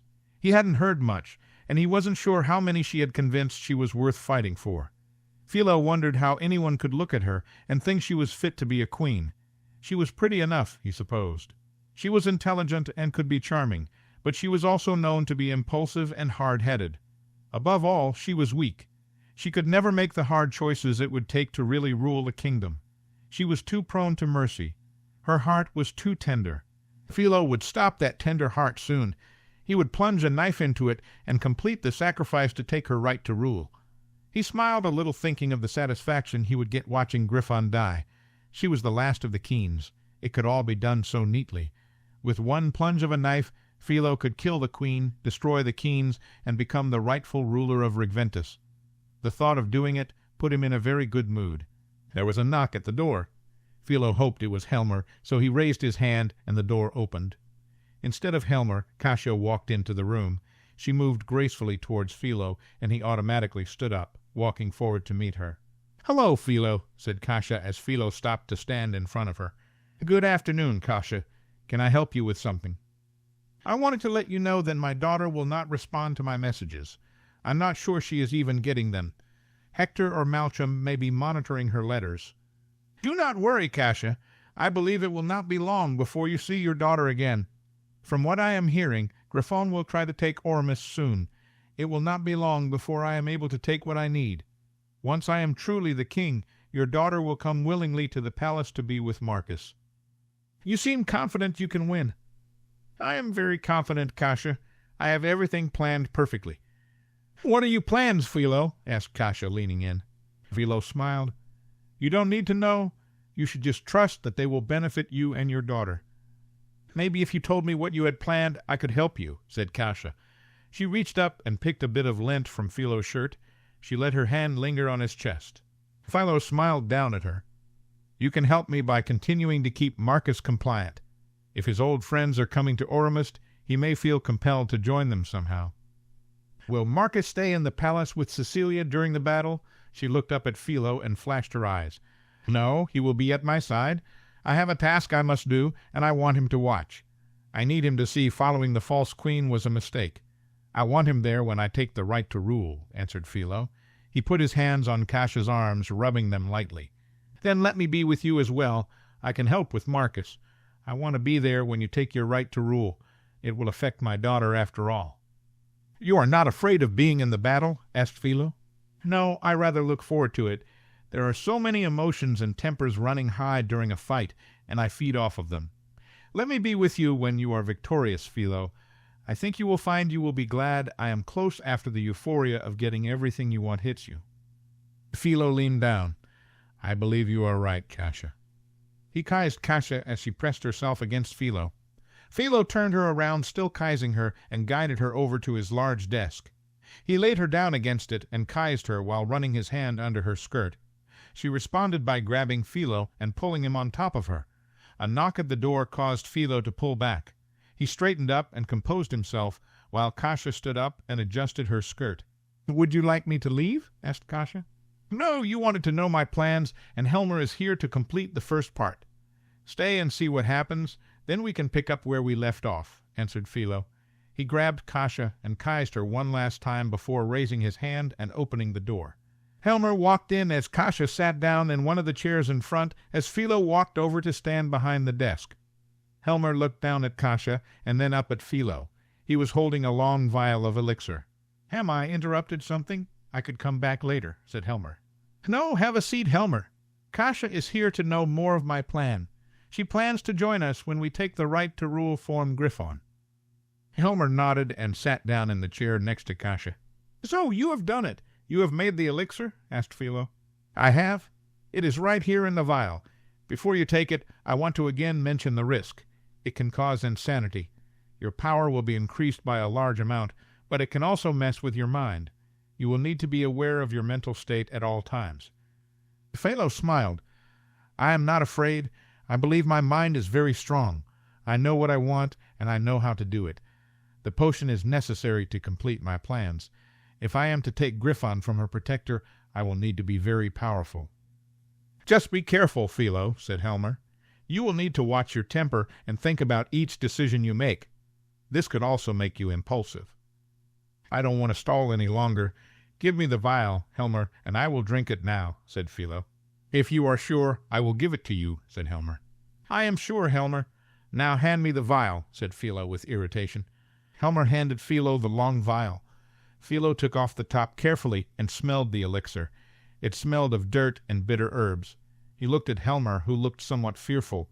Philo looked down at the elixir and took a breath. There was no need to stall, as he had to do this. If he wanted to rule the kingdom, he needed the power found in this small vial. He nodded to himself and then drank every drop of the liquid in the vial. The liquid was cold at first. It ran through him, making him feel that his blood had turned to ice. He shivered as it filled every part of his body. Then, as if a switch had been thrown, his blood felt like it was on fire as it ran through him. He thought it must have been burning him from the inside out. Philo leaned on the desk as the fire consumed the inside of him. It seemed as if it would last forever, but eventually the burning faded away. He stood up and flexed his fingers. He could almost see magic oozing out of them. He looked at Kasia and Helmer, breathing hard. "Philo, are you all right?" asked Kasia. Philo smiled as he held out his hand, and the fire in the fireplace roared. He snapped his fingers, and all the books in the bookcase flew across the room. He raised one finger, and the desk in front of him flew into the air. He dropped his finger, and it landed just where it was. Everything was so easy. He could do anything he wanted with just a single thought. He stared at a cup across the room. It flew to him without him lifting a hand. "Well, Philo, are you satisfied?" asked Helmer. Philo smirked. "I am very satisfied with the elixir, Helmer, but you need to leave now. Kasia and I have an appointment, and I think it must take place at this very moment." Helmer looked at Kasia, who was staring at Philo with wide eyes before he looked at Philo and nodded. "I will be going. If you need anything from me, you know where to find me," said Helmer. He quickly stood up and left the room.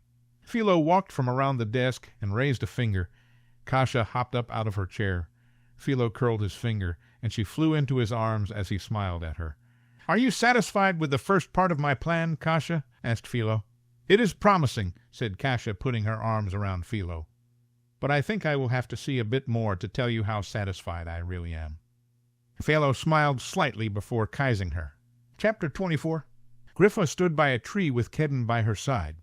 People would be arriving any minute, and Griffa was anxious to see how many would actually come. They had received confirmation from several magical leaders that they would come with their people, but Griffa wondered how many would actually follow through. Kedden grabbed Griffa's hand and gave it a squeeze. She felt his magic flow to her, helping to settle her. She turned and smiled at him. They had spent all morning putting up large protections wards and shielding charms all over the area to hide the coming magical folk from detection. Griffa hoped it would be enough. She didn't want any of her people to be attacked until they were in Aurumist. "It will be well, my queen," said Kedden. "Your people will come and fight for you. I hope you are right, but we will know soon enough." As if on cue, there was a disturbance in the air. Griffa watched as a large group of people appeared in front of her. Leading the group was Bettina and Oliver Devons. Oliver smiled when he saw Griffa, and Bettina nodded. "My queen, we have come as we said we would. We are honored to fight alongside you," said Bettina. "I am happy to see you again, my queen," said Oliver. "I look forward to helping you take your throne." "I am very glad you have come. Please have your people set up in the area so they can rest and prepare before tomorrow." Bettina nodded and led her people away. Griffa watched as group after group appeared. Some leaders spoke to her. Others nodded before finding a space to set up. A surprise to Griffa came as more than a few groups traveled with non-gifted people. Many of the villages Griffa had visited to tend to the sick had found a way to join with small area magical villages and come to fight for the queen. Griffa was honored and humbled. Daracha and her village came with many of her non-gifted people. She and Penelope stood at the head of their group. Daracha walked up to Griffa, took her hand, and curtsied low. "I have waited a long time to see the proper ruler of Regventus come. I believe you are worth the wait, my queen. The forest of the lowlands has come to help you take what is yours." "I am honored to have you and your people, Daracha. I hope I do prove to be a queen worth waiting for." Daracha patted Griffa's hand and let it go. She led her people to a space to settle in and prepare. The valley came in large numbers. Clara and Cillian stood in front of their group. Clara walked to Griffa and took her hand as Cillian smiled at her. "The valley is honored to be here with you, my queen. We have come to reclaim this kingdom for the rightful ruler. We long for the blood of Adalwin to reign again. I thank the valley for its devotion and hope you all know you have my love and respect as well." "Of course, my queen," said Cillian. "Nora sends her love as well. She hopes to attend your coronation and wedding very soon." Griffa smiled as the valley walked away to find spaces to claim. She looked all around her to see thousands of people gathering in the woods. Some brought magical tents, others set up shelters, using the forest materials around them. Griffa looked at Kedden and smiled. "I told you they would come, my queen." Kedden reached out and squeezed her hand. Griffa turned as she felt a large disturbance in the air. She watched as the group from Abscon appeared before her. It looked as if almost the whole village had come. She smiled as Ansel, Talon, Max, and Addie appeared at the front of the group.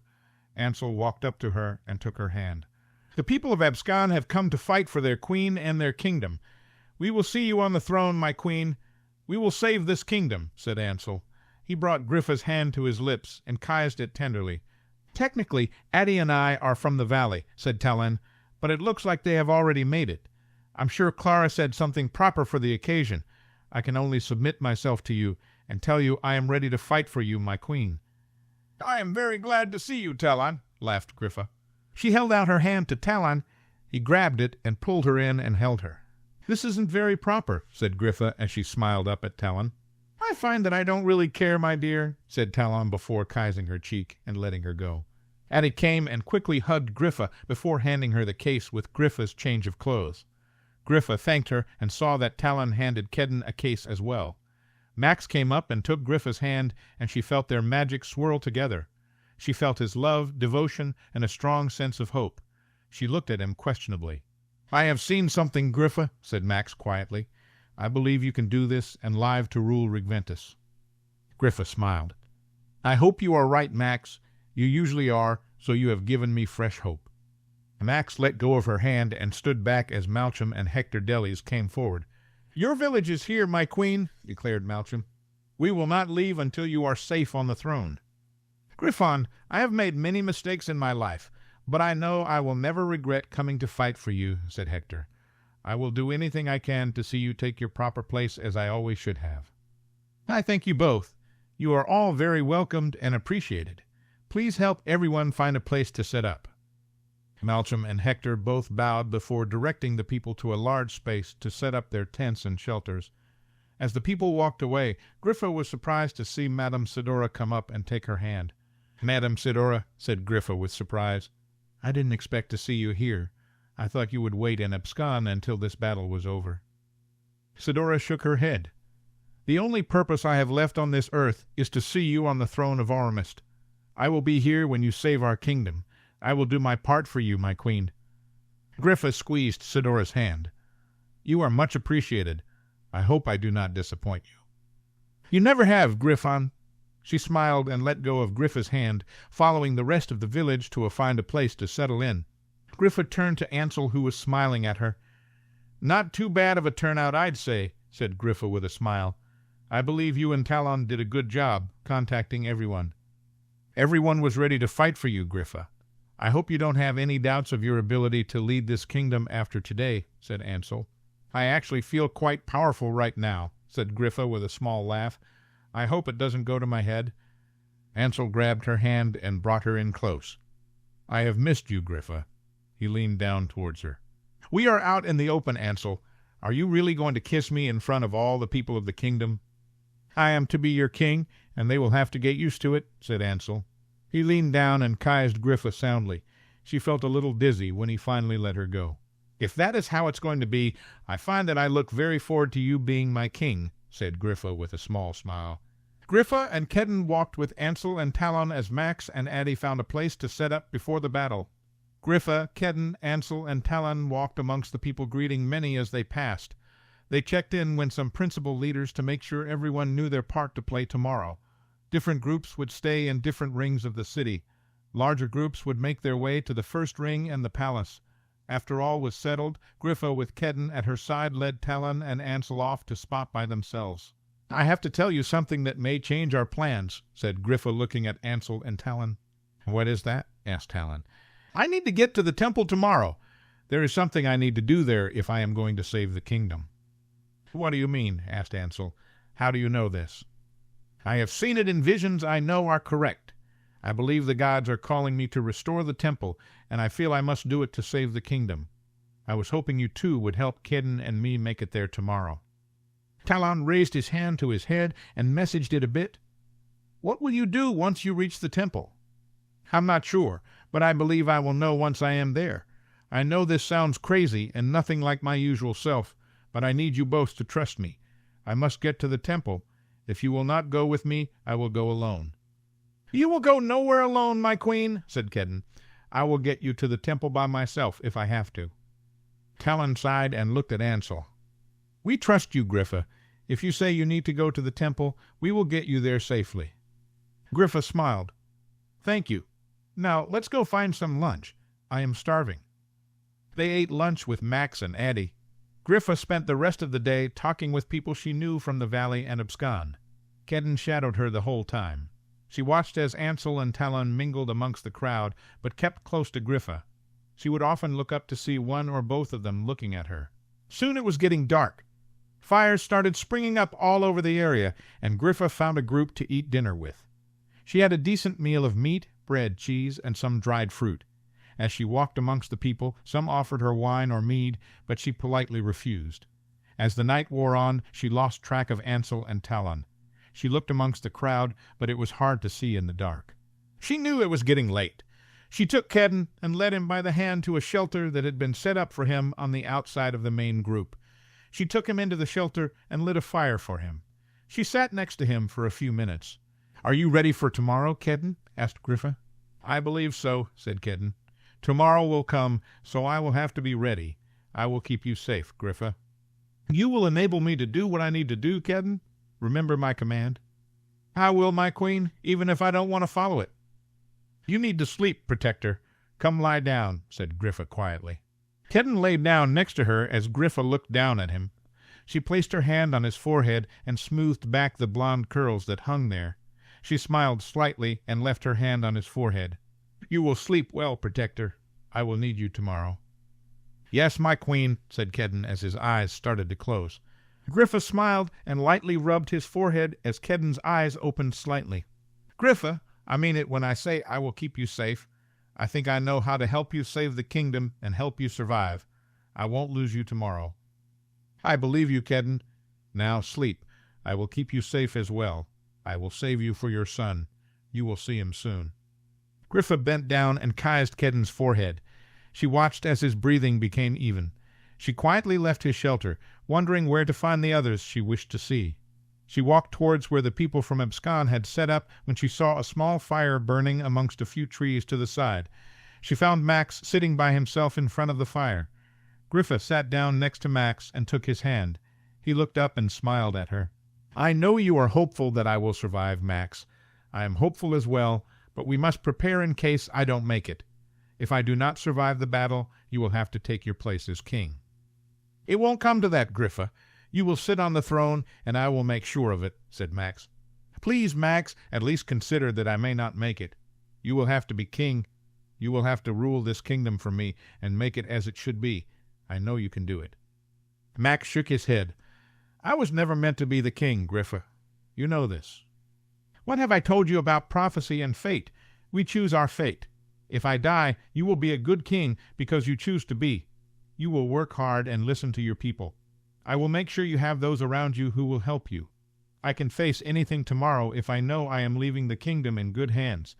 Promise me you will take your place as king if I don't make it." Max squeezed Griffa's hand tight. Their magic mingled together. She could see King Nathan in Max's mind. She could see him talking to Max. "He visited you as well, did he?" asked Griffa. Max nodded. "He asked me to save you. I'm not sure he was supposed to come to me, but he did." "What did he tell you, Max?" "Griffa, no matter where you go, I will come find you. I will show you the way back. Whatever happens, don't give up hope." Griffa looked at Max curiously. "Will you still promise me if the worst comes, you will take your place?" "Yes, Griffa, if you wish it, I will promise you. I will be king if you don't make it, but it is a promise I will not have to keep." She pulled Max in and hugged him. He wrapped his arms around her. "I do love you, Max.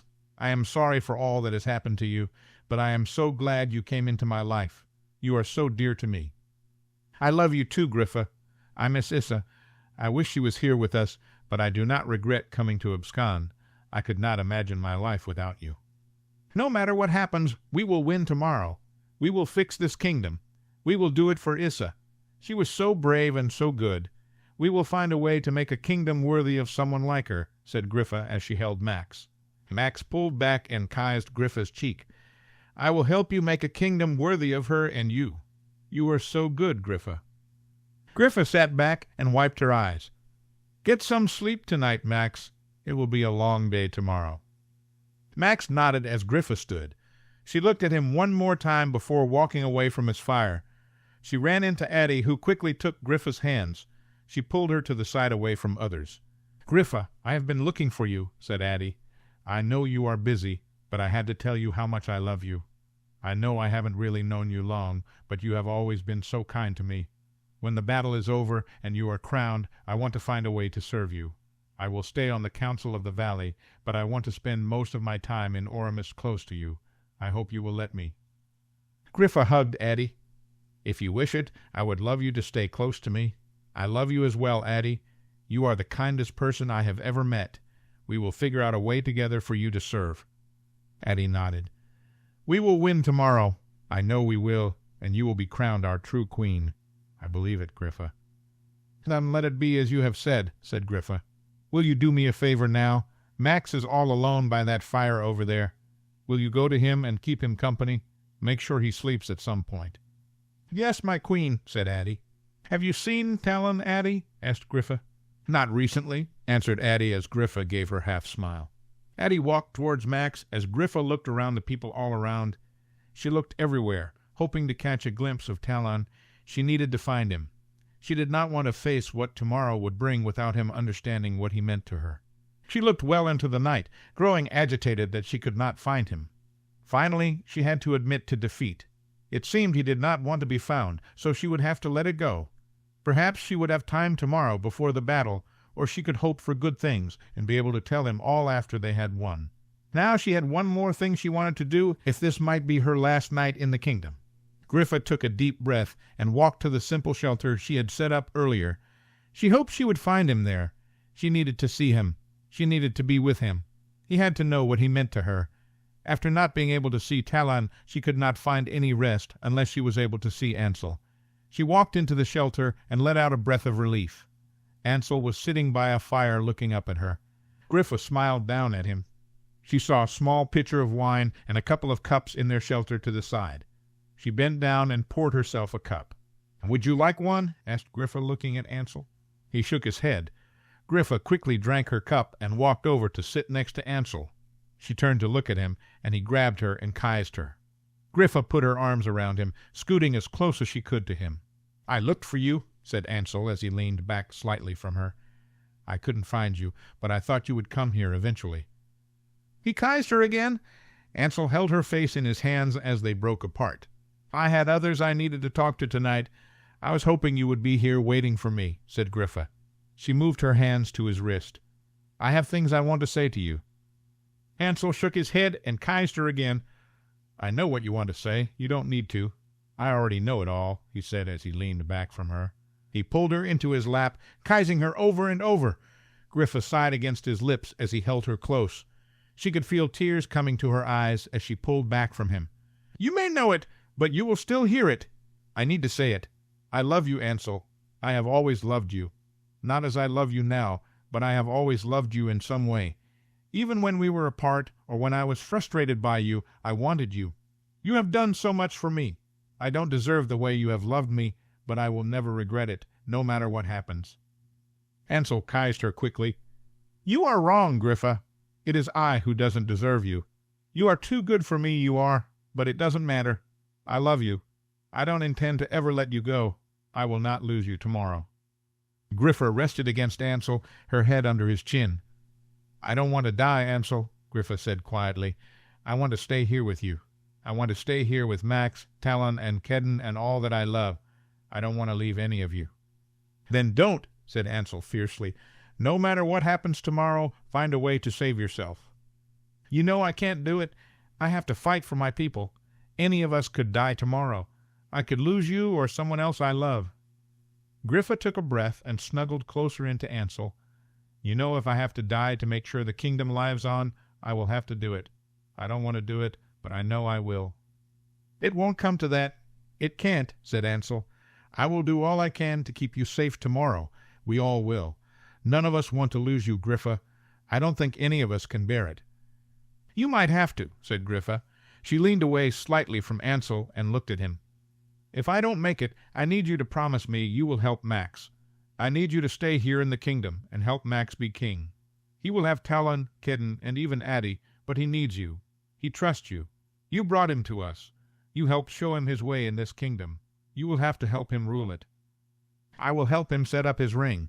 I will make sure he is safe and secure, but I can't stay in Regventus without you." "Yes, you can," said Griffa.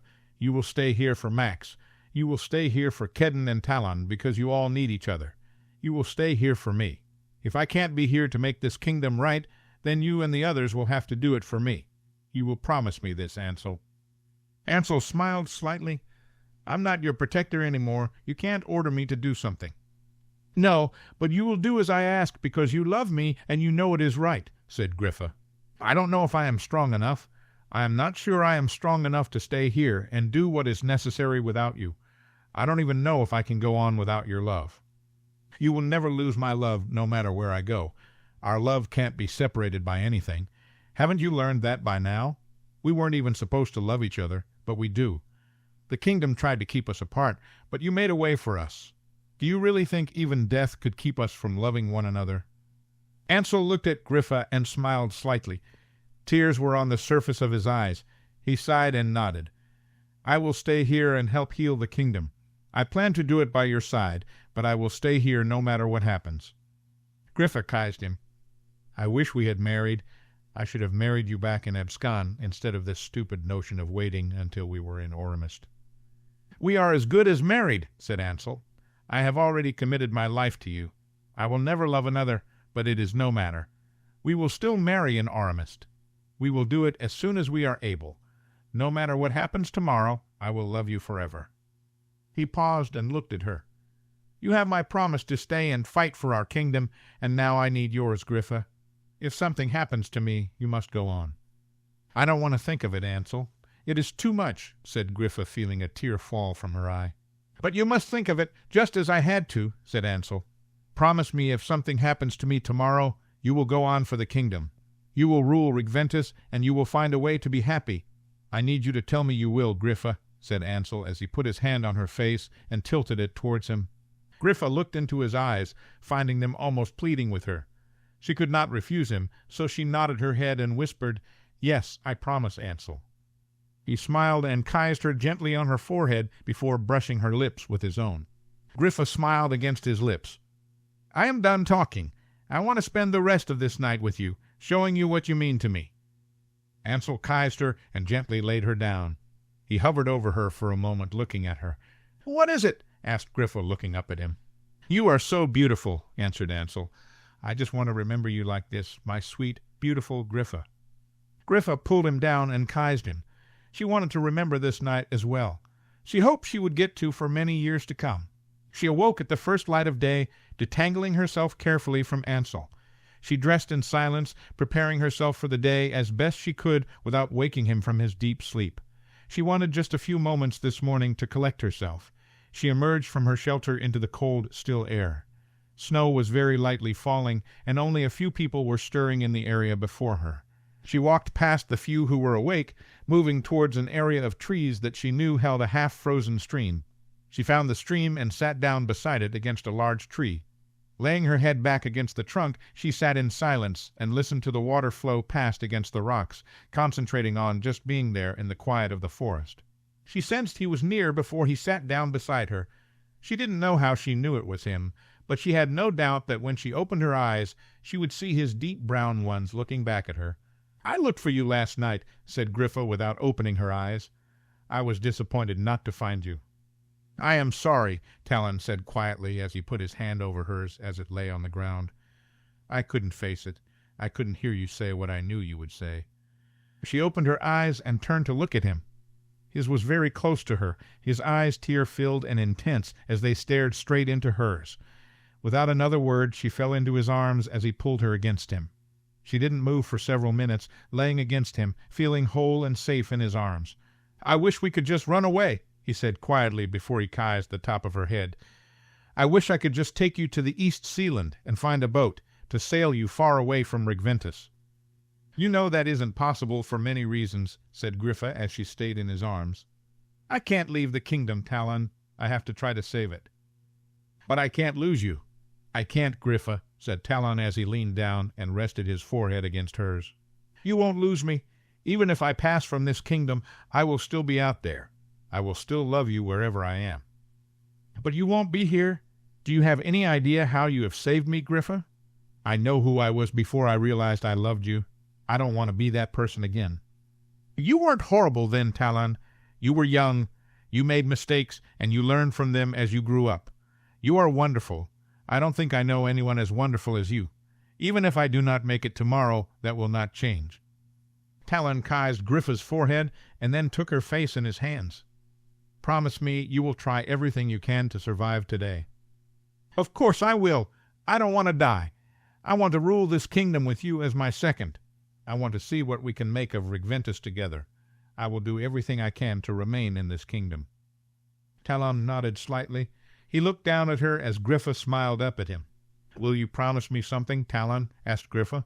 If I don't make it, will you help Max? Will you serve as second on his ring and help him rule? I don't know if I can, Griffa, said Talon. I don't think I can stay in Regventus if you die. You can and you will, said Griffa. This is your home. You belong here, and if I can't be here to heal the kingdom, I need you to do it for me. I need you to watch over Max. He does not want to be king. You will have to help him. I need this promise from you, Talon. Talon let go of her face and sighed.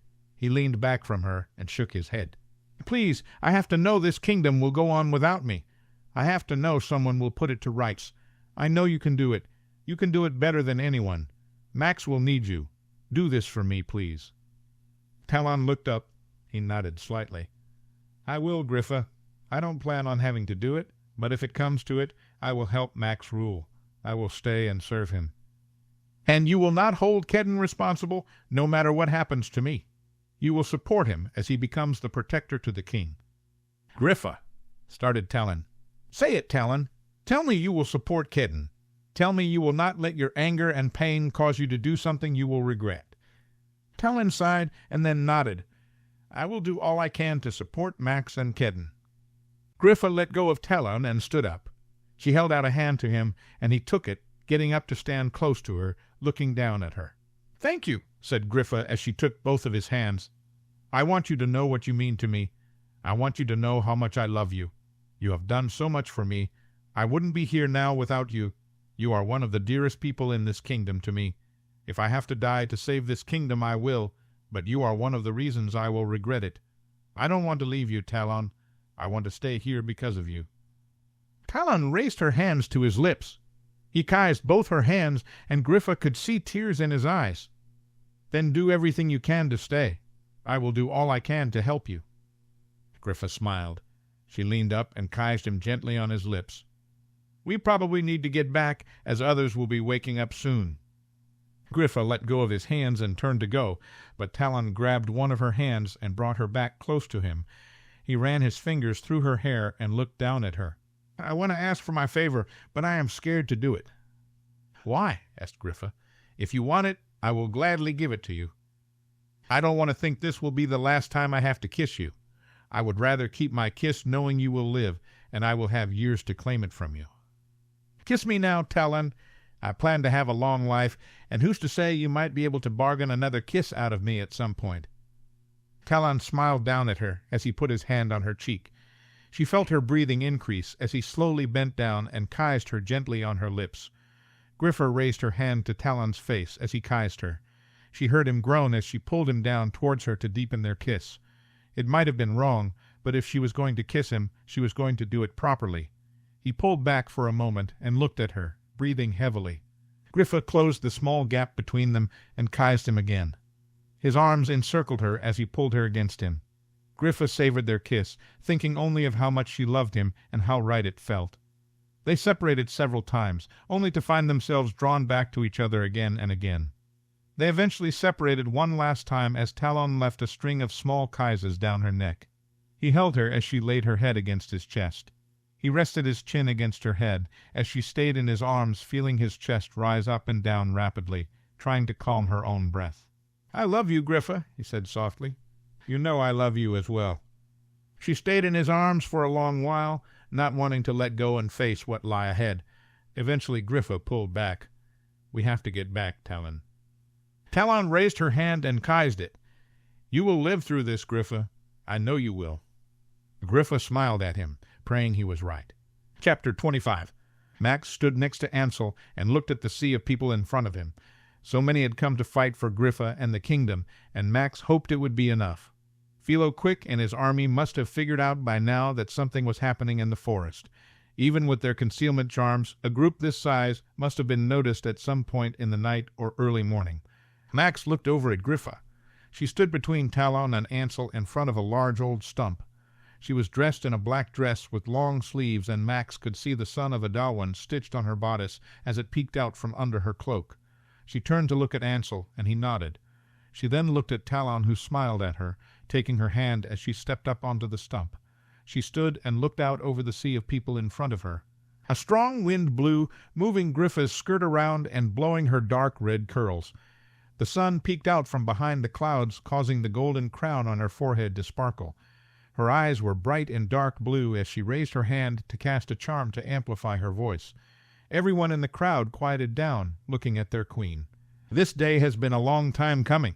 Ever since the rightful ruler of Regventus, Queen Agatha of the blood of Adalwin, was chased from her palace by the followers of the ancients, a day of reckoning was coming from those who have hurt the kingdom.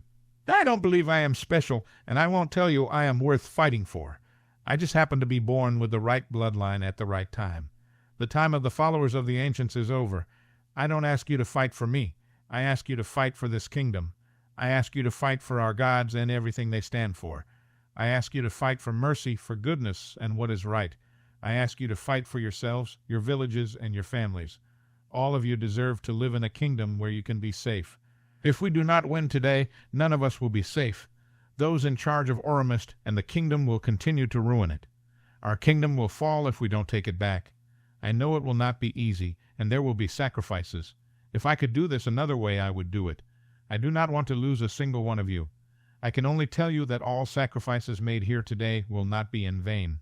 When we take this kingdom, I will rule for all of you.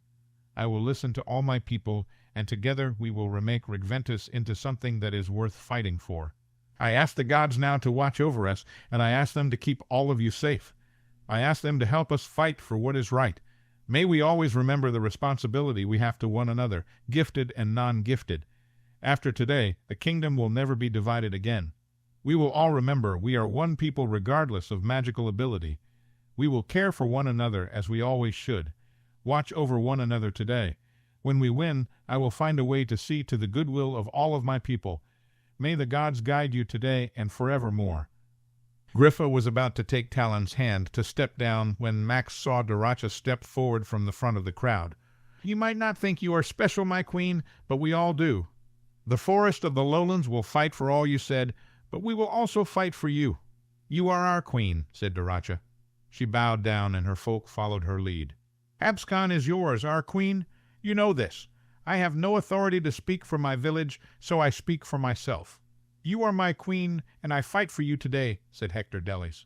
Malchum walked to his side. You have left Abscon in my charge, and I can tell you our village fights for you, our queen.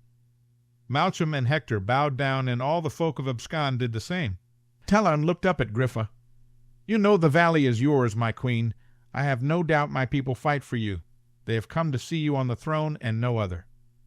Talon took her hand and kissed it. He then bowed down. He is right, my queen, said Claravin. The valley came for you. We fight for you. Max watched as the people of the valley bowed down as one. Cries of "For our queen" sprung up all over the group in front of Max. The people bowed in waves until everyone was bowing down in front of Griffa. Max looked at Ansel. They both walked to the front of Griffa, and each took her hand. I fight for you, my queen, said Max. You are my kin and the one true ruler of this kingdom. You will be the one to sit the throne after today. Max bowed before her. You know you are my queen. I will do all I can to see you safely through today. After you have taken the city, I will serve you as your king. You will rule this kingdom. Ansel bowed before her. Max looked up to see Kedden take Griffa's hand. He kissed it and bowed down by her side. Griffa looked around with tears in her eyes. Please rise, all of you. You have overwhelmed me. I am humbled by your support and devotion, and you all have my love. Now let's go take this kingdom back. Griffa stepped down from the stump and stood between Ansel and Talon. Claravin came up to Griffa. The valley is ready to lead the way into the city. You will follow us, my queen? Yes, said Griffa. Abscon will go behind my party, and all other people will follow. "I am guessing Talon and Addie will be with you," said Clara. "Talon will be by my side at all times in the city. Addie will go with Max, who will fight alongside Abscon." Max looked at Griffa angrily. "What?" "I will go with you, Griffa." Max needed to stay by Griffa's side. He had to be there to help her. Griffa walked to him. "You will go with Abscon and Addie. You and I must stay separate when we can. If something happens to me, you will have to be kept safe. You are the only other person with the full blood of a Dalwyn." "Griffa, you don't understand," said Max. "I can't leave you. I have to be with you." "This is my command, Max. You will fight with Abscon. You will meet us in the throne room when the fighting is over." Max shook his head as Madame Sidora came from the crowd and grabbed his hand. "You should do as your queen commands, Maxwell," said Sidora as she pulled him away gently. Max looked up at Griffa, who nodded at him. "Come with me, Maxwell. All will be well," said Sidora as she continued to pull at him. Max relented and let Sidora take him away from Griffa to the people of Abscon. "I will make sure you are at our queen's side when she needs you. Do not worry, Maxwell. You will still be able to save her." Addie walked up and joined Max at his side, grabbing his hand. "I know it is hard to be away from her. I wanted to be at her side as well, but she has a reason for her commands. We must do as our queen needs us to do." Max looked at Addie and nodded. "You are right, Addie. We will fight for her. I am glad you are at my side." Addie smiled as she squeezed his hand and let it go. He watched as the valley positioned itself to enter the city. Griffa, with Talon and Ansel at her side and Kedden behind her, stood behind the valley. Every person from Abscon lined up behind their queen. Max stayed close to the front to keep Griffa in his sights when he suddenly thought of something. "Kedden!" Max called out. "Kedden!" Kedden turned and looked at him as Max ran up to him. "Remember, Kedden, do not let Griffa out of your sight. No matter what happens, continue to protect her. Trust yourself and what you feel. No matter what it may look like or anyone else says, trust yourself and your queen." Kedden nodded. "I know, Max. I know what to do, and I will not fail her. I promise." "She will not die, Kedden, not today. I will find her and help her. Just keep her safe until then." Max turned and walked back to Addie. He watched as the valley moved towards the city. Griffa turned to Talon and kissed him on the cheek. She turned to Ansel, who leaned in and kissed her quickly. She held out her hand behind her, and Kedden took it. She pulled him closer to her as they walked behind the valley and towards the city. Max watched as Malcolm nodded at his father. He saw Desmona at her father's side. She grabbed her father's hand as they all three started walking, following their queen. Max walked with Abscon as they advanced towards the city. As they entered the city, he could see the valley was already fighting Aurumist soldiers. The soldiers must have been ready at the entrance. He watched as Griffa, with Kedden by her side, walked amongst the fighting. She threw up her hand and staff, making a group of soldiers fly through the air. Talon and Ansel walked behind her, taking down soldiers as they walked. Max looked to his right to see a group from the valley fighting with some Aurumist soldiers. He turned and threw up his staff as Addie stood beside him and threw out her hands. 4 soldiers were thrown backwards. Max brought his staff down, and the soldiers flew into the air and back down hard onto the ground. He turned to see Griffa making her way through the 5th ring of the city towards the 4th. He hurried to follow her the best he could, just wanting to be able to keep up close enough so he could see her. He looked over to his left to see Hector and Malcolm Delis fighting nearby. He turned back to look at Griffa to see she had been met with a large group of soldiers on her left side.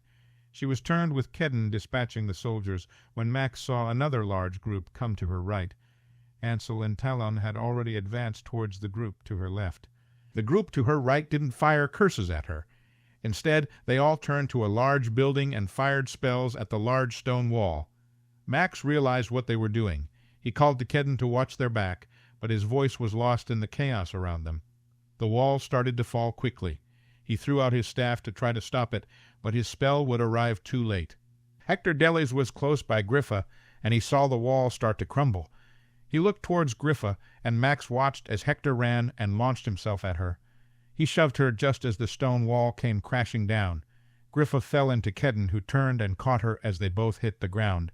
Hector was lost under crumbling stone wall. Max heard someone scream behind him. He turned to see Desmona running up to her brother's side as Kedden helped Griffa to her feet. She turned back and looked in horror at where Hector had been. She looked up to see Malcolm staring at her with Desmona crying by his side. "Go, Griffon," said Malcolm loudly. "There is nothing we can do for him. Go and do what you need to do." Griffa shuddered. She looked one more time at the wall and then nodded. She ran with Kedden towards where Ansel and Tellan were fighting. Max watched her as she fled, before he turned and faced a group of Aurumist soldiers coming his way as Malcolm pushed his sister the other way to face soldiers coming from around the ring. Max fought with Addie by his side for what felt like all day. They would face a group of soldiers with others from Abscon, handle them, and then move on. By the time they reached the third ring, he was exhausted. He had a cut on his arm, and he knew the side of his face would be bruising soon. He looked at Addie to see her slightly limping. She had a cut above her eye that was bleeding. They advanced on into the city, taking down soldiers as they went. Max could see people peeking out from windows and doors. He tried to keep all the fighting he could away from living spaces, but he saw that there were a good number of homes that had been hit. Healers from the valley and Abscon were all around, tending to the injured amongst the city and the magical folk. In the middle of the third ring, the fighting got even heavier. Max was exhausted. He looked at Addie, who looked like she could fall over. They were met by a large group of soldiers just as they came to the entrance of the second ring. He looked around. There were a few people from Abscon gathered around them. They all looked ragged and exhausted. He didn't know how they would make it around the group of soldiers in front of them. The soldiers started firing curses as Max blocked and sent back curses of his own. He saw 2 people from Abscon fall. He heard Addie cry out as a curse hit her leg. She steadied herself and fought on, but Max didn't know how long they could last. Suddenly a group of curses came from behind them towards the soldiers. The group of soldiers was thrown down the middle, with only half left standing. Max looked behind him to see Bettina and Oliver Devons leading their people towards him. Bettina and Oliver ran to stand in front of Max and Addie as their people gathered all around them. They took out the group of soldiers as Max grabbed Addie. He took her to the side and had her sit down. Max quickly looked through his pack until he found what he needed. He put a balm on her leg and bandaged it before handing her a vial. "Drink this," said Max. "It will help restore a little of your energy." She nodded and threw back the liquid as Max took his own vial. He helped her up, and they joined Bettina and her people. "Are you all right, Max?" asked Bettina as Max walked up to her. "I am, thanks to you and your people. I need to get towards the palace. We have to keep moving." Bettina nodded. "Stay with us, and we will get you there." Max and Addie joined Bettina's group, and they made it into the second ring, where they were met with several large group of soldiers. Max could see people from the valley and Abscon fighting. He was glad to not see Griffa anywhere, and hoped that meant she had already made it through safely. There were so many soldiers, and there seemed to be more coming. The more they took down, the more that showed up. Max fought fiercely with Addie and Bettina at his side. At one point Bettina yelled as Oliver was thrown off his feet. Max kneeled down quickly at his side, while Bettina and Addie covered them. There was a large cut on Oliver's shoulder. Max covered it with his hands and looked for a healer nearby, but he could not find one. He needed to stop the bleeding somehow. He dug through his pack until he found a large piece of cloth. He placed it over the cut. He looked around until he saw a dead soldier lying close by. He walked over and took some rope the soldier had on his waist before walking back to Oliver and tying the cloth around his shoulder. He then dug into his pack and handed Oliver a blood-replenishing potion. "Drink this, Oliver. It will hold you over until we can find you a healer," said Max. Oliver drank it, and Max helped him to stand up.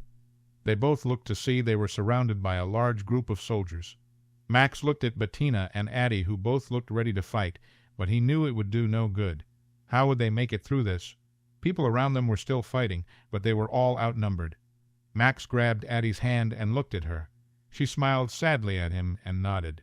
They both closed their eyes and waited for the curses to come, but they never came. Instead, Max suddenly felt a bolt of magic and energy run through him. He heard Addie gasp, and Bettina reached out for him and held his arm. His eyes opened, and all he saw was a bright light around him. He wondered if perhaps he had died as he felt an overwhelming peace come over him. He took a deep breath and looked at Addie, who stared back at him with large eyes. The light passed slowly by them. Max looked up, and all the soldiers, but a few, lay on the ground still. The few who were standing appeared as if they were dazed. They looked as though they didn't know where they were as they all walked over next to buildings and sat down. "Max," said Addie quietly. "What was that?" "I don't know," answered Max. "I'm not sure." "I believe that was our queen," said Sidora as she walked up to Max. "I think she just accomplished what she set out to do, which means she will need us quickly. We must go now." Max looked at Oliver, who was leaning on his sister. He didn't want to leave him and Bettina by themselves. "Go on, Max," said Bettina, holding up Oliver. "I will go find Oliver a healer. You go to our queen. She will need you." Max reached into his bag and pulled out another blood-replenishing potion. He handed it to Bettina. "Give this to him if you can't find a healer quickly. It will keep him alive." Max handed her the potion. "Thank you," she said, looking at Max. "Thank you, Bettina," said Max. "I will see you soon." Bettina nodded. She leaned forward and kissed Max on the cheek. He felt a warmth spread throughout his body. He smiled at her before turning to Addie. "We have to get to the throne room. That is where Griffa will be." Max walked towards the first ring of Aurumist with Addie and Sidora at his side. All round them, magical folk looked bewildered as they tried to figure out what was going on. He just hoped he would get to Griffa in time. He had to show her the way back to the kingdom. Chapter 26. Ansel followed Griffa closely as they entered the city. Fighting had already erupted all over the fifth ring, as soldiers had been waiting for the magical folk to enter. Ansel and Talon had moved slightly behind Griffa so Kedden could walk at her side. Ansel could feel a shield surround them as Kedden raised his hand. Griffa moved her hand to the side to send some soldiers flying. Ansel moved his hands out, sending a fierce wind at a group of soldiers fighting with some people from the valley. Talon charmed some water from a nearby well and froze it in midair, sending spikes of ice at a group of Aurumist soldiers. Ansel kept close to Griffa's back as she made her way towards the fourth ring of the city. He worked with Talon to help clear a way for her and to watch her back. Griffa flung out her staff as she walked, causing soldiers to be thrown about. She held up her hand and threw some water from a nearby well onto a house that was burning. As they got close to the entrance to the fourth ring, a large group of soldiers came from the left. Kedden moved slightly ahead of Griffa and held out his hands, reinforcing his shield. Ansel and Talon moved ahead of Griffa, throwing curses at the soldiers. Ansel produced some fire in his hand and threw it at the soldiers. It caused the group to split. Talon ran forward with his hand raised. He threw it out, and a hard wind sliced through the air, knocking down soldiers and twisting their bodies. Talon and Ansel continued to advance in front of Griffa. Ansel saw a couple of curses sent by her fly past him. They sliced through a group of soldiers, leaving bloodied bodies in his wake. Ansel was throwing a curse when he heard a loud noise behind him. He turned to Talon, who was looking behind him. Talon yelled out Griffa's name as Ansel turned. A large stone wall was falling right towards Griffa. Talon had thrown out his hands, but whatever he sent wouldn't make it in time. Griffa turned, seeing the wall coming towards her. Right before the wall would hit her, Hector Delis ran up to her and pushed her out of the way. She fell into Kedden, and they both hit the ground and rolled. Ansel looked at the rubble and saw that it had covered Hector Delis. Talon had turned and was throwing curses at soldiers coming at them. Ansel watched a moment more as Malchum looked at the rubble, and Desmona came running up to where her father had been. Malchum yelled at Griffa to go, and she ran towards Ansel with Kedden by her side. Ansel turned and helped Talon take out the last of the large group of soldiers that had been in front of them. He ran into the fourth ring with Griffa at his side. They stopped for a moment by a large building to catch their breath. Ansel looked at Griffa and saw that she had tears in her eyes. "Hector," said Griffa breathlessly. "He's gone."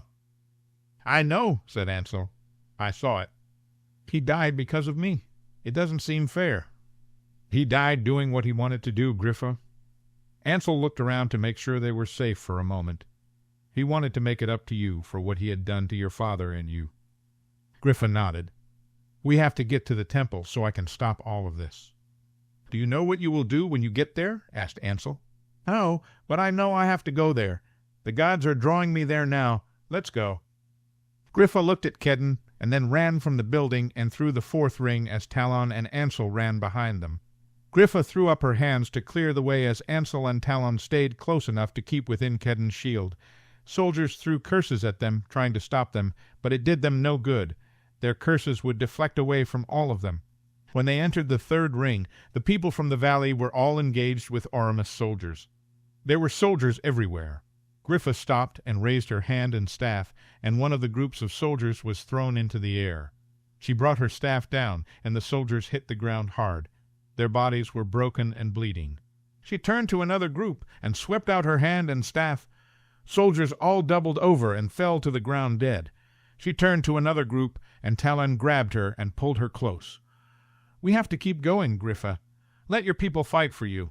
You said we need to get you to the temple." "It's hard to just leave them here, Talon. I want to help them. They know what they are doing. You will honor them by keeping yourself safe and doing what you need to do. Now keep moving to the next ring."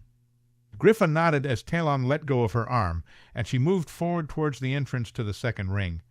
There weren't many soldiers there, just a couple of groups. They turned towards Griffa as she entered.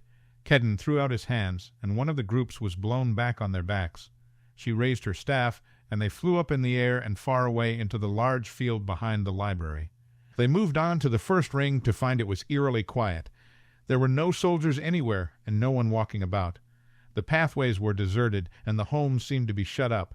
The only sound was distant fighting from the other rings and the harsh cold wind that was blowing that day. Griffa looked around as she moved towards the palace. Ansel kept at her back looking for any movement. Talon did the same. Kedden kept up his shield as they walked along. They were met by no one as they came upon the pathway that ran in front of the palace. Griffa turned to the right and walked towards a large building that Ansel knew must be the temple. As they approached the temple, he heard footsteps coming from somewhere in the first ring. He turned to see Philo Quick leading a group of soldiers. Talon reacted quickly, and he sent out a curse at Philo. Philo held out his hand, and Talon's curse deflected harmlessly. Ansel threw out a couple of curses, and Philo waved his hand. The curses deflected away to the sides. Ansel looked at Talon. Something was wrong.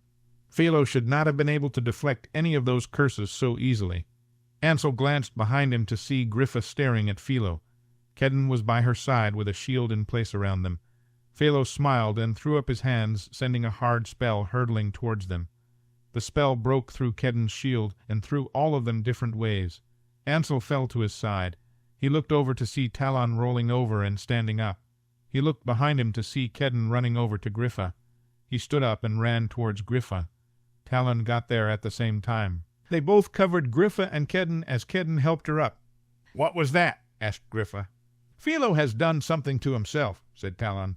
"He's more powerful. I can feel it." Griffa nodded. "I can too. We have to get into the temple." Ansel looked to their left to see the temple was very close. "We need to throw everything we can at Philo, Talon. Griffa, you and Kedden run for the temple. We will follow you." Talon raised his hand as Ansel did the same. They both sent multiple curses at Philo as Griffa and Kedden ran for the temple. Philo raised his hand and pushed out. The curses rebounded and came flying back towards Ansel and Talon. Ansel threw up a block, but Talon and Ansel were both thrown off their feet several feet back. Ansel felt the breath get knocked out of him as he hit the hard stone of the path. He lay there gasping for a minute as Talon struggled to sit up next to him. Ansel finally sat up to see Philo advancing on Griffa. He had his hand up. She was next to the temple door and seemed to not be able to move. Philo flicked his hand and Kedden was thrown to the side. He moved his hand again and Griffa was thrown through the door of the temple. Ansel stood up and offered his hand to Talon, who got up. They both ran towards the temple. Soldiers stood in front of the broken door as Philo entered. Talon raised his hands and fire formed in both of them. He threw them out and the flames ran through the soldiers. Some dropped where they were, others fled on fire. Ansel and Talon ran to the entrance as Kedden got to his feet. He joined them as they entered the temple. They hurried past the fountain in the front, Ansel glancing at the 12 faceless statues that encircled the fountain. They walked into the main room of the temple to see Griffa laying in the middle of the floor in the bare circle formed by the benches around it. Philo was standing over her, and he had a knife in his hands. A few benches seemed to have been pushed to the side to make room for a magical fire that had a kettle set up over it. Helmer stood next to it, brewing some foul-smelling potion. Next to the fire was Marcus with Kasha Delis by his side. Marcus looked dazed. He was breathing heavily with his eyes half opened. "Philo, you can't do this," said Talon furiously. "You will destroy the kingdom." Philo laughed. "I will make this kingdom as it should be. Once I take this right to rule, I will usher in a new era where magical folk are in power as they always should have been. I will show you all I am the chosen ruler of Regventus." "But you're not," said Griffa weakly. "The gods will not let you do this. They will destroy this kingdom before they let you rule." Philo looked down at her and sneered. "You think the gods have chosen you, Griffon? Why would they do that? You are weak and pathetic. You cannot do the necessary things that need to be done. You would rather show mercy and help the non-gifted. Whatever have they done for you or any of us? They are the people of this kingdom. They deserve the same respect and rights as you and me. I have seen them show great kindness and bravery. If we don't find a way to live together, our kingdom cannot stand. You will be the ruin of Regventus, Philo." Philo bent down over Griffa. He raised his hand, and Griffa flew into the air. He lowered it, and she slammed down hard on the ground. She let out a cry of pain. Ansel shuddered and cried out as she hit the ground. His head was full of panic and anger. He looked at Philo, wanting nothing more than to rip his head off of his body. Talon moved his hands and threw a curse at Philo. It was absorbed by some shield that seemed to cover most of the room, keeping Talon, Ansel, and Kedden away. Talon walked forward and stopped. He put his hands out and looked at Ansel. Ansel moved forward until he was stopped by the shield in front of him. He could not get any closer to Philo or Griffa. "I could kill all three of you now," said Philo, looking at Talon, Kedden, and Ansel. "It would be easy, but I think I'll let you watch first. I'll let you see what I do to your queen. Then, when I have my right to rule, I will be done with all three of you." Ansel looked down at Griffa to see she was moving slightly. Her eyes were closed, and she was moaning. He glanced at Talon, who seemed to be leaning against the shield as he stared at Griffa. Kedden walked to the other side of Talon. He had his hand up and was watching Griffa.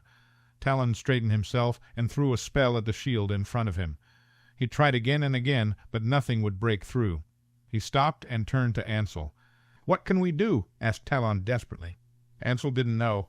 They had to do something, didn't they? He couldn't stand there and watch Griffa die.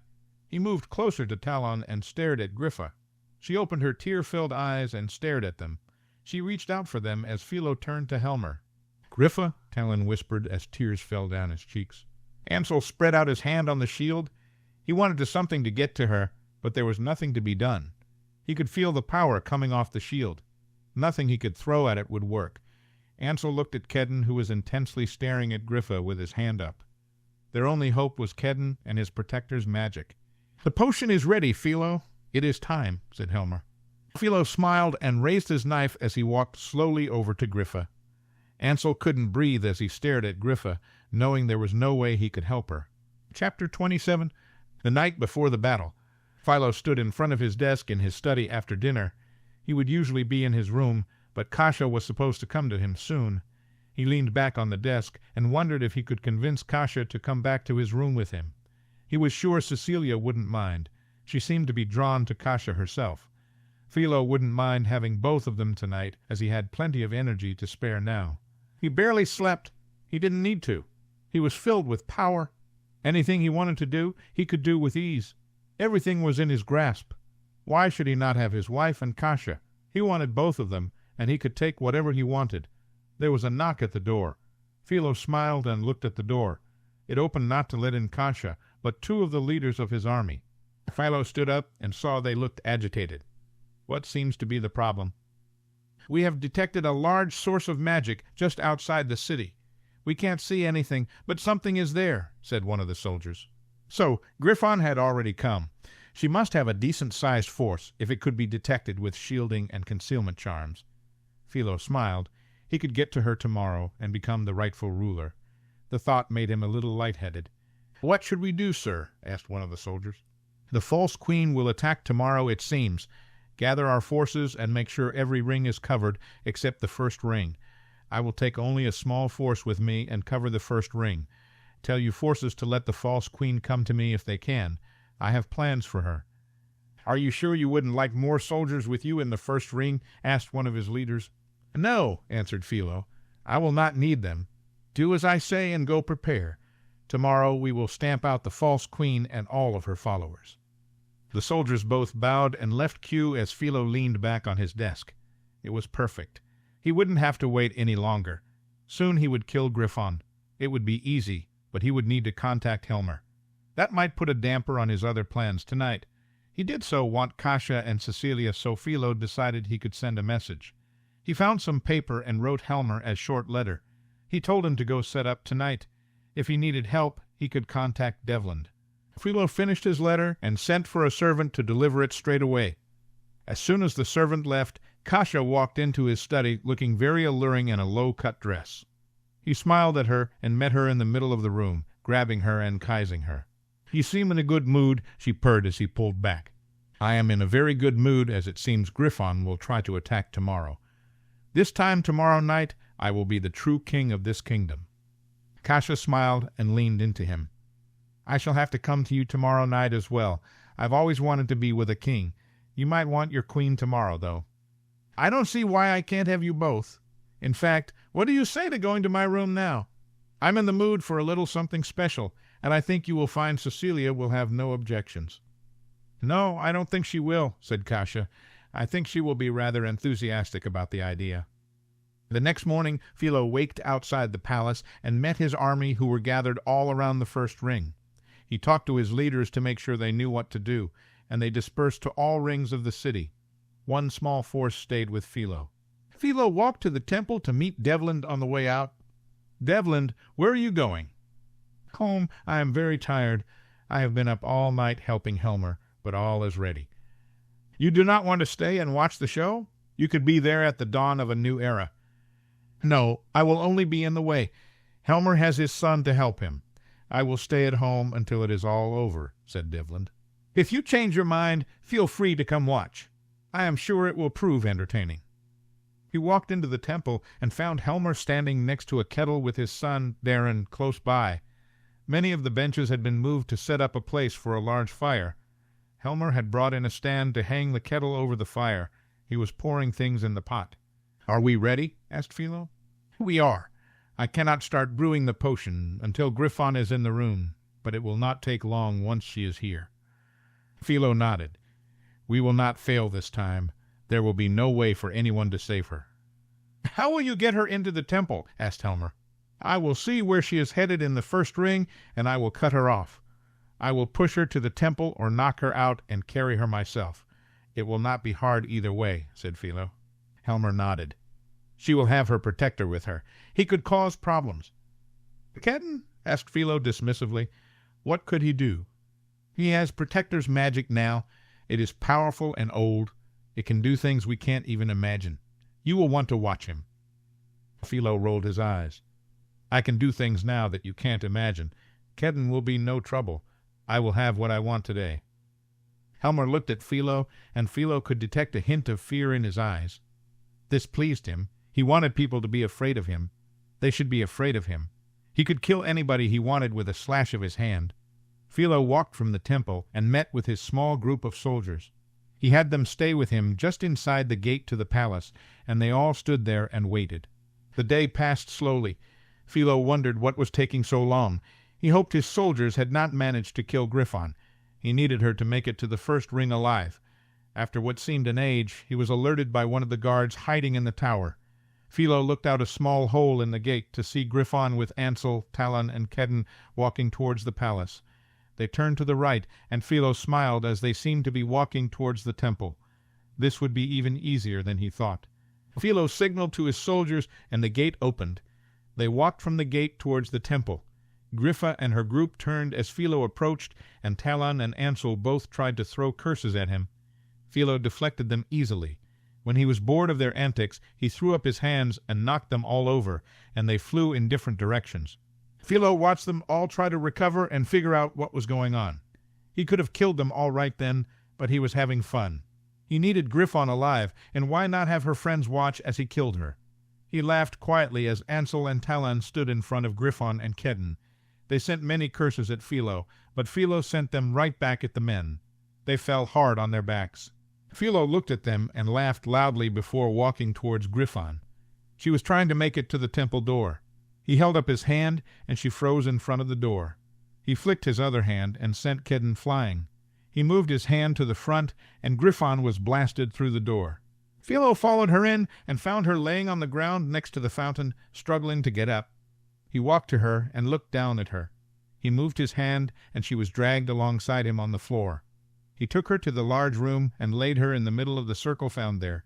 He waved his hand, and her cloak ripped, flying off of her. He pushed his hand out, and she laid still, flat on her back with her arms and legs out. "Start brewing, Helmer."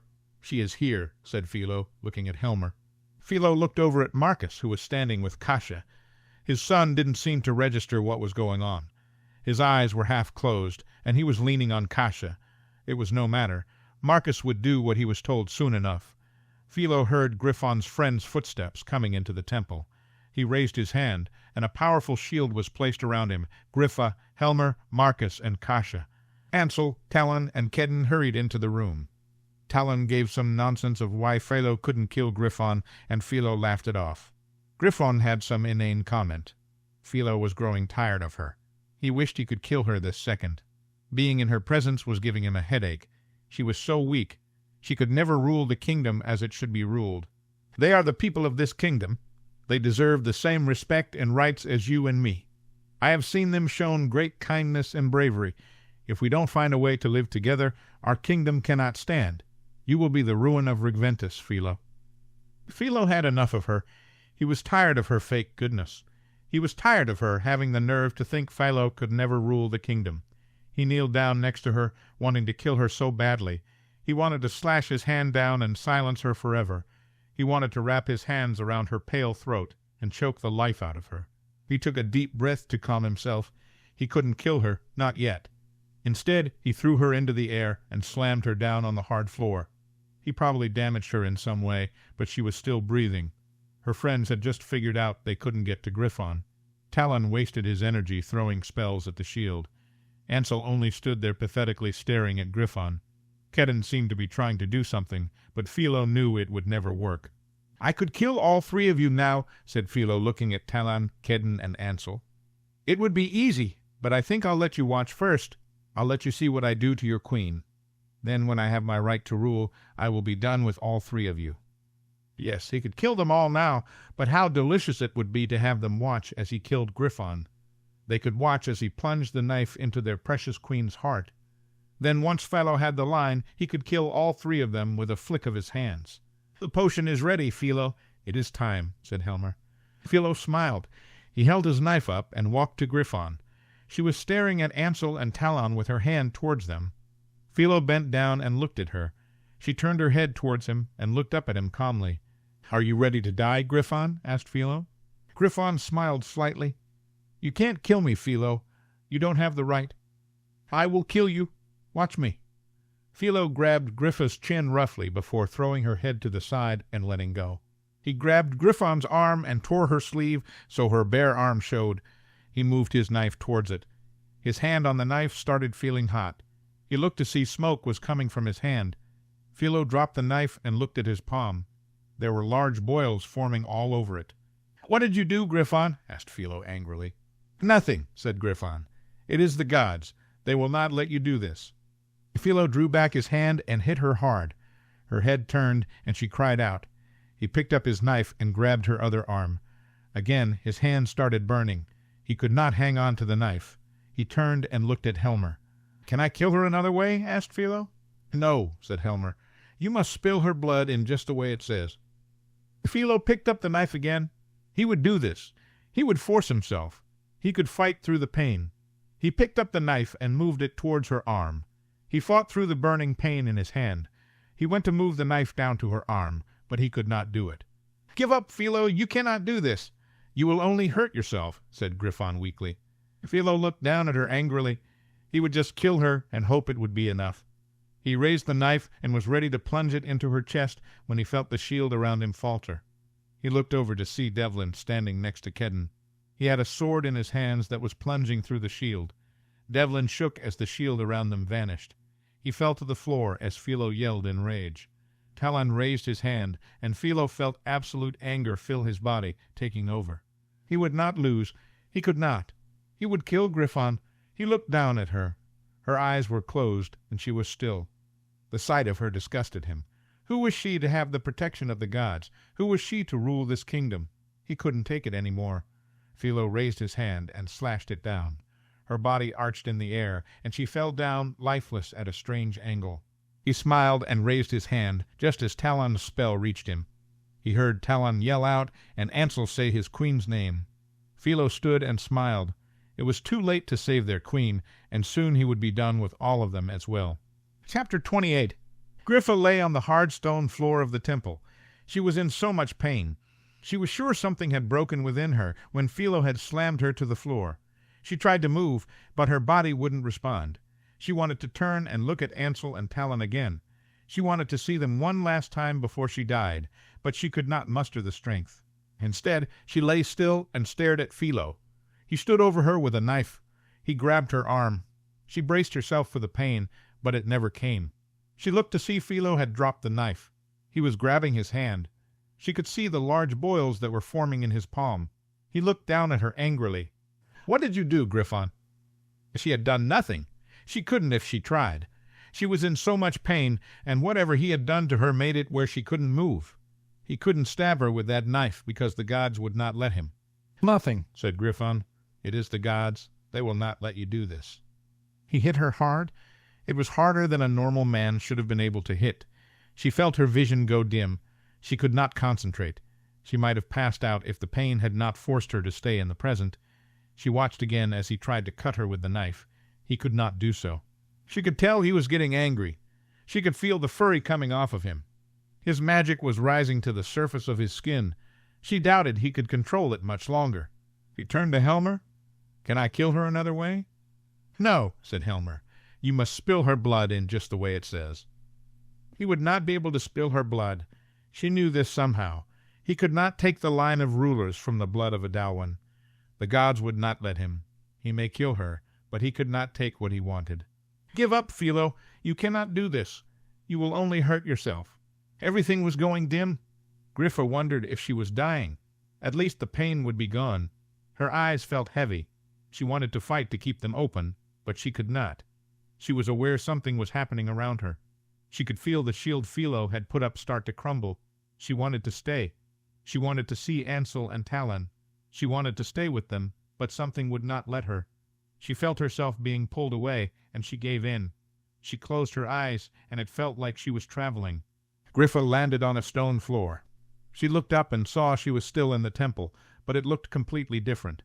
It looked like the room underneath the temple had risen up. The statue of the gods stood in the center, surrounded by 4 pillars. She looked around, and the room was bare. There were no benches. She was alone. She walked up to the statue of the gods. She stared at them as she reached out and put her hand on the foot of the sister. She felt power and magic fill her body. She closed her eyes as it sang to her. It comforted her. It made her feel whole and safe. "Welcome, Griffon," said a kind female voice. It sounded familiar.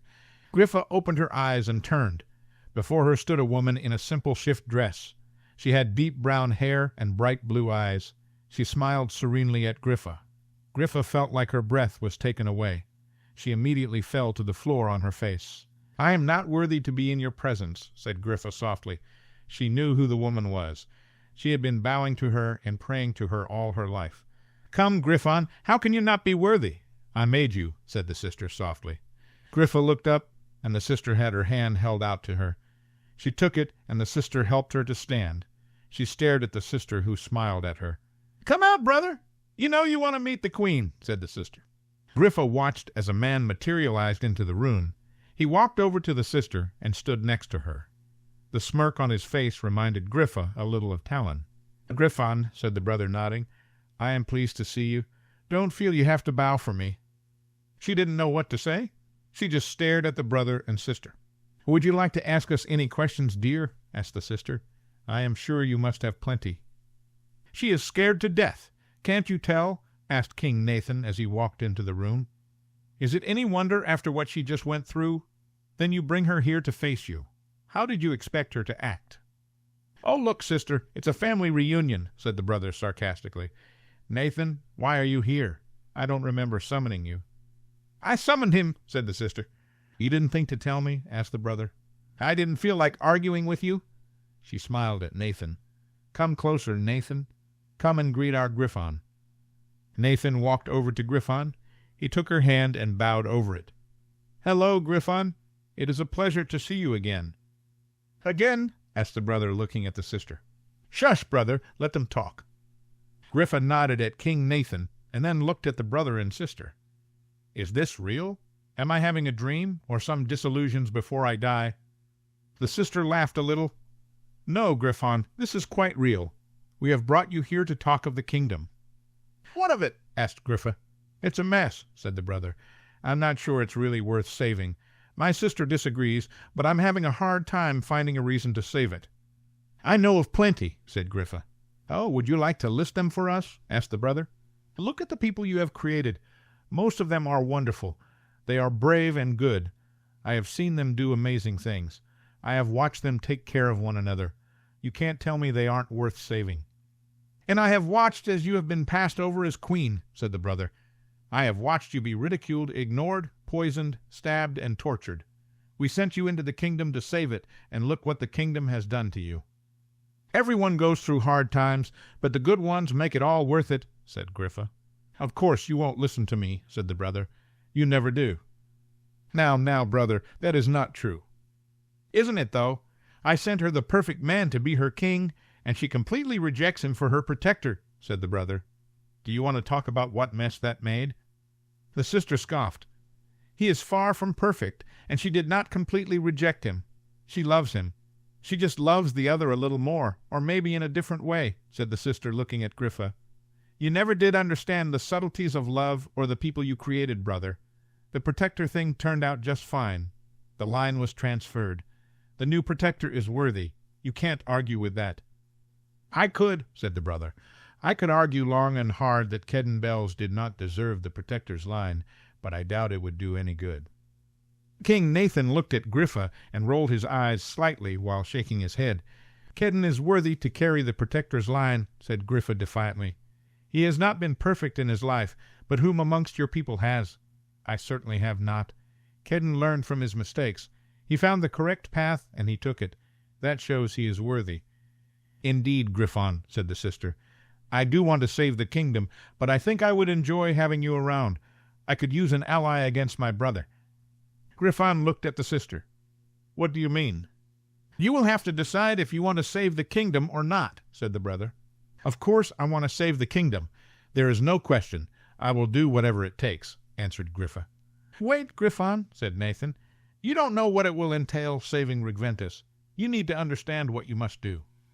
"Tell me then," said Griffa. "I will do whatever you ask." The brother looked at Griffa. His smirk faded, and he looked sad. "Come, Griffon, you must make a decision, but I want you to have all the facts first." He held out his hand. "Take my hand and come with us." Griffa walked over and took the hand of the brother. He smiled at her kindly, and Griffa felt herself travel. She closed her eyes. When she opened them, she was standing on top of the tallest tower of the palace. She looked to her right to see the brother standing next to her. The sister stood on her left. King Nathan stood next to the sister. Griffa looked out over the city in the late afternoon light. "Aurumist," said King Nathan, "it has changed since I lived here." "Yes," said the brother, "and in many ways not for the better. It, like much of the kingdom, is rotten." "There is a lot that is wrong," said the sister sadly.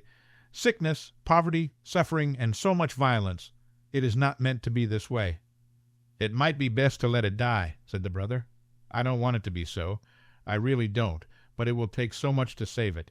I don't think we can ask it of you, Griffon." "What would I have to do? I will die for the kingdom if need be." "If only it were that simple," said the sister. "The kingdom is very sick. Some people have strayed far from the path we set before them. They don't understand mercy or kindness. They use each other to get what they want. They make up a fake religion and follow these so-called ancients to justify their actions. The kingdom has been suffering for a long time. To save it would take an enormous amount of atonement," said the brother. "How can it be done?" asked Griffa. "Only you can do it, Griffon. We chose you to lead the kingdom. Only you can speak for the people. Only you can atone for all of them," answered the sister. "How would I do it?" The sister sighed. "You would agree to take the blame for the wrongs of the kingdom. You would agree to say the people are at fault, and you will take the blame. By doing that you will be sent somewhere even lower than the underworld. Somewhere even beyond the people who spend eternity outside of our mercy. You will be sent somewhere with only darkness, where you will suffer with no end. Every wrong decision you made and every doubt about yourself will haunt you forever," said the brother. Griffa looked at the sister and then the brother. "I will be there forever?" "Yes," said the sister, "unless you can find your way back somehow." "It's impossible, sister. She could never find her way from that place, not with the suffering she will endure." "Someone could help guide her," said King Nathan. "She has strong ties with people in the kingdom. They could lead her back." "It's still unlikely," said the brother. He looked at Griffa. "I don't want to give you false hope.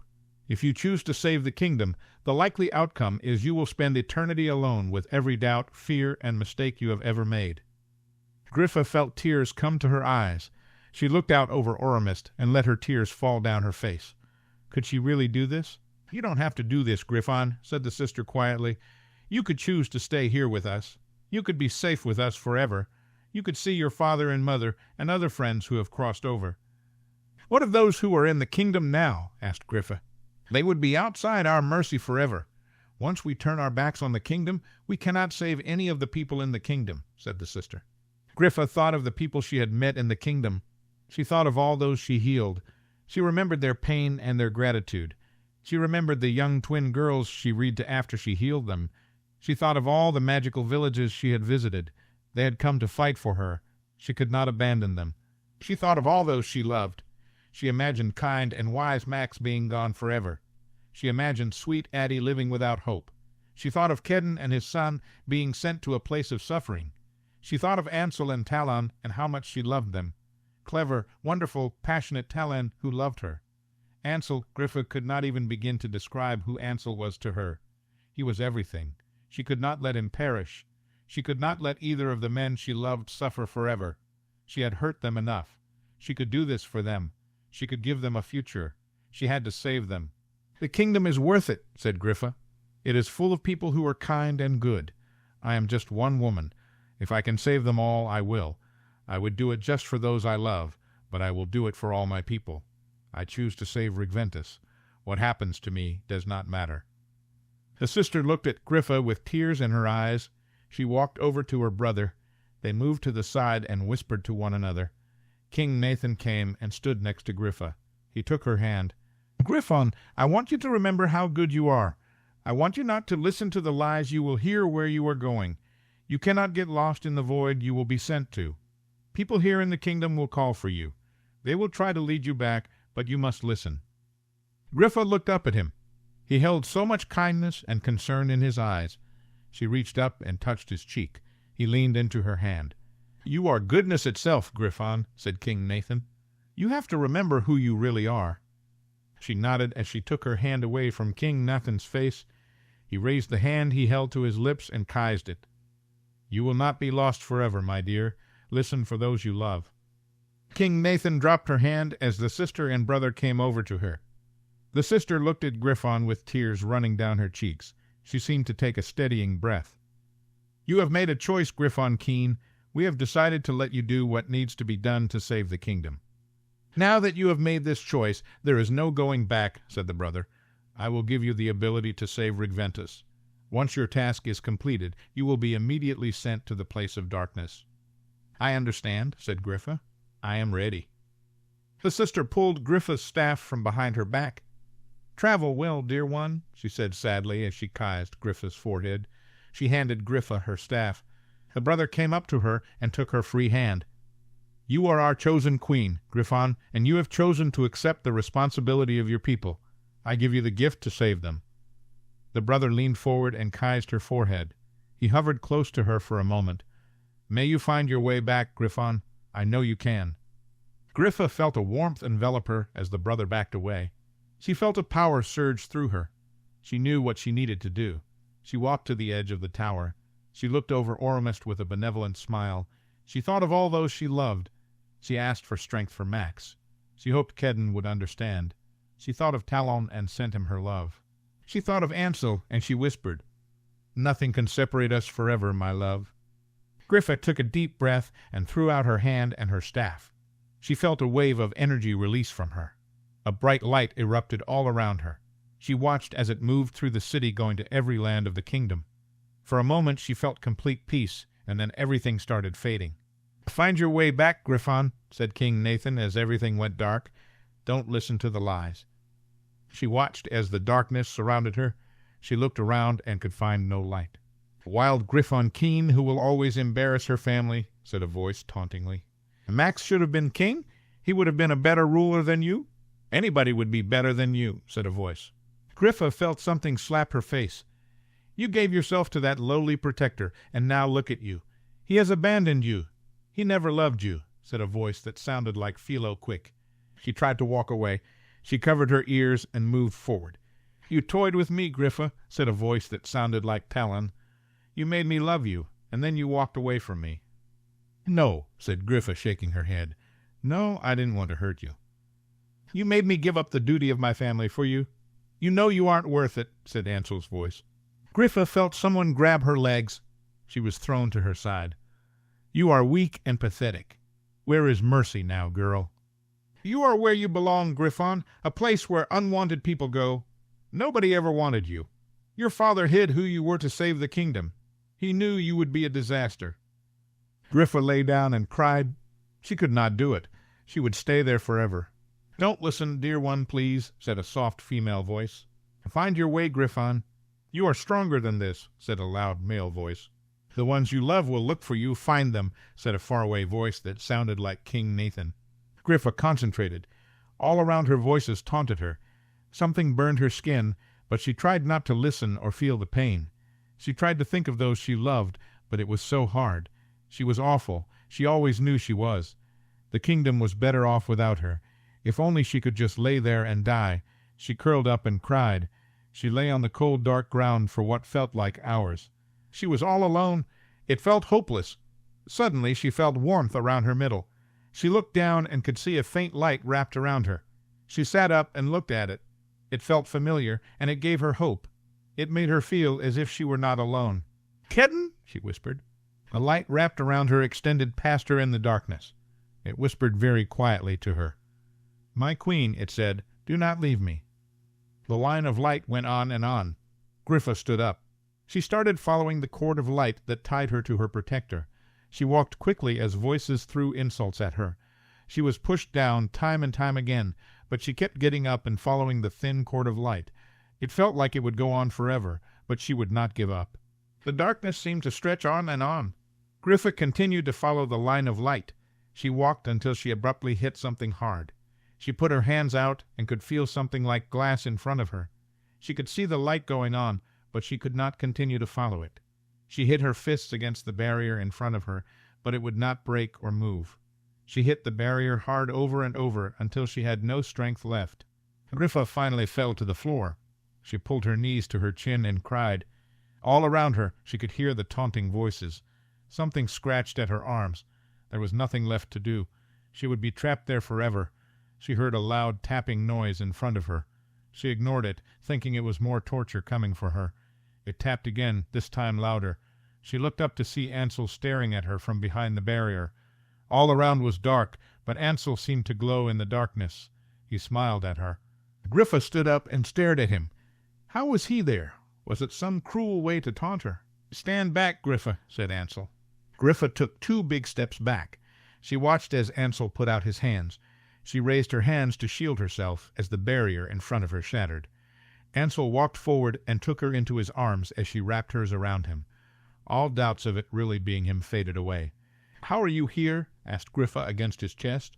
"I don't understand." "I couldn't leave you here, Griffa. You told me nothing could stop our love.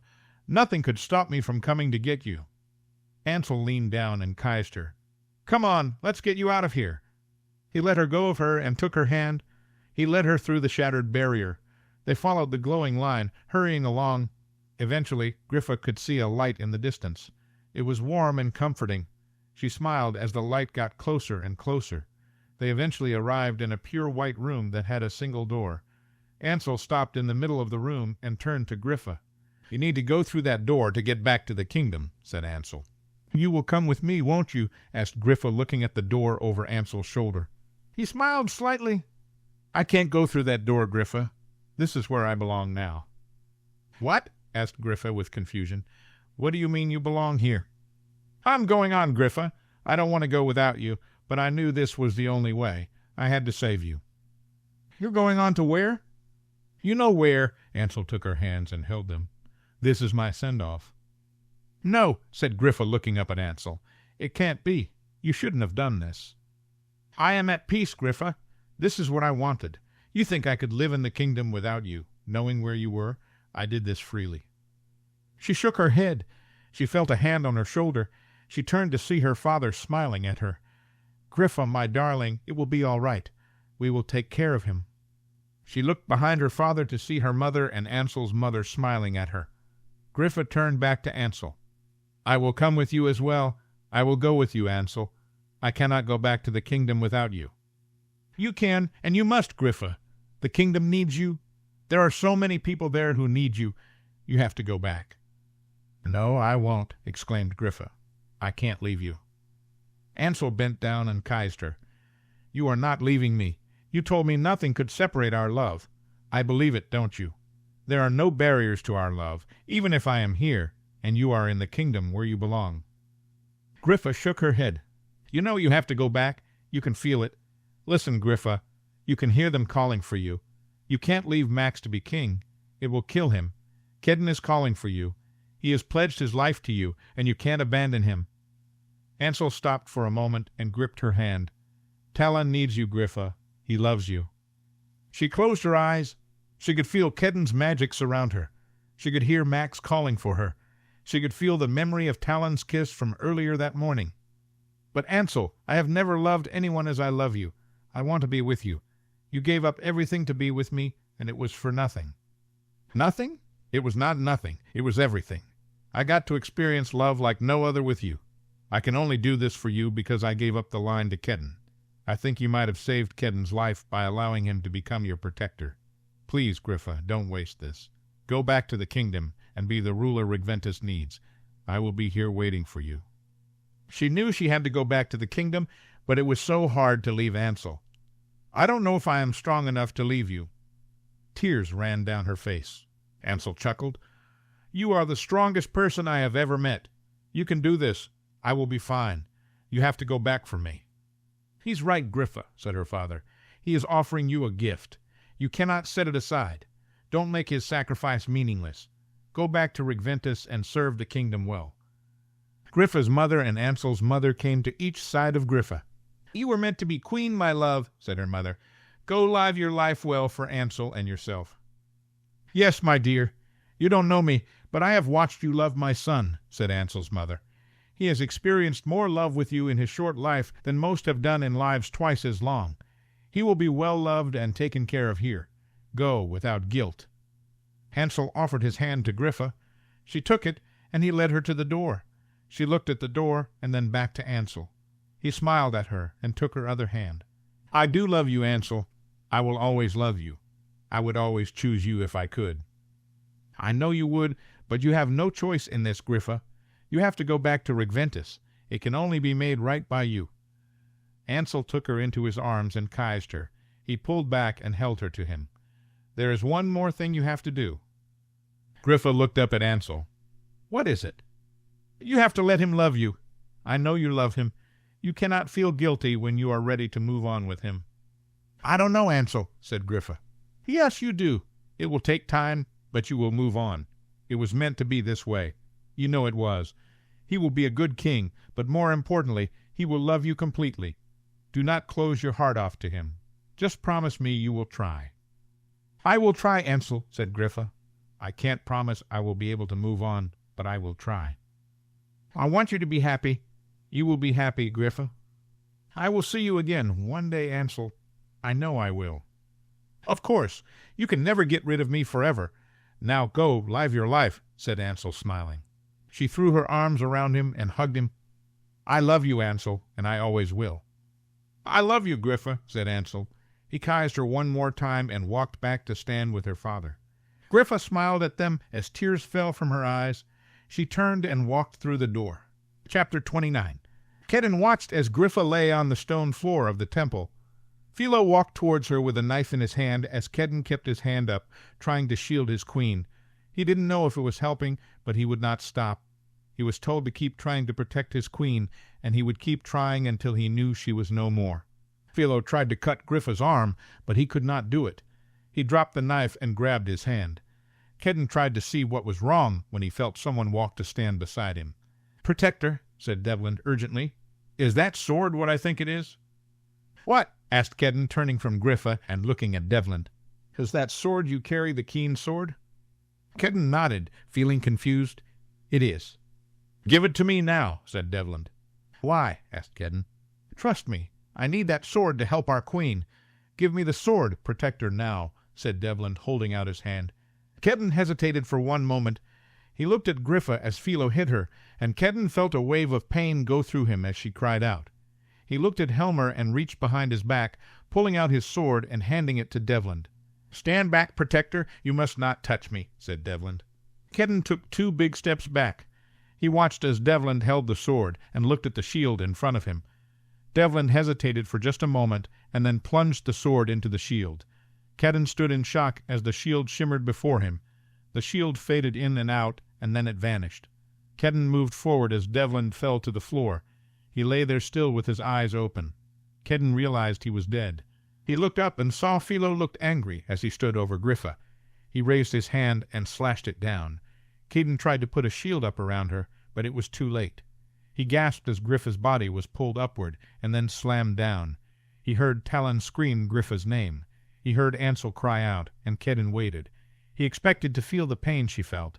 He expected to feel her slip away from the kingdom, but instead he felt nothing but his queen's presence. It felt like she was calm. Kedden shook his head and grabbed his sword from the floor. He watched as Talon sent a spell at Philo. Philo smiled and blocked Talon's spell. Kedden looked at Talon to see he was breathing, and his eyes were narrowed and hard. He seemed to shake with rage, and Kedden could sense magic pulsating off of him. Ansel joined Talon's side, standing still and tall. He seemed calm, but there was something deadly about the look in his eyes. Kedden shivered slightly watching Ansel stare at Philo. Philo looked at them with his hand up. He pushed out slightly, and Talon and Ansel split, watching the curse Philo sent fly past them. Talon pushed out his hand, and a flame shot out of it. Philo held up his hand and laughed. The flame deflected around him. He continued to stand over Griffa as Kedden saw Helmer try to leave. "Helmer, stay where you are," ordered Philo. "I will still get her blood. We can still do this." Philo pushed out his hands, and Talon and Ansel were forced to roll apart from each other. Philo bent down and grabbed his knife. He knelt down next to Griffa and held the knife over her. He went to plunge it into her when Kedden held up his hand. He felt his shield cover his queen, and it joined whatever magic was left in her, creating a protective boundary over her and Kedden. Philo stood there, unable to move his knife any closer to Griffa. Philo cried out in rage. He looked at Kedden with fire in his eyes. He pushed out his hand, but Kedden easily deflected his spell. He could feel Griffa's magic surround him. It gave him power that he had never felt before. Philo stood up screaming and pushed his hand out in anger. Kedden heard a cry behind Philo, and he looked to see Kashadelis fall to the floor. A red stain blossomed on her chest as Philo looked down at her with wide eyes. Marcus quick swayed slightly and blinked his eyes. He looked all around him as though trying to take in what was happening. He looked at Griffa laying lifeless on the floor, and then at his father standing over her. "Father, what have you done?" asked Marcus angrily. "What I had to do, but it isn't over yet. Come help me take down these 3 so I can get Griffon's blood." "No," said Marcus, horrified. "You have killed her, haven't you? You killed Griffa. How could you?" "It was necessary, Marcus. I need her blood so I can get everything I want. I need it so I can give it all to you. You can be the king of this kingdom." Marcus shook his head and looked at his father with anger. "This is wrong. I will never forgive you for this. She was my friend, and I loved her. You know I did." "Don't be absurd, Marcus. She could never be your friend. The Keens never approved of us. Now come here and help me." Marcus shook his head and fell to the floor. He sat, crouched in a ball, crying. Philo reached out for him when a curse hit Philo's arm. A large cut appeared on his upper arm, and blood splattered away from him. He grabbed his arm and turned to find Talon with a menacing smile holding his hand out. Philo let go of his arm and went to send a spell, but before he could, Ansel pushed his hand out. A strong wind pushed Philo over to his knees. Kedden ran to Griffa. He lifted her into his arms and carried her close to the temple door. He sat down on the ground, holding her, watching Talon and Ansel. Helmer tried to run for it, but Talon pushed out his hand without even looking. Helmer fell as blood erupted from his throat. He lay there jerking and dying as his blood surrounded his body. Darren cried out and looked at Talon, but Ansel pushed out his hand. Darren was flung against the wall hard. Blood splattered the wall as Darren fell down lifeless. Philo tried to stand, but Ansel sliced his hand down. Blood flew out of Philo's shoulder. Ansel pushed out, and Philo fell forward on his hands. Talon held both his hands up, and the atmosphere in the room seemed to change. It felt warm and damp. "You want to kill me, don't you?" asked Philo as he looked at Talon. Talon only stared at Philo. "It won't matter. I've already killed her. Killing me won't bring her back. Your queen is dead." Philo started laughing. Ansel walked over to stand next to Talon. He looked down at Philo. Kedden could see something building over Talon. It almost looked like a small cloud. "I will kill you, Philo. I will kill you for all the pain and agony you caused her. I will kill you because you are evil. Only someone truly evil could kill someone as good as her. I wish I could torture you for eternity for what you have done, but I will have to be satisfied with killing you here. I trust the gods will see to the rest," said Talon. Philo tried to sit up, but Ansel threw his hands up. Philo flew off the floor. Ansel slammed his hands down, and Philo fell to the floor hard. Ansel flipped his hand, and Philo flipped over so he was on his back. "You have taken something precious from this kingdom," said Ansel. "You have taken the very heart of Regventus, and now you will pay. May you never find rest or peace." Ansel looked at Talon and nodded. Talon pushed his hands down, and lightning came from somewhere above him, hitting Philo. Philo's body jerked and spasmed as the lightning moved through him. Talon held his hands out, watching him spasm. He continued to watch with narrowed eyes as Philo hung limply while lightning coursed through his body. Ansel carefully put his hand on Talon's shoulder, and Talon dropped his hands. Philo lay still, charred and broken. Ansel kicked him, and half of his body disintegrated. Kedden looked down at Griffa. Her eyes were closed, and she was limp. He could not see or feel her breathing, but he could feel her magic within her. Somehow she was alive. Kedden knew she was alive. He picked her up and walked with her out of the temple. He moved slowly towards the palace. He would take her to the throne room. Her power was always strongest in the palace. He would take her home and let her heal. He would not leave her until she woke up. He heard Talon and Ansel run to catch up with him, Talon holding Griffa's staff. Ansel looked down at Griffa and then up at Kedden. "Kedden, where are you going?" asked Ansel quietly. "I'm taking her to the palace. She is strongest there. I will stay with her in the throne room until she wakes up." "Kedden," said Ansel, "she is gone. You can't help her." "No, she is not gone. I can still feel her magic. She is alive. I know she is." "Kedden, don't do this," said Talon shakily. "You will have to face it. We all will. Griffa is dead." Kedden shook his head and walked faster. He knew his queen was alive, and he would not be told differently. He came to the palace gate and saw no one was in the tower. He wondered how he would get it open, but as soon as he stood in front of the gate, a light flowed past him. Kedden stumbled back and took a breath. "My queen," he whispered as the light flowed through him. He could tell it was Griffa's magic. He looked down at Griffa to see her eyes were still closed. She lay still in his arms, but he could feel her magic flow to him. The palace gate opened. Kedden looked up at the guard towers, but there was no one there. He heard people behind him talking, but he paid them no mind. He walked through the gates toward the palace. "Kedden, it isn't your fault," said Ansel as she caught up with Kedden. "There is nothing you could have done. You will have to let her go." "I would know if she was dead, Ansel. You know this. I would know before anyone. She is not dead. My magic still protects her. I will stay with her until she wakes up." Kedden walked on until he came to the door to the palace. He looked at Ansel, who closed his eyes and took a breath. Ansel opened the door and let Kedden enter with Griffa in his arms. Kedden went straight to the throne room. He walked to the dais and climbed the few stairs there. Once he was on the dais, he kneeled down and laid Griffa in the middle of the platform. He sat down and put Griffa's head in his lap, arranging her hair so it would not hang in her face. He stared down at his queen and watched. Talon came up to the dais.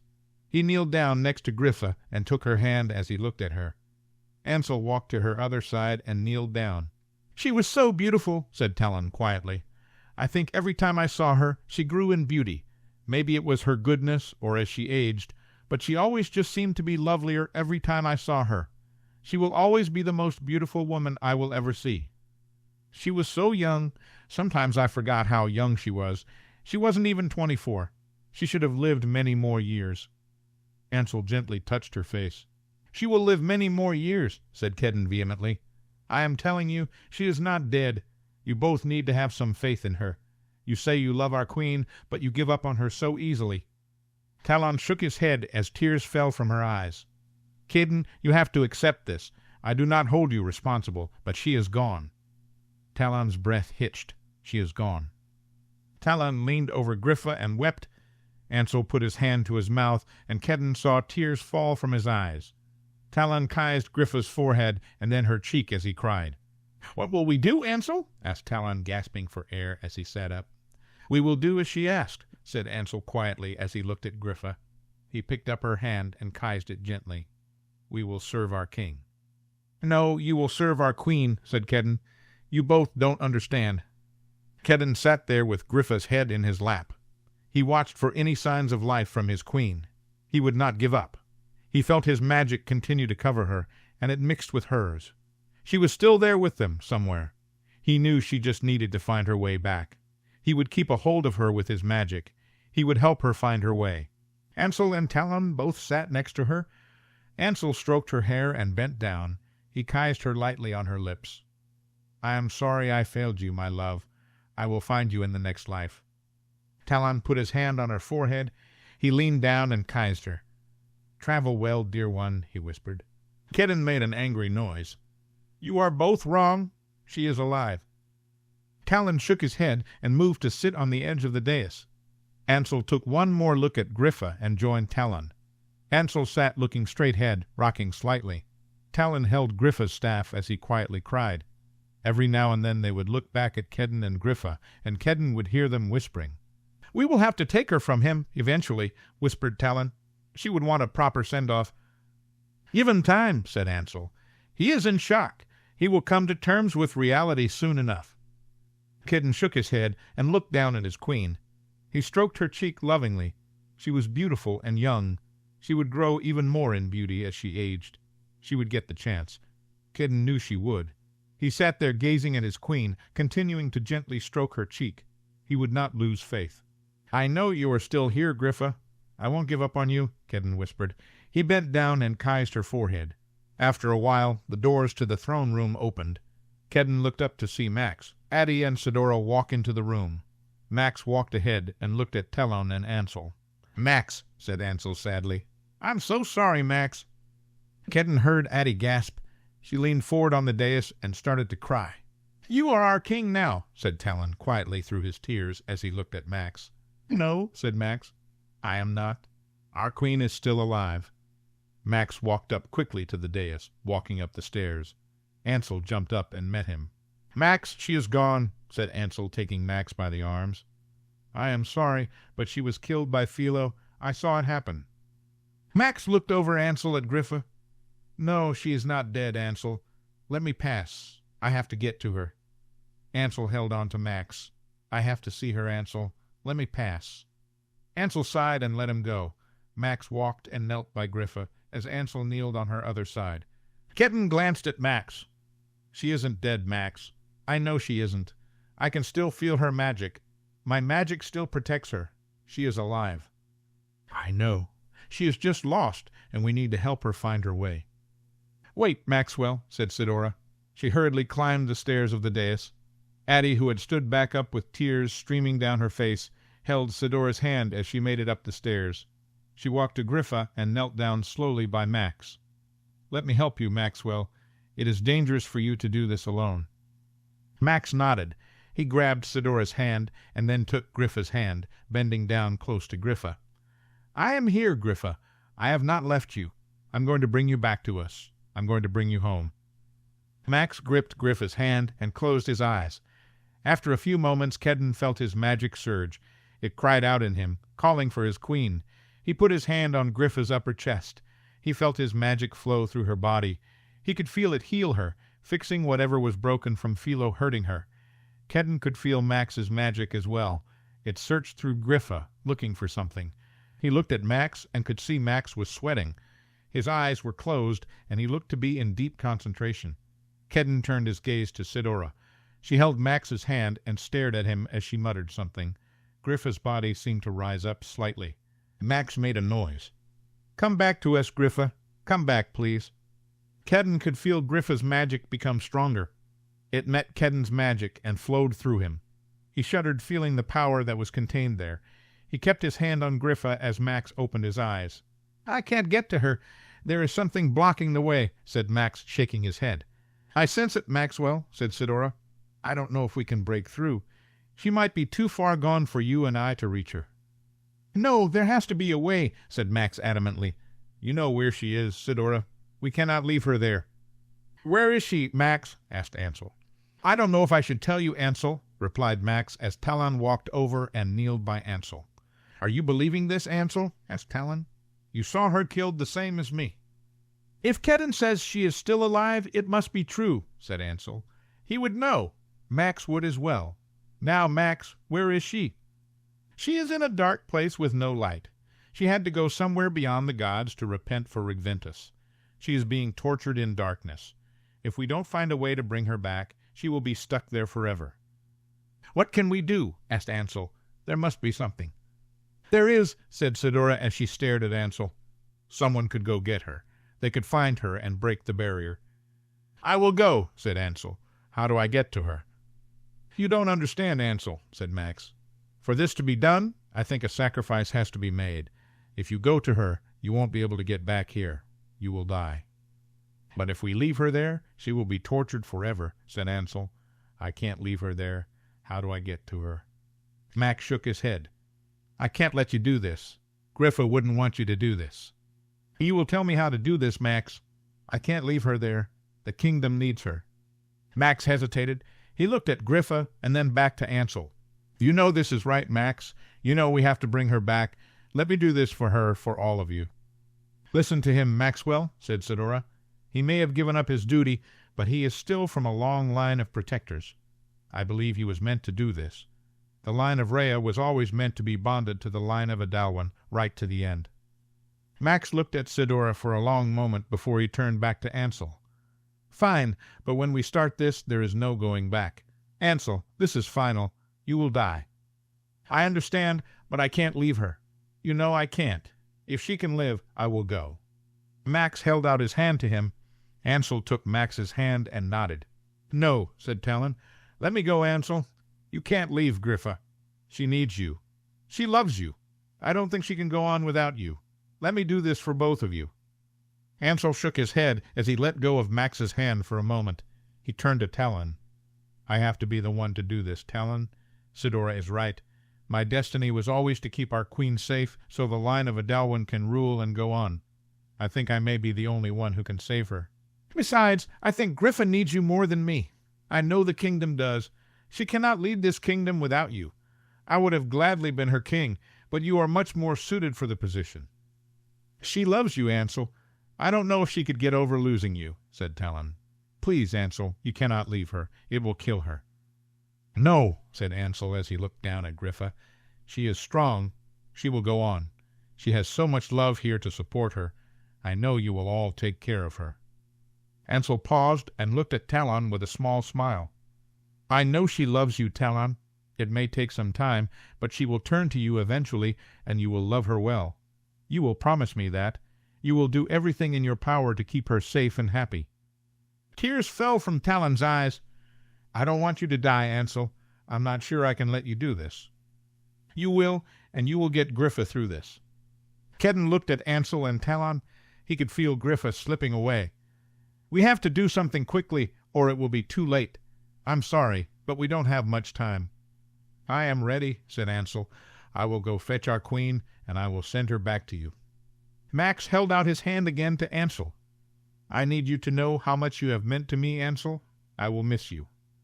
"I will miss you too, Max, but we will see each other again some day." Ansel turned to Kedden. "Serve her well, Protector." "I will, Ansel. I will do everything to keep her safe, said Kedden quietly. Talon put his hand on Ansel's shoulder. Whatever or whoever she chooses, I will never leave her, Ansel. Ansel put his hand on Talon's for a moment before he turned to Max.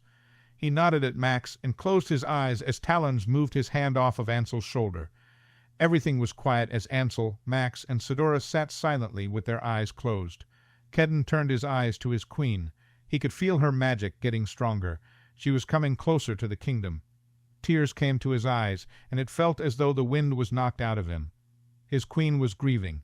He looked over to Ansel to see him slumped over Griffa. "He is gone," whispered Kedden, looking at Talon. Talon looked at Ansel and gently moved him back to lay on the dais. He put his hand on Ansel's shoulder and whispered, "Journey well, dear one." More tears fell from Kedden's eyes as Talon cried quietly next to Ansel. Kedden's eyes snapped back to Griffa as he felt her chest rise. "Griffa." He watched as her eyes fluttered and she made a slight noise. Max opened his eyes and smiled slightly. "She is back, but she is weak. We need to get her to a place to rest." Kedden stood up, placing her head softly on the dais. He bent down and picked up Griffa gently. "I will take her to a room." Kedden looked down at Talon. "I will take care of Ansel for her," said Talon, looking up at Kedden. "Stay with her, and I will find you soon." Kedden nodded and walked out of the throne room with Griffa in his arms. He took her up the stairs to his old rooms. He laid her on the bed and sat down beside her. He put his hand on her arm and could feel how very weak she was. Her breathing was shallow and quick. He lay down and took her into his arms. "You have to go on, Griffa. I know it is hard, but you have to come back to us fully." Kedden felt his magic go to her, searching through her, trying to heal her. He could feel her pain and agony. Her grief was overwhelming. He cried as he lay there with Griffa, trying to heal and comfort her. He could not lose her, not after what they had all already lost. "Please, my queen, don't leave us. Don't leave me," he said desperately. "Kedden," she said quietly. He turned her gently so he could look at her. Her eyes opened and looked up at him as he smiled down at her. "My queen," he said with tears in his eyes. "There is something I have to do," she said as she tried to sit up. "I need your help." "No, you need to rest, Griffa. You are not well," said Kedden. "I cannot rest until I do this," insisted Griffa. She reached up and put her hand on Kedden's face. Her eyes were oddly bright. "You will help me protect her." He looked at her, and he felt her pull. He could not disobey her. There was something she had to do, and he would help her. "Yes, my queen." He got up out of the bed and held his hand to Griffa. She took it, and he helped her to stand. Griffa leaned on Kedden as they walked out of the suite of rooms. He could feel his magic flow to her constantly, supporting her.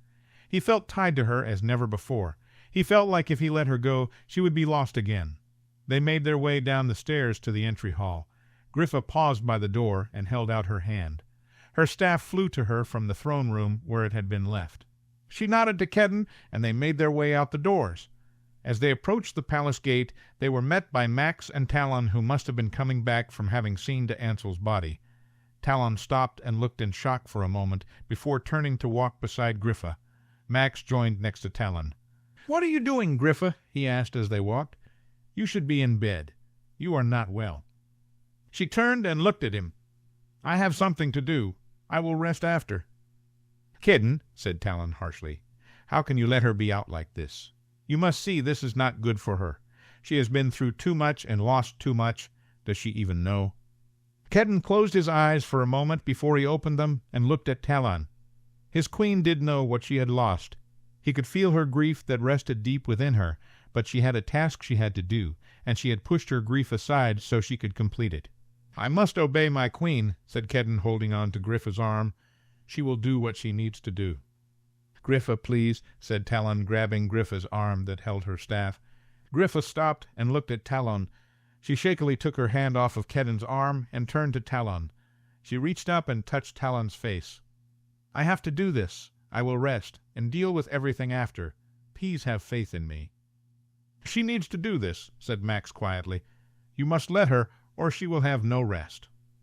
Talon took a deep breath, staring at Griffa. He leaned forward and put his forehead against hers as she closed her eyes. "Yes, my queen," he whispered. He kissed her gently on her forehead before leaning up as she took her hand away from his face. She took Kedden's arm, and they walked towards the temple. They walked into the temple to find some of the Protector's guards moving the bodies. Griffa watched as the guards took out Devlin and Kasha. She stopped the guards as they passed with Devlin's body. She had them lay him on the ground. Talon came up and helped her kneel beside Devlin. "He helped Kedden save you, Griffa. He helped us get to Philo. Somehow he knew Kedden's sword could break the shield, but it killed Devlin to do it. He made some mistakes, but in the end he did what is right. He will find mercy from the gods." Griffa touched his forehead. "Journey well, dear one." She nodded to the Protector's guards, and they picked up Devlin's body. Talon helped her to stand as she stopped one of the other guards. "Make sure Kasha Delis's children know where her body is taken. She made a horrible choice, but she was still their mother. They will want to know what became of her." "I will tell them, Griffa," said Marcus, coming up to Griffa. He looked at Griffa with a small smile. "I am glad to see you alive. I thought you were dead. I thought my father had killed you." "I know, but I am well, or I will be. Go to Desmona, Marcus. She will need you today. She has lost both her parents." Marcus picked up Griffa's hand and kissed it gently before he looked at all of them, seeming to notice a person missing from their group. He gave Talon a questioning look as Talon shook his head sadly at Marcus. Marcus gave a quick nod and left the room. Griffa looked at the fountain with a statue of the ancients. She shook her head at it and turned to Max and Talon. "I will need you both to wait by the door. I won't be long." Max turned and walked back to the door. Talon looked at Griffa and then walked back to the door to stand by Max. Griffa grabbed Kedden's hand as they stood before the fountain with the statues. She raised her staff and pointed it at the fountain. The statue in front of them exploded into dust. Its particles drifted into the air and then faded away, leaving a simple round fountain. "That's much better," said Griffa. She kept a hold of Kedden's hand, and they walked to the edge of the large room with the benches. Griffa turned to look at Kedden. "I will need you to lend me some of your power, Protector. This will not be easy, but it is necessary." "I will do whatever you need, my queen." She turned to look at the room as she gripped Kedden's hand hard. Kedden felt his magic flow to her. He felt the blood in his veins surge as he could feel Griffa's power build. She closed her eyes and concentrated. She crouched down with her staff, still holding on to Kedden's hand. He felt the ground beneath them begin to shake. He watched as the benches in the room before them all turned to dust. The dust, like the particles from the statue, evaporated. The kettle and Stan Helmer had left disappeared, and an empty room stood before Kedden. He looked up as the ceiling began to fall in. He prepared himself for the debris to hit the ground, but it never did. It disappeared as it fell. Griffa slowly rose with her staff out. She was shaking, and he could feel the power coming off of her. It almost made him step back. Kedden held her hand tightly, trying to keep her steady. The floor before them rose. It slowly went up, bringing with it 4 thick columns and a huge statue. The floor that was there went higher and higher until it formed the new roof.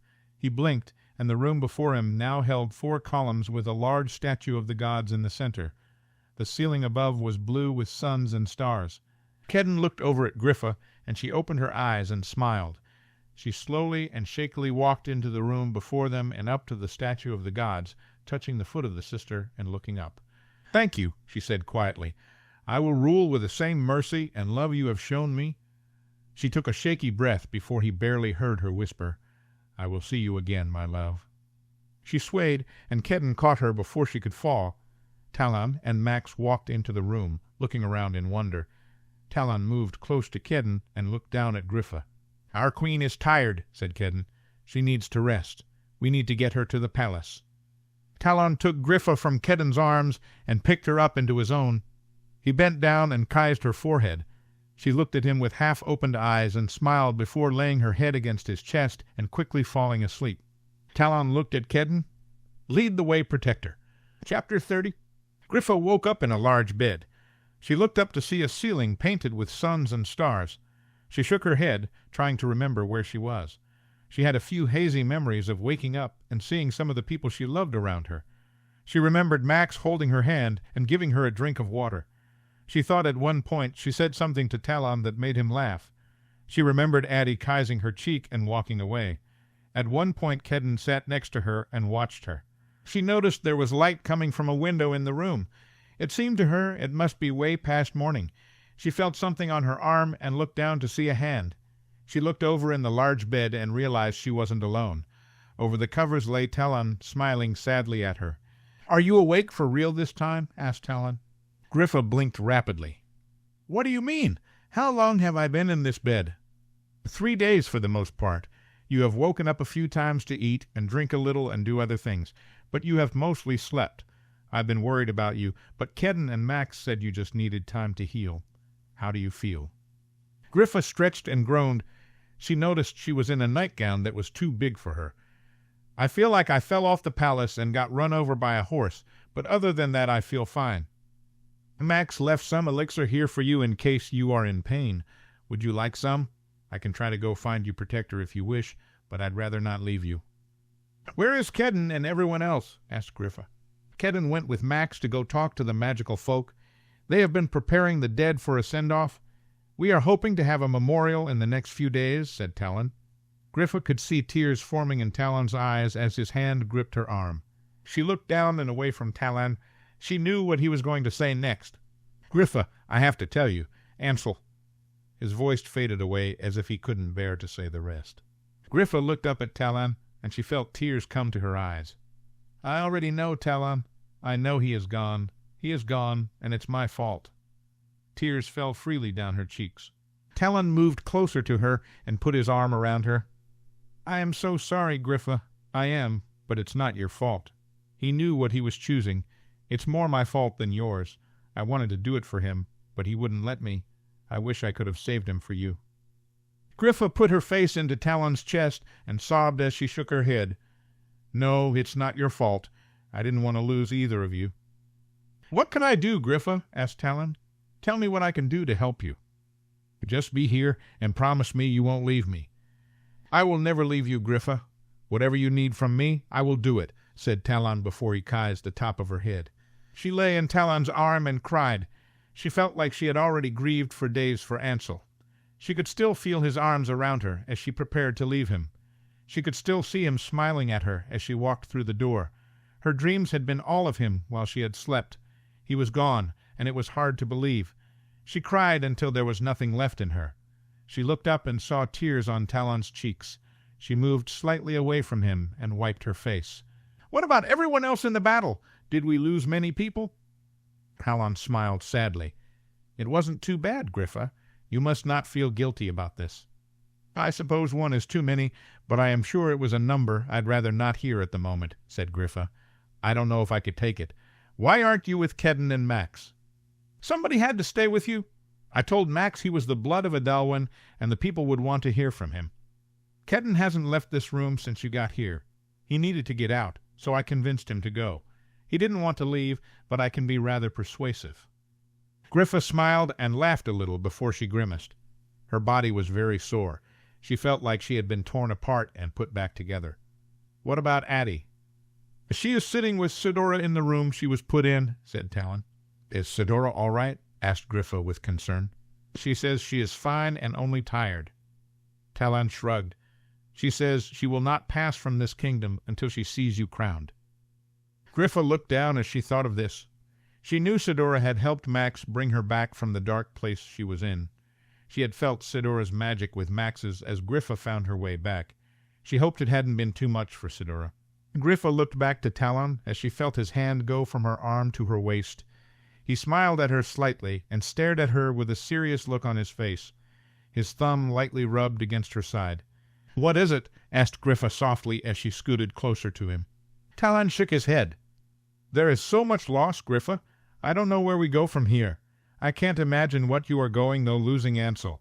I know how much you loved him. I miss him, too. It's not supposed to be like this." "We will have to go on," said Griffa, feeling tears gather in her eyes again. "I don't know how I will be able to do it, but he made me promise we would go on. We will never be the same, I know that. I will always miss him. I will be changed by his loss, but I have to go on. I have a duty to my kingdom. I also have Max, Kedden, Addie, and you.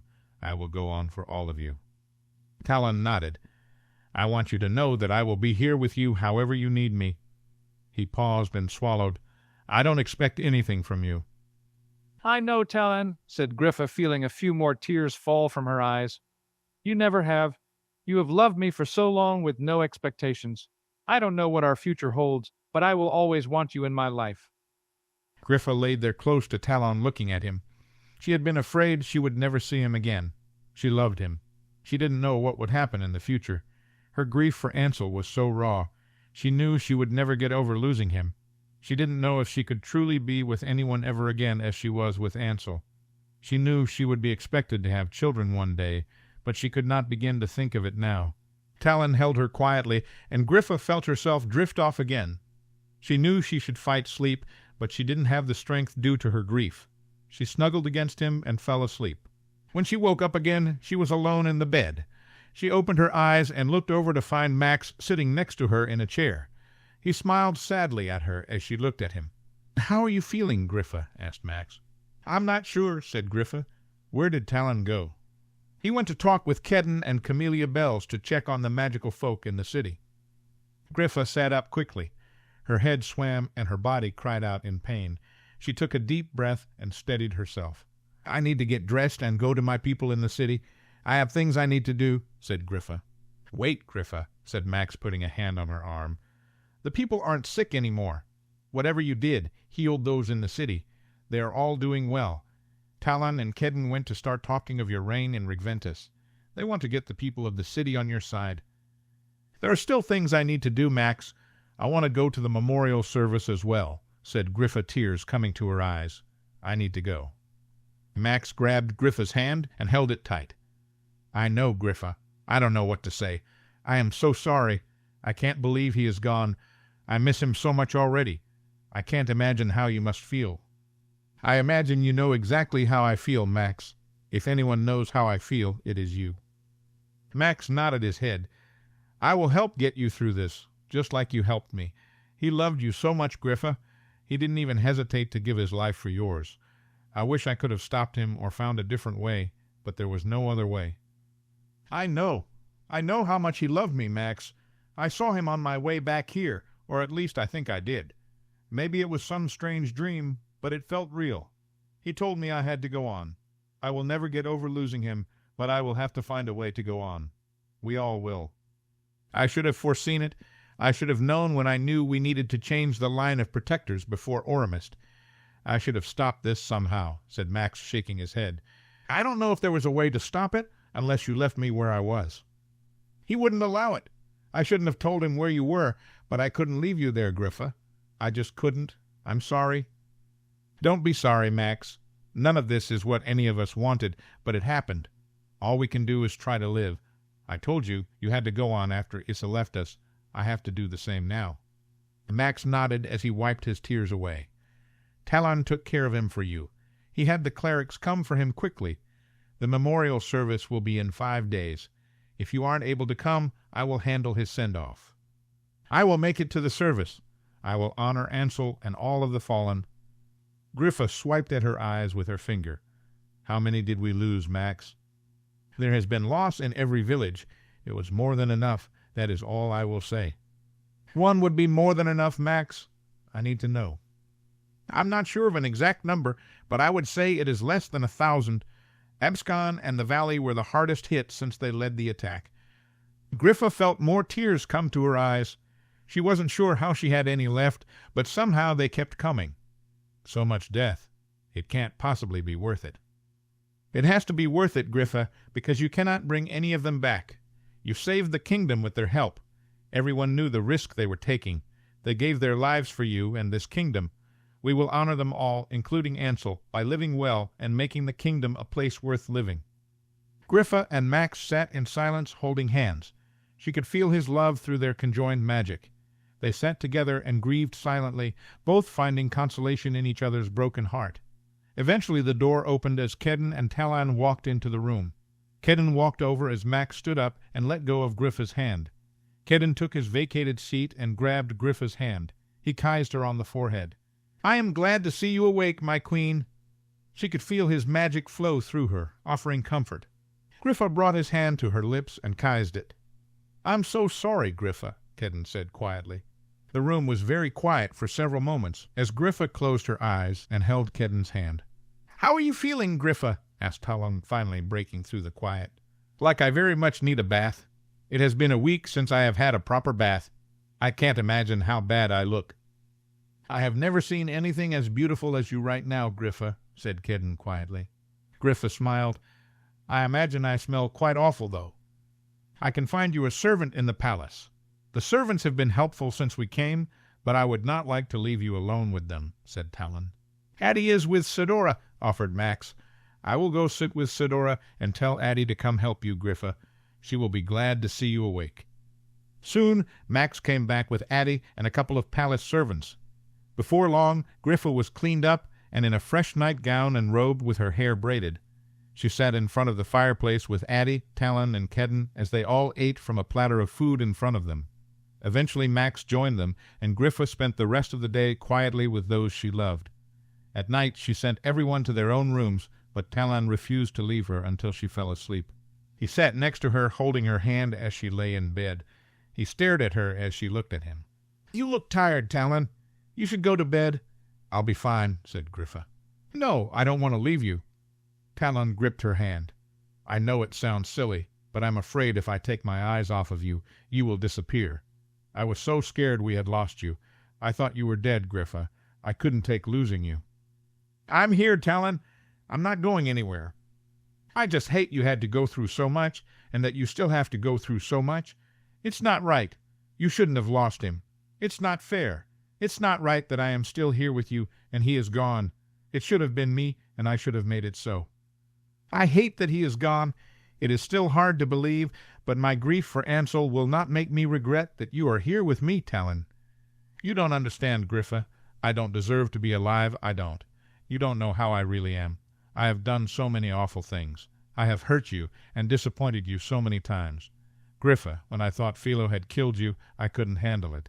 The things I did to him and Helmer, and the things I wanted to do to them, it was so horrible I can't even tell you. It felt like everything good had left me, and the kingdom when I thought you had died. I have never been good enough to deserve you, and I've proven it over and over. Kedden tried to tell us you were still alive, but I wouldn't believe him. I lost all faith.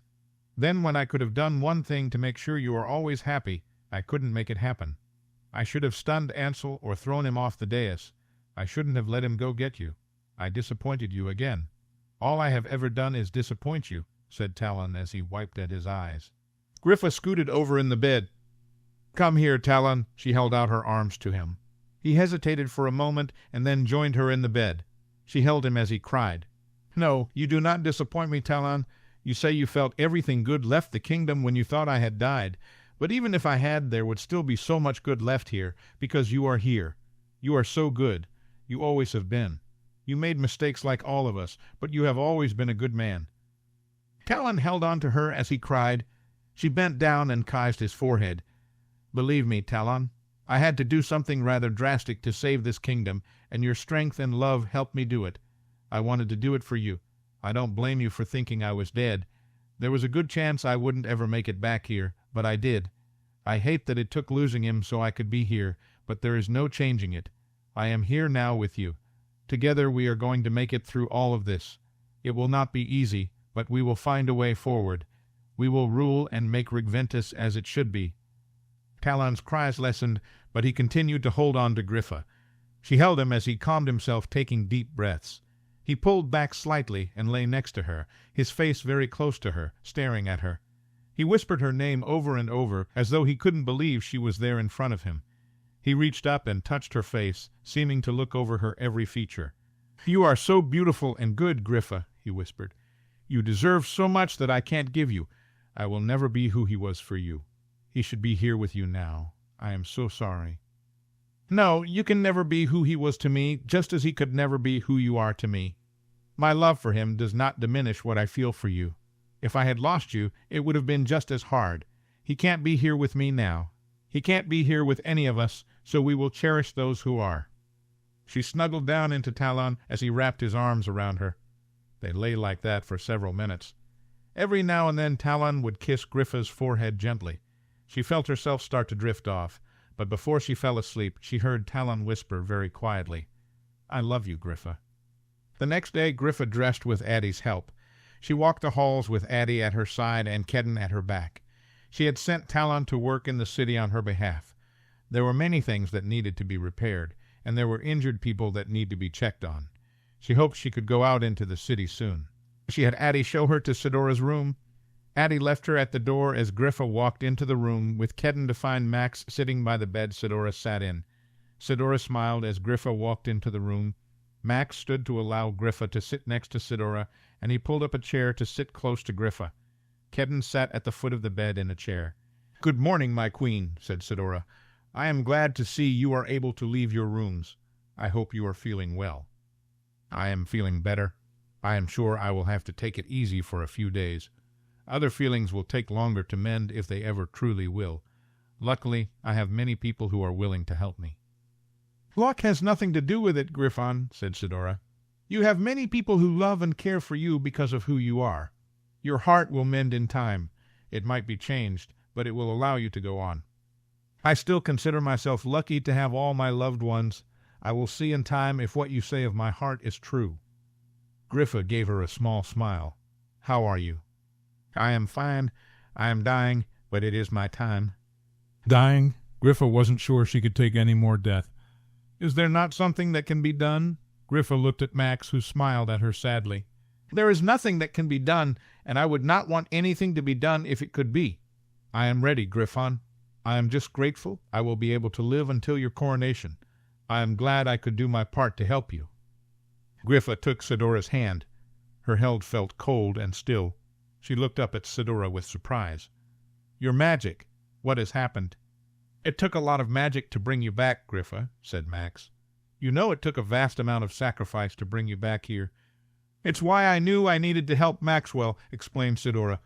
"I was afraid if he did it alone, it would cost him his magic." Griffa turned and looked at Max. "I am fine, Griffa. I have had no lasting effects from helping you." Griffa turned to look back at Sidora. So many sacrifices just for her. She didn't feel worthy. "You did this for me and Max. You sacrificed yourself for us." "I am old, my queen. I have lived a full life. I knew you were special as soon as you were born. Your father made me forget some things, but even so I knew you would be an extraordinary woman. I have watched you grow into someone more than even I thought you would be. You deserve the chance to live your life. You deserve to rule as queen. I could not leave you in the dark place. I also could not let Maxwell be harmed. You will need him. He is also my family." "He is your family?" asked Griffa. "Sidora is my great-grandmother," said Max. "She told me recently." "Griffon, I think that means that you and I are practically family as well. I have the blood of a Dalwan in me. It is not as strong as yours, but it is there. I have always felt connected to you. I am very proud of who you have become, my dear. Your father would be as well. I hope you know it." "Thank you," said Griffa quietly. "I am not sure what to say. I could never tell you of my gratitude for what you have done. You saved me and Max. There is nothing I could ever do to repay the debt I owe you. I feel like there has been too much loss due to me." "You do not owe me anything, Griffon. You know that is a fact. After all you have seen and learned, you know that as people we all need each other. You have done more for this kingdom than anyone could ever repay. Do you hold anyone in your debt?" "No, I do not," answered Griffa. "I would do it all again to save the kingdom. I expected nothing in return." "Then let us agree it is all settled. Ansel would not want you to feel you are in debt, Griffon. He wants you to go on. You know he does. Do not waste the love he had and still has for you. Now I am tired. I wish to rest so I can be sure to be there when you are crowned. You should rest too, my queen. You are better, but you are not completely well. You will have much to do in the days to come." Griffa spent the next few days building up her strength and resting. Mabel came to Aurumist the day before the memorial service. She brought with her several of Griffa's clothes for which Griffa was grateful. She had been wearing some dresses borrowed from Camellia that Griffa had altered magically. She was glad to have her own things. Mabel sat with her and let her cry and talk of Ansel. They grieved together and spoke of better times. Though it was hard and painful, it was also healing. It would take time, but Griffa could see a way forward might be possible with those who loved her. On the day of the memorial service, she dressed in her dark blue dress with falcon sleeves. She pulled her hair up in braids and placed her crown upon her forehead. It would be the first time she had been seen by anyone outside the palace since the day of the battle. It would be a hard day. She would have to speak to her people, and she would have to officially say goodbye to Ansel. She heard a knock at her door before it opened. "Griffa?" asked Kedden from the sitting room. "I am in here, Kedden," replied Griffa. He walked into her room, and she gave him a small smile. "Everyone is gathered outside of the palace. Talon and Max are waiting in the ballroom for you." Griffa nodded. "I brought some things for you, Griffa. They were sent by the clerics a few days ago, but I have held on to them until now," said Kedden as he raised his hand. She saw he held Ansel's hat. She took it and held it in her hands, twisting it around. She felt the tears gather in her eyes as she pulled it to her chest. There was also this. Kedden pulled a thin chain from his pocket. Attached to the chain was the charm with the keen symbol. Griffa took it slowly from Kedden and looked down at it in her hand. She closed her palm and squeezed the charm, taking it over to her vanity and laying it there gently. "Kedden, I think you should have this," said Griffa as she held out Ansel's hat. "Griffa, I could never take it."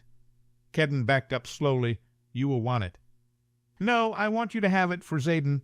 Give it to your son, the next protector, when he is old enough." "I think Ansel would want him to have it," said Griffa. Kedden moved forward and very carefully took Ansel's hat back. He nodded. "I will take it for Xaden. I am sure he will treasure it. I will make sure he does, Griffa." He placed the hat on the table by the bed. "I will come get it later today." "We should be going," said Griffa as she wiped at her eyes. Kedden nodded and offered her his arm. She took it, and they walked out into the hall and towards the ballroom together.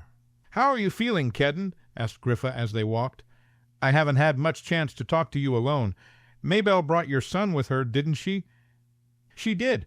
She helped put together a room for him that will work until we locate the protector's quarters and set them to right. I am grateful for her help. I think she is going to miss having him at the manor." "I know she will, but she will come visit here, and I will travel to Abscon regularly. You will come with me." "I certainly will," said Kedden. "I know this is a solemn day. I can't imagine what you are feeling. I am sad for all the lives lost, but I cannot help but rejoice that you are still here, my queen.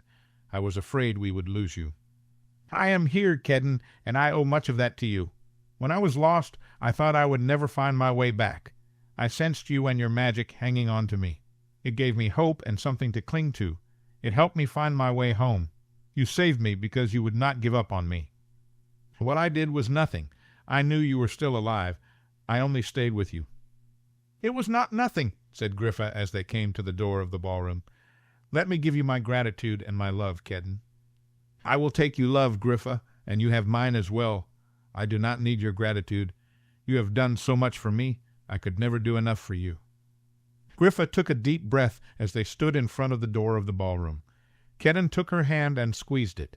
She felt his magic come to her, giving her strength and comfort. "This will not be easy," said Griffa quietly. "No, but you have never shied away from difficult things. You can and will do this, my queen. Your people need to hear from you, and you need to say goodbye to him." "I know. I wish I could say I was ready, but I don't think I ever really will be," said Griffa. "I am here with you, Griffa. I will not let you do this alone." Griffa nodded as Kedden opened the door, and she walked into the ballroom. Talon and Max stood by the doors to the balcony. They looked up as Griffa walked towards them. Talon walked forward and took her hand, and he led her to the doors by the balcony. Max and Kedden stood close to her as Max held a small silver box. Griffa felt herself tear up looking at it. "We are about to begin. We have opened up the palace gates, and the people have gathered below.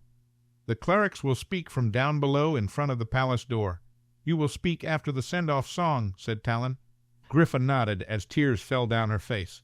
Talon moved very close to her. "Are you feeling up to this?" he whispered. "You don't have to do it." "I do. I need to do it for my people and for Ansel," said Griffa as she reached out to squeeze Talon's arm. He nodded and leaned back. She walked up to the balcony doors, and Talon and Kedden opened them.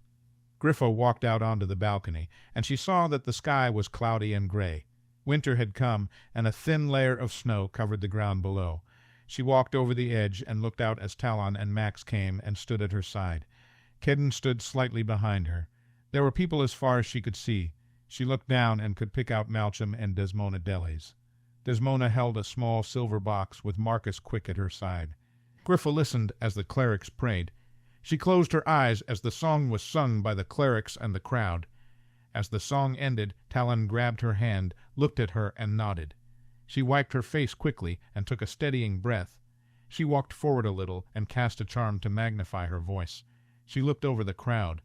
"We are here to honor and remember those amongst us who have fallen. All died before their time. They died to save their kingdom, and they died for all of us. There is nothing I could say to honor them enough, but I will try. I have traveled the kingdom. I have met many of you, and many of those who fell. I have been amazed at the kindness, bravery, and love I have seen in the people I have met. We have lost so much. What we have lost cannot be gained back." Griffa felt tears start to fall as her voice caught in her throat. Kedden stepped forward and placed his hand on her shoulder. She felt his magic work to calm and comfort her. Talon touched her arm gently. She licked her lips and spoke. "What we can do is move forward remembering those who died with every decision we make. We can always ask ourselves if what we are doing truly honors those who gave up their lives so we may live. I vow to you to live this way. I vow to you to rule this kingdom, always striving to build Regventus into a place worthy of those we have lost. Those who died left behind many loved ones. We will all have to face the future in this kingdom without them. But their love for us and our love for them is not limited by time or place. We know they have gone on. We call upon those who have gone before us to come and accompany our loved ones on their ways. I ask particularly for our own King Nathan to come and lead his people to their next great adventure. We call upon our gods, the brother and sister, to watch over those we lost and us. We trust that one day we will meet with all of them again on our own journeys." Griffa paused as Max handed her the small silver box. Griffa held it in her hands for a moment before opening it up and letting the ashes fly into the air. People throughout the crowd opened their silver boxes. Griffa watched as ashes flew into the air and faded away. "Journey well, dear ones. May you all find your next great adventure," she said loudly. She waved her hand to undo the charm and whispered, "Goodbye, my love. I will see you someday." Griffa stood back between Max and Talon. Max took her hand as she leaned on Talon. They both had tears running down their face. She felt a warm sensation of comfort flow through her as Kedden put his hand on her shoulder. She let the tears she had held back fall from her eyes as she broke down and sobbed. The clerics below said the closing prayer, and Griffa stood up straight and wiped her face. Talon offered her his arm. She took it, and they turned to walk back towards the ballroom. A month later she walked into the old council meeting room. The long table had been replaced with a large round one. Griffa's ring stood around their chairs as she walked in. She felt a lump in her throat looking at Ansel's empty chair. Madame Sidora's chair was empty as well. Griffa walked to her chair and called the meeting to order, and everyone sat down. "There are a couple of things we need to speak of today," said Griffa, looking around the ring. "Can we first take a moment and recognize this is the first ring meeting held in Aurumist in over 500 years?" asked Clara. "It has been a hard time, and I think a little celebration would be good." "Yes, Clara, you are right," said Talon.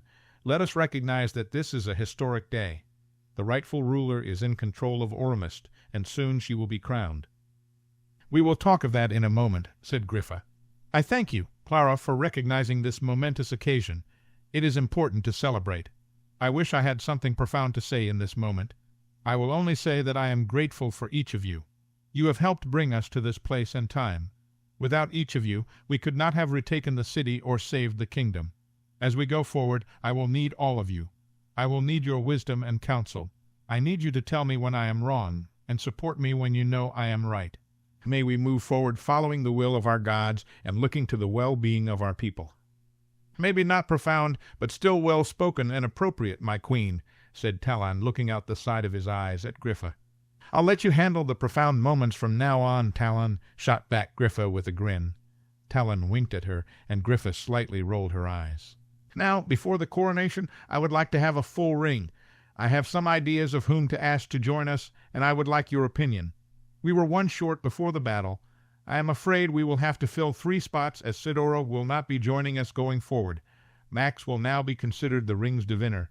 We also lost another member." Griffa felt herself tear up.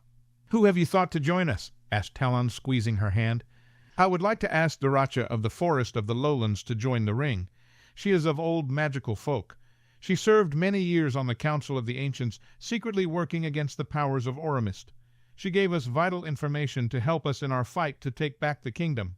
I would hear your thoughts." "I do not know her well," said Clara. "What I have heard is she is powerful, and she is loyal to you, my queen. I think that is a good start." "Kedden knows her the best here," said Griffa.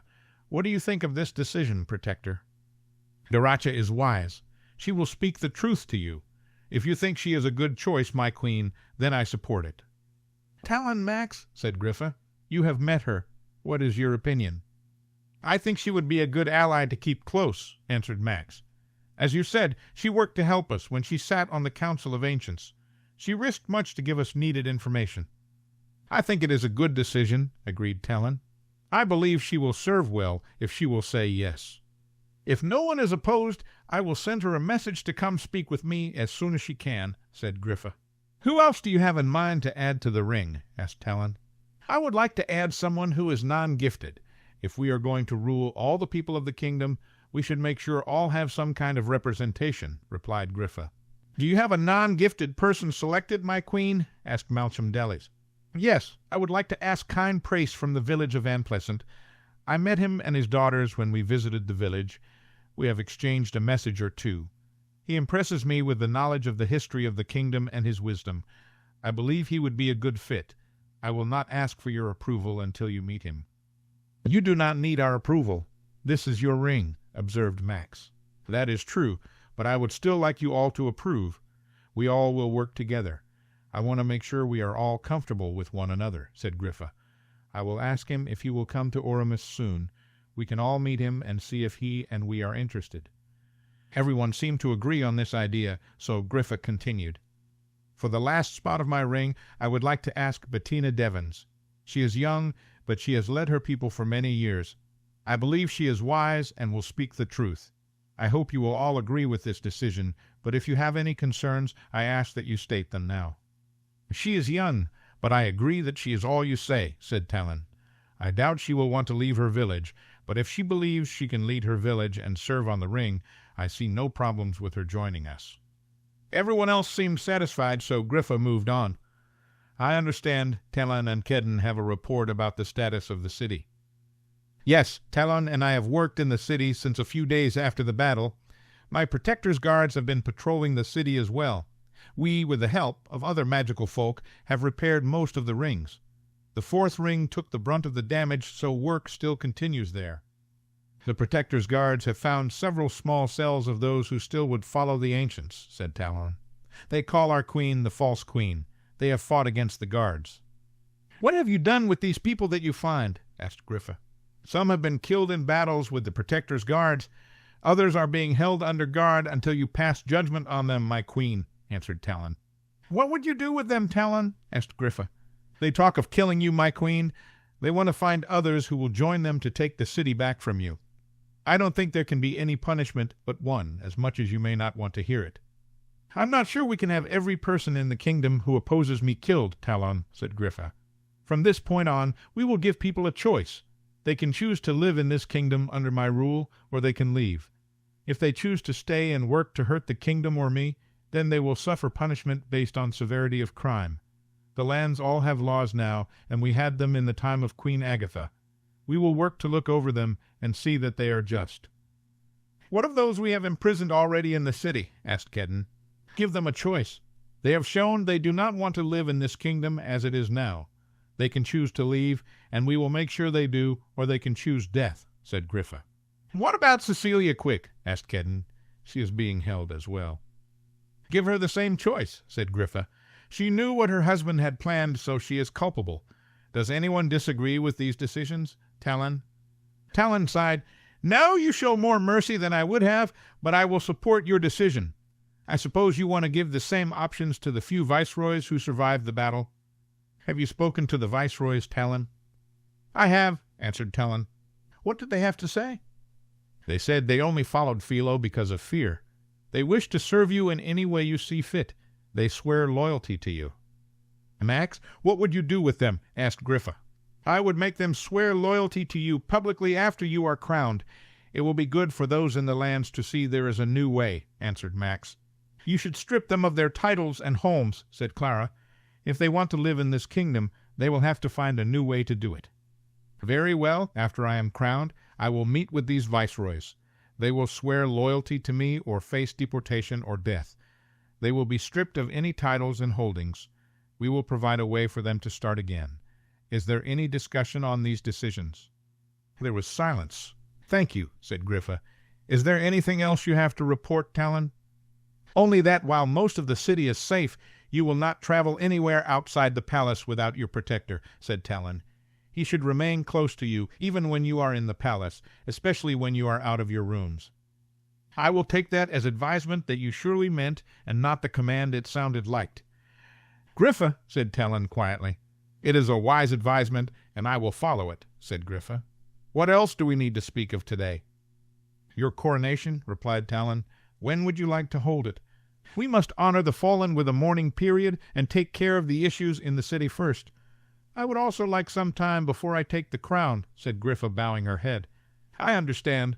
The people will want you crowned soon, but I think taking time to mourn and heal is a good idea," said Talon. "You are our queen. The coronation will make it official, and it must be done correctly. We will need to take the time to get it right." "He's right," nodded Clara. "I think a coronation the first day of summer would be splendid. That will give us a 6-month mourning period for the fallen." "I agree a summer coronation would be best. People will be able to travel in the good weather, and it will be well past seed time." "I will see that the crown of Aurumist is brought here soon," said Malcolm. Griffa nodded. "I thank you for giving me time. I will be happy to hold a coronation in 6 months on the first day of summer." Chapter 31. Griffa lay in bed on the last night of spring. Tomorrow she would be crowned, and she would have to be up before dawn to prepare for her coronation. She should have been asleep ages ago, but she could not sleep. She had too many thoughts running through her mind. She could call for Kedden to come comfort her, but she didn't want to push her thoughts aside. She wanted to work through them. For the 100th time since the Battle of Aurumist, Griffa longed for Ansel. She wished she could speak with him. She wished she could hear him tell her not to worry. He would remind her she was the rightful queen. He would tell her how wonderful she was, and to go to sleep. She smiled a little. For the first few months, when she thought of Ansel, she would cry, but lately she found she could smile at memories of him. It was still painful to think of him being gone, but that pain was not as frequent or as sharp. There were days she could be very merry, teasing Addie and trading barbs with Talon. She could work on potions with Max and walk through the city, greeting her people. Life went on, and she had to go on with it. She would never be the same after losing Ansel, but she was slowly finding a new way forward. Griffa had also noticed something else that was happening. She was spending more and more time thinking of Talon. He had been very sweet with her. He had given her space while also being there for her. He had talked to her of memories of Ansel. He had been careful to not flirt with her too much, though lately she had shamelessly encouraged him. He had only touched her by holding her hand. The last few weeks she found that she wouldn't mind being in his arms. She had thoughts of kissing him. At first she had felt guilty with these feelings, but she found the guilt was fading. What was more, she found herself thinking of Talon as her future king. It felt right. The gods had told her he was sent to her to be her king. Maybe it was fate after all. She never really believed in fate, but everything about being with Talon felt right to her. She had dreamed of him recently. She felt drawn to him. She could even feel some sort of desire coming back to her when she thought of him. She wasn't ready for too much yet, but she could admit to herself that she did want him. Griffa tossed and turned in her bed until she knew she would not sleep. She got up from the bed and put on her robe and slippers. She walked out of her rooms, paying no mind to the 2 guards by her door. She went down the stairs into the entry hall and walked into the dark, cool throne room. She glanced towards the dais to look at the throne when she realized she was not alone. Talon sat on the platform with a small flame in his hand. He was shifting it through his fingers before letting it circle around his wrist. He must have heard her footsteps or sensed her presence, because he put out the small flame and looked up at Griffa. He hopped off of the dais and walked towards her as she walked towards him. They met in the middle of the throne room. Talon took both of her hands wordlessly and stared at her. Griffa smiled and took a breath. She found she wasn't surprised to find him there, and he didn't seem overly shocked to meet with her either. She slowly moved closer to Talon. She let go of one of his hands to put her hand on his cheek. He leaned into her hand and pulled her even closer. "Griffa," he started softly. Griffa shook her head, cutting him off. She leaned forward and kissed his lips gently. He wrapped his arm around her, pulling her against him as he slowly deepened their kiss. She felt herself smile against his lips. He pulled back and looked at her with a large smile on his own face. "Soon," she said quietly. "I'll be ready soon." He seemed to understand her because he smiled even bigger before pulling her into his arms and holding her. "You should be asleep, dearest," he said as he held her. "You have a big day starting in a few hours." "I couldn't sleep," said Griffa, feeling very good as she relaxed in his arms. "I had too much on my mind." "What can I do to help?" he asked. "Will you come stay with me until I fall asleep? I know it's not right of me to ask, but I don't want to be away from you." Talon pulled back and nodded. He offered Griffa his arm, and she took it, letting him guide her towards her rooms. "I will have to make sure I don't fall asleep in your bed, or I will shock that new assistant of yours," said Talon as they took the stairs. "Let her be shocked. She will need to learn what an improper queen she serves at some point. I foresee her being shocked quite often by you in my rooms sometime in the future." Talon raised an eyebrow at Griffa as she laughed. Max stood outside of the temple next to Talon. He glanced at Talon to see him staring at the temple door. Griffa was inside with Kedden, and she had been in there since dawn. She was required to spend the morning praying to the gods, asking for guidance as her protector, and the clerics watched over her. At the end of her prayers, the clerics would ask for the gods' approval. Only the one approved by the gods could wear the crown of Aurumist. The crown would not sit on her head if she was not found worthy. Max shifted his legs and blew a puff of air in his face. A bead of sweat ran down his forehead, and he swiped at it. He pulled his tunic, which was green with the son of Adalwan stitched on it, slightly away from him, and moved it to create some air against his body. Talon stood straight next to him, wearing his own forest green tunic bearing his own family standard of a fox. Talon looked comfortable, as if the hot summer air didn't bother him at all. Behind them, closer to the palace, people had started gathering to see the queen as she would walk by them. Protector's guards lined the way waiting for their queen to appear. Max sighed as a breeze reached them and blew across Max's sweaty face. Talon looked at him and smiled. "Are you not uncomfortably hot?" asked Max as he used his forearm to wipe at his brow. "Not really. As a mage, my body tends to acclimate to the weather around me." He raised his hand and sent a soft, cool wind at Max, before looking back at the door. Max smiled at Talon and said, "You will not make her come out any sooner, watching the door, Talon. She will stay until she is ready. You know she takes her faith and her title very seriously." Talon nodded. "I am just nervous about her walk to the palace. I am hoping no one tries anything today." "She will be with Kedden. He will keep a shield up the whole time. She will be with us and surrounded by guards. You have helped Kedden set up her protections. You know she is as safe as she can be." "I know," said Talon. "It just seems that nothing happens easily for our queen. It's hard to accept she is safe." "That's because she will never be truly and completely safe," said Max. "She is going to reign as queen during a difficult time for the kingdom. There are many who are still refusing to accept the new way of things.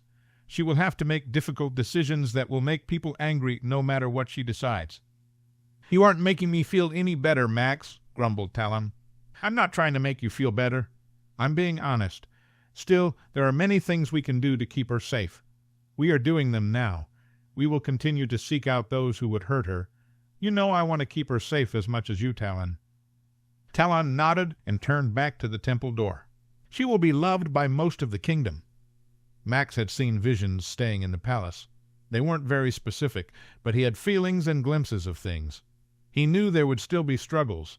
There would still be hurtful and hard times, but Max was confident Griffa would rule long and well. "I hope you are right, Max," said Talon. "I don't see why you wouldn't be. Of course, the people don't know half of what she went through for them." "Yes," answered Max. "She went through much and lost a great deal for the kingdom to go on." Talon turned to look at Max. "I know. I wish I could have spared her that loss. I wish he was here today to see this." "He may not be here with us," said Max quietly, "but I have no doubt he is watching." Max heard Talon sigh. He looked over to see Talon staring at the ground. "You shouldn't feel guilty, you know. He would want her to be happy, and I believe you can make her happy, Talon." "Not like she was with him. She told me she is almost ready, but I don't know if I can do it, Max. Will she not always be wishing I was him? Will she not always be wanting him instead of me? You know, when I lost Issa, I wasn't sure I would ever love again. She was everything I ever wanted. I still miss her. I still love her, but it doesn't mean that I can't love another. You may know that I have recently found myself having feelings for someone. I find that it doesn't diminish what I had with Issa, but I am also not longing for Issa when I am with Bettina." Talon looked up at Max. "Griffa loved Ansel very much. She always will, but that does not mean she does not love you. I know she loves you, Talon. You know it as well. What she has with you has nothing to do with her feelings for Ansel. If you choose a life with her, I don't think either of you will be disappointed. If she wants to be with me, I know I wouldn't be able to resist, even if she wished I was someone else. I just want her to be happy, truly happy. Then trust she knows what she wants, and trust her love for you." They both turned as the doors of the temple opened. Griffa walked out slowly with Kedden at her side. She wore a forest green gown that matched Max and Talon's tunics perfectly. The son of Adalwin was stitched over the front of her bodice in gold. Her hair was piled up on her head in a circle of braids. A few of her curls had come loose and dangled on her neck. Max smiled at the sight of her. Talon stood perfectly still, staring at her as Max joined his side, awaiting Griffa. She walked confidently from the temple to stand before them both. Max could feel the magic and power radiating off of her. Talon and Max bowed before her, and she looked down at them. "Who comes before me?" she asked. "Talon Wendell, the second on your ring, and your loyal friend?" "Maxwell of the line of Adalwin, the great diviner of the ring, and your kin." "Will you walk with me on this path I take as queen of this kingdom?" "Yes, my queen, we will help you carry this burden. We devote our lives to you and the kingdom," said the both of them together as they looked up at Griffa. "Rise, and join me on my path, if you are willing," said Griffa, smiling down at them. They both stood up. Talon and Max joined her at her sides, while Kedden walked behind her. They started slowly walking down the path towards the palace. Max saw that Kedden had his hand slightly raised the entire time. Max could feel the shield he had placed around Griffa. As they walked closer to the castle, Max could see many people crowded together to get a glimpse of Griffa. No one had seen a true king or queen crowned in this lifetime. The ritual hadn't been used for over 500 years. People talked quietly as Griffa passed. The magical-blooded folk and some non-gifted bowed down as she walked towards the palace. Griffa looked straight ahead towards the palace as all in their small group walked silently. When they reached the palace, 2 guards opened the doors. Griffa stopped for a second and closed her eyes. After a moment she took a deep breath, opened her eyes, and looked at Max. He gave her a small nod and grabbed her hand for a moment. She cut her eyes to Talon, who openly grinned at her. She then looked straight and walked through the door. Max stayed by her side as they turned to the doors of the throne room. He could hear people talking from within the room. The door was opened by 2 protectors' guards, and the room before them fell silent.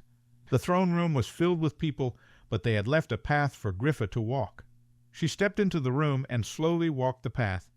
As they walked, Max looked at the people to the left and the right. He saw several that he knew. Desmona Delis and Marcus Quick stood in the crowd. Marcus was smiling, and Desmona looked solemn.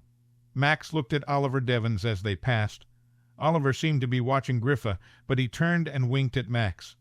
Addie was towards the front of the room, and she smiled at all of them. Griffa's ring was gathered in the front of the dais. Bettina looked at Max and smiled at him as he felt himself color. The whole ring turned and looked at Griffa as she approached. They followed her progress as she made up to the dais with Max, Talon, and Kedden still following her. She walked to the middle of the dais where the high cleric from Abscon stood. He was an old man dressed in dark robes. Next to him on a stand was the crown of Aurumist. It was a round gold crown with pointed tips all the way around. Griffa looked at the high cleric and nodded as Max, Kedden, and Talon stood behind. The cleric addressed the crowd. "Today we come before the people of this kingdom and our gods to crown the one true ruler of Regventus, Griffon Keen. She is of the full blood of Adalwin. She has spent the morning in prayer and meditation. We have asked for her approval by the gods, and now we will find if she is worthy." The cleric carefully picked up the crown of Aurumist. He held it next to Griffa and looked at her. "Griffon Keen, do you claim you are the heir to this crown?" "I am the blood of Adalwin and the heir to this crown." "Do you claim the right to rule the people of this kingdom?" "As the Queen of Regventus, I claim the right rule with mercy and goodness all who dwell in this kingdom." "If approved by the gods, will you serve as queen until the time is right for another to take your place?" "I will serve until it is time for me to step aside," replied Griffa. The cleric turned to look at Max and the others. Do you, who have chosen to walk with her, claim she is the true ruler of this kingdom?"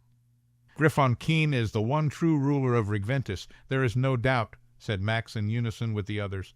"If she is found worthy, do you devote your lives to serve her?" "She will be found worthy.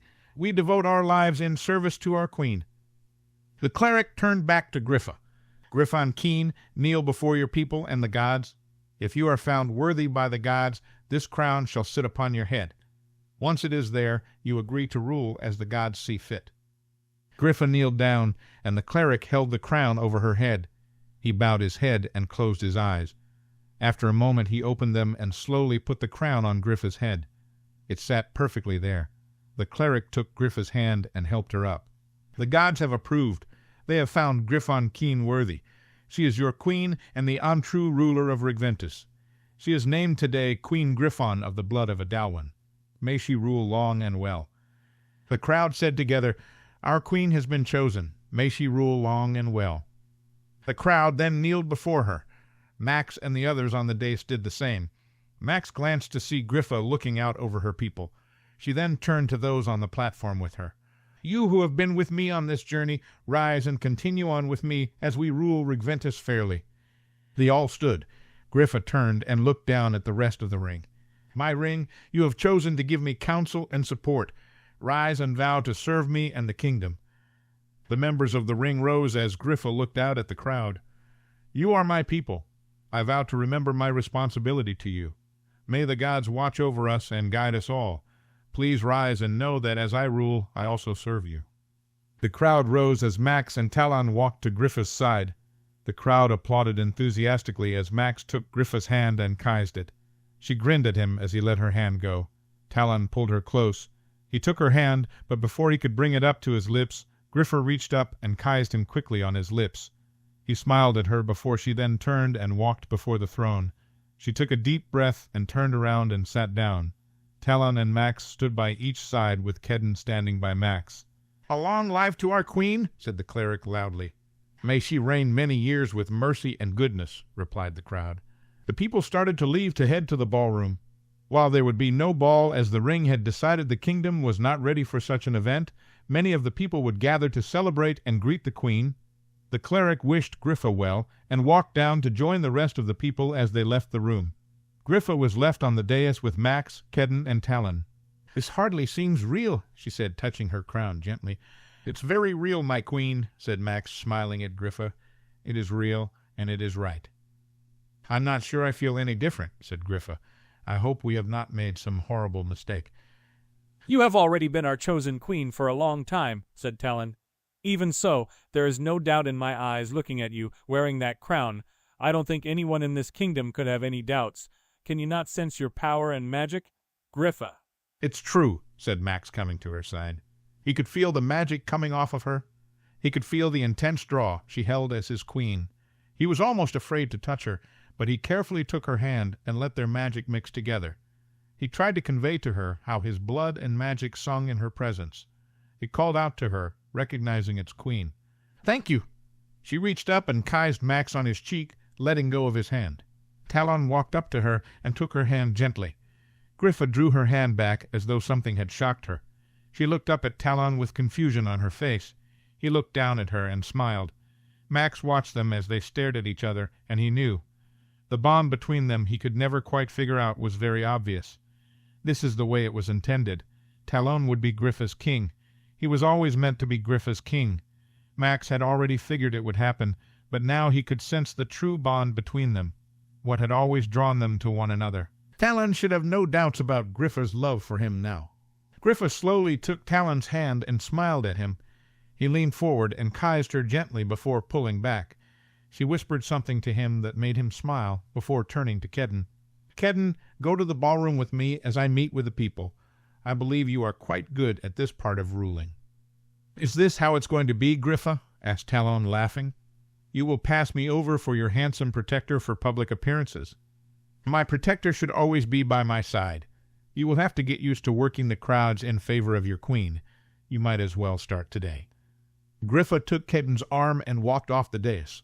They talked happily as they walked towards the exit in the back of the room. "I always told Ansel he shouldn't have found her such a good-looking protector," said Talon quietly to Max. Perhaps this was his way of being able to torture me forever.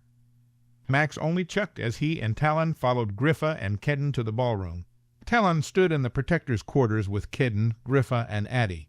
5 months after Griffa's coronation, the rooms were finally done and ready for Kedden to live in them with his son. It had taken a while to find them. They had been boarded up with a large bookshelf over them. They were just down the hallway from Griffa's room. They found the quarters by following the palace map that was in the old book Issa had found when they were trying to rescue Griffa and Max. After moving the large bookshelf and breaking through the boards, an ornate door with a large tree carved into it was found. They walked in to find a sitting area with fireplace, a small room off of the sitting room that Kedden said could be used for his son, and a large bedroom and a washroom. Griffa had the rooms redone to fit Kedden's needs. The room was repaired and cleaned, new furniture was brought in. Talon thought Kedden would be very comfortable there. "I hope you are happy with your new home, Kedden," said Griffa, walking over to the large fireplace. "I am very pleased, my queen," replied Kedden. Griffa went over to the fireplace and traced her hand over the large tree found there. It was once the sigil for the line of Rhea, and now belonged to Kedden and the line of protectors. "Are you all right, my queen?" asked Kedden, walking over to her. "I imagine this is difficult for you." Griffa looked up and smiled at Kedden. "It does make me think of him, but I find that I am not sad. He would be pleased to see you in here, Kedden. He believed in you and your ability to carry on the line. You are the first protector to live here in over 500 years. "I know," said Kedden. "I respect the line and all that Ansel taught me. I will honor him, Griffa, by serving you well, and teaching Xaden to serve the next king or queen. Ansel or his line will not be forgotten." Griffa took Kedden's. "You are very worthy of your position, Kedden. I want no one but you as my protector. I think you honor him and his line every day." Kedden raised Griffa's hand, kissed it, and then turned to look at all of them. "Would you all like to have a drink with me? I believe Xaden is sound asleep at the moment." Addie smiled at Kedden. "I would be happy to sit with you a moment, Kedden." Griffa looked at Talon with a quick wink. She had told Talon she had a feeling Addie and Kedden were growing rather fond of each other. "Griffa, you seem tired. Perhaps I should escort you to your rooms so you can rest," said Talon, walking up to her and returning her wink. "Yes, I believe that would be for the best," said Griffa. "I will come visit you and Xaden tomorrow, Kedden. You should take a few days to settle in before we spend a week in the kingdom. There are some people I need to visit with." Kedden gave Griffa a small bow as Talon escorted her from the rooms and out into the hall. They walked to Griffa's door. She nodded at the 2 guards there, who opened the door as Talon brought her inside her suite of rooms. The door closed behind them. She walked to the sofa in front of the fireplace and sat down. "I find that I am not as tired as I thought I was. Would you share a drink with me, Talon?" Talon nodded and sat down next to Griffa as she poured 2 glasses of wine on the small table in front of them. She handed one to Talon as she sat back with her own glass. "Perhaps we should have a toast," said Griffa. "What would you like to toast, my queen?" asked Talon. "Love, it seems to be blooming all around us in the dead of winter." Talon chuckled and nodded. "To love, then." They touched glasses and each took a swig of wine. "Do you really think something will come of Kedden and Addie?" "I hope it does," said Griffa before taking another sip of wine. "I think they could be well suited. He needs someone to care for him, and she is the most caring person I know. They are both also very devoted to you, my queen. I think if any woman could understand and deal with his bond with you, it would be our Addie." "True, between those 2 and Max and Bettina, I think we could be in store for at least a couple of weddings soon, maybe more," said Griffa as she glanced at Talon with a sly smile. Talon took a swig of his wine and looked at Griffa, trying to understand what she meant. It had been just over a year since the Battle of Aurumist. The first anniversary of the day had passed quietly in the city. Griffa spent the day in her rooms with Max, Kedden, Addie, and Talon. Talon had sat by her the whole time. When it got late, everyone else had left, but she had asked Talon to stay with her. He spent the night with her, holding her in her bed. He had not spent a night in his bed since. Nothing had happened between them except a few kisses, but those kisses had lately become more passionate. Griffa finished her wine and put the glass on the table in front of her before scooting closer to Talon. Talon finished his own wine, putting his glass down and wrapping his arm around Griffa's shoulder. "Talon, do you ever think of the future?" Griffa asked as she snuggled into his side. Yes, I have thought of the future a lot lately. What do you see? You, he said, kissing the top of her head. I see serving you as you see fit. I see you ruling this kingdom well. I see you building Regventus into what it should be. Is that all you see? She asked. No, but I dare not tell you the rest. Why? She asked, looking up at him. I am afraid if I speak it, it will not come true. Can I tell you what I see? She scooted up closer to him, so they were face to face. She put her arms loosely around his neck as Talon nodded. I see you by my side, ruling with me. I see you sharing a life with me. I see you and me raising our children to become the leaders they need to be for the kingdom. Does that scare you? No, said Talon as he licked his lips. I see the same thing. You said you would serve me as I see fit, correct? Yes, he answered. Will you serve as my king then? Asked Griffa. Talon looked at her. He had hoped and dreamed of this for so long. He found for once in his life he was speechless. Griffa moved away slightly and looked down. I am sorry. I have overstepped. I thought perhaps, but... Talon grabbed her and pulled her gently to him. He looked at her. You are sure? Yes, she said. I am very sure. I am ready, Talon. I love you. He kissed her with no hesitation. After a moment she pulled back. So, is that a yes? Yes, Griffa. I want to marry you. I will marry you tomorrow if you want. I would marry you right now if I could. You must know I have wanted this for a long time. I told you to tell me when you were ready. I said if you said one word to me about it, I would not hesitate to claim you. I was afraid maybe things had changed. I have made you wait so long. I was afraid you had gotten tired of waiting. I would wait for you all my life, if that is what it took. I know you have lost so much, but I will do everything to make you happy. I don't deserve someone as good as you, but I will do everything I can to become someone worthy of your love. Don't talk nonsense, Talon. It's not about who deserves who. I love you, and I want to be with you. I hope you feel the same way. She stood up and held out her hand. Talon took it and stood up next to her. He pulled her into his arms and kissed her. As Talon kissed her, he thought of all the things he wanted to say to her. He wanted to tell her just how much he loved her. He wanted to assure her he wanted her above everything, but he had learned his words were not as important as his actions. He would have years to prove to her how much she meant to him. So instead of telling her how he felt, he worked to show her. He concentrated on the feel of her lips against his and the elation he felt in having her in his arms. He felt like he was almost in a dream. He held Griffa tightly as he kissed her. He might never truly deserve her, but he would do everything he could to be who she needed. I would still like to prove to be worthy of you in some way, said Talon as he pulled back slightly from her. Griffa grabbed his hand and pulled him towards her bedroom. Come, my future king, she said, smiling. I think there are many ways you can prove yourself worthy, and I am quite eager to experience them all. Chapter 32. Griffa stood before the large mirror in her room on a perfect mid-spring day. She looked at the dark blue gown she wore. The son of a Dalwyn with a keen falcon flying over it was stitched in silver on the skirt. The bodice had a simple diamond pattern stitched on it.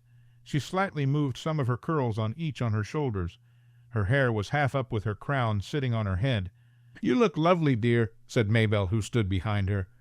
You are always beautiful, but I have never seen you look more beautiful than you do today. Are you sure you wouldn't want to pull all of your hair up, my queen? Asked Elsie, her assistant. It would be more proper. No, said Griffa. Talon says he likes my hair down. I don't care about being proper. I just want to please him today.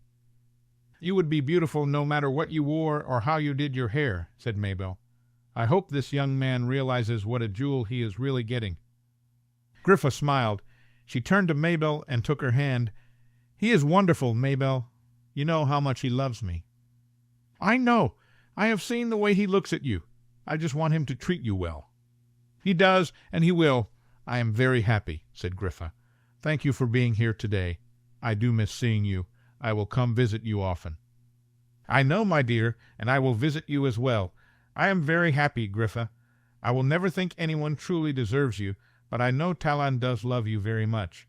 When he was staying at the manor, there were days I thought he might snatch you up and run away with you, the way he looked at you. In the end, I believe your father would be pleased. I know he was skeptical of Talon and his father, but I think seeing the young man as he is now, Your father would approve. It is quite something to have a Keen and a Wendell ruling over us as a queen and king." "I think you are right about all those things, Maybelle. Now, you and Elsie need to get to the temple. I have had Addie save a seat for both of you," said Griffa. Maybelle kissed her cheek quickly as Elsie curtsied. They left the room, leaving Griffa alone. She smiled at herself in the mirror. She couldn't believe this day was finally here. She would marry Talon. It seemed so unlikely. A year and a half ago, this never would ever happen. She had dreamed of marrying Ansel. She would have married him if he had lived, but it was not meant to be. She still thought of Ansel often, but she would do it mostly with a smile. He had asked her to live well and be happy. She planned to do it for him and herself. She did love Talon. She loved him very much. She found that she was deliriously happy. Griffa looked one more time at herself in the mirror and then turned and walked from the room. She went down the stairs to find Kedden waiting for her alone in the entry hall. He looked very handsome in his protector's tunic. He stared at her as she moved towards him.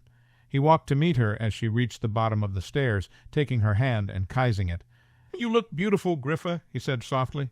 "You look very handsome as always, Kedden," said Griffa. She looked at him standing next to her as her protector. She smiled at him and took his hand, feeling the bond they shared. "Kedden, thank you for doing this for me. I am happy you have chosen me for this honor. I only hope that Talon truly deserves you." "You know he does, Kedden. You know how much he has loved me for so long. I am very happy. You must sense how happy I truly am." "Yes, and I am happy for you. He definitely loves you, but I will still watch him. He may be my king after today, but nothing comes before you, my queen." Griffa leaned up and kissed Kedden's cheek. "I love you, Kedden. I value you not only as my protector, but also as one of my dearest friends. I hope you are happy living here in the city with me." "I find that I like living in Aurumist with you as the queen very much. I am very happy, Griffa." "Good," said Griffa. "Now, hopefully we can find someone for you soon. I have been thinking it over, and I have decided you should marry." Kedden laughed. "You have decided that for me, have you? I suppose you have a woman in mind." "Yes, and I believe you have the same woman in your mind as well. She is perfect for you, Kedden. I hope you know it. We will see what happens, my queen, but today is your wedding day. You should focus on that." "You are right. Today is my wedding day, and I am sure I will be too busy to manage your personal life. You are free to enjoy today as you see fit," said Griffa. "We must be going," said Kedden, offering Griffa his arm. "You should not be late for your own wedding day." "I will never be late for anything, Kedden," said Griffa, taking his arm. "I am the queen, and I think you will find I am always right on time for every event." Kedden laughed at her as he escorted her out of the palace. They walked through the palace gates and into the first ring of Aurumist. Griffa smiled at him as she felt Kedden's shield surround her. People had lined up to see the queen walk to the temple. They waved and smiled at her. It was a bright spring day that was warm and pleasant. As they got to the temple, Kedden turned and looked at Griffa. "Are you ready, my queen?" "I am," said Griffa. "I am beyond ready." "It looks like everyone is set," said Kedden, looking into the temple. He pulled Griffa close to him. "I am very happy for you, Griffa. I know things may not have turned out as we all planned, but I do believe he will make a good king." "I know he will," said Griffa. "I also know I love him. Things rarely turn out as we planned, Kedden, but that does not mean we cannot all be happy. He is second to no one to me. I will have no regrets." They walked into the temple to see benches had been set up all around the statue of the gods. A cleric stood in front of the statue. Addie stood on one side looking very pretty in her red gown. Griffa looked to the other side to see Max and Talon looking at her. Talon stared at her as she and Kedden slowly walked towards them. He was wearing a black tunic with the son of Adalwin stitched on the front. 2 small silver foxes were stitched on his shoulders to represent his family. He looked more handsome than she had ever seen him. Everything about what was happening felt so right. Talon's eyes looked almost as if they had tears in them. Griffa glanced to the sides as she walked down towards the statue. She saw Nora holding her young daughter, smiling at her with Cillian sitting by her side. She saw Addie smile at her before turning her eyes to Kedden and blushing. She saw Maybelle with tears in her eyes, sitting close to Clara and other ring members. Then Griffa just looked at Talon as she got close to him. He was staring at her with a bright smile on his face. When they got to the front, Talon came close to her. Kedden took Griffa's hand and kysed it. He then placed it in Talon's hand and walked to stand by Max. Talon walked with her up to stand in front of the cleric. The ceremony passed almost in a blur to Griffa. The cleric said some words and then a prayer. He then turned to Griffa. "Queen Griffon of the blood of Adalwan, do you pledge yourself to Talon Wendell? Do you promise to show love and respect to him? Do you freely bond yourself to him as his wife?" "I pledge to always respect and love him as my husband. I freely enter into a lifelong bond with him." The cleric turned to Talon. "Talon Wendell, do you pledge yourself to your queen, Griffon of the blood of Adalwan? Do you promise to show love and respect to her? Do you freely bond yourself to her as her husband?" Talon stared at her and took a breath. "I pledge to always respect and love her as my wife. I freely enter into a lifelong bond with her. Do you pledge to serve as her king consort, serving you queen freely and helping her as she sees fit?" "I will serve my queen however she needs me. I gladly pledge myself to her as her king consort." "Do you vow to serve the kingdom as the king, giving your loyalty only to your queen and the kingdom?" "I will gladly serve the kingdom and my queen, knowing nothing comes before my loyalty to Regventus and my queen." The cleric held 2 simple silver rings in his hand. He squeezed them together in his closed fist and then opened his hand. Griffa and Talon each took one and placed it on each other's finger. The cleric then took their hands and joined them together. Talon gripped Griffa's hand and looked at her. She could feel tears coming to her eyes. The cleric put his hand over their conjoined ones. "Do you both swear to spend this life together until the end, and find each other on your next adventure where you will travel on together forever?" "Yes," they both said at the same time. "I join these 2 together in this life and the next. The gods bless this union, and nothing should ever cause it to be undone." Griffa felt her hand grow warm. She felt as though something wrapped around their hands, tying them together. She looked at Talon and felt nothing but intense love for him. The cleric moved his hand away from theirs. He said some more words and prayers, but all Griffa could concentrate on was Talon and the love she felt for him. He gazed back at her, looking at her with so much love, Griffa thought she had never been happier. "We celebrate the love of our queen and king. May the gods guide them and us in the days to come." With that, the ceremony was over. Griffa and Talon walked out of the temple. Kedden followed at a short distance. The people started to leave the temple as Talon and Griffa approached the palace gates. He started walking quicker, dragging Griffa with him. They entered the palace, and he took her into the place study close to the throne room. He closed the door quickly and turned to her. He pulled her close to him and put his hand behind her neck, bending down and kysing her. "We will have to go to the ballroom soon, Talon," said Griffa as they pulled apart.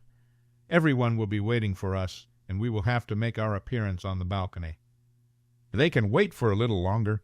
It will take them a while to all get to the ballroom," said Talon as he bent down and kysed Griffa again. He led her to the sofa in the sitting area in the front of the room. He sat her down and kysed her over and over.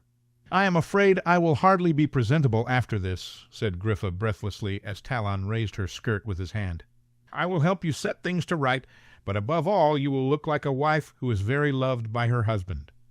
My husband," said Griffa, purring as Talon kysed her neck, slowly laying her down on the sofa. His hand moved slowly up her thigh, and Griffa moaned, "My king." Talon looked at her, making a low noise in his throat. "Good gods, Griffa, do you ever want me to let you leave this room?" "Do you like when I call you that, my king?" asked Griffa before kysing Talon's jaw. She decided he did like it. He seemed to like it very much. They did eventually make it to the ballroom. No one commented on their late appearance until Max smirked at her as he danced with her. "I see that you were a little late for your own wedding ball, my queen," said Max. "A queen is never late, Max. She is always right on time." "I suppose that is true, Griffa," said Max as he waved his hand behind her upper back. "I would comment that a few of your buttons had seemed to come undone, but I suppose it's not polite to tell a queen that in public." "Not polite at all," said Griffa. "Now, how long until we celebrate again with your own wedding?" "Just a few months. Bettina wanted you to have some time with your husband before she asked you to travel to Ariella." "You are betrothed, and you didn't even tell me," said Griffa, hitting Max's arm. "It was very recent, and you have been busy preparing for your own wedding. You are the first person that has been told besides Oliver." When I get back, we will have to celebrate. I am very happy for you, Max. She is quite a young woman. I think you are both very fortunate to have found each other. She is wonderful. I have been very lucky in love in my short life to have found two extraordinary women to love me. I believe we have both been blessed that way, Max. It sounds like it should be hard, that our hearts would be divided, but I find I have plenty of room for my love of Ansel that still remains, and the love I have for Talon. They do not conflict in any way. I know what you mean, Griffa. If anything, Issa's love helped me to understand my love for Bettina. Issa helped make me who I am. Bettina is a continuation of that. Our lives are like a story. Every part is important towards making the proper ending. I will always miss him, Max, said Griffa softly. I know you understand that as well. I do, but I don't think you will ever regret your life with Talon. Live well and be happy, Griffa. That is all Ansel ever wanted for you. No, I will have no regrets spending my life with Talon. Talon and Griffa made their appearance on the balcony with Kedden behind them. They waved to the crowds below, who seemed very happy to see their king and queen. Some also seemed equally happy to see Kedden, but Griffa didn't mind. Before long, people were starting to leave the ballroom, which meant Talon and Griffa could leave as well. Kedden had suggested to go to the river house the palace owned. He said it would be the perfect place for a newly wedded couple to spend a few days. Kedden wasn't enthusiastic about Griffa leaving without him, but she knew he understood it. He stood in the entryway with Max, Bettina, and Addie as Griffa and Talon came down the stairs after changing and grabbing their cases. Griffa took Kedden's hand. It will only be for a few days. Get some rest and enjoy some time with your son. I have left some potion in your room to help you sleep, as well as the techniques for managing any discomfort you feel from being away from me. I will put my shield down several times a day so you can check in on me. I hope you have a pleasant time, my queen. I will miss you, but I am glad you are getting away. Thank you, Protector, said Griffa, smiling. I look forward to seeing you and Xaden when I return. I believe there is someone else here who will be glad to have your time as well. Kedden smiled slightly and glanced at Addie. I think you are right, my queen. Griffa hugged Addie as Addie whispered, I will miss you, Griffa, but I hope you do enjoy your time away. Griffa kissed Addie's cheek. I hope you are able to enjoy my time away as well. Addie blushed and smiled. Griffa moved on to Max, who was speaking with Talon. Whatever Talon had said made Max chuckle and shake his head. What did I miss? Asked Griffa. Nothing you need to worry about, my love, said Talon, taking her hand. Take care of the kingdom while we are gone, Max, said Griffa. If anything comes up, you can contact me. You should go to Clara first. It better be something very large, like the destruction of the entire city, if you do contact Griffa, said Talon. Griffa elbowed Talon. Really, Max, if you need anything, you can send me a message. I think I can keep the kingdom running for a few days, Griffa. Go enjoy yourself. Max took her hand and squeezed it before letting it go. I suppose you will have plenty of help, said Griffa, looking at Bettina. She leaned in and hugged the young woman. I am very happy for you. I look forward to celebrating when I return. Bettina smiled. I am very happy, my queen. I hope you know how much I love him. I know how important he is to you. I don't think he could have made a better choice, said Griffa, letting Bettina go. Griffa turned back to Max. She took his hand. Max, I hope you do know how much you mean to me. It seems an age since we met, but it hasn't been that long.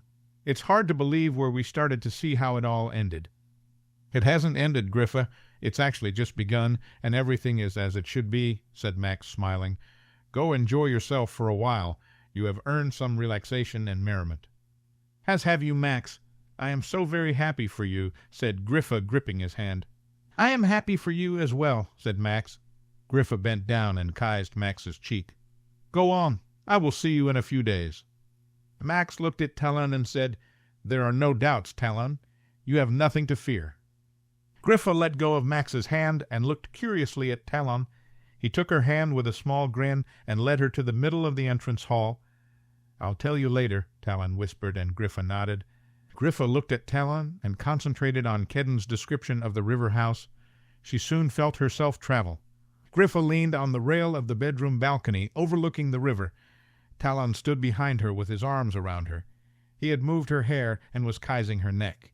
She watched as the sun started to set over the river. This is a beautiful kingdom." "It is very beautiful," whispered Talon as he pulled her against him. He kissed Griffa's shoulder. "I am being serious, Talon," said Griffa, turning slightly to look at him. "So am I." He put his chin on her shoulder. "You are a part of the kingdom, and the most beautiful part of it I have ever seen." She smiled. "I want to be a good ruler of this kingdom. I want to be worthy of being called the queen."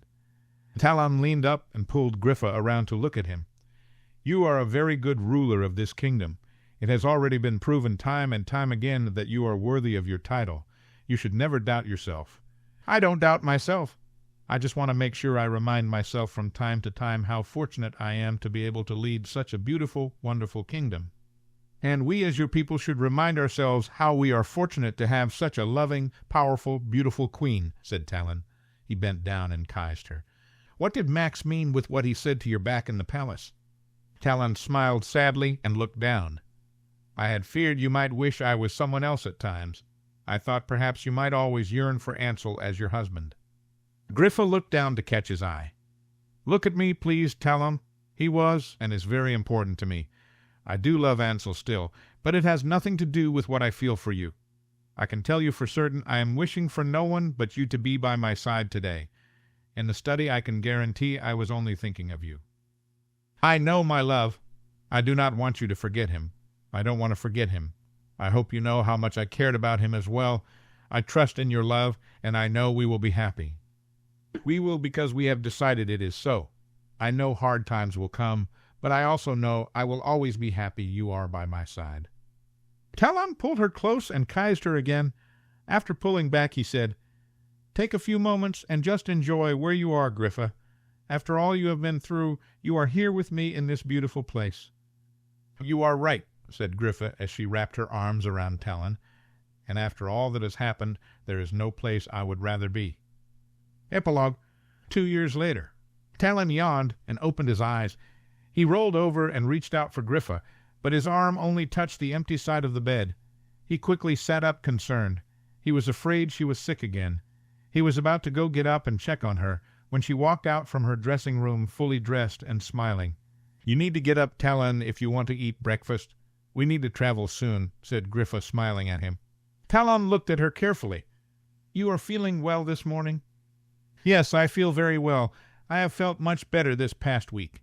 "Now, get up and get dressed. We have to be going soon." "Griffa, I don't think this is a good idea," said Talon, getting out of bed. "You shouldn't be traveling as you are." "I have been traveling this past several months off and on. What is the difference now?" "Are you sure going to this ceremony is the right thing to do?" he asked. Griffa frowned with tears in her eyes. "Are you ashamed of me, Talon? I know I have grown quite large. Do you think I am too grotesque to be seen in public?" "No, no, of course not," said Talon. He walked over behind her and put his arms around her, resting them on her large stomach. "You are beautiful, as always. I only meant there will be many people there who will want to talk to you. The ceremony will not be short, and you will be on your feet a long time. I was just thinking of you and our child." Griffa sighed and shook her head as Talon carefully turned her around. "Truly, Griffa, you are so beautiful. If you want, we could send Kedden to Abscon, and we could stay here. I will show you just how alluring and beautiful I find you," said Talon before kissing her gently. Griffa pushed him slightly away, shaking her head. "I'm not going to miss the 500-year anniversary of Abscon.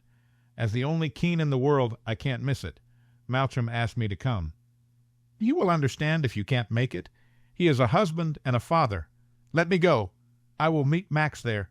We will represent you well," said Talon. Griffa turned and looked at him. "I am sure you both would, but I have to go, Talon. You know how important this is to me. I am also dying to see Max. I haven't seen him in weeks since we haven't had a ring meeting. We won't be gone long. We will attend the ceremony in the morning, eat lunch with Maybelle at the manor, and be back here in early afternoon. I will rest the rest of the day in our rooms if you like. You could even join me." Griffa pulled him towards her and kissed him. Talon sighed. "You are sure you feel up to it? Our child is doing well?" Griffa put her hands on her stomach. She gave him a curious smile. "Yes, Talon, we are all doing well." Talon gave her a questioning look, but before he could speak, she started walking from the room. "Get dressed quickly and come eat in our sitting room. We will leave very soon." Talon dressed and ate a little breakfast with Griffa. He watched her closely as she ate very well.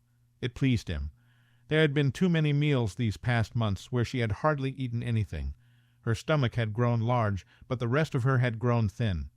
Talon had been uneasy since she told him she was with child. Griffa had lost her mother to childbearing. Talon couldn't imagine losing Griffa now. He also couldn't imagine losing their child. He was very ready to be a father. He wanted nothing more than a safe and easy delivery for Griffa. They walked down to the entry hall to see Addie leaning on the wall. Kedden was leaning next to her smiling as Addie laughed lightly. "Well, good morning you too," said Griffa happily. "You both seem in very good moods." Kedden pushed off the wall and looked at Griffa. "You are really going to do this? Talon is going to let you, is he?" "Of course, I am going to do this, and when has he ever stopped me from doing anything?" Talon shrugged at Kedden as Addie walked over to Griffa. "Are you sure this is a good idea, Griffa?" asked Addie with concern, taking Griffa's hand. "I feel very well today. You can all ask Kedden. He knows how well I am doing," said Griffa, squeezing Addie's hand and leaning in to give her a kiss on her cheek. They all turned at the sound of someone running down the stairs. "Zayden, do not run," said a stressed-looking woman, hurrying after her charge. "Griffa!" squeaked Zayden, running up to Griffa, his blonde curls bouncing against his head. He clamped himself around her legs, causing Griffa to stumble slightly. Talon scooped him up. Now, young man. You must be careful with our queen right now. You don't want to make her fall, do you?" Zayden looked at Talon and shook his head. "Good. Now stand still by me, and you can travel with me. We are going to abscond, and I am sure Maybelle has some nice treats waiting for you." Talon put Zayden down. He stood by Talon's side and smiled. Kedden looked apologetically at Griffa. "I can still have Mother watch him this morning, Griffa. He does not have to come with us." "He will come with us," said Griffa brightly. "Maybelle will want to see him, and I like having him around. I will have to get used to traveling with children myself soon." "I'm still not sure about this, Griffa," said Kedden. "You know how well I feel, Kedden. You can feel it for yourself." Kedden smiled slightly.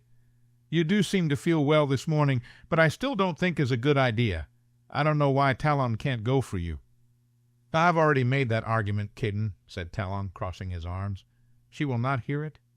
"No, I will not, and we need to go. So if all of you don't want me traveling alone, I suggest you get ready," said Griffa. Kedden took a breath and offered his arm to his queen. She gladly took it. Talon walked to her and took her hand as Zayden took Talon's other hand. Zayden's caregiver took the other hand of her young charge. Addie walked on the other side of Kedden and grabbed his arm. Talon looked down at Griffa one more time before closing his eyes. Soon they were all in abscond just outside of Keene Manor. They walked to the middle of the village to see a large crowd of people had gathered on the late spring day. "My queen," said Malcolm, coming over to bow over Griffa's hand. "I am glad you have made it. I hope it was not too much on you. You could have sent our king and your regrets." "You know her better than that, Malcolm," said Talon. "Nothing would stop her from coming. She is very stubborn." "That is no way to describe you, Queen, Talon." Griffa turned towards him. "That's the perfect way to describe my queen," said Talon, "especially when she is ignoring the advice of her husband and all her trusted friends." Griffa ignored him. Talon saw her scanning the crowd. He knew who she was looking for. He watched as she broke out into a big smile as Max made his way over to her. She pulled him into a hug as soon as they met. Max pulled back and put his hands on his arms. "Look at you, Griffa," said Max, smiling. "I saw you a little more than a month ago, and you look so different." "I know I am as big as the palace itself," said Griffa. "I am sure I am making a spectacle of myself, coming out in public looking as horrid as I do, but I could not miss this." "You do no look horrid," said Max, smiling and dropping his hands. "You look as beautiful as always, more so in fact. I just worry about you being out. I thought perhaps you would stay in Aurumist. Bettina and I plan to stop in after this to see you." "Where is your wife?" asked Griffa.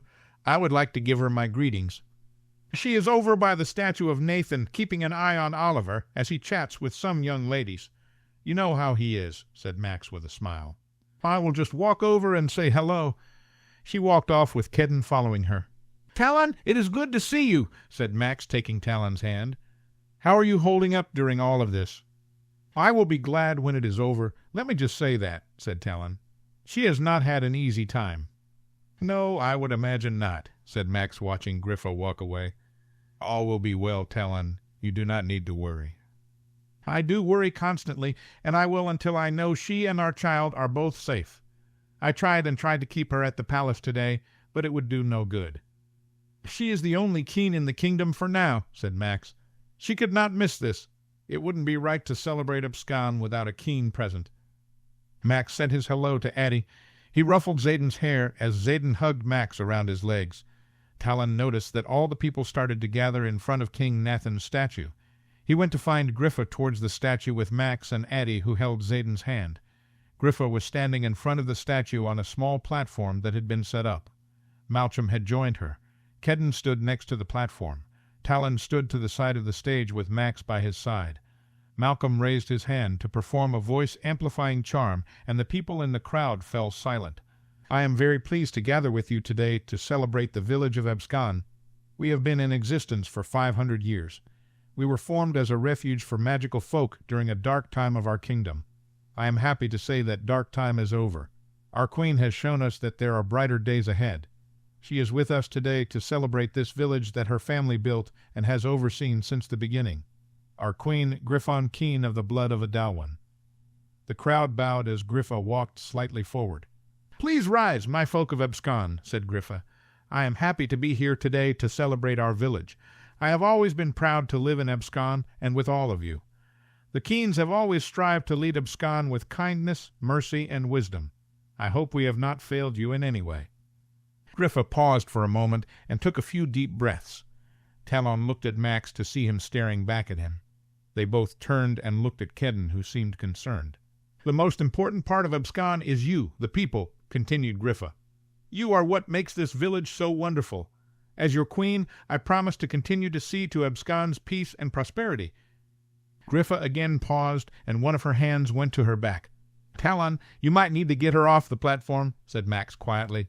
"Something is not right." Talon looked, and Kedden had his hand slightly raised. Griffa straightened up and continued on. "I look forward to the future of this village. I have entrusted Malcham Delis to lead in my absence. I am pleased to have such a capable leader making sure Abscon stays strong. I look forward to the day a Keen is once again living here, serving all of you. Thank you for all you do for your village and your kingdom. I will never forget the responsibility I have to all of you." Griffa sighed and slumped a little as the crowd applauded. Malcolm moved forward, and Griffa hurried off the stage to Kedden. She took his arm and whispered something to him. He nodded and looked at Talon, motioning with his head that he should follow them. "I have to go now," said Talon to Max. "I will come as well," said Max. He whispered to Bettina, who nodded and kissed his cheek quickly. Max made a motion to Addie that she should follow him. Talon walked behind the statue, following Griffa and Kedden. He caught up with them as they exited the center of town, walking towards Keen Manor. Talon walked next to Griffa as she leaned on Kedden. "What is it?" Talon felt fear and dread in his stomach. "It is nothing bad," said Griffa. "It is just, I think it is time." "Time for what?" asked Talon as Addie and Max walked up behind them. "Are you serious, Talon?" asked Addie behind him. "It is time for your child to be born." "Of course," said Talon, shaking his head. "Should we get you back to Aurumist?" "No," said Griffa as she stumbled, slightly walking. "I don't think I could travel. I will have to have our child here in Keen Manor." "But your midwife and healer are in Aurumist, Griffa. We had everything set up," said Talon hurriedly. "It will be fine, Talon," assured Addie. "I will travel to Aurumist and see to your midwife and healer. They can travel here." "Thank you," said Griffa as they walked into the gate of Keen Manor. They got to the door when a hurried-looking Mabel came behind them. Griffa, are you all right?" asked Mabel. "I am. It is just time," said Griffa. "Oh," said Mabel. "Then let's get you upstairs and ready, my dear." They all walked into the entry hall. Kedden helped Griffa take the stairs while Mabel followed. Talon started to follow Mabel, but she turned to look at him. "Why don't you stay down here a bit, Talon? I will get Griffa comfortable and send Kedden down to tell you how things are." "I am not going to leave her side," said Talon angrily. "I will be with my wife." "No," said Griffa as she stopped a few steps up. "Talk with Max for a moment. I am sure there are some decisions that will need to be made while I am unable to lead the ring and the kingdom. Make sure all will be well. I think it is best if you stay down here for now." "Griffa," said Talon. He felt hurt and angry. "I don't want to leave you." She turned and looked at him. "I know, but I know how worried you are. I can feel it coming off of you. I am not sure I could relax and do this, with you being so anxious. There is nothing you can do for me at the moment except lead the kingdom. Please do this for me." Talon gave an angry sigh and then nodded. "Very well, but I will not be kept from you for long." Griffa turned and Kedden helped her up the stairs. Talon watched as she disappeared down the hallway towards her old room. Kedden quickly came downstairs and walked up to Addie. "Addie, my love, go on to Aurumist and send the healer and midwife quickly. Go to your mother and tell her she will need to stay in the city for a while, as our queen recovers. You stay and help her," said Kedden. "I will go do as you ask, but I'd rather come back here. I don't want to leave, Griffa," said Addie with flushed cheeks. "I know," said Kedden, "but you can serve her best by helping your mother look after the city and kingdom. I will let you know when all is well.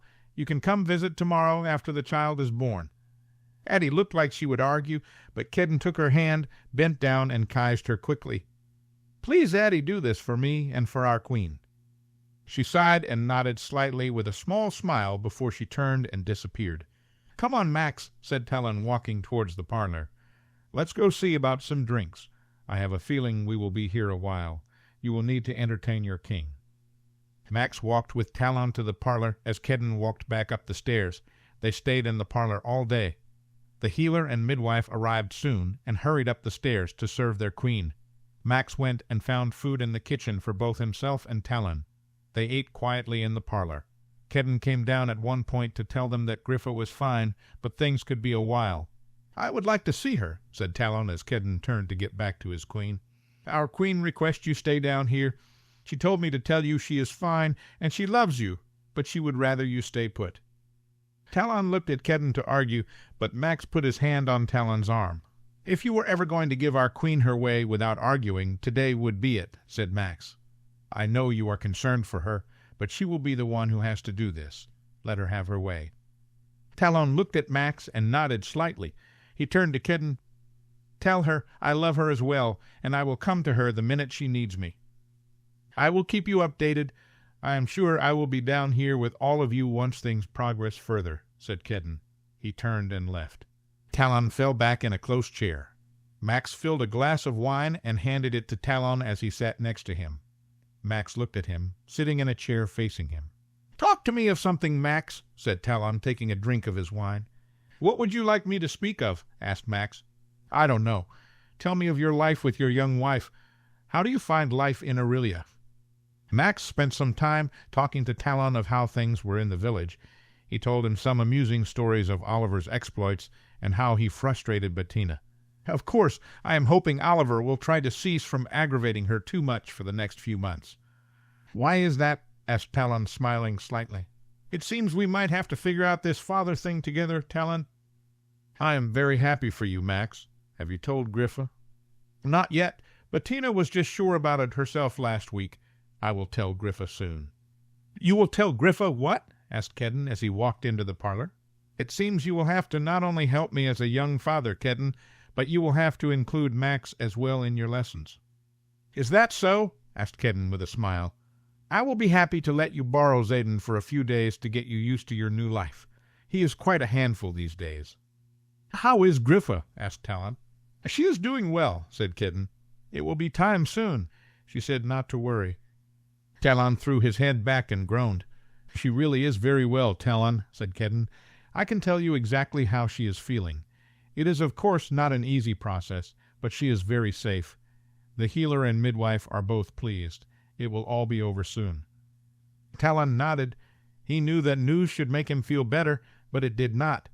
Until the child was here and Griffa was safe, Talon would worry. Max got some more food so Kedden could eat. They all sat around eating and talking for a while. Eventually Zayden ran into the room. He walked up to Talon and climbed in his lap. "Where is my Griffa?" he asked with a pout. "She is having our baby," answered Talon, shifting the boy into a more comfortable position. "Our baby?" asked the young boy. "Yes," said Talon to the boy. He knew Zayden would be very important to Griffa and his child. He would be the protector of Talon's son or daughter. You will have to help take care of the new baby. Make sure he is safe." Xaden looked at Talon and then nodded. "Can I play with the baby?" "Not at first, but some day soon," said Talon. "You will be great friends." Xaden then climbed down and went to his father. Kedden picked him up and promised Xaden he would sit with him on a horse tomorrow. Kedden eventually took Xaden to his caretaker and the nursery for dinner and bed. They waited well past nightfall as Kedden kept reassuring Talon all was well. "How are things going with you and Addie?" asked Talon. "Very well, actually. I have recently asked for her to marry me, and she has accepted." Talon choked on his wine. "Are you serious? How long ago did you ask her? I can't believe you haven't told me." "It was just a few days ago, Talon. We were hoping to wait until Griffa had your child to tell you both. You haven't been in the best mood the past few weeks." "It's been a bit stressful," said Talon. "I am happy for you, Kedden. I think you both will do very well together. She is a good woman." "She is, and she understands my devotion to our queen. She has a rather strong devotion to Griffa herself." "She does," said Talon. "She was rather threatening to me the night before I married Griffa. She said if I ever hurt Griffa, she would curse me out of the kingdom. I think she could do it, too." Kedden laughed. "If you ever hurt Griffa, Addie wouldn't be able to do anything to you, because there would be nothing left of you after I got done." "I thought we were friends, Kedden," said Talon. "We are, Talon. You are probably my best friend, but Griffa is my queen. Nothing comes before her, and you know it." Talon smiled slightly. "I do know it, just as you know I would never do anything to hurt her." Kedden nodded. "She is very happy with you, Talon. You know she loves you, but I wonder if you really know how much. You are a very fortunate man." "I am, Kedden. I don't know what I ever did to gain the love of such a woman, but I don't want to question it. I thank the gods every day for her love." Eventually Maybelle came into the room, and all three men stood up. She smiled at Talon. "You can come up now. All is well." Talon sagged in relief as Kedden patted him on the back. "Is it a boy or girl?" asked Kedden as Talon walked towards the door. Maybelle only smiled and followed Talon out of the door. As they walked the stairs to the second floor, Talon looked at Maybelle. "Well, what is it, a boy or a girl?" asked Talon. "You will have to see for yourself," said Maybelle. Talon looked at her curiously, but Maybelle did not say another word. Talon met the midwife and healer outside the door to Griffa's bedroom. "The queen is very well, my king," said the healer. "I will stay overnight to make sure, but I don't foresee any problems." Talon smiled and thanked them. He slowly opened the door and walked into the dim room as Maybelle followed him. Talon paused. He could see Griffa in the bed, slightly sitting up with pillow propped behind her. He walked over to her and could see she was smiling at him. She looked tired, but happy. He walked until he stood over her. He looked in her arms to see her cradling two babies. Talon looked at Griffa in surprise. She laughed a little. "I guess this is a surprise for you." "I should have told you when I knew, but I knew you would worry more, and I do like to surprise you." "You knew about this?" asked Talon as he carefully sat down on the bed. "Yes, I could feel both of them and their magic. I am afraid we will have our hands full for a while," said Griffa. "Would you like to hold one?" Talon nodded. "What are they? I mean, are they boy or girl or—" "It is a boy and a girl. Here, hold our future king." Griffa lifted her arm closest to him. Talon carefully picked up his son. The baby's eyes were closed, but Talon could already tell he favored Griffa slightly with his small nose and mouth. He stared at his son and felt a little teary-eyed. "Maybelle, go tell the other two they may come up. I am sure at least Kedden will be anxious to see all is well," said Griffa. Maybelle nodded and turned to leave the room. "So the boy was born first?" asked Talon, still looking at his son. "Yes, so he will be king, and this little girl will be a Keen or Wendell," said Griffa, looking at her daughter. Talon looked up and stared at his daughter. She had more hair than his son. It was dark and covered her little head.